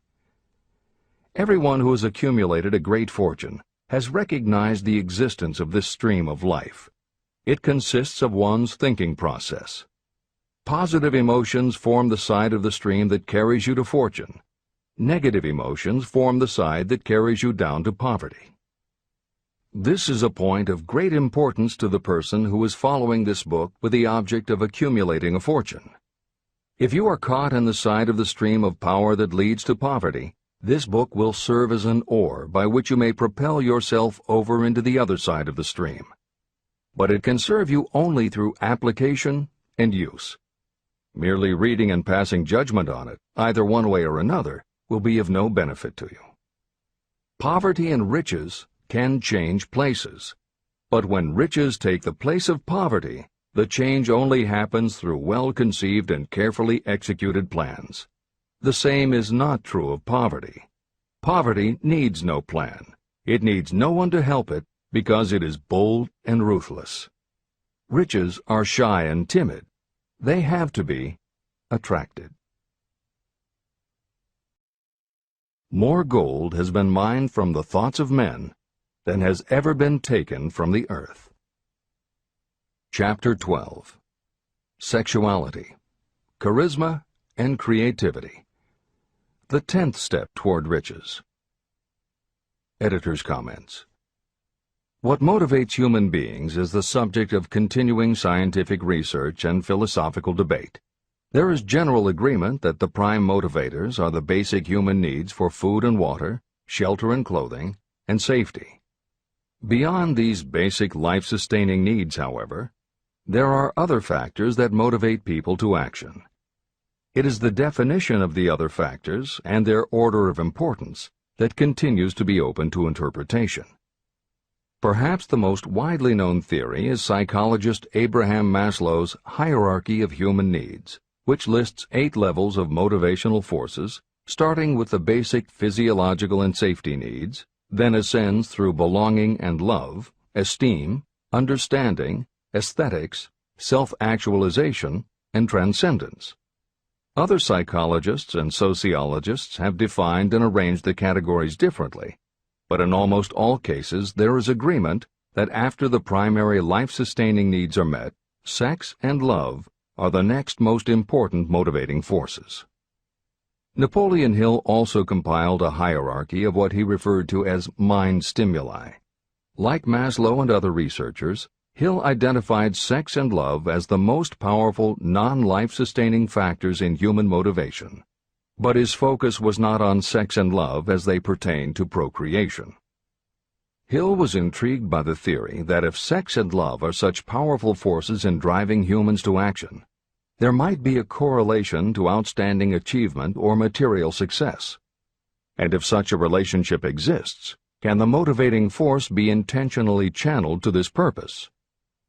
In the original edition of the following chapter, Hill used terms such as sex emotion and sex energy in his analysis of these motivating forces as they relate to attitude and personality. In this context, the use of the word sex was not meant to have the physical connotation that it often has today. Today these concepts would be conveyed by words such as sexuality, passion, or charisma. In this edition, where appropriate, the editors have opted for the modern usage of these and similar terms. This is the end of the editor's comments. Charisma. The world is ruled, and the destiny of civilization is established by the human emotions. People are influenced more by feelings than by reason. Your creativity is set into action entirely by emotions, and not by cold reason. The human mind responds to stimuli, through which it may be keyed up in such a way that it takes on characteristics such as enthusiasm, creative imagination, and intense desire. The stimuli to which the mind responds most freely are 1. The desire for sexual expression, 2. Love, 3. A burning desire for fame, power, or financial gain, money, 4. Music, 5. Close friendship and/or admiration, 6. A mastermind alliance based upon the harmony of two or more people who ally themselves for advancement, 7. Mutual suffering, such as that experienced by people who are persecuted, 8. Autosuggestion, 9. Fear, 10. Alcohol and drugs. The desire for sexual expression comes at the head of the list of stimuli that step up the mind and start the wheels of physical action. The emotions associated with a human sexual drive bring into being a state of mind. When motivated by this desire, people often show courage, willpower, persistence, imagination, and creative ability that they don't normally have. So strong and impelling is the desire for sexual expression that people freely run the risk of life and reputation because of it. A river may be dammed and its water controlled for a time, but eventually it will force an outlet. The same is true of the emotions related to sexual expression. It may be submerged and controlled for a time, but its very nature causes it to be ever-seeking means of expression. The desire for sexual expression is inborn and natural. The desire cannot and should not be submerged or eliminated, but it can be given other outlets that enrich the body, mind, and spirit. When harnessed and redirected, this motivating force has been used as a powerful creative force in literature, art, and other pursuits, including the accumulation of riches. A teacher who has trained more than 30,000 salespeople came to the conclusion that individuals who are most confident sexually are the most efficient salespeople. The explanation is that the factor of personality known as personal magnetism is a manifestation of sexual energy. Editor's comments. There have been numerous psychological and sociological studies about the relationship between sexuality and success that tend to support Hill's observation. Because physical characteristics are the most quantifiable aspects of sexuality, most research studies focus on gender, attractiveness, body size, and age, and they measure indicators such as first impressions, expectation of performance, perception of performance, and social interaction. These studies generally conclude that when comparing individuals of equal competence, for men, the perception is that taller men will do better than short, a full head of hair will outperform balding, handsome or virile will beat out plain or older. For women, the results are comparable. The perception is that attractive performs better than plain, slim or shapely scores higher than overweight, younger is expected to be superior to older. These observations about physical sexuality may seem obvious, but they lead to a conclusion that is very significant. Obviously, not all people who succeed are tall and virile or attractive and shapely. It is also a fact that the success of those who are short, balding, plump, or plain isn't always due to superior skill or luck. Clearly, there is another kind of attractiveness that often supersedes physical appeal. This other kind of attractiveness is connected to human sexuality, but it is not what would usually be referred to as sexy. People who have this quality are often said to have chemistry, personality, charm, or appeal. Hill called this kind of attraction personal magnetism. Today, the more common term is charisma. This is the end of the editor's comments. When employing salespeople, a good sales manager looks for personal magnetism or charisma as the first requirement. People who lack this kind of sexual energy will never become enthusiastic, nor inspire others with enthusiasm. And enthusiasm is one of the most important requisites in salesmanship, no matter what you're selling. The public speaker, preacher, lawyer, or salesperson who is lacking in charisma is a flop as far as being able to influence others is concerned. That, plus the fact that most people are influenced through an appeal to their emotions, should easily convince you of the importance of charisma as a part of the salesperson's ability. Master salespeople attain mastery in selling because they either consciously or unconsciously transmute charisma, sexual energy, into sales enthusiasm. That statement explains the actual, practical meaning of sexual transmutation. The meaning of the word transmute is, in simple language, the changing or transferring of one element or form of energy into another. The transmutation of sexual energy means switching the mind from thoughts of physical expression to thoughts of some other nature. Salespeople who know how to turn on charisma have acquired the art of sexual transmutation, whether they know it or not. The majority of salespeople who transmute their sexual energy do so without being aware of what they are doing or how they are doing it. You can cultivate and develop this quality in your dealings with others. Through cultivation and understanding, this vital motivating force may be drawn upon and used to great advantage in relationships between people. This energy may be communicated to others in the following ways. The handshake. The touch of the hand indicates instantly the presence of charisma or the lack of it. The tone of voice. Charisma, or sexual energy, is the factor with which the voice may be colored or made musical and charming. Posture and carriage of the body. People with charisma move briskly and with grace and ease. The vibrations of thought. People with charisma project sexuality through their personality in a way that influences those around them. Clothing and style. People who are charismatic are usually very careful about their personal appearance. They usually select clothing of a style becoming to their personality, physique, complexion, etc. Editor's comments. Having established a link between sexuality and success in the form of charisma, in the following section, Napoleon Hill explores how sexuality might also be a motivating factor in success by enhancing creativity. To illustrate the connection, Hill draws upon the biographies of historical figures who exhibited both charisma and exceptional creativity. In the time since Hill conducted his research, many women have risen to positions of power and influence. Their accomplishments have been well documented and are readily available in bookstores and libraries. However, when Hill was assembling his data, the majority of historical biographies available were about successful men. Further, the successful industrialists and political leaders he had personally studied during the previous 30 years were also men. Because of this limitation, Hill does not theorize about the role men might play in motivating the success of women. This issue is addressed in a later editorial comment. This is the end of the editor's comments. Creativity.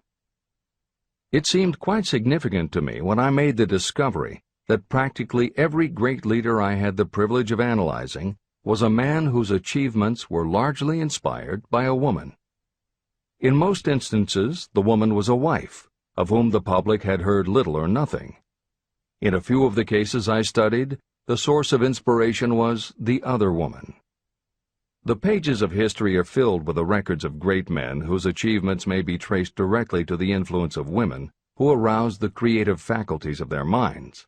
Napoleon Bonaparte was one of these. When inspired by his first wife, Josephine, he was irresistible and invincible. When his better judgment or reasoning faculty prompted him to put Josephine aside, he began to decline.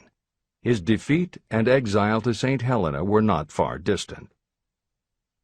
Abraham Lincoln was a notable example of a great leader who achieved his greatness through the discovery and use of his faculty of creative imagination. It is noted in practically every book written about Lincoln that he discovered and began to use this faculty as the result of the love that he experienced when he met Anne Rutledge. This is more than an interesting historical fact. it is of significance in connection with the role sexuality plays in the study of the source of genius.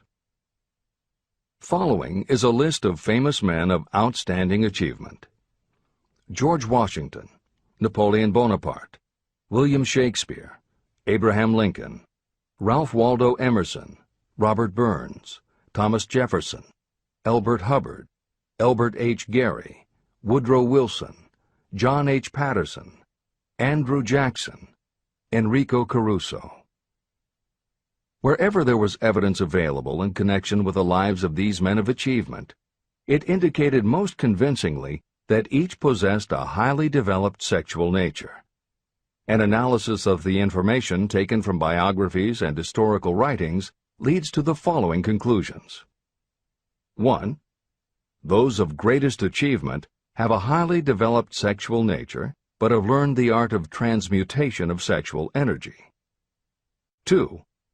Those who have accumulated great fortunes and achieved outstanding recognition in literature, art, industry, architecture, and the professions were motivated by the influence of a mate or lover.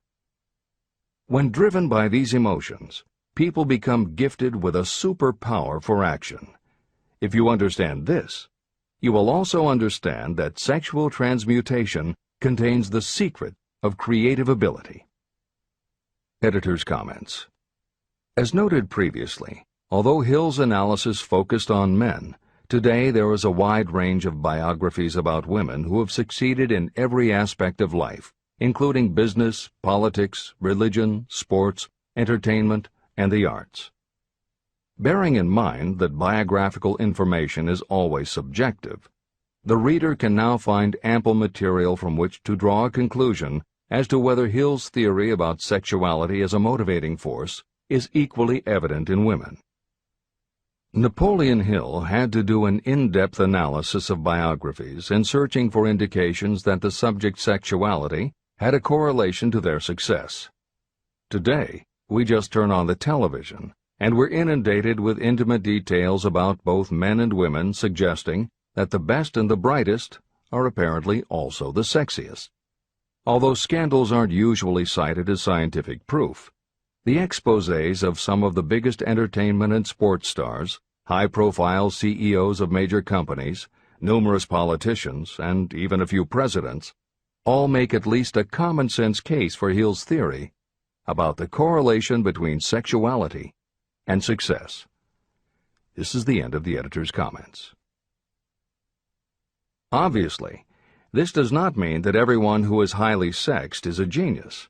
People attain the status of a genius only when and if they stimulate their minds so that they can draw upon the forces available through the creative faculty of the imagination. Although it is the most important of the stimuli or motivators, the mere possession of sexual energy is not sufficient to produce a genius. The energy must be transmuted from desire for physical contact into some other form of desire and action before it will lift one to the status of a genius. Genius and creative imagination. A definition of genius might be someone who has discovered how to increase the intensity of thought to the point where that person can freely communicate with sources of knowledge not available through the ordinary rate of thought. This definition should prompt some questions in the mind of anyone reading this book.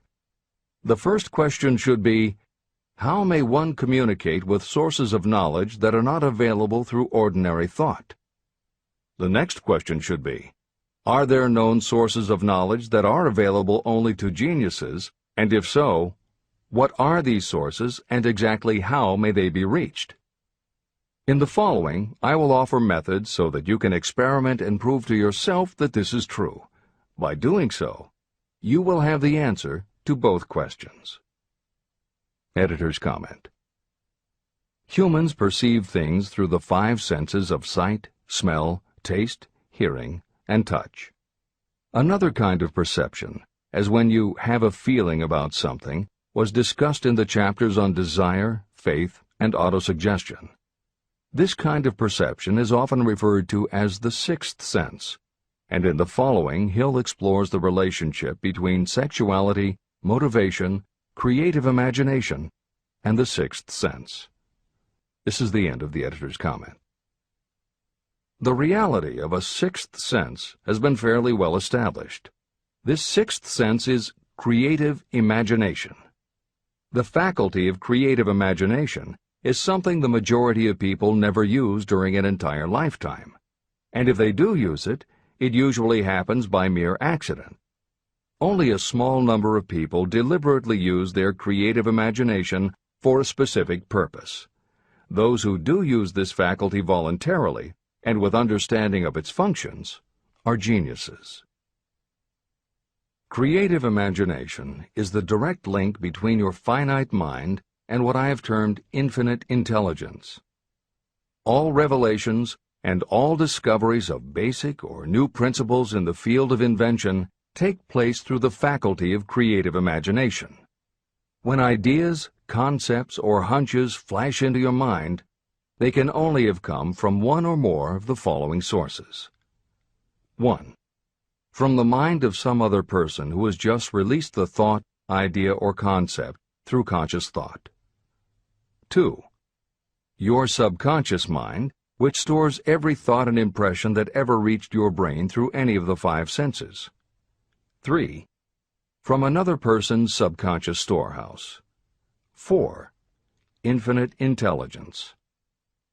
There are no other possible sources from which inspired ideas or hunches may be received.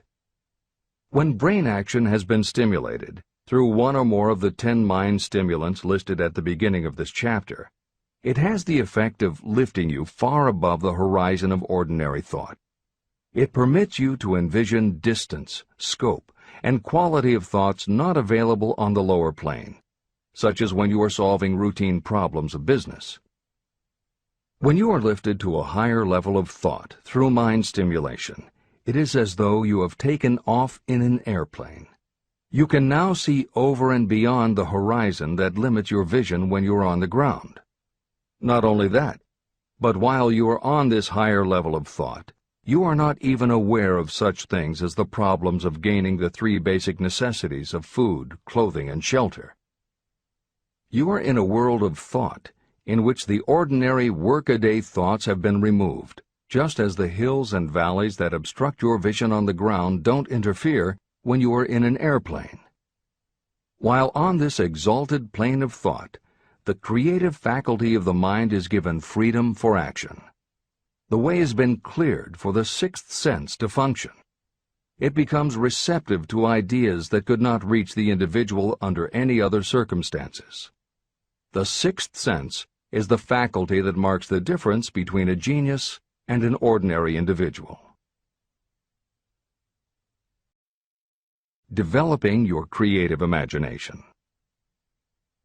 A mind stimulant is any influence that will either temporarily or permanently increase the intensity of thought. The previously mentioned 10 major stimulants are those most commonly resorted to. Through these sources you may commune with infinite intelligence, enter the storehouse of your subconscious mind, or perhaps even that of another person. That is all there is to genius. The more you use your creative faculty, the more alert and receptive it becomes to factors originating outside your conscious mind. And the more this creative faculty is used, the more you will rely upon it for your thoughts and ideas. This faculty can be cultivated and developed only through use. What we generally refer to as our conscience operates entirely through the faculty of the sixth sense. The great artists, writers, musicians, and poets become great because they acquire the habit of relying upon the still small voice that speaks from within, through their creative imagination. Anyone with a keen imagination knows that some of their best ideas come through so-called hunches. One of the best-known public speakers admits that his speeches are only really great when he closes his eyes and begins to rely entirely upon the faculty of creative imagination. When asked why he closed his eyes just before the climax of his speech, he replied, "I do it because then I speak through ideas that come to me from within." One of America's most successful and best-known financiers has the habit of closing his eyes for 2 or 3 minutes before making a decision. When asked why, he replied, "With my eyes closed, I am able to draw upon a source of superior intelligence." Dr. Elmer R. Gates created more than 200 useful patents through the process of cultivating and using his creative faculty. His method is significant to anyone interested in attaining to the status of genius. Dr. Gates was one of the really great, though less publicized, scientists of the world. In his laboratory, he had what he called his personal communication room. It was practically soundproof, and all light could be shut out. It had a small table on which he kept a pad of writing paper. In front of the table, on the wall, was a light switch. When Dr. Gates desired to draw upon the forces available to him through his creative imagination, he would go into this room, seat himself at the table, shut off the lights, and concentrate on the known factors of the invention he was working on.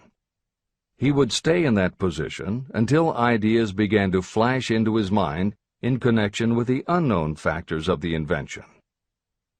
On one occasion, ideas came through so fast that he was forced to write for almost 3 hours. When the thoughts stopped flowing, he examined his notes and found they contained a minute description of principles that had no parallel in the known data of the scientific world. Moreover, the answer to his problem was right there in those notes. Dr. Gates earned his living by sitting for ideas. He did it for individuals and corporations, and some of the most sensible people and largest traditional corporations in America paid him to do it. The part of your mind that you generally use for reasoning may be faulty, because it is largely guided by your accumulated experience. Not all knowledge that you have learned through experience is accurate. Many times your creative ideas are much more reliable because they come from sources that are more reliable than those available to the reasoning faculty of the mind. Methods used by geniuses are available to you. The major difference between the genius and the ordinary inventor is that the genius makes use of both the synthesized and the creative faculties of imagination. For example, the scientific inventor begins an invention by organizing and combining the known ideas or principles accumulated through experience through the synthesized faculty, the reasoning faculty. If the inventor finds this accumulated knowledge is insufficient, the scientist then draws upon the sources of knowledge available through the creative faculty. The method by which the inventor does this varies with the individual, but this is the essence of the procedure. 1. The inventor stimulates his or her mind so that it functions on a higher-than-average plane through one or more of the mind stimulants. 2. The inventor then concentrates on the known factors, the finished part of the invention, and creates in his or her mind a perfect picture of the unknown factors, the unfinished part of the invention. The inventor holds this picture in mind until it has been taken over by the subconscious, then relaxes by clearing his or her mind of all thought and waits for the answer to flash into mind. Sometimes the results are both definite and immediate. At other times the results are negative, depending on the state of development of the sixth sense or creative faculty.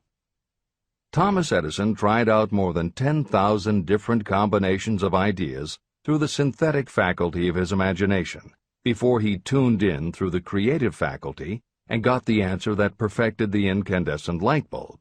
His experience was similar when he produced the phonograph. Editor's comments. Synchronicity, precognition, intuition, flashes of insight, hunches, gut feelings, symbolic dreams. These are all aspects of the phenomenon Napoleon Hill was describing in his two correlated terms, creative imagination and infinite intelligence. And the fact that Hill made a serious study of this function of the mind puts him in exceptional company. The fathers of modern psychology, Sigmund Freud and Carl Jung, recognized and tried to explain this sixth sense. Jung's concept of the collective unconscious, which is the very basis of Jungian psychology, is in many ways identical to Hill's concept of infinite intelligence. Scientists from Archimedes to Newton to Einstein to the team of Watson and Crick who determined the structure of DNA all conceded that intuition was instrumental in their discoveries. Duke University created a department for the sole purpose of studying these phenomena under scientific conditions. Many scientists admit to using personalized techniques similar to Hill's method for accessing intuition and creativity. These include Friedrich Kekule, who discovered the molecular structure of benzene through a dream symbol; physiologist Otto Loewi, who had a hunch followed by a dream that won him the Nobel Prize in Medicine; and, as mentioned above, James Watson's breakthrough in the structure of DNA. Mozart, Shelley, Coleridge, Huxley, Descartes, Robert Louis Stevenson all claimed intuition played a role in their creations. William Blake learned the secret to a copper engraving process from a dream. British Prime Minister Winston Churchill firmly believed a premonition saved him from being killed by a bomb during the Blitz of London. As was noted earlier, psychiatry, clinical hypnosis, and affirmations all had to overcome considerable skepticism before they were accepted. That is also true of those phenomena Hill terms infinite intelligence. However, in the 1970s and 80s, the public's interest was piqued by well-researched books such as The Intuitive Edge by Philip Goldberg, Creative Dreaming by Patricia Garfield, and The Right Brain Experience by Mary Lee Zdenek. Though these anomalies of the mind still defy laboratory proof, contemporary researchers continue to publish tantalizing results. This is the end of the editorial comments. Nature has equipped the human brain and mind with internal stimulants that safely trigger the mind to tune in to fine and rare thoughts. No satisfactory substitute for nature's stimulants has ever been found. However, history is not lacking in examples of people who rose to the status of genius as the result of using artificial mind stimulants. Edgar Allan Poe wrote The Raven while under the influence of alcohol, dreaming dreams no mortal ever dared to dream before. Samuel Taylor Coleridge wrote Kubla Khan during an opium-induced dream, and Robert Burns wrote best when intoxicated. For auld lang syne, my dear, we'll take a cup of kindness yet for auld lang syne. It is true that these and others who are known as geniuses relied upon artificial mind stimulation. But a more important lesson to remember is how many of these people destroyed themselves through the use of those stimulants. Editor's comments. In more contemporary terms, Hill's point about the dangers of artificial mind stimulants was never better made than it was in the television series Behind the Music, which began running on VH1 in the late 1990s. The series was meant to chronicle the lives of rock stars and celebrate their hits, but after viewing 2 or 3 of the shows, they all began to look the same. Young singer and band have a hit record, make millions of dollars, plunge into the sex, drugs, and rock and roll lifestyle, everyone gets addicted, and they blow all of the money. By the end of the show, at least one band member overdoses, the band breaks up, the singer hits the skids, meets someone who inspires him or her to go into rehab, the ex-star makes an anti-drug TV spot and professes newfound faith and family values while announcing a comeback tour. Although the shows played like a bad parody of themselves, the fact that the stories were so similar, that so many talented singers and songwriters who depended on drugs ended up burning out, should be telling you something, especially if you don't just want to succeed, but want to keep and enjoy your success. This is the end of the editor's comments. Every intelligent person knows that stimulation in excess through alcohol or drugs is a destructive form of intemperance. For some, overindulgence in sexual expression may become just as destructive. A sexually obsessed person is not essentially different from a person addicted to drugs or alcohol. Both have lost control over their faculties of reason and willpower. Human sexuality is a mighty urge to action, but its forces are like a cyclone, almost impossible to completely control. When an individual is driven solely by emotions related to sexuality, that person may be capable of great achievement, but their actions are often disorganized and destructive.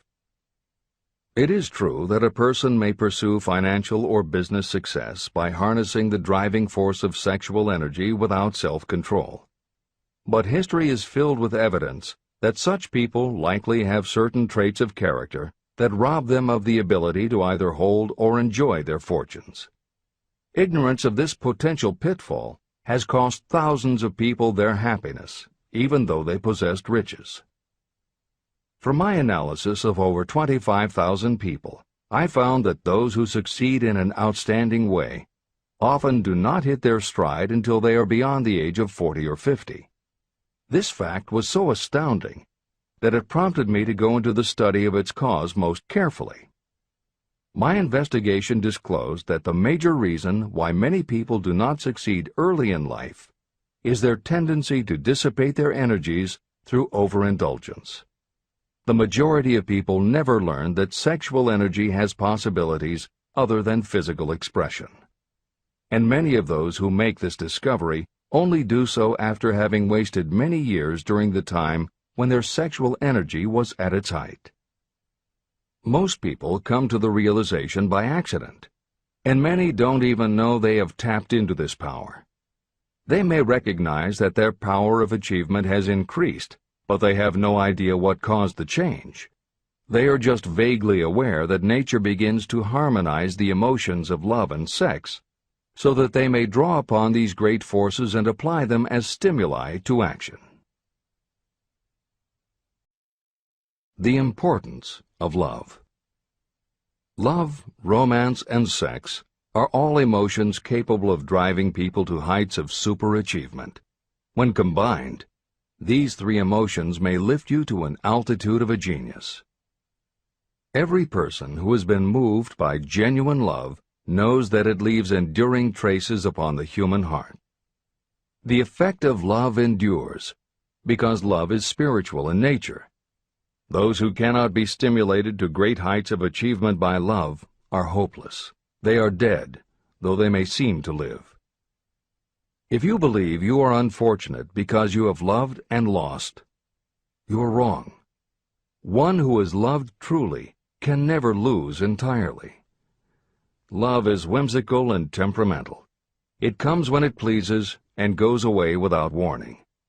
Accept and enjoy it while it remains, but spend no time worrying about its departure.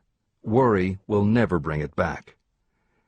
Dismiss the thought that love only comes once. Love may come and go times without number, but there are no two love experiences that affect you in just the same way. There may be one love experience that leaves a deeper imprint on the heart than all the others. But all love experiences are beneficial, except to the person who becomes resentful and cynical when love makes its departure.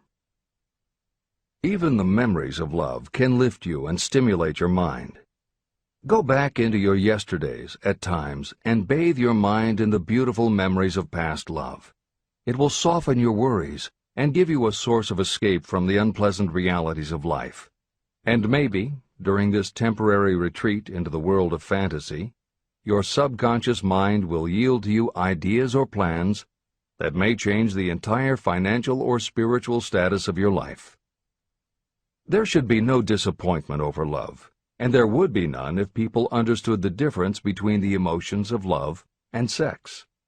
Love is an emotion of many shades and colors, but the most intense and burning of all is that experienced in the blending of the emotions of love and sex.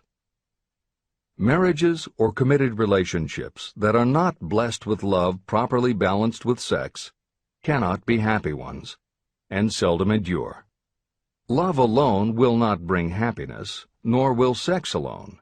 Love is spiritual. Sex is biological. No experience that touches the human heart with a spiritual force can possibly be harmful, except through ignorance or jealousy. The presence of destructive emotions in the human mind may poison it in a way that destroys your sense of justice and fairness. Just as a chemist can take certain chemical elements, none of which are harmful in themselves, and by mixing them together create a deadly poison, in a similar manner the emotions of sex and jealousy, when mixed, may turn just as lethal. Love is the emotion that serves as a safety valve and brings balance, reason, and constructive effort. Love is, without question, life's greatest experience. It can bring you into communion with infinite intelligence. When love guides the emotions, it may lead you well on your way toward creative effort. The road to genius consists of the development, control, and use of sex, love, and romance. Briefly, the process may be stated as follows. Encourage the presence of the positive emotions as the dominating thoughts in your mind, and discourage all the destructive emotions. The mind is a creature of habit. It thrives on the dominating thoughts fed to it. Through your willpower, you may discourage the presence of any emotion and encourage the presence of any other. Control of your mind, through the power of your will, is not difficult. Control comes from persistence and habit. The secret of control lies in understanding the process of transmutation. When any negative emotion presents itself in your mind, it can be transmuted into a positive or constructive emotion by the simple procedure of changing your thoughts. There is no other road to genius than through voluntary self-effort. When the emotion of romance is added to those of love and sex, the obstructions between the finite mind and infinite intelligence are removed. Then, a genius has been born.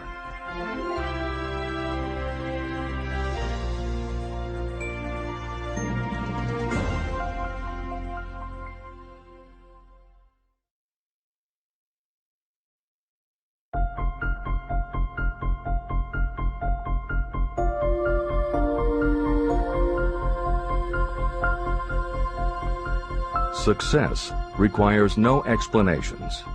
Failure permits no alibis. Chapter 13. The Subconscious Mind. The Connecting Link. The 11th Step Toward Riches. The subconscious mind consists of a field of consciousness, in which every impulse of thought that reaches the conscious mind, through any of the five senses, is classified and recorded. The subconscious receives and files sense impressions or thoughts regardless of their nature.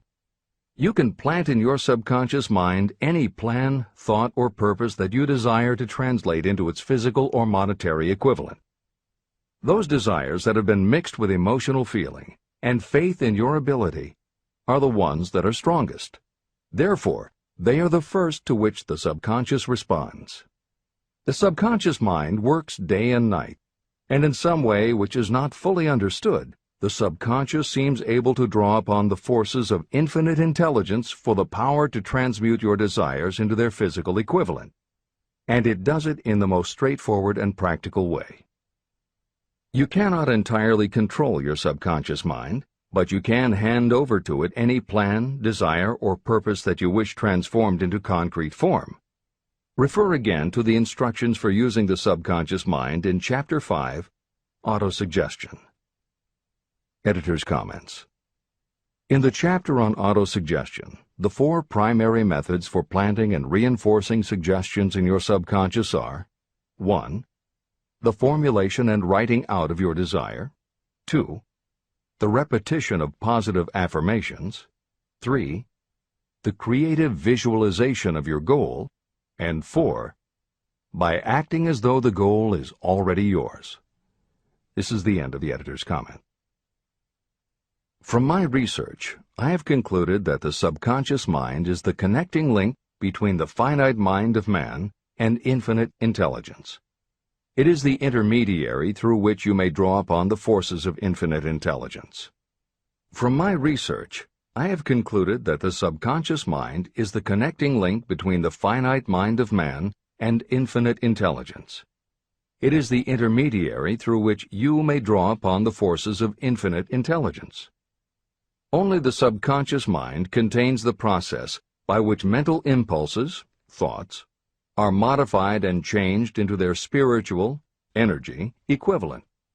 It alone is the medium through which prayer, desire, may be transmitted to the source capable of answering prayer, infinite intelligence. How to energize your subconscious mind for creative effort. The possibilities of what you can do when you connect creative effort with the subconscious mind are stupendous. They inspire me with awe. I never approached the discussion of the subconscious mind without a feeling of littleness and inferiority, due to the fact that man's entire stock of knowledge on this subject is so pitifully limited. First, you must accept as a reality the existence of the subconscious mind and what it can do for you. This will enable you to understand its possibilities as a medium for transmuting your desires into their physical or monetary equivalent, and then you will comprehend the full significance of the instructions given in Chapter 3, Desire. You will also understand the importance of making your desires clear and putting them in writing. You will understand as well the necessity of persistence in carrying out instructions. The 13 principles that are the basis of this book are the stimuli with which you acquire the ability to reach and to influence your subconscious mind. Do not become discouraged if you cannot do this on your first attempt. Remember that the subconscious mind can be directed only through habit. You have not yet had time to master faith. Be patient. Be persistent. Editor's comments. There are two aspects to Hill's theory of the subconscious mind. There are two aspects to Hill's theory of the subconscious mind. One is the concept of the subconscious as the storehouse of all information and thoughts that you have ever experienced. The second is the concept of the subconscious as the gateway to infinite intelligence. In this chapter, Hill focuses primarily on the subconscious as a storehouse. Expanding on the editorial comment about the subconscious mind that appears in the chapter on autosuggestion, proof that the subconscious is a storehouse of information is confirmed in the use of hypnotherapy by psychiatrists. Through hypnosis, psychiatrists are able to help patients open the door to their subconscious so that they can retrieve information about traumatic situations that have been filtered out or repressed by the conscious mind. Further proof is in the use of hypnosis by law enforcement officials to recapture information such as license plate numbers and other details that the conscious mind of a witness has filtered out. Although results vary from person to person, there is no doubt that the subconscious has access to information that the conscious mind does not. This storehouse aspect of the subconscious is what accounts for some ideas that come to us through creative imagination. In some instances, bits of information and ideas that our conscious mind has forgotten will connect with each other on a subconscious level to create a new idea, and that idea will be received by our creative intelligence, which presents it to us as a flash of inspiration. You can't completely control this process, but you can condition yourself to come up with more and better ideas. It is a fact that a traumatic experience, the result of which creates a strongly planted idea, can influence the way a person thinks and acts. If that is true, then by intentionally using all of your efforts to powerfully plant an idea in your subconscious, you should be able to create what would amount to a good traumatic experience that will influence the way you think and act in a positive way. This is exactly how you develop what Hill calls a money consciousness. If you do everything within your power to strongly, firmly, and with complete faith and conviction plant the idea that you will be successful and achieve your desire, your subconscious will accept and store that idea. If you have planted the idea so strongly that it is the dominant idea in your subconscious, it will influence all of the other ideas and information stored there. When you have given your subconscious this specific direction that it did not have before, it will begin to put together pieces of information, and through your creative intelligence, you will find that you are coming up with more and better plans and ideas to accomplish your goal. But as Hill says, you can do this only through faith and habit. You must write out the affirmation of your goal, and you must repeat it aloud every day with absolute faith and conviction that you can achieve it. You must vividly and creatively visualize yourself achieving your goal, and you must do it every day. You must conduct yourself with the attitude that says you can accomplish your goal, and that you deserve the help of those who can help you to accomplish your goal. And you must conduct yourself in that way every day. If you seriously commit yourself to doing these things, it will change the way you think and act. Your subconscious will do everything it can to transmute your desire into reality, and other people will want to do what they can to help you succeed. This is the end of the editor's comments. Many statements in the chapters on faith and on autosuggestion are repeated here for the benefit of your subconscious mind. Remember, your subconscious mind functions whether you make any effort to influence it or not. This means that thoughts of fear, poverty, and all negative ideas will affect your subconscious mind unless you master these impulses and give it more desirable food on which it may feed. The subconscious mind will not remain idle. If you don't plant desires in your subconscious mind, it will feed on the thoughts that reach it as the result of your neglect. Both negative and positive thoughts are reaching your subconscious mind continuously. These thoughts come from the four sources. 1. Consciously from other people. 2. Your subconscious. 3. Subconsciously from other people. And 4. Infinite intelligence. Every day, all kinds of thought impulses are reaching your subconscious mind without your knowledge. Some of these impulses are negative. Some are positive. Right now, you should be specifically trying to shut off the flow of negative impulses and actively working to influence your subconscious mind through positive impulses of desire. When you achieve this, you will possess the key that unlocks the door to your subconscious mind. Moreover, you will control that door so completely that no undesirable thought may influence your subconscious mind. Everything that you create begins in the form of a thought impulse. You can create nothing that you do not first conceive as a thought. Through the aid of the imagination, thoughts may be assembled into plans. The imagination, when under your control, may be used to create plans or purposes that lead to success in your chosen occupation. All thoughts that you want to turn into success and have planted in the subconscious mind must pass through the imagination and be mixed with faith, your faith in your own abilities. The mixing of faith with a plan or purpose intended for submission to the subconscious mind can only be done through the imagination. From these statements, it should be clear that if you want to make use of your subconscious mind, it will call for the coordination and application of all 13 principles of success that are the basis of this book. Make your positive emotions work for you. The subconscious mind is more susceptible to influence by thought mixed with feeling or emotion than it is by thoughts originating solely in the reasoning portion of the mind. In fact, there is much evidence to support the theory that only emotionalized thoughts have any real influence on the subconscious mind. It is a fact that emotions or feelings rule the majority of people. If it is true that the subconscious mind responds better and faster to thoughts that are well mixed with emotion, it is essential to become familiar with the more important of the emotions. There are 7 major positive emotions and 7 major negative emotions. The negatives get into your thoughts naturally and go directly to your subconscious without any help from you. The positive emotions must be injected by you through the principle of autosuggestion into the thought impulse that you wish to pass on to your subconscious mind.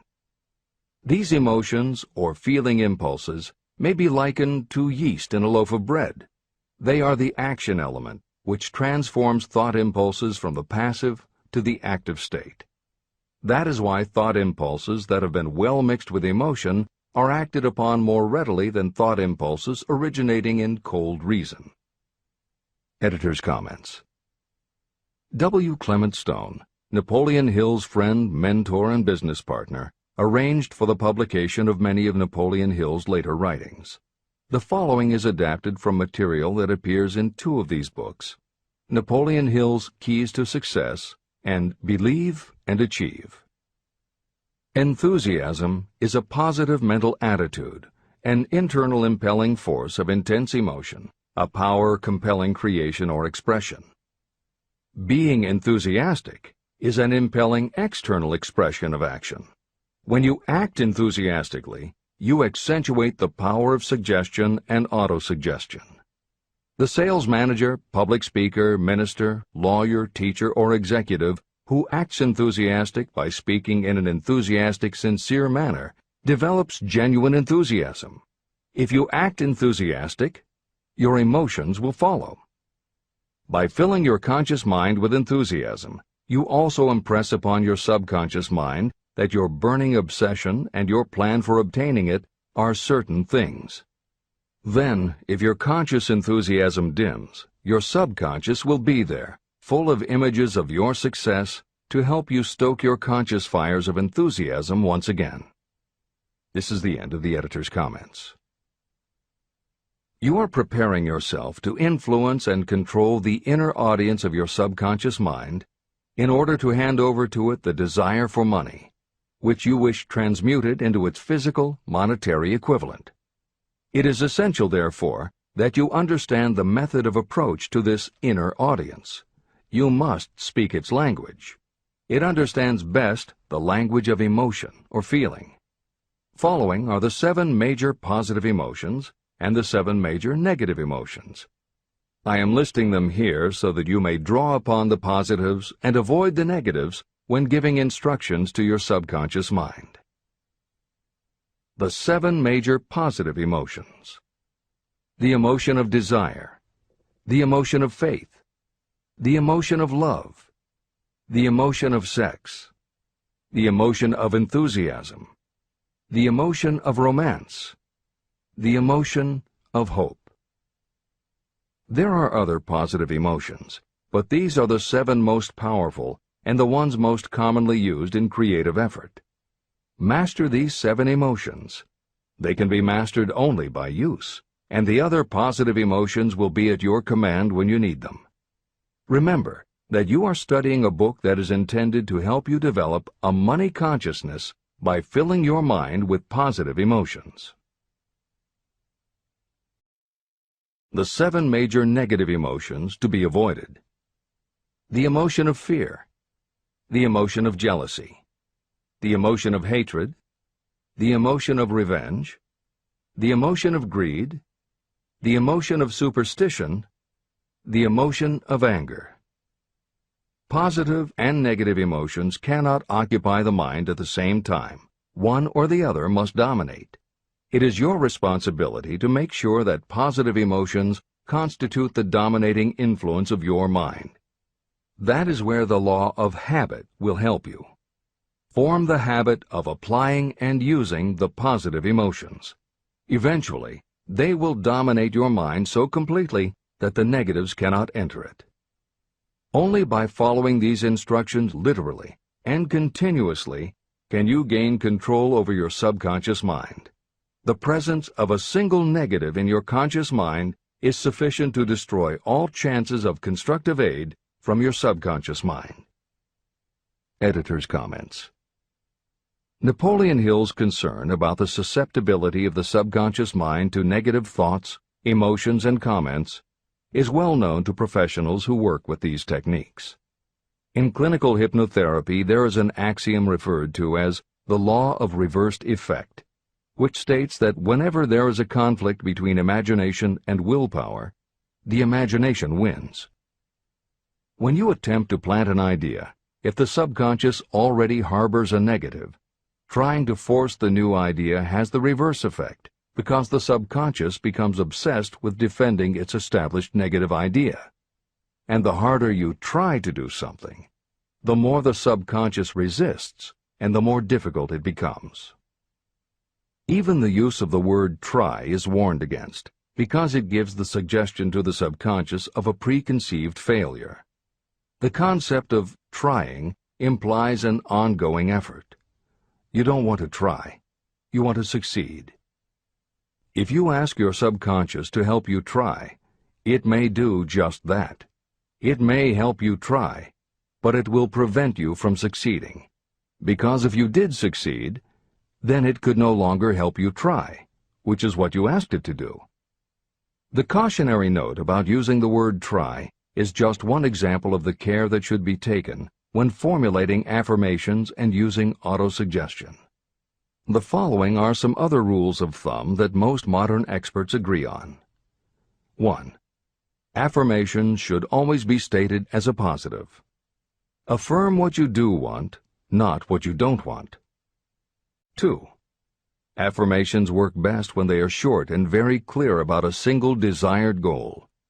Take the time to write, rewrite, and polish your affirmation until you can express your desire in a short statement of precise and well-chosen words. 3.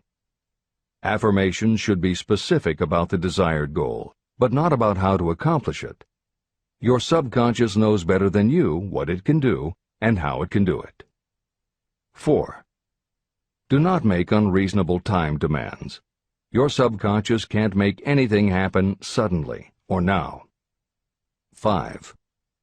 Just saying the words will have little effect.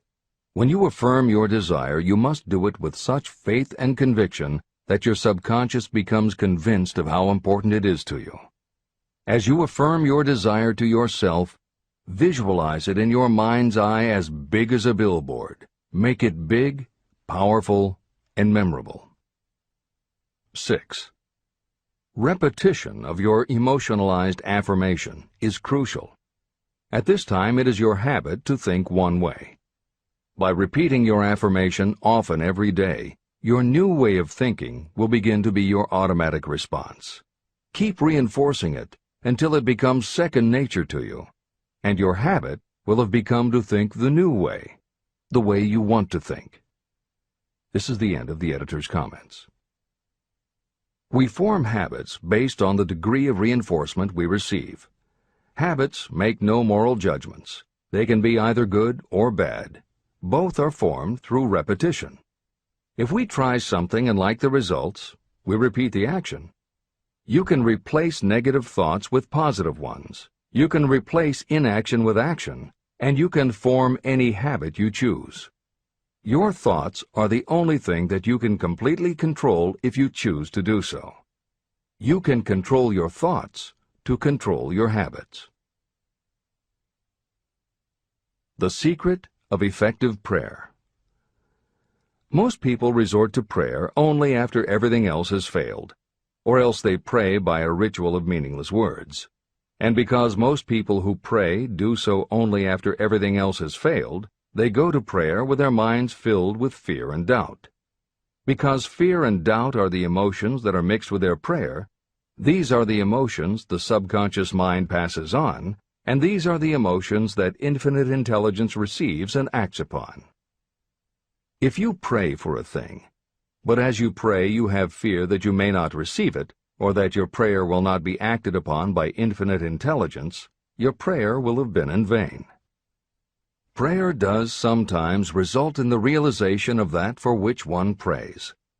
If you have ever had the experience of receiving something for which you prayed, go back in your memory and recall your actual state of mind while you were praying, and you will know for sure that the theory here described is more than a theory.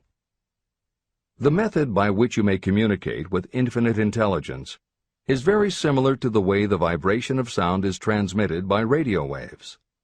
Sound cannot be transmitted through the atmosphere until it has been changed into a very high rate of vibration.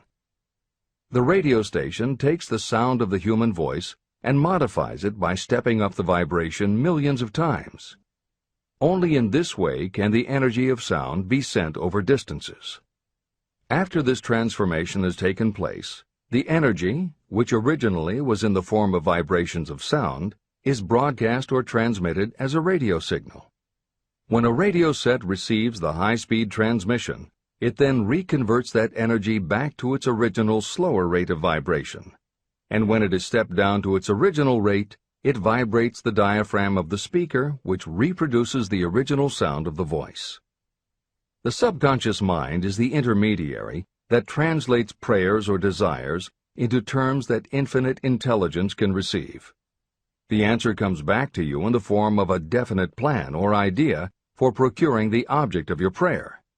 When you understand this principle, you know why mere words read from a prayer book cannot serve as an agency of communication between the mind of man and infinite intelligence. Do not expect troubles, as they have a tendency not to disappoint. Chapter 14. The Brain, a broadcasting and receiving station for thought. The 12th step toward riches. It was while I was working with the late Dr. Alexander Graham Bell and Dr. Elmer R. Gates that I first proposed the idea that every human brain is both a broadcasting and receiving station for the vibration of thought. In some way similar to the principle behind the operation of a radio receiver, every human brain is capable of picking up vibrations of thought that are being released by other brains. These are received as hunches and flashes of intuition. As was explained in previous chapters, it is your creative imagination that is the receiving set of your brain, which receives thoughts from your subconscious and, under certain circumstances, receives thoughts released by the brains of others. Your creative imagination is the interconnection between your conscious or reasoning mind and the four sources from which you receive thought stimuli. 1. Consciously from other people. 2. Your subconscious. 3. Subconsciously from other people. And 4. Infinite intelligence.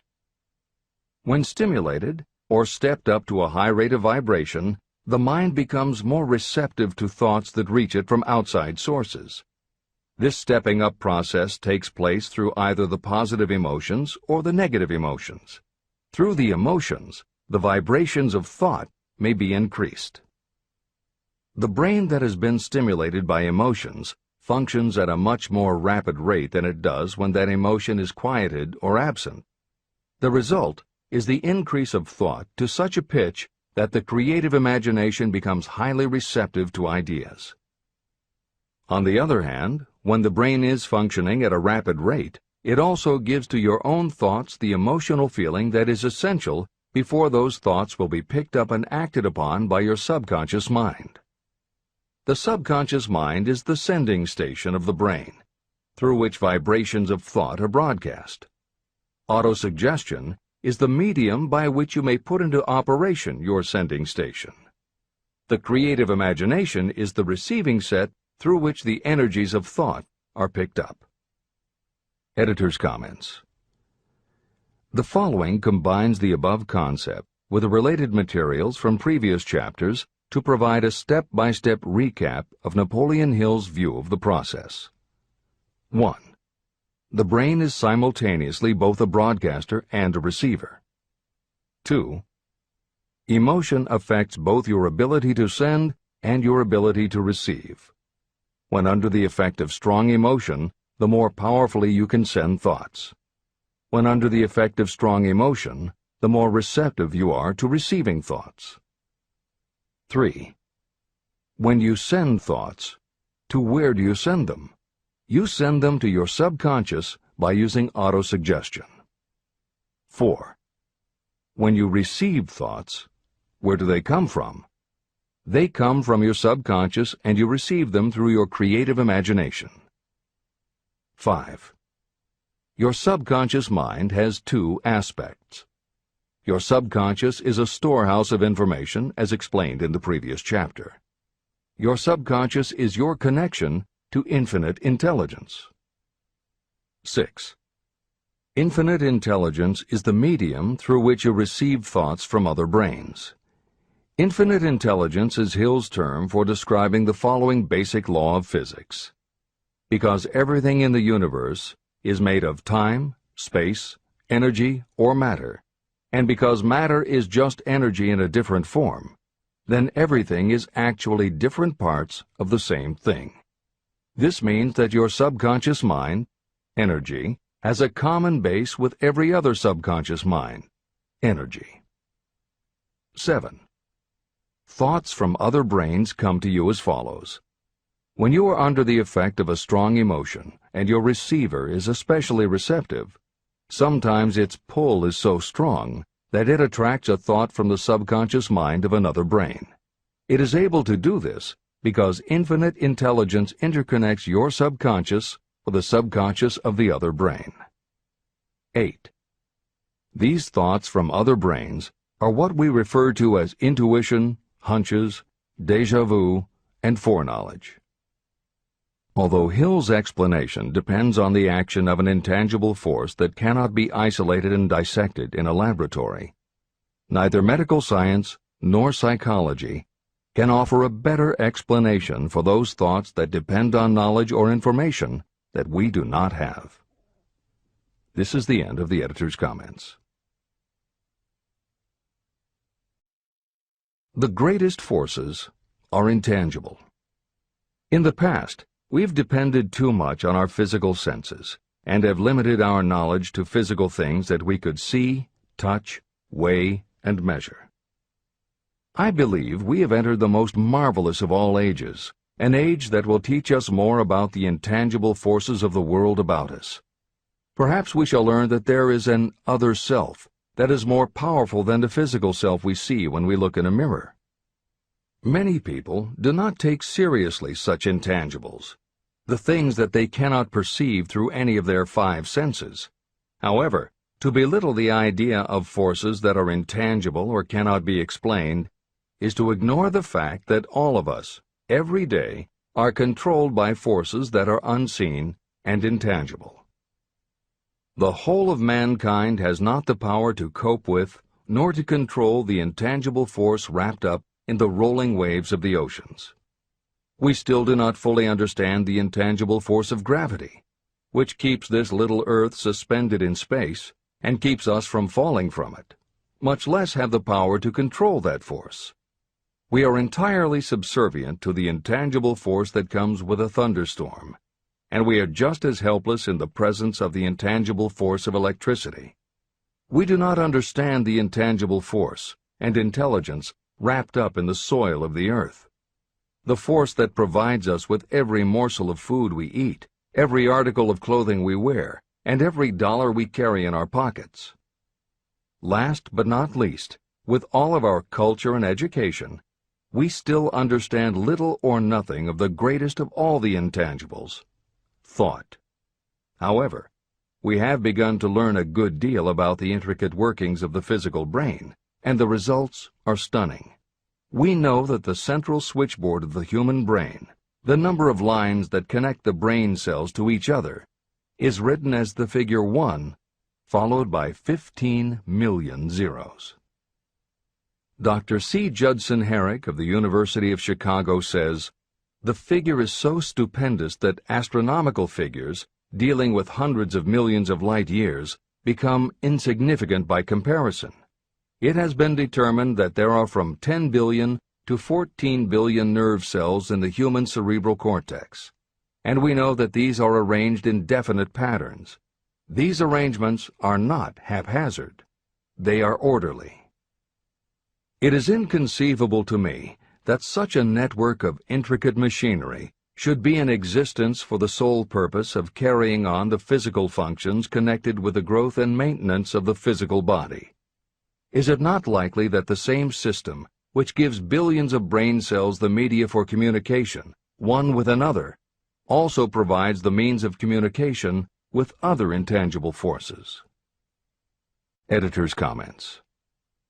In the time since Hill wrote the above comments, we have learned a great deal more about the physical brain and how it operates. We understand much about the chemistry of the brain. We can measure the energies it releases. We know which areas control the various functions of the body and which areas affect memory, emotions, reasoning, and many other subtleties related to the thinking process. Through surgery, medication, and other techniques, we know how to prevent the brain from having certain kinds of thoughts. and we know how to encourage the brain to produce certain other kinds of thoughts when we want it to. For instance, a specific area can be stimulated, and you will have pleasurable thoughts. But we cannot yet control what those pleasurable thoughts will be, and we have no idea what the bits and pieces of information are that go into your pleasurable thoughts. With all of our advanced knowledge about the physical brain, we still don't know how to make it have a specific thought or idea, especially not an original thought or a creative idea. And medical science offers no better theory than Hill's as to how we could have an intuition or hunch made up from information that we don't have and were never exposed to. In short, the physical properties of the brain confirm that it is where the thinking process takes place, but it does not offer the answer to the question of how it happens, or how thoughts from one brain might travel to another. In previous commentaries, we pointed to the laws of physics as they relate to Hill's theory about the interconnectedness of all things. And although this is not meant to be a science lesson, it may reassure you to know that the work of renowned scientists lends support to the idea. Quantum theory deals with subatomic particles so minuscule that they are almost at the level of the basic stuff from which everything is made. Albert Einstein developed what is called the EPR effect. Einstein, Podolsky, and Rosen, and Irish physicist John Stuart Bell proposed Bell's theorem, both of which pertain to the concept that when two linked subatomic particles are separated from each other, when a change is made to particle A, the same change will instantly happen in particle B, even though the two are distant from each other. Another related concept is called the holographic brain or holographic universe, and is named after an unusual quality of holograms. It is a fact that if you cut a hologram in half, you don't get two halves of a picture. You get two separate but complete pictures. Cut either one of those in half, and you get another two complete pictures. Cut other pieces, and again you get whole images. Every part of a hologram has the whole of the information in the original. In the 1970s, Carl Pribram, a neurophysiologist at Stanford University, announced the results of his studies which suggest that memory is not in a specific part of the brain, but is spread throughout the brain like the image on a holographic plate. At almost the same time, renowned physicist David Bohm proposed that the workings of the universe were like a holographic image, that among all things there is total interconnectivity, and that all things influence all other things. In effect, every part of the universe contains the whole of the universe. That is probably more than enough science for most readers. The point is, Hill was not alone in his conclusion that through some intangible force, your subconscious shares interconnectivity with everything else in the universe. Previously, the example was given of the folds and bumps in a tablecloth, all being different, but all still tablecloth. Here is another way to envision the intangible interconnection of all things. Suppose you were to drill 5 holes in a wall, and have someone outside the room put their fingers and thumb through the holes and wiggle them. If you then bring into your room someone who only believes in tangible things that he or she can see, that person will see 5 separate objects that can move independently of each other. You may tell the person that behind the wall the objects are connected and all part of the same hand, but because they cannot see the connection and disbelieve anything they don't understand, the person will not be convinced. Neither modern medicine, nor psychiatry, nor technology can yet conclusively show us behind the wall. But the fact remains, we have all had a hunch about somebody, and it turns out to be right. A premonition that something will happen, and it does. Or a feeling that something isn't right with someone who is not there with you, and it turns out to be true. How does this information come to us? As mentioned previously, psychologist Carl Jung called the intangible connection the collective unconscious, also called universal subconscious. Others call it the totally unified theory, the great first cause, the universal mind, or spirit, and some see it as another way of describing God. Napoleon Hill calls it infinite intelligence and offers a common-sense explanation that allows you to work with a phenomenon, even if it is not completely understood. And that, after all, is what Hill was aiming for, to give you a way to access intangible forces that will help you turn your desire into reality. This is the end of the editor's comments. After this book had been written, just before the manuscript went to the publisher, the New York Times published an editorial showing that at least one great university and one intelligent investigator in the field of mental phenomena are carrying on an organized research through which conclusions have been reached that parallel many of those described in this and the following chapter. The editorial briefly analyzed the work carried on by Dr. J.B. Rhine and his associates at Duke University. From the New York Times. What is telepathy? A month ago, we cited on this page some of the remarkable results achieved by Professor Rhine and his associates in Duke University from more than 100,000 tests to determine the existence of telepathy and clairvoyance. These results were summarized in the first two articles in Harper's Magazine. In the second, which has now appeared, the author, E.H. Wright, attempts to summarize what has been learned, or what it seems reasonable to infer, regarding the exact nature of these extrasensory modes of perception. The actual existence of telepathy and clairvoyance now seems to some scientists enormously probable as the result of Rhine's experiments.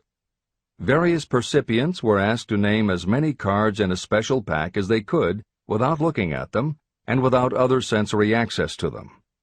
About a score of men and women were discovered who could regularly name so many of the cards correctly that there was not one chance in many a million of their having done their feats by luck or accident. But how did they do them? These powers, assuming that they exist, do not seem to be sensory. There is no known organ for them. The experiments work just as well at distances of several hundred miles as they did in the same room. These facts also dispose, in Mr. Wright's opinion, of the attempt to explain telepathy or clairvoyance through any physical theory of radiation. All known forms of radiant energy decline inversely as the square of the distance traversed. Telepathy and clairvoyance do not. But they do vary through physical cause, as our other mental powers do. Contrary to widespread opinion, they do not improve when the percipient is asleep or half asleep, but on the contrary, when he is most wide awake and alert. Rhine discovered that a narcotic will invariably lower a percipient score, while a stimulant will always send it higher. The most reliable performer apparently cannot make a good score unless he tries to do his best. One conclusion that Wright draws with some confidence is that telepathy and clairvoyance are really one and the same gift. That is, the faculty that sees a card face down on a table seems to be exactly the same one that reads a thought residing only in another mind. There are several grounds for believing this. So far, the two gifts have been found in every person who has either of them. If you have the abilities, both seem to be of equal strength. Screens, walls, distances have no effect at all on either. Wright expresses his hunch that other extrasensory experiences, such as prophetic dreams, premonitions of disaster, and the like, may also prove to be part of the same faculty. The reader is not asked to accept any of these conclusions, but the evidence that Rhine has piled up must remain impressive. In 1927, Dr. J.B. Rhine and his wife, Dr. Louisa E. Rhine, joined Professor William McDougall, chairman of the psychology department at Duke University, to create a lab that would apply strict scientific procedures to the study of psychic phenomena. They developed scientific methodologies and procedures to study, identify, and test individuals who demonstrated unusual abilities. It was Dr. Rhine who coined the term extrasensory perception, ESP, and he adopted the word parapsychology to describe their studies. It is fair to say that the research done at the Rhine lab is some of the most advanced work on the entire subject. In 1962, They created the foundation for research into the nature of man in order to continue their studies independent of the university and to publish related works. In 1995, the name was changed to the Rhine Research Institute. This is the end of the editor's comments. How to join minds in teamwork. In view of Dr. Rhine's findings about the conditions under which the mind responds to what he terms extrasensory modes of perception, I would like to add my own observations. My associates and I have discovered what we believe to be the ideal conditions under which the mind can be stimulated so that this sixth sense can be made to function in a practical way. To begin with, I should explain that there is a close working alliance between myself and two members of my staff. Through experimentation and practice, we have discovered how to stimulate our minds so that we can, by a process of blending our three minds into one, find the solution to a great variety of problems that are submitted by my clients. The procedure is very simple. We sit down at a conference table, clearly state the nature of the problem we have under consideration, then begin discussing it. Each contributes whatever thoughts may occur by applying the principle used in connection with the invisible counselors described in the next chapter. The strange thing about this method of mind stimulation is that it places each participant in communication with unknown sources of knowledge definitely outside their own experience. If you understand the principle described in the chapter on the Mastermind, you of course recognize the round table as being a practical application of the Mastermind. This method of mind stimulation, through the discussion of definite subjects between three people, illustrates the simplest and most practical use of the Mastermind. When you tap into the power of your Mastermind group, you will find that the more you work together, the more each member will learn to anticipate the ideas of others and to connect immediately with their intense enthusiasm and inspiration. You cannot completely control this process, but the more you use it, the more it will come into play. By adopting and following a similar plan, you will be making use of the famous Carnegie formula described in Chapter 1. If it means nothing to you at this time, mark this page and read it again after you have finished the last chapter. Great achievement is usually born of great sacrifice and is never the result of selfishness. Chapter 15. The Sixth Sense, the Door to the Temple of Wisdom, the 13th Step Toward Riches. The 13th principle is known as the Sixth Sense, through which infinite intelligence may and will communicate voluntarily without any effort from or demands by the individual. This principle is the apex of the philosophy of success. It can be assimilated, understood, and applied only by first mastering the other 12 principles. The sixth sense is that portion of the subconscious mind that has been referred to as the creative imagination. It has also been referred to as the receiving set through which ideas, plans, and thoughts flash into the mind. The flashes are sometimes called hunches or inspirations. The sixth sense defies description. It cannot be described to a person who has not mastered the other principles of this philosophy, because such a person has no knowledge and no experience with which the sixth sense may be compared. After you have mastered the principles in this book, you will be prepared to accept as truth a statement that may otherwise be incredible to you. Through the sixth sense, you will be warned of impending dangers in time to avoid them and notified of opportunities in time to embrace them. As you develop your sixth sense, it is almost as though a guardian angel comes to you to be of help and assistance, a guardian angel who will open to you at all times the door to the Temple of Wisdom. Miracles of the Sixth Sense. I am not a believer in, nor an advocate of, miracles, for the simple reason that I have enough knowledge of nature to understand that nature never deviates from her established laws. However, I believe that some of nature's laws are so incomprehensible that they produce what appear to be miracles. The sixth sense comes as near to being a miracle as anything I have ever experienced.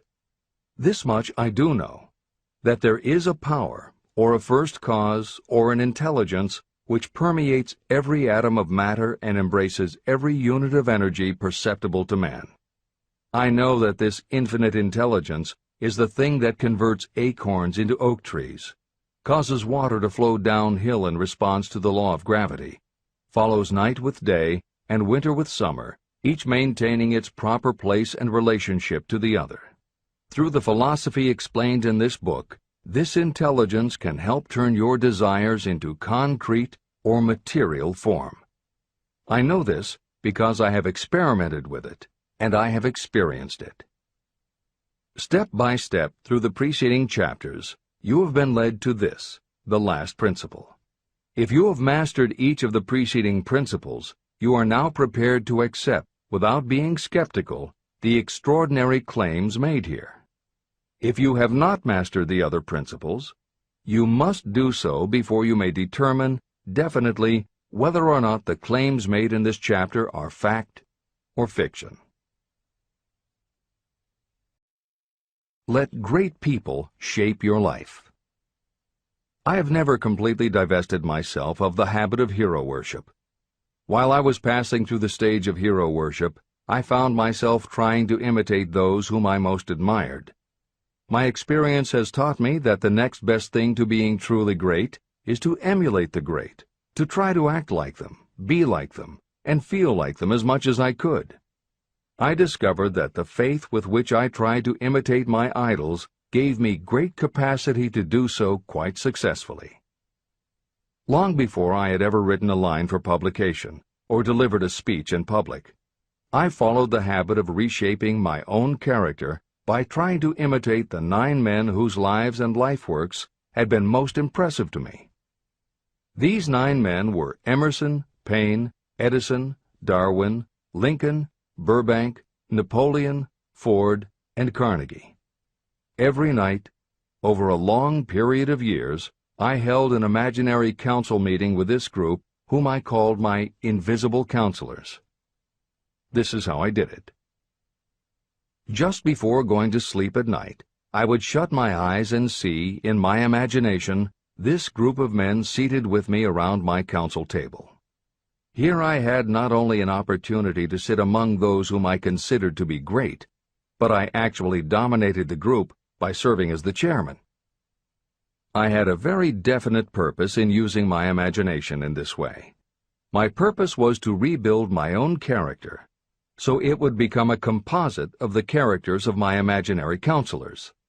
Realizing that I had to overcome the handicap of being born and raised in an environment of ignorance and superstition, I deliberately assigned myself the task of voluntary rebirth through the method I have described above. Building character through autosuggestion. I knew, of course, that we all become what we are because of our dominating thoughts and desires.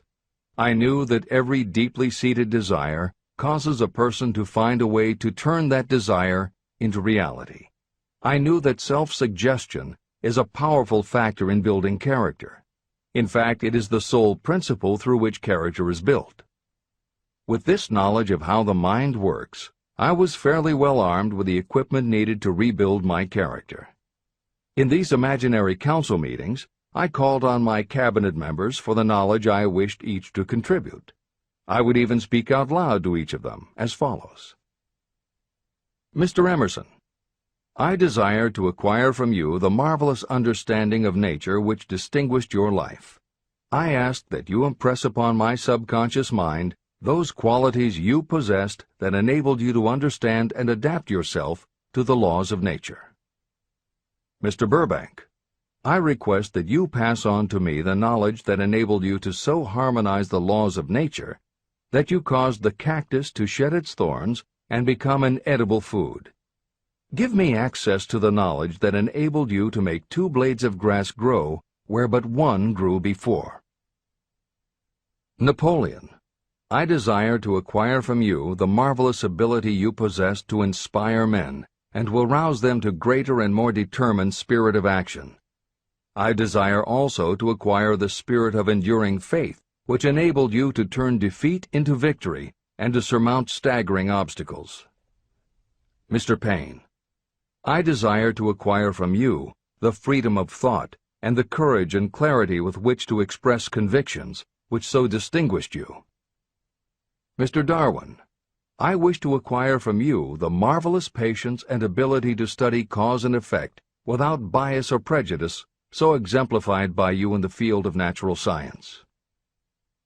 Mr. Lincoln, I desire to build into my own character the keen sense of justice, the untiring spirit of patience, the sense of humor, the human understanding, and the tolerance that were your distinguishing characteristics. Mr. Carnegie, I wish to acquire a thorough understanding of the principles of organized effort, which you use so effectively in the building of a great industrial enterprise. Mr. Ford, I wish to acquire your spirit of persistence, the determination, poise, and self-confidence that have enabled you to master poverty and to organize, unify, and simplify human effort so I may help others to follow in your footsteps. Mr. Edison, I wish to acquire from you the marvelous spirit of faith with which you have uncovered so many of nature's secrets, the spirit of unremitting toil with which you have so often wrested victory from defeat. The startling power of imagination. My method of addressing the members of my imaginary cabinet would vary according to the traits of character I was most interested in acquiring. I studied the records of their lives with painstaking care. After some months of this nightly procedure, I was astounded as each time my imaginary counselors started to become more and more real to me. Each of these 9 men developed individual characteristics that surprised me. For example, Lincoln developed the habit of always being late, then walking around in solemn parade. He always wore an expression of seriousness on his face. Rarely did I see him smile. This was not true of the others. Burbank and Payne often indulged in witty repartee, which seemed at times to shock the other members of the cabinet. On one occasion, Burbank was late. When he came, he was excited with enthusiasm, and explained that he had been late because of an experiment he was making, through which he hoped to be able to grow apples on any sort of tree. Payne chided him by reminding him that it was an apple that started all the trouble between man and woman. Darwin chuckled as he suggested that Payne should watch out for little serpents when he went into the forest to gather apples, as they had the habit of growing into big snakes. Emerson observed, "No serpents, no apples," and Napoleon remarked, "No apples, no state." These meetings became so realistic that I became fearful of their consequences and discontinued them for several months. The experiences were so uncanny, I was afraid that if I continued them, I would lose sight of the fact that the meetings were purely experiences of my imagination. In writing this book, this is the first time that I've had the courage to mention this. I knew from my own attitude in connection with such matters that I would be misunderstood if I described my unusual experience. I now have the courage to put this on the printed page, because I am now less concerned about what they say than I was in the years that have passed. While the members of my cabinet may be purely fictional, and the meetings existed only in my own imagination, they have led me into glorious paths of adventure, rekindled my appreciation of true greatness, encouraged my creativity, and inspired me to be honest and bold in expressing my thoughts. Editor's comments. Napoleon Hill's experience with his imaginary counselors is not as uncommon as it may seem on first reading. In fact, it happens to novelists all the time. As an author proceeds with the writing of a book, there will come a point when the characters in the novel become so well defined in the author's mind that the personalities of the characters themselves begin to suggest plot points and dialogue that the author never planned. Often the thoughts that come to the author when he or she is in the character are completely original, and in real life would never have occurred to the author. Psychiatrists, therapists, and motivational experts also use this phenomenon when they work with role-playing. The usual procedure is to ask two people to act out a scenario as if they were in each other's shoes. If this is done in a situation where the participants do not feel embarrassed or self-conscious, and if the people will allow themselves to become submerged and seriously try to become the other person, the results can be stunning. Depending on the faith with which you approach it, you can get not just a general sense of what the other person is going through, but also have flashes of insight, actually feel what the other person feels, and gain a real understanding about the reactions or motivations of others. Why it works is just as much a mystery as why you get hunches. It may be simply that when your imagination creates a character, it doesn't give the character inhibitions, so when you think through the character, your mind is less restricted. Regardless, the fact is that by using your imagination to project yourself into other characters, you can open yourself to ideas that you don't normally have access to, and you can use this mental phenomenon as one of the tools that will help you turn your desire into success. This is the end of the editor's comments. Tapping the source of inspiration. Somewhere in the cell structure of the brain is something that receives the vibrations of thought ordinarily called hunches. So far, science has not discovered where this sixth sense is located, but this is not important. The fact remains that human beings do receive accurate knowledge through sources other than the physical senses. Generally, such knowledge is received when the mind is under the influence of extraordinary stimulation. Any emergency that arouses the emotions and causes the heart to beat more rapidly may bring the sixth sense into action. Anyone who has experienced a near accident while driving knows that the sixth sense often comes to your rescue and by split seconds helps to avoid the accident. I mention this as background to the following statement of fact. On many occasions when I have faced emergencies, some of them so grave that my life was in jeopardy, I have been miraculously guided past these difficulties through the influence of my invisible counselors. My original purpose in conducting council meetings with imaginary beings was solely to use autosuggestion to impress upon my subconscious mind certain characteristics that I wanted to acquire. In more recent years, my experimentation has taken on an entirely different trend. I now go to my imaginary counselors with every difficult problem that confronts me and my clients. During my meetings with these invisible counselors, I find my mind most receptive to ideas, thoughts, and knowledge that reach me through the sixth sense. The results are often astonishing, although I do not depend entirely on this form of counsel. The sixth sense is not something that one can take off and put on at will. Ability to use this great power comes slowly, through application of the other principles outlined in this book. No matter who you are, or what may have been your purpose in reading this book, you can profit by it even if you don't fully understand how or why the principle described in this chapter works. This is especially true if your major purpose is that of accumulation of money or other material things.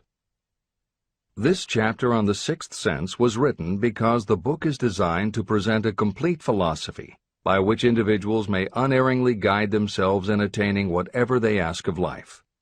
The starting point of all achievement is desire. The finishing point is the kind of knowledge that leads to understanding. Understanding of yourself, understanding of others, understanding of the laws of nature, and the recognition and understanding of happiness. Full understanding of this comes only through familiarity with and use of the principle of the sixth sense. In reading this chapter, you may have found yourself lifted to a high level of mental stimulation. Splendid! Come back to this again a month from now, read it once more, and observe that your mind will soar to a still higher level of stimulation. Repeat this experience from time to time, giving no concern as to how much or how little you learn at the time. Eventually, you will find yourself in possession of a power that will enable you to throw off discouragement, master fear, overcome procrastination, and draw freely upon your imagination. Then you will have felt the touch of that unknown something that has been the moving spirit of every truly great thinker, leader, artist, musician, writer, or statesman. Then you will be in a position to transmute your desires into their physical or financial counterpart as easily as you may lie down and quit at the first sign of opposition.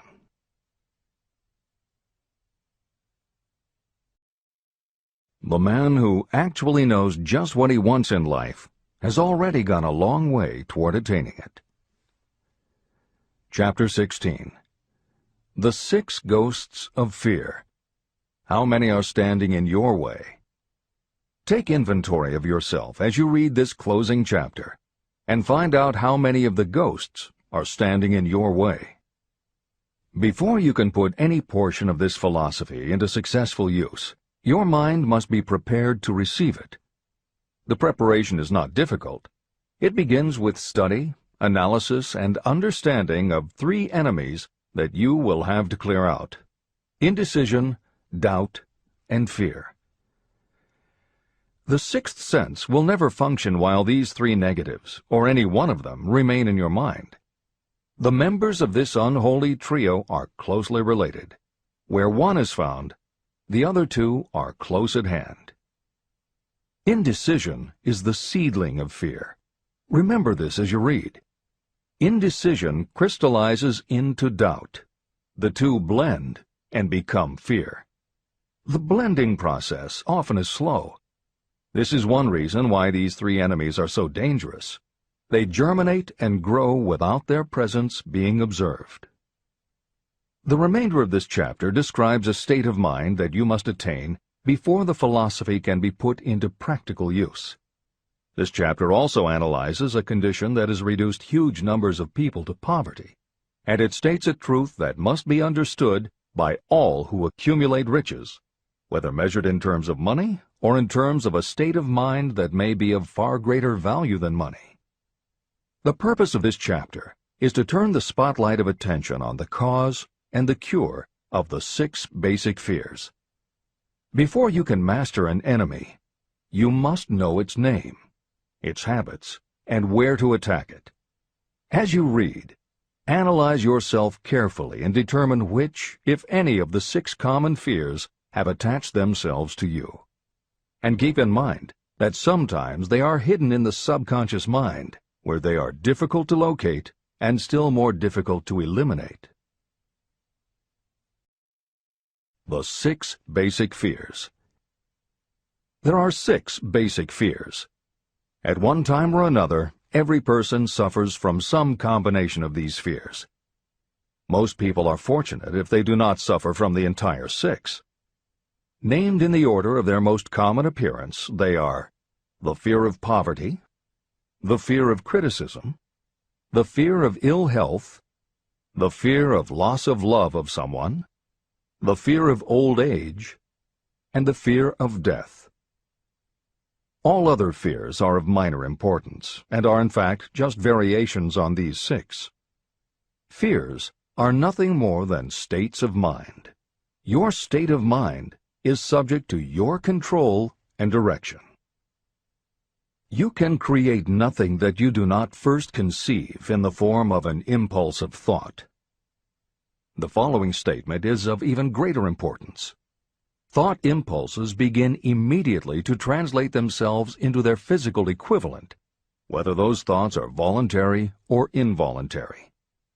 Even thought impulses that are picked up by mere chance, thoughts that have been released by other minds, may determine your financial, business, professional, or social destiny just as surely as the thoughts that you create by intent and design.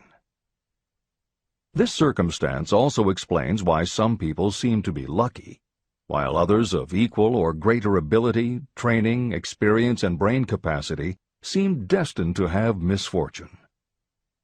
The explanation is that you have the ability to completely control your own mind. With this control, you may open your mind to the thought impulses that are being released by other brains, or you can close the doors tightly and admit only thought impulses of your own choice. Nature has endowed human beings with absolute control over only one thing, and that one thing is thought.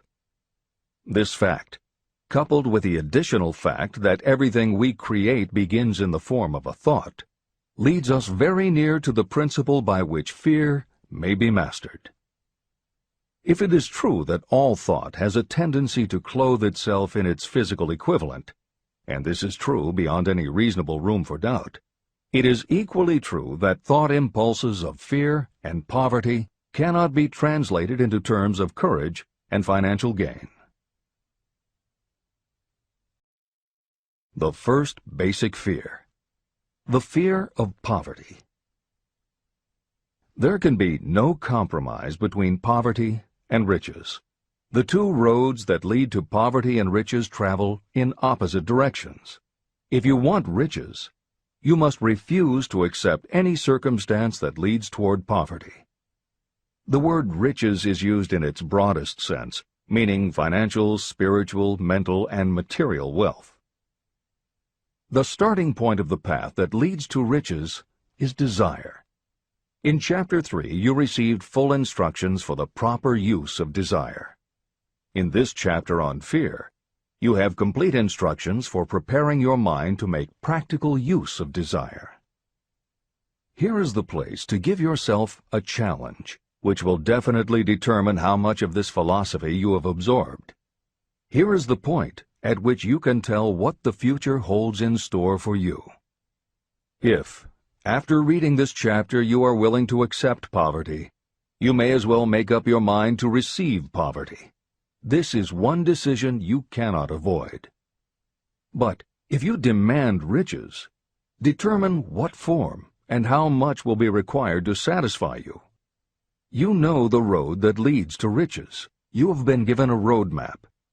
If you follow it, it will keep you on that road.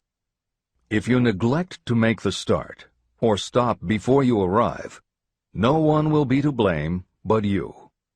This responsibility is yours.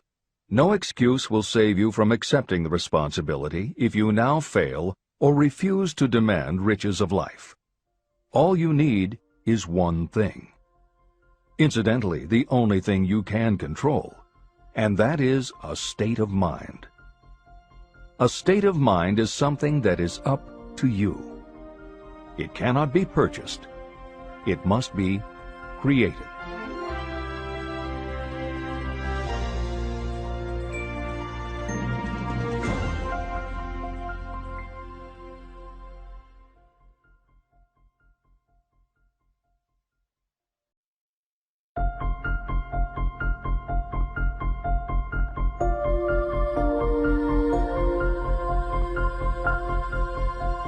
The most destructive fear. Fear of poverty is a state of mind, nothing else. But it is sufficient to destroy your chances of achievement in any undertaking. This fear paralyzes your ability to use reason, destroys the imagination, kills off self-reliance, undermines enthusiasm, discourages initiative, leads to uncertainty of purpose, encourages procrastination, wipes out enthusiasm, and makes self-control an impossibility. It takes the charm from your personality, destroys the possibility of accurate thinking, diverts concentration of effort. It defeats persistence, turns willpower into nothingness, destroys ambition, clouds the memory, and invites failure in every conceivable form. It kills love and assassinates the finer emotions of the heart, discourages friendship and invites disaster in 100 forms, leads to sleeplessness, misery, and unhappiness. And all this despite the obvious truth that you live in a world of overabundance of everything your heart could desire, with nothing standing between you and your desires except lack of a definite purpose. The fear of poverty is, without doubt, the most destructive of the 6 basic fears. It has been placed at the head of the list because it is the most difficult to master. The fear of poverty grew out of our inherited tendency to prey upon our fellow human beings economically. Nearly all animals lower than us are motivated by instinct, but their capacity to think is limited, and therefore they prey upon one another physically. We, with our superior sense of intuition, with the capacity to think and to reason, do not eat others bodily. Human beings get more satisfaction out of eating others financially. Humans are so avaricious that every conceivable law has been passed to safeguard us from one another. Nothing brings so much suffering and humility as poverty. Only those who have experienced poverty understand the full meaning of this. It is no wonder that we fear poverty. Through a long line of inherited experiences, we have learned for sure that some people cannot be trusted where matters of money and earthly possessions are concerned. So eager are we to possess wealth that we will acquire it in whatever manner we can, through legal methods if possible, through other methods if necessary or expedient. Self-analysis may disclose weaknesses that you do not like to acknowledge, but this form of examination is essential if you are going to demand of life more than mediocrity and poverty. Remember, as you check yourself point by point, that you are both the court and the jury, the prosecuting attorney and the attorney for the defense, and that you are both the plaintiff and the defendant. You are on trial. Face the facts squarely. Ask yourself definite questions and demand direct replies. When the examination is over, you will know more about yourself. If you do not feel that you can be an impartial judge, call upon someone who knows you well to serve as judge while you cross-examine yourself. You are after the truth. Get it, no matter at what the cost, even though it may temporarily embarrass you. The majority of people, if asked what they fear most, would reply, "I fear nothing." The reply would be inaccurate, because few people realize that they are bound, handicapped, whipped spiritually and physically through some form of fear. So subtle and deeply seated is the emotion of fear that you may go through life and never recognize its presence. Only a courageous analysis will disclose the presence of this "I fear nothing." The reply would be inaccurate, because few people realize that they are bound, handicapped, whipped spiritually and physically through some symptoms of the fear of poverty. 1. Indifference. Commonly expressed through lack of ambition, willingness to tolerate poverty, and the acceptance of whatever compensation life may offer without protest. Also mental and physical laziness, and lack of initiative, imagination, enthusiasm, and self-control. 2. Indecision. The habit of permitting others to do your thinking, sitting on the fence. 3. Doubt. Generally expressed through alibis and excuses designed to cover up, explain away, or apologize for your failures, sometimes expressed in the form of envy of those who are successful, or by criticizing them. 4. Worry. Usually expressed by finding fault with others, a tendency to spend beyond your income, neglect of personal appearance, scowling and frowning, nervousness, lack of poise, self-consciousness, and often the use of alcohol or drugs. 5. Overcaution. The habit of looking for the negative side of every circumstance, thinking and talking about possible failure instead of concentrating on succeeding, knowing all the roads to disaster, but never searching for the plans to avoid failure, waiting for the right time to begin until the waiting becomes a permanent habit, remembering those who have failed and forgetting those who have succeeded, seeing the hole in the donut, but overlooking the donut around the hole. 6. Procrastination. The habit of putting off until tomorrow that which should have been done last year, spending more time in creating excuses than it would take to do the job. This symptom is closely related to overcaution, doubt, and worry. refusal to accept responsibility, willingness to compromise rather than put up a fight, compromising with difficulties instead of harnessing and using them as stepping stones to advancement, bargaining with life for a penny instead of demanding prosperity, opulence, riches, contentment, and happiness, planning what to do if you fail instead of burning all bridges and making retreat impossible. Weakness of, and often total lack of, self-confidence, definiteness of purpose, self-control, initiative, enthusiasm, ambition, thrift, and sound reasoning ability. Expecting poverty instead of demanding riches. Associating with those who accept poverty instead of seeking the company of those who demand and receive riches. Money talks. Some will ask, why did you write a book about money? Why measure riches in dollars alone? Some will believe, and rightly so, that there are other forms of riches more desirable than money.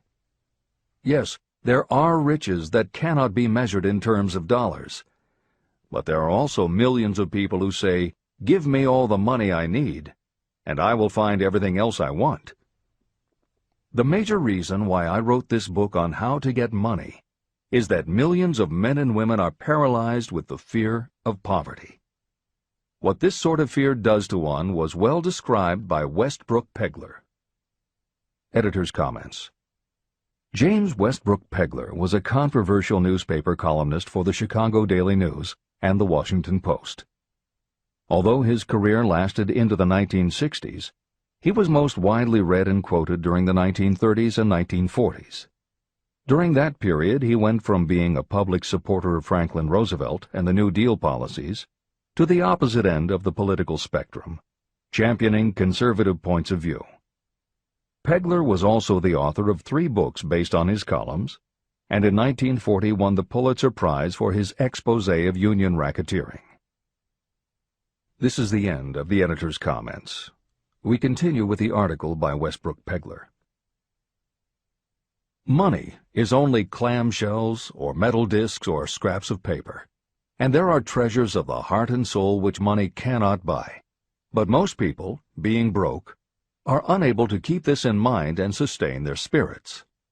When a man is down and out and on the street, unable to get any job at all, something happens to his spirit, which can be observed in the droop of his shoulders, the set of his hat, his walk, and his gaze. He cannot escape a feeling of inferiority among people with regular employment, even though he knows they are definitely not his equals in character, intelligence, or ability. These people, even his friends, feel, on the other hand, a sense of superiority and regard him, perhaps unconsciously, as a casualty. He may borrow for a time, but not enough to carry on in his accustomed way, and he cannot continue to borrow very long. But borrowing in itself, when a man is borrowing merely to live, is a depressing experience, and the money lacks the power of earned money to revive his spirits. Of course, none of this applies to bums or habitual ne'er-do-wells, but only to men of normal ambitions and self-respect.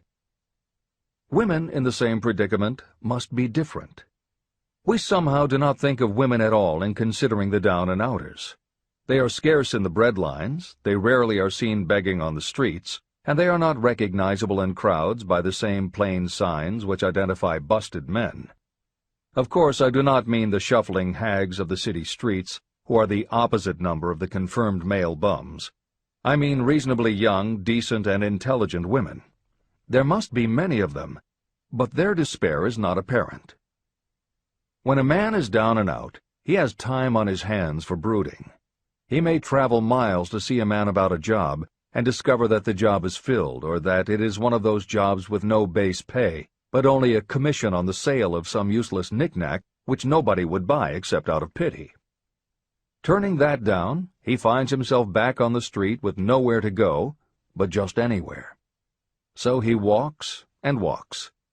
He gazes into store windows at luxuries which are not for him, and feels inferior and gives way to people who stop to look with an active interest. He wanders into the railroad station, or puts himself down in the library to ease his legs and soak up a little heat. But that isn't looking for a job, so he gets going again. He may not know it, but his aimlessness would give him away even if the very lines of his figure did not.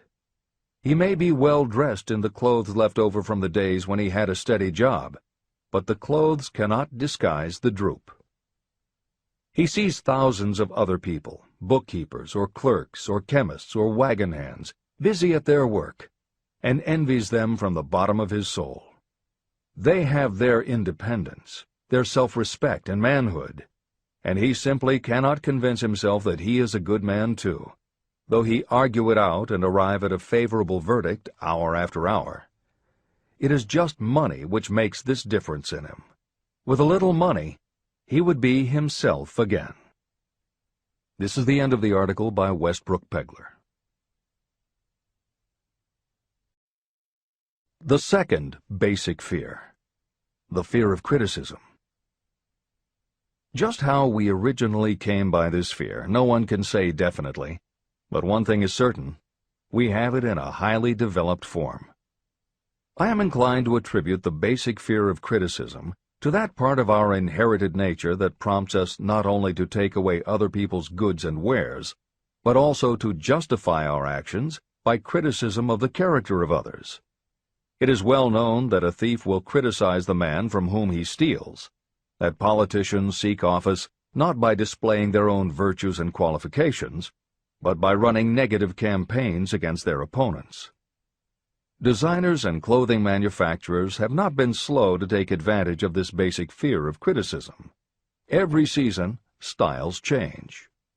Who establishes the styles? Certainly not the purchaser. It is the designers and manufacturers. Why do they change the styles so often? The answer is obvious. They change the styles so they can sell more clothes. The fear of criticism robs people of their initiative, destroys their power of imagination, limits their individuality, takes away their self-reliance, and does them damage in 100 other ways. Parents often do their children irreparable injury by criticizing them.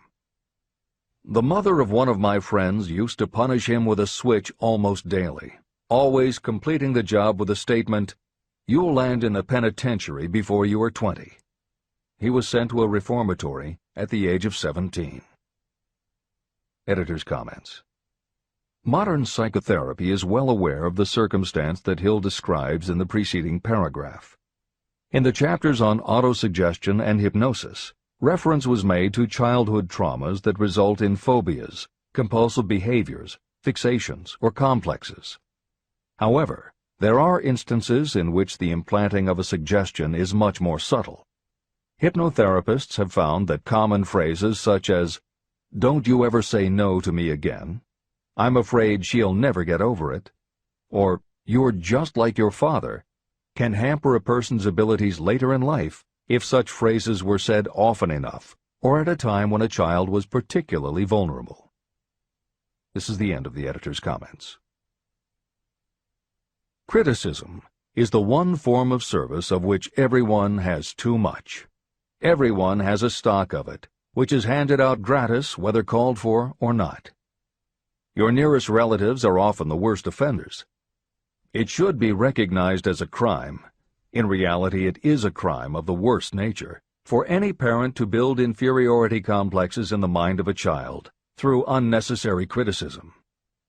Employers who understand human nature get the best there is in people not by criticism, but by constructive suggestion. Parents may accomplish the same results with their children. Criticism will plant fear in the human heart, or resentment, but it will not build love or affection. Symptoms of the fear of criticism. This fear is almost as universal as the fear of poverty, and its effects are just as fatal to personal achievement, mainly because this fear destroys initiative and discourages the use of imagination. The major symptoms of the fear are: 1. Self-consciousness, generally expressed through nervousness, timidity in conversation and in meeting strangers, awkward movements, and shifting of the eyes. 2. Lack of poise. Expressed through lack of voice control, nervousness in the presence of others, poor posture, poor memory. 3. Personality weaknesses. Lacking in firmness of decision, personal charm, and ability to express opinions definitely. The habit of sidestepping issues instead of meeting them squarely. Agreeing with others without careful examination of their opinions.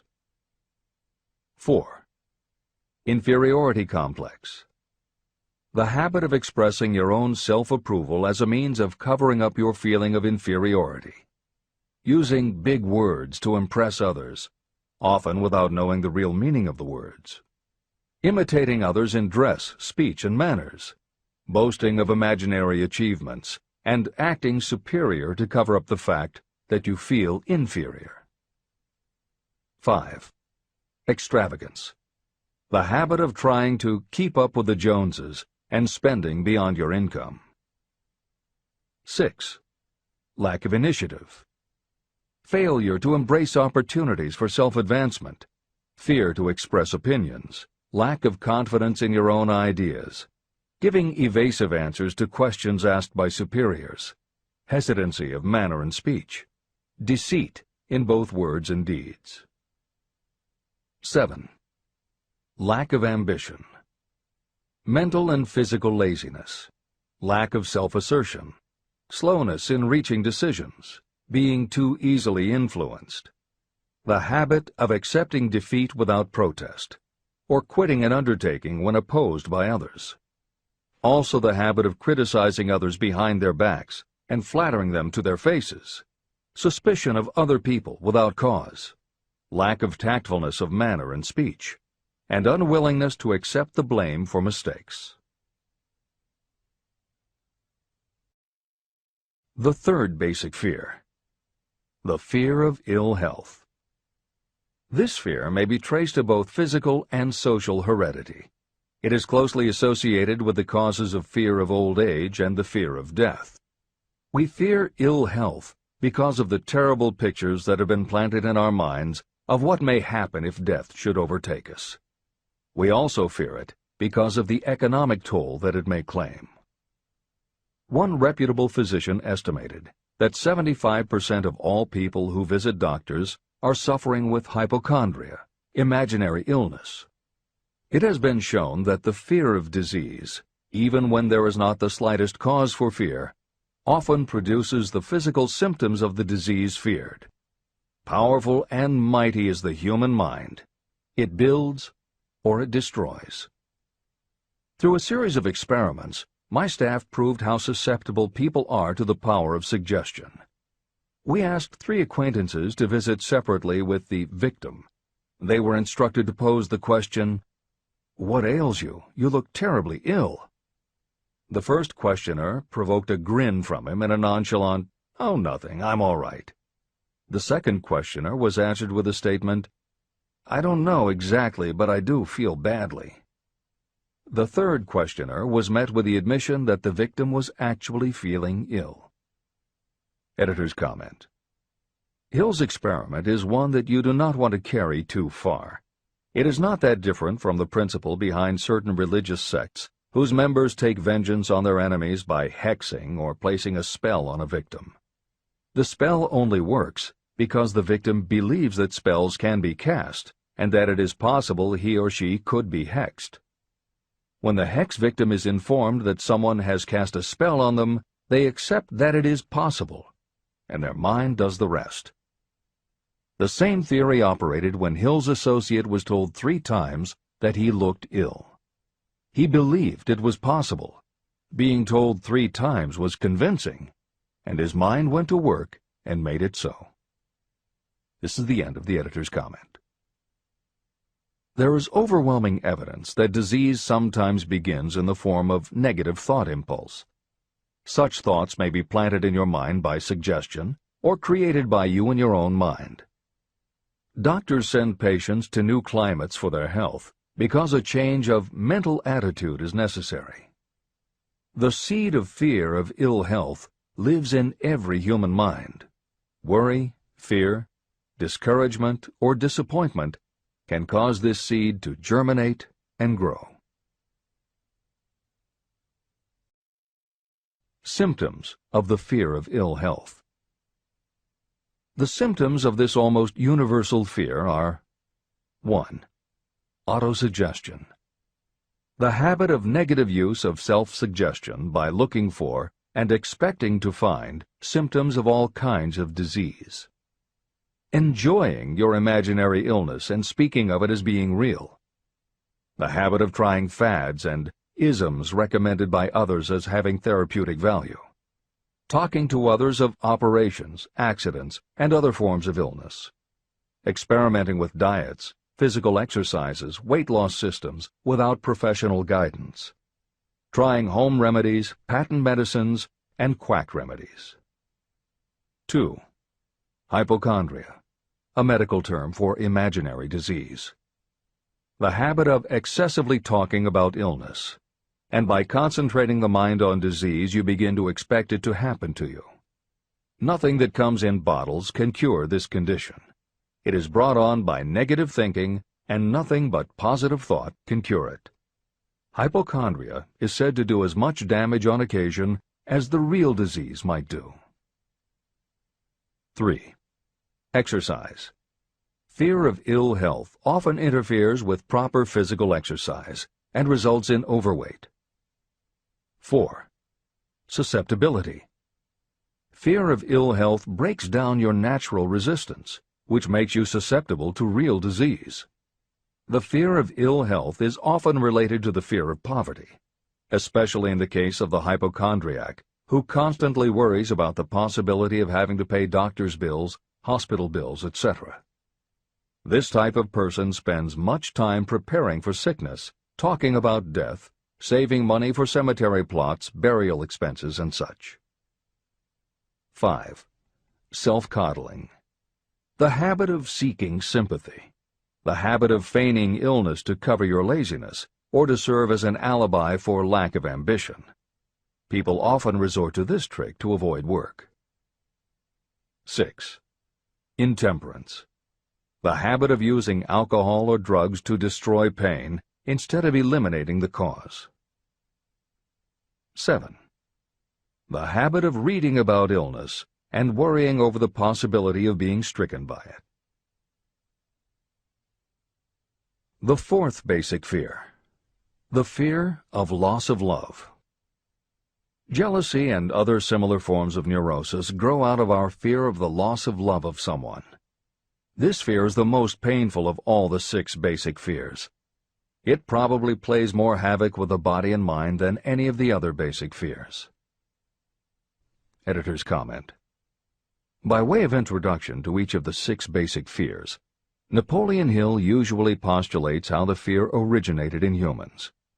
In the original edition of this book, he suggested that the fear of loss of love may have started with prehistoric man's habit of stealing his neighbor's mate and taking liberties with her whenever he could.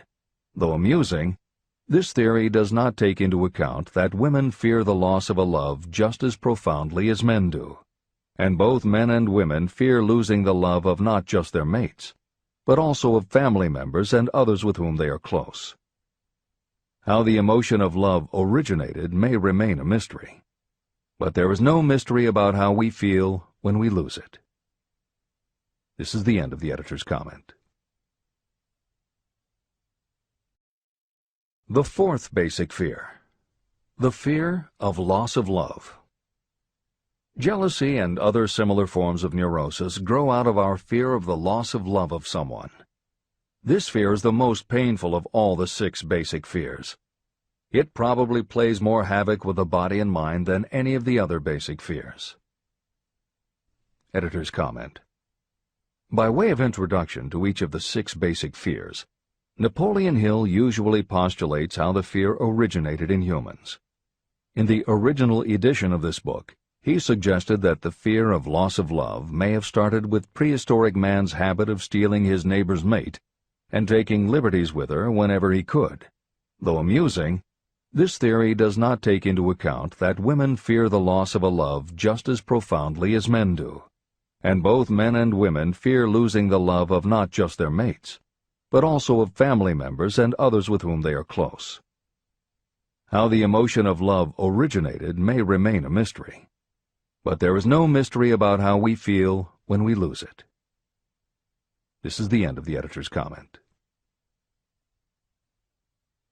Symptoms of the fear of loss of love. The distinguishing symptoms of this fear are 1. Jealousy. The habit of being suspicious of friends and loved ones. The habit of accusing wife or husband of infidelity without grounds.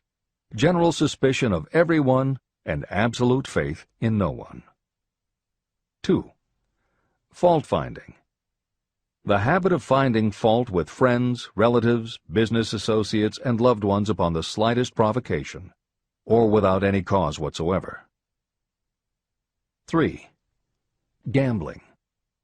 The habit of gambling, stealing, cheating, and otherwise taking hazardous chances to provide money for loved ones, in the belief that love can be bought. The habit of spending beyond your means, or incurring debts to provide gifts for loved ones, in order to make a good impression. Also insomnia, nervousness, lack of persistence, weakness of will, lack of self-control, lack of self-reliance, bad temper. The fifth basic fear. The fear of old age. In the main, this fear grows out of two sources. First, the thought that old age may bring with it poverty. Second is the concern that many have for what may await them in the world beyond. The most common cause of fear of old age is associated with the possibility of poverty. Poorhouse is not a pretty word. It throws a chill into the mind of every person who faces the possibility of having to spend declining years having to live on some form of charity. The possibility of ill health, which is more common as people grow older, is also a contributing cause of this common fear of old age, as is concern about diminishing sexuality. Another contributing cause of the fear of old age is the possibility of loss of freedom and independence, as old age may bring with it the loss of both physical and economic freedom. Symptoms of the fear of old age. The most common symptoms of this fear are 1. Lack of enthusiasm. The tendency to slow down and develop an inferiority complex, falsely believing you are slipping because of age. The habit of killing off initiative, imagination, and self-reliance by falsely believing you are too old to exercise these qualities. 2. Self-consciousness of speech. The habit of speaking apologetically of yourself as being old merely because you have reached the age of 40 or 50, instead of reversing the rule and expressing gratitude for having reached the age of wisdom and understanding. 3. Inappropriate dress and action. Trying to appear much younger than your age by going overboard in your attempt to keep up with the style and mannerisms of youth. The sixth basic fear. The fear of death. To some, this is the cruelest of all the basic fears. The reason is obvious. The terrible pangs of fear associated with the thought of death, in the majority of cases, may be charged to religious fanaticism. So-called heathens are less afraid of death than the more civilized. For hundreds of millions of years we have been asking the still unanswered questions, where did I come from, and where am I going? During the darker ages of the past, the more cunning and crafty were not slow to offer the answer to these questions for a price. Come into my tent, embrace my faith, accept my dogmas, and I will give you a ticket that will admit you straight into heaven when you die, says the religious leader. Remain out of my tent, says the same leader, and the devil will take you and burn you throughout eternity. The thought of eternal punishment destroys interest in life and makes happiness impossible. While the religious leader may not actually be able to provide safe conduct into heaven or send you to hell, the possibility of the latter seems terrible. The very thought of it takes hold of the imagination in such a realistic way that it paralyzes reason and sets up the fear of death. The fear of death is not as common now as it was during the age when there were no great colleges and universities. People of science have turned the spotlight of truth upon the world, and this truth is rapidly freeing men and women from this terrible fear of death. The young men and women who attend the colleges and universities are not easily impressed by fire and brimstone. Through knowledge, the fears of the dark ages that grip the mind have been dispelled. The entire world is made up of only four things: time, space, energy, and matter.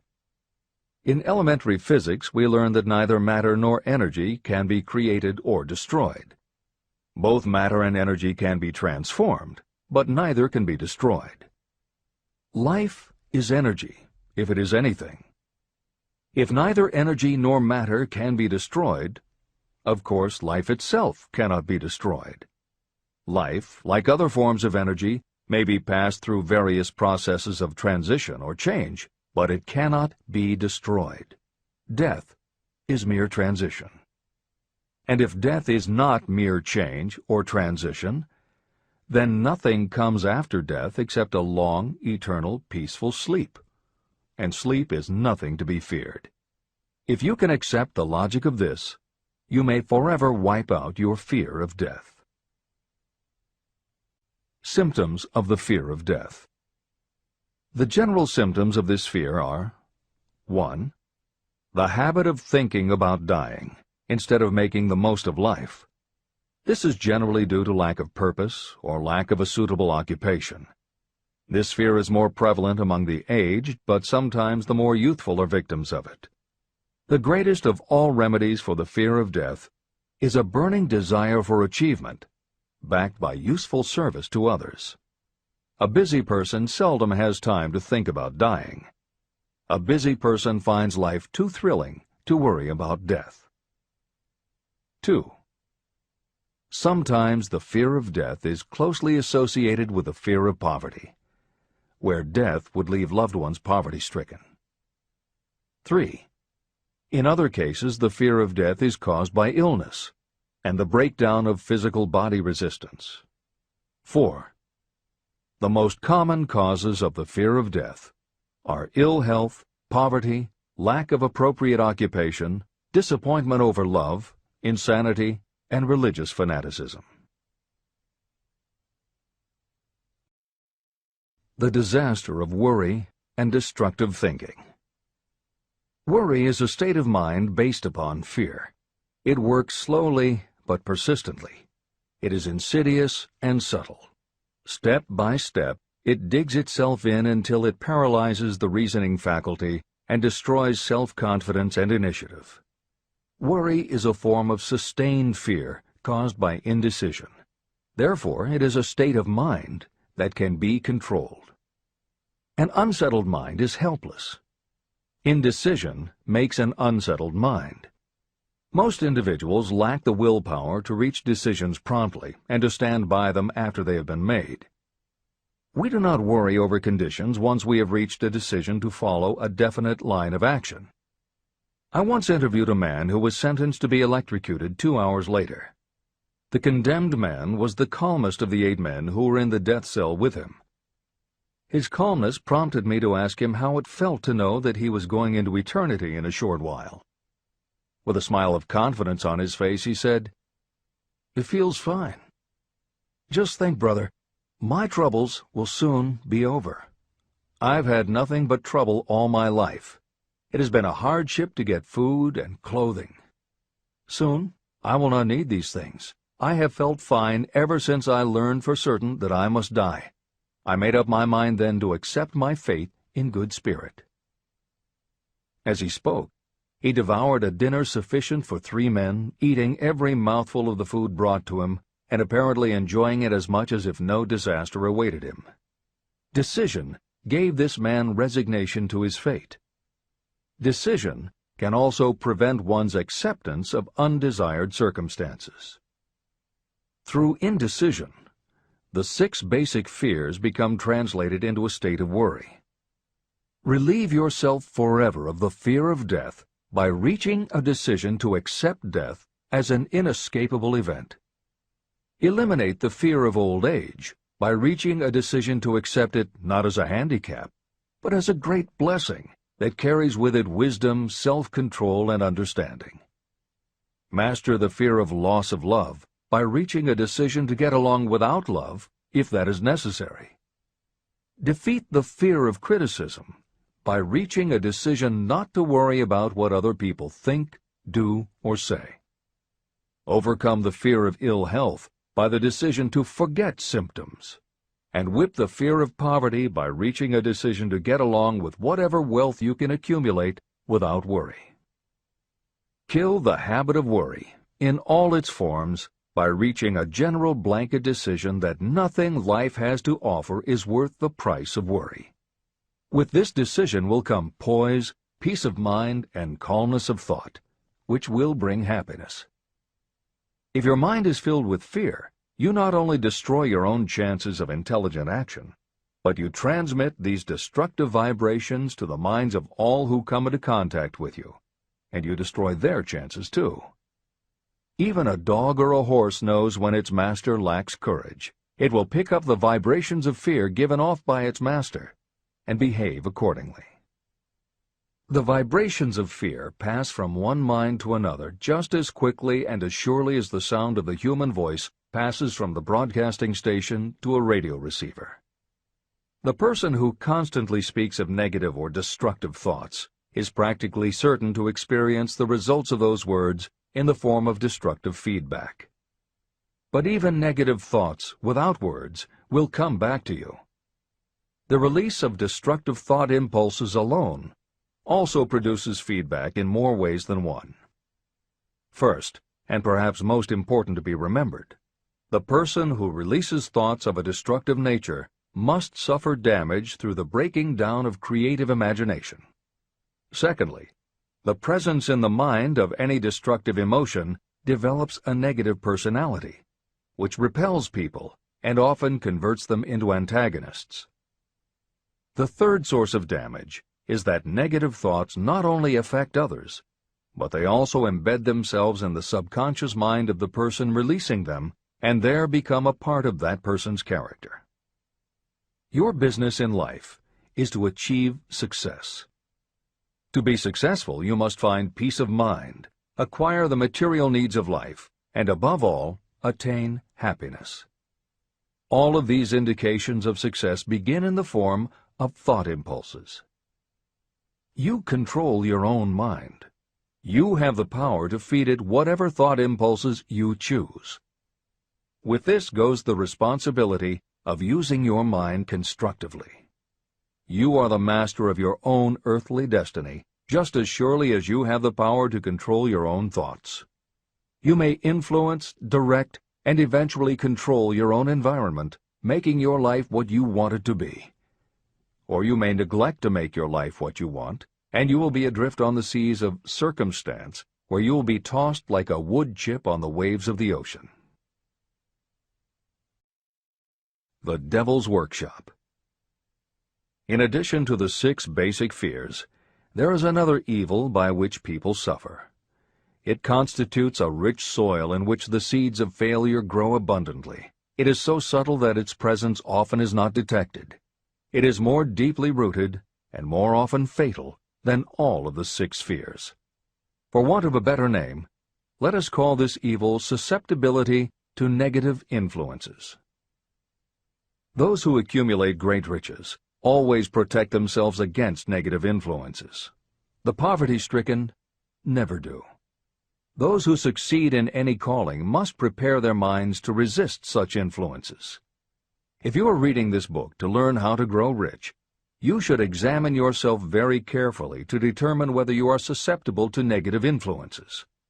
If you neglect this self-analysis, you will give up your right to attain the object of your desires. Make your analysis searching. As you read the following questions, be tough on yourself. Go at the task as carefully as you would if you were searching for any other enemy you knew was waiting to ambush you. You must deal with your own faults as you would with a real and serious enemy. You can easily protect yourself against real enemies because there are laws, police, and courts to deal with them. But this seventh basic evil is more difficult to master because it strikes when you are not aware of its presence, when you are asleep and while you are awake.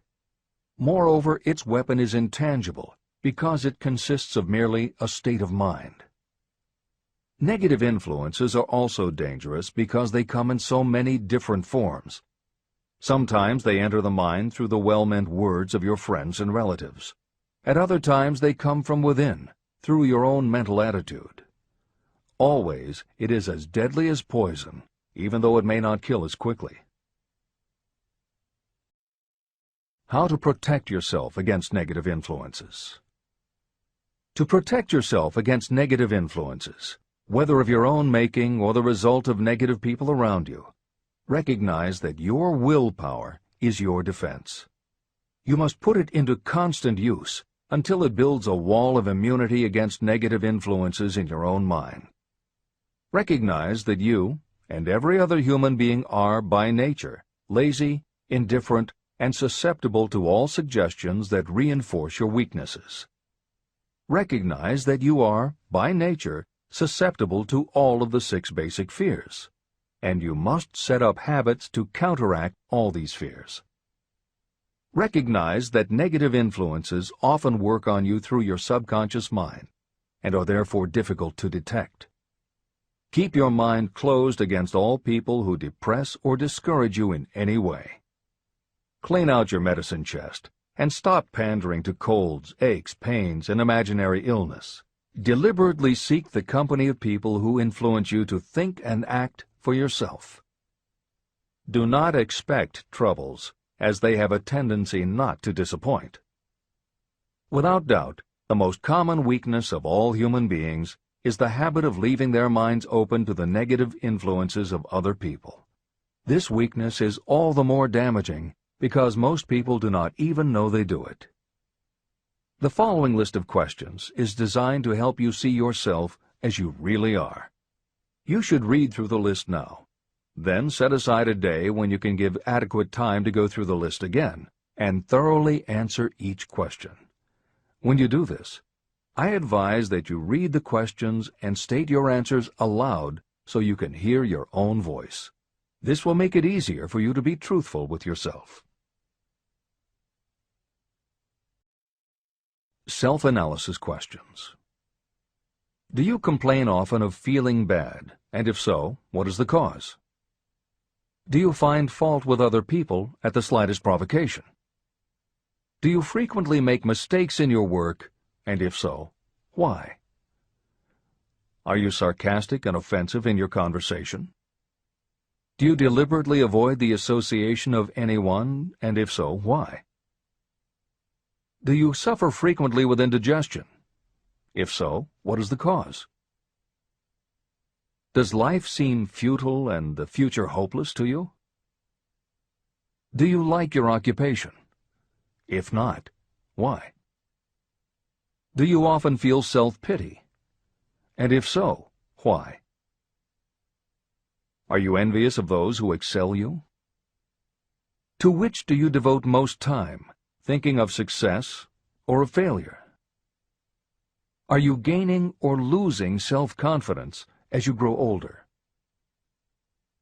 Do you learn something of value from all mistakes? Are you permitting some relative or acquaintance to worry you? If so, why? Are you sometimes excited about life, and at other times in the depths of despondency? Who has the most inspiring influence upon you, and for what reason? Do you tolerate negative or discouraging influences that you could avoid? Are you careless of your personal appearance? If so, when and why? Have you learned how to ignore your troubles by being too busy to be annoyed by them?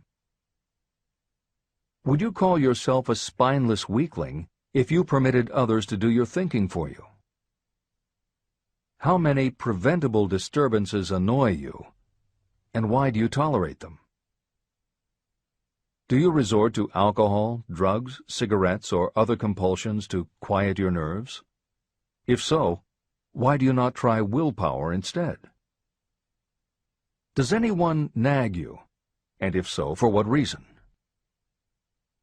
Do you have a definite major purpose? And if so, what is it, and what plan do you have for achieving it? Do you suffer from any of the 6 basic fears? If so, which ones? Have you developed a method to shield yourself against the negative influence of others? Do you use autosuggestion to make your mind positive? Which do you value most, your material possessions or your privilege of controlling your own thoughts? Are you easily influenced by others against your own judgment? Has today added anything of value to your stock of knowledge or state of mind? Do you face squarely the circumstances that make you unhappy, or do you sidestep the responsibility? Do you analyze all mistakes and failures and try to profit by them, or do you take the attitude that this is not your duty? Can you name 3 of your most damaging weaknesses? What are you doing to correct them? Do you encourage other people to bring their worries to you for sympathy? Do you choose from your daily experiences lessons or influences that aid in your personal advancement? Does your presence have a negative influence on other people as a rule? What habits of other people annoy you most? Do you form your own opinions, or do you permit yourself to be influenced by other people? Have you learned how to create a mental state of mind with which you can shield yourself against all discouraging influences? Does your occupation inspire you with faith and hope? Are you conscious of possessing spiritual forces of sufficient power to enable you to keep your mind free from all forms of fear? Does your religion help to keep your mind positive? Do you feel it your duty to share other people's worries? If so, why? If you believe that birds of a feather flock together, what have you learned about yourself by studying the friends whom you attract? What connection, if any, do you see between the people with whom you associate most closely and any unhappiness you may experience? Could it be possible that some person whom you consider to be a friend is, in reality, your worst enemy because of his or her negative influence on your mind? By what rules do you judge who is helpful and who is damaging to you? Are your intimate associates mentally superior or inferior to you? How much time out of every 24 hours do you devote to your occupation, sleep, play and relaxation, acquiring useful knowledge, plain wasted time? Who among your acquaintances encourages you most, cautions you most, discourages you most? What is your greatest worry? Why do you tolerate it? When others offer you free, unsolicited advice, do you accept it without question, or do you analyze their motive? What, above all else, do you most desire? Do you intend to acquire it? Are you willing to subordinate all other desires for this one? How much time daily do you devote to acquiring it? Do you change your mind often? If so, why? Do you usually finish everything you begin? Are you easily impressed by other people's business or professional titles, college degrees, or wealth? Are you easily influenced by what other people think or say about you? Do you cater to people because of their social or financial status? Whom do you believe to be the greatest person living? In what respect is this person superior to yourself? How much time have you devoted to studying and answering these questions? At least one day is necessary for the analysis and the answering of the entire list. If you have answered all these questions truthfully, you know more about yourself than the majority of people. Study the questions carefully.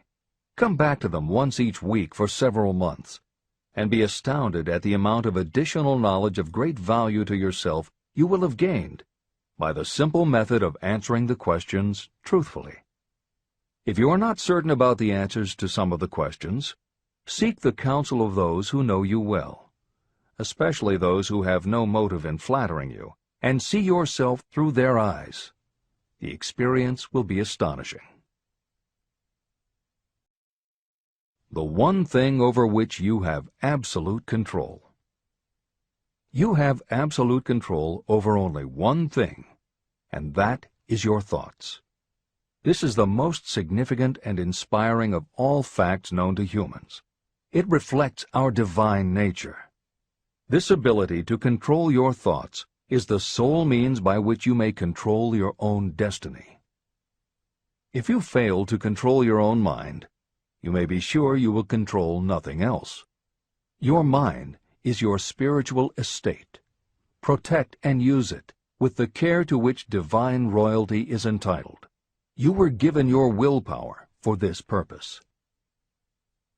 Unfortunately, there is no legal protection against those who, by design or through ignorance, poison the minds of others with negative suggestion. Those with negative minds tried to convince Thomas A. Edison that he could not build a machine that would record and reproduce the human voice, because, they said, no one else has ever produced such a machine. Edison did not believe them. He knew that the mind could produce anything the mind could conceive and believe. That knowledge was the thing that lifted the great Edison above the common herd. Men with negative minds told F.W. Woolworth he would go broke trying to run a store on 5 and 10-cent sales. He did not believe them. He knew that he could do anything within reason if he backed his plans with faith. Exercising his right to keep the negative suggestions of others out of his mind, he piled up a fortune of more than $100 million. Doubting Thomas's scoffed scornfully when Henry Ford tried out his first crudely built automobile on the streets of Detroit. Some said the thing would never become practical. Others said no one would pay money for such a contraption. Ford said, "I'll belt the earth with dependable motor cars." And he did. For the benefit of those seeking vast riches, let it be remembered that practically the sole difference between Henry Ford and a majority of workers is this: Ford had a mind, and he controlled it. The others have minds that they do not try to control. Mind control is the result of self-discipline and habit. You either control your mind, or it controls you. There is no halfway compromise. The most practical method for controlling your mind is the habit of keeping it busy with a definite purpose, backed by a definite plan. Study the records of those who achieve noteworthy success, and you will see that they have control over their own minds, and that they exercise that control and direct it toward the attainment of definite objectives. Without this control, success is not possible. 55 Famous Alibis by Old Man If. People who do not succeed have one distinguishing trait in common. They know all the reasons for failure and have what they believe to be airtight alibis to explain away their own lack of achievement. Some of these alibis are clever, and a few of them are justifiable by the facts. But alibis cannot be used for money. The world wants to know only one thing: have you achieved success? A character analyst compiled a list of the most commonly used alibis. As you read the list, examine yourself carefully and determine how many of these alibis you use. Remember, the philosophy presented in this book makes every one of these alibis obsolete. If I didn't have a wife and family. If I had enough pull. If I had money. If I had a good education. If I could get a job. If I had good health. If I only had time. If times were better. If other people understood me.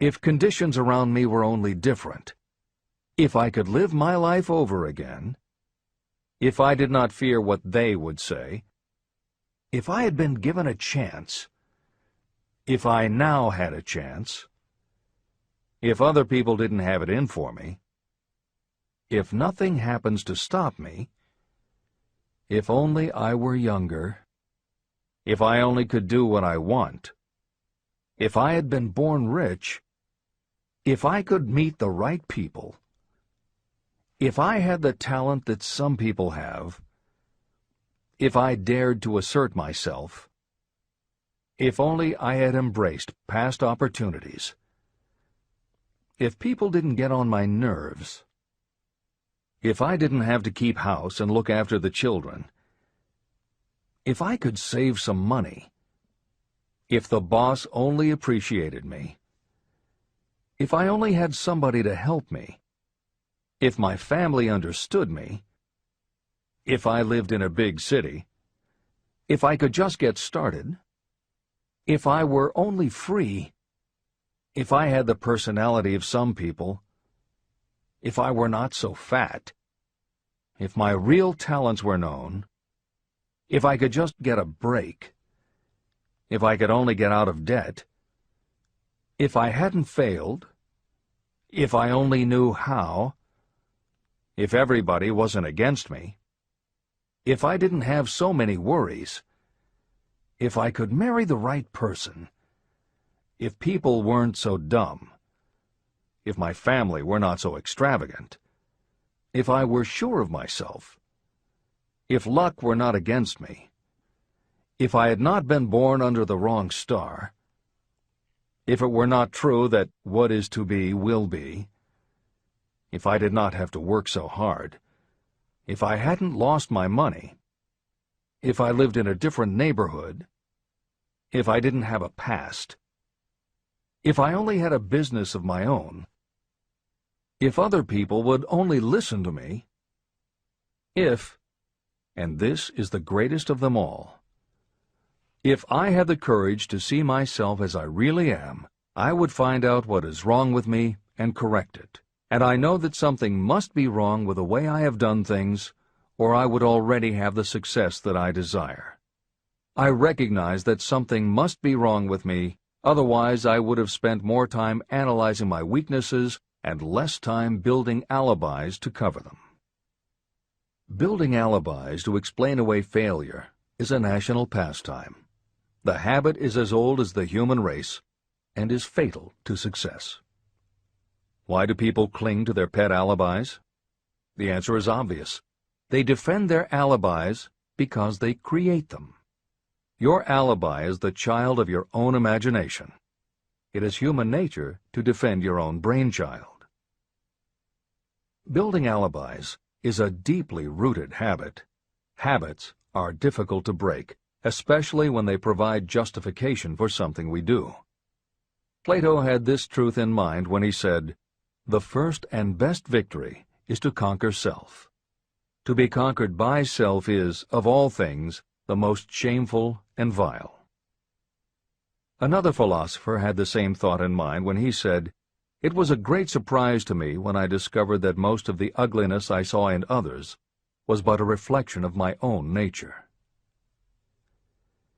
Elbert Hubbard, philosopher, author, publisher of the Fra magazine, and founder of the Roycrofters community of artists, said, "It has always been a mystery to me why people spend so much time deliberately fooling themselves by creating alibis to cover their weaknesses. If used differently, this same time would be sufficient to cure the weakness. Then no alibis would be needed." In parting, I would remind you that life is a checkerboard, and the player opposite you is time. If you hesitate before moving, or neglect to move promptly, your men will be wiped off the board by time. You are playing against a partner who will not tolerate indecision. Previously, you may have had a logical excuse for not having forced life to come through with whatever you asked. That alibi is now obsolete, because you are in possession of the master key that unlocks the door to life's riches. The master key is intangible, but it is powerful. It is the privilege of creating, in your own mind, a burning desire for a definite form of riches. There is no penalty for the use of this key, but there is a price you must pay if you do not use it. The price is failure. There is a reward of stupendous proportions if you put the key to use. It is the satisfaction that will come to you when you conquer self and force life to pay whatever is asked. The reward is worthy of your effort. Will you make the start and be convinced? If we are related, said the immortal Emerson, we shall meet. In closing, may I borrow his thought and say, if we are related, we have, through these pages, met. Remember that your real wealth can be measured not by what you have, but by what you are.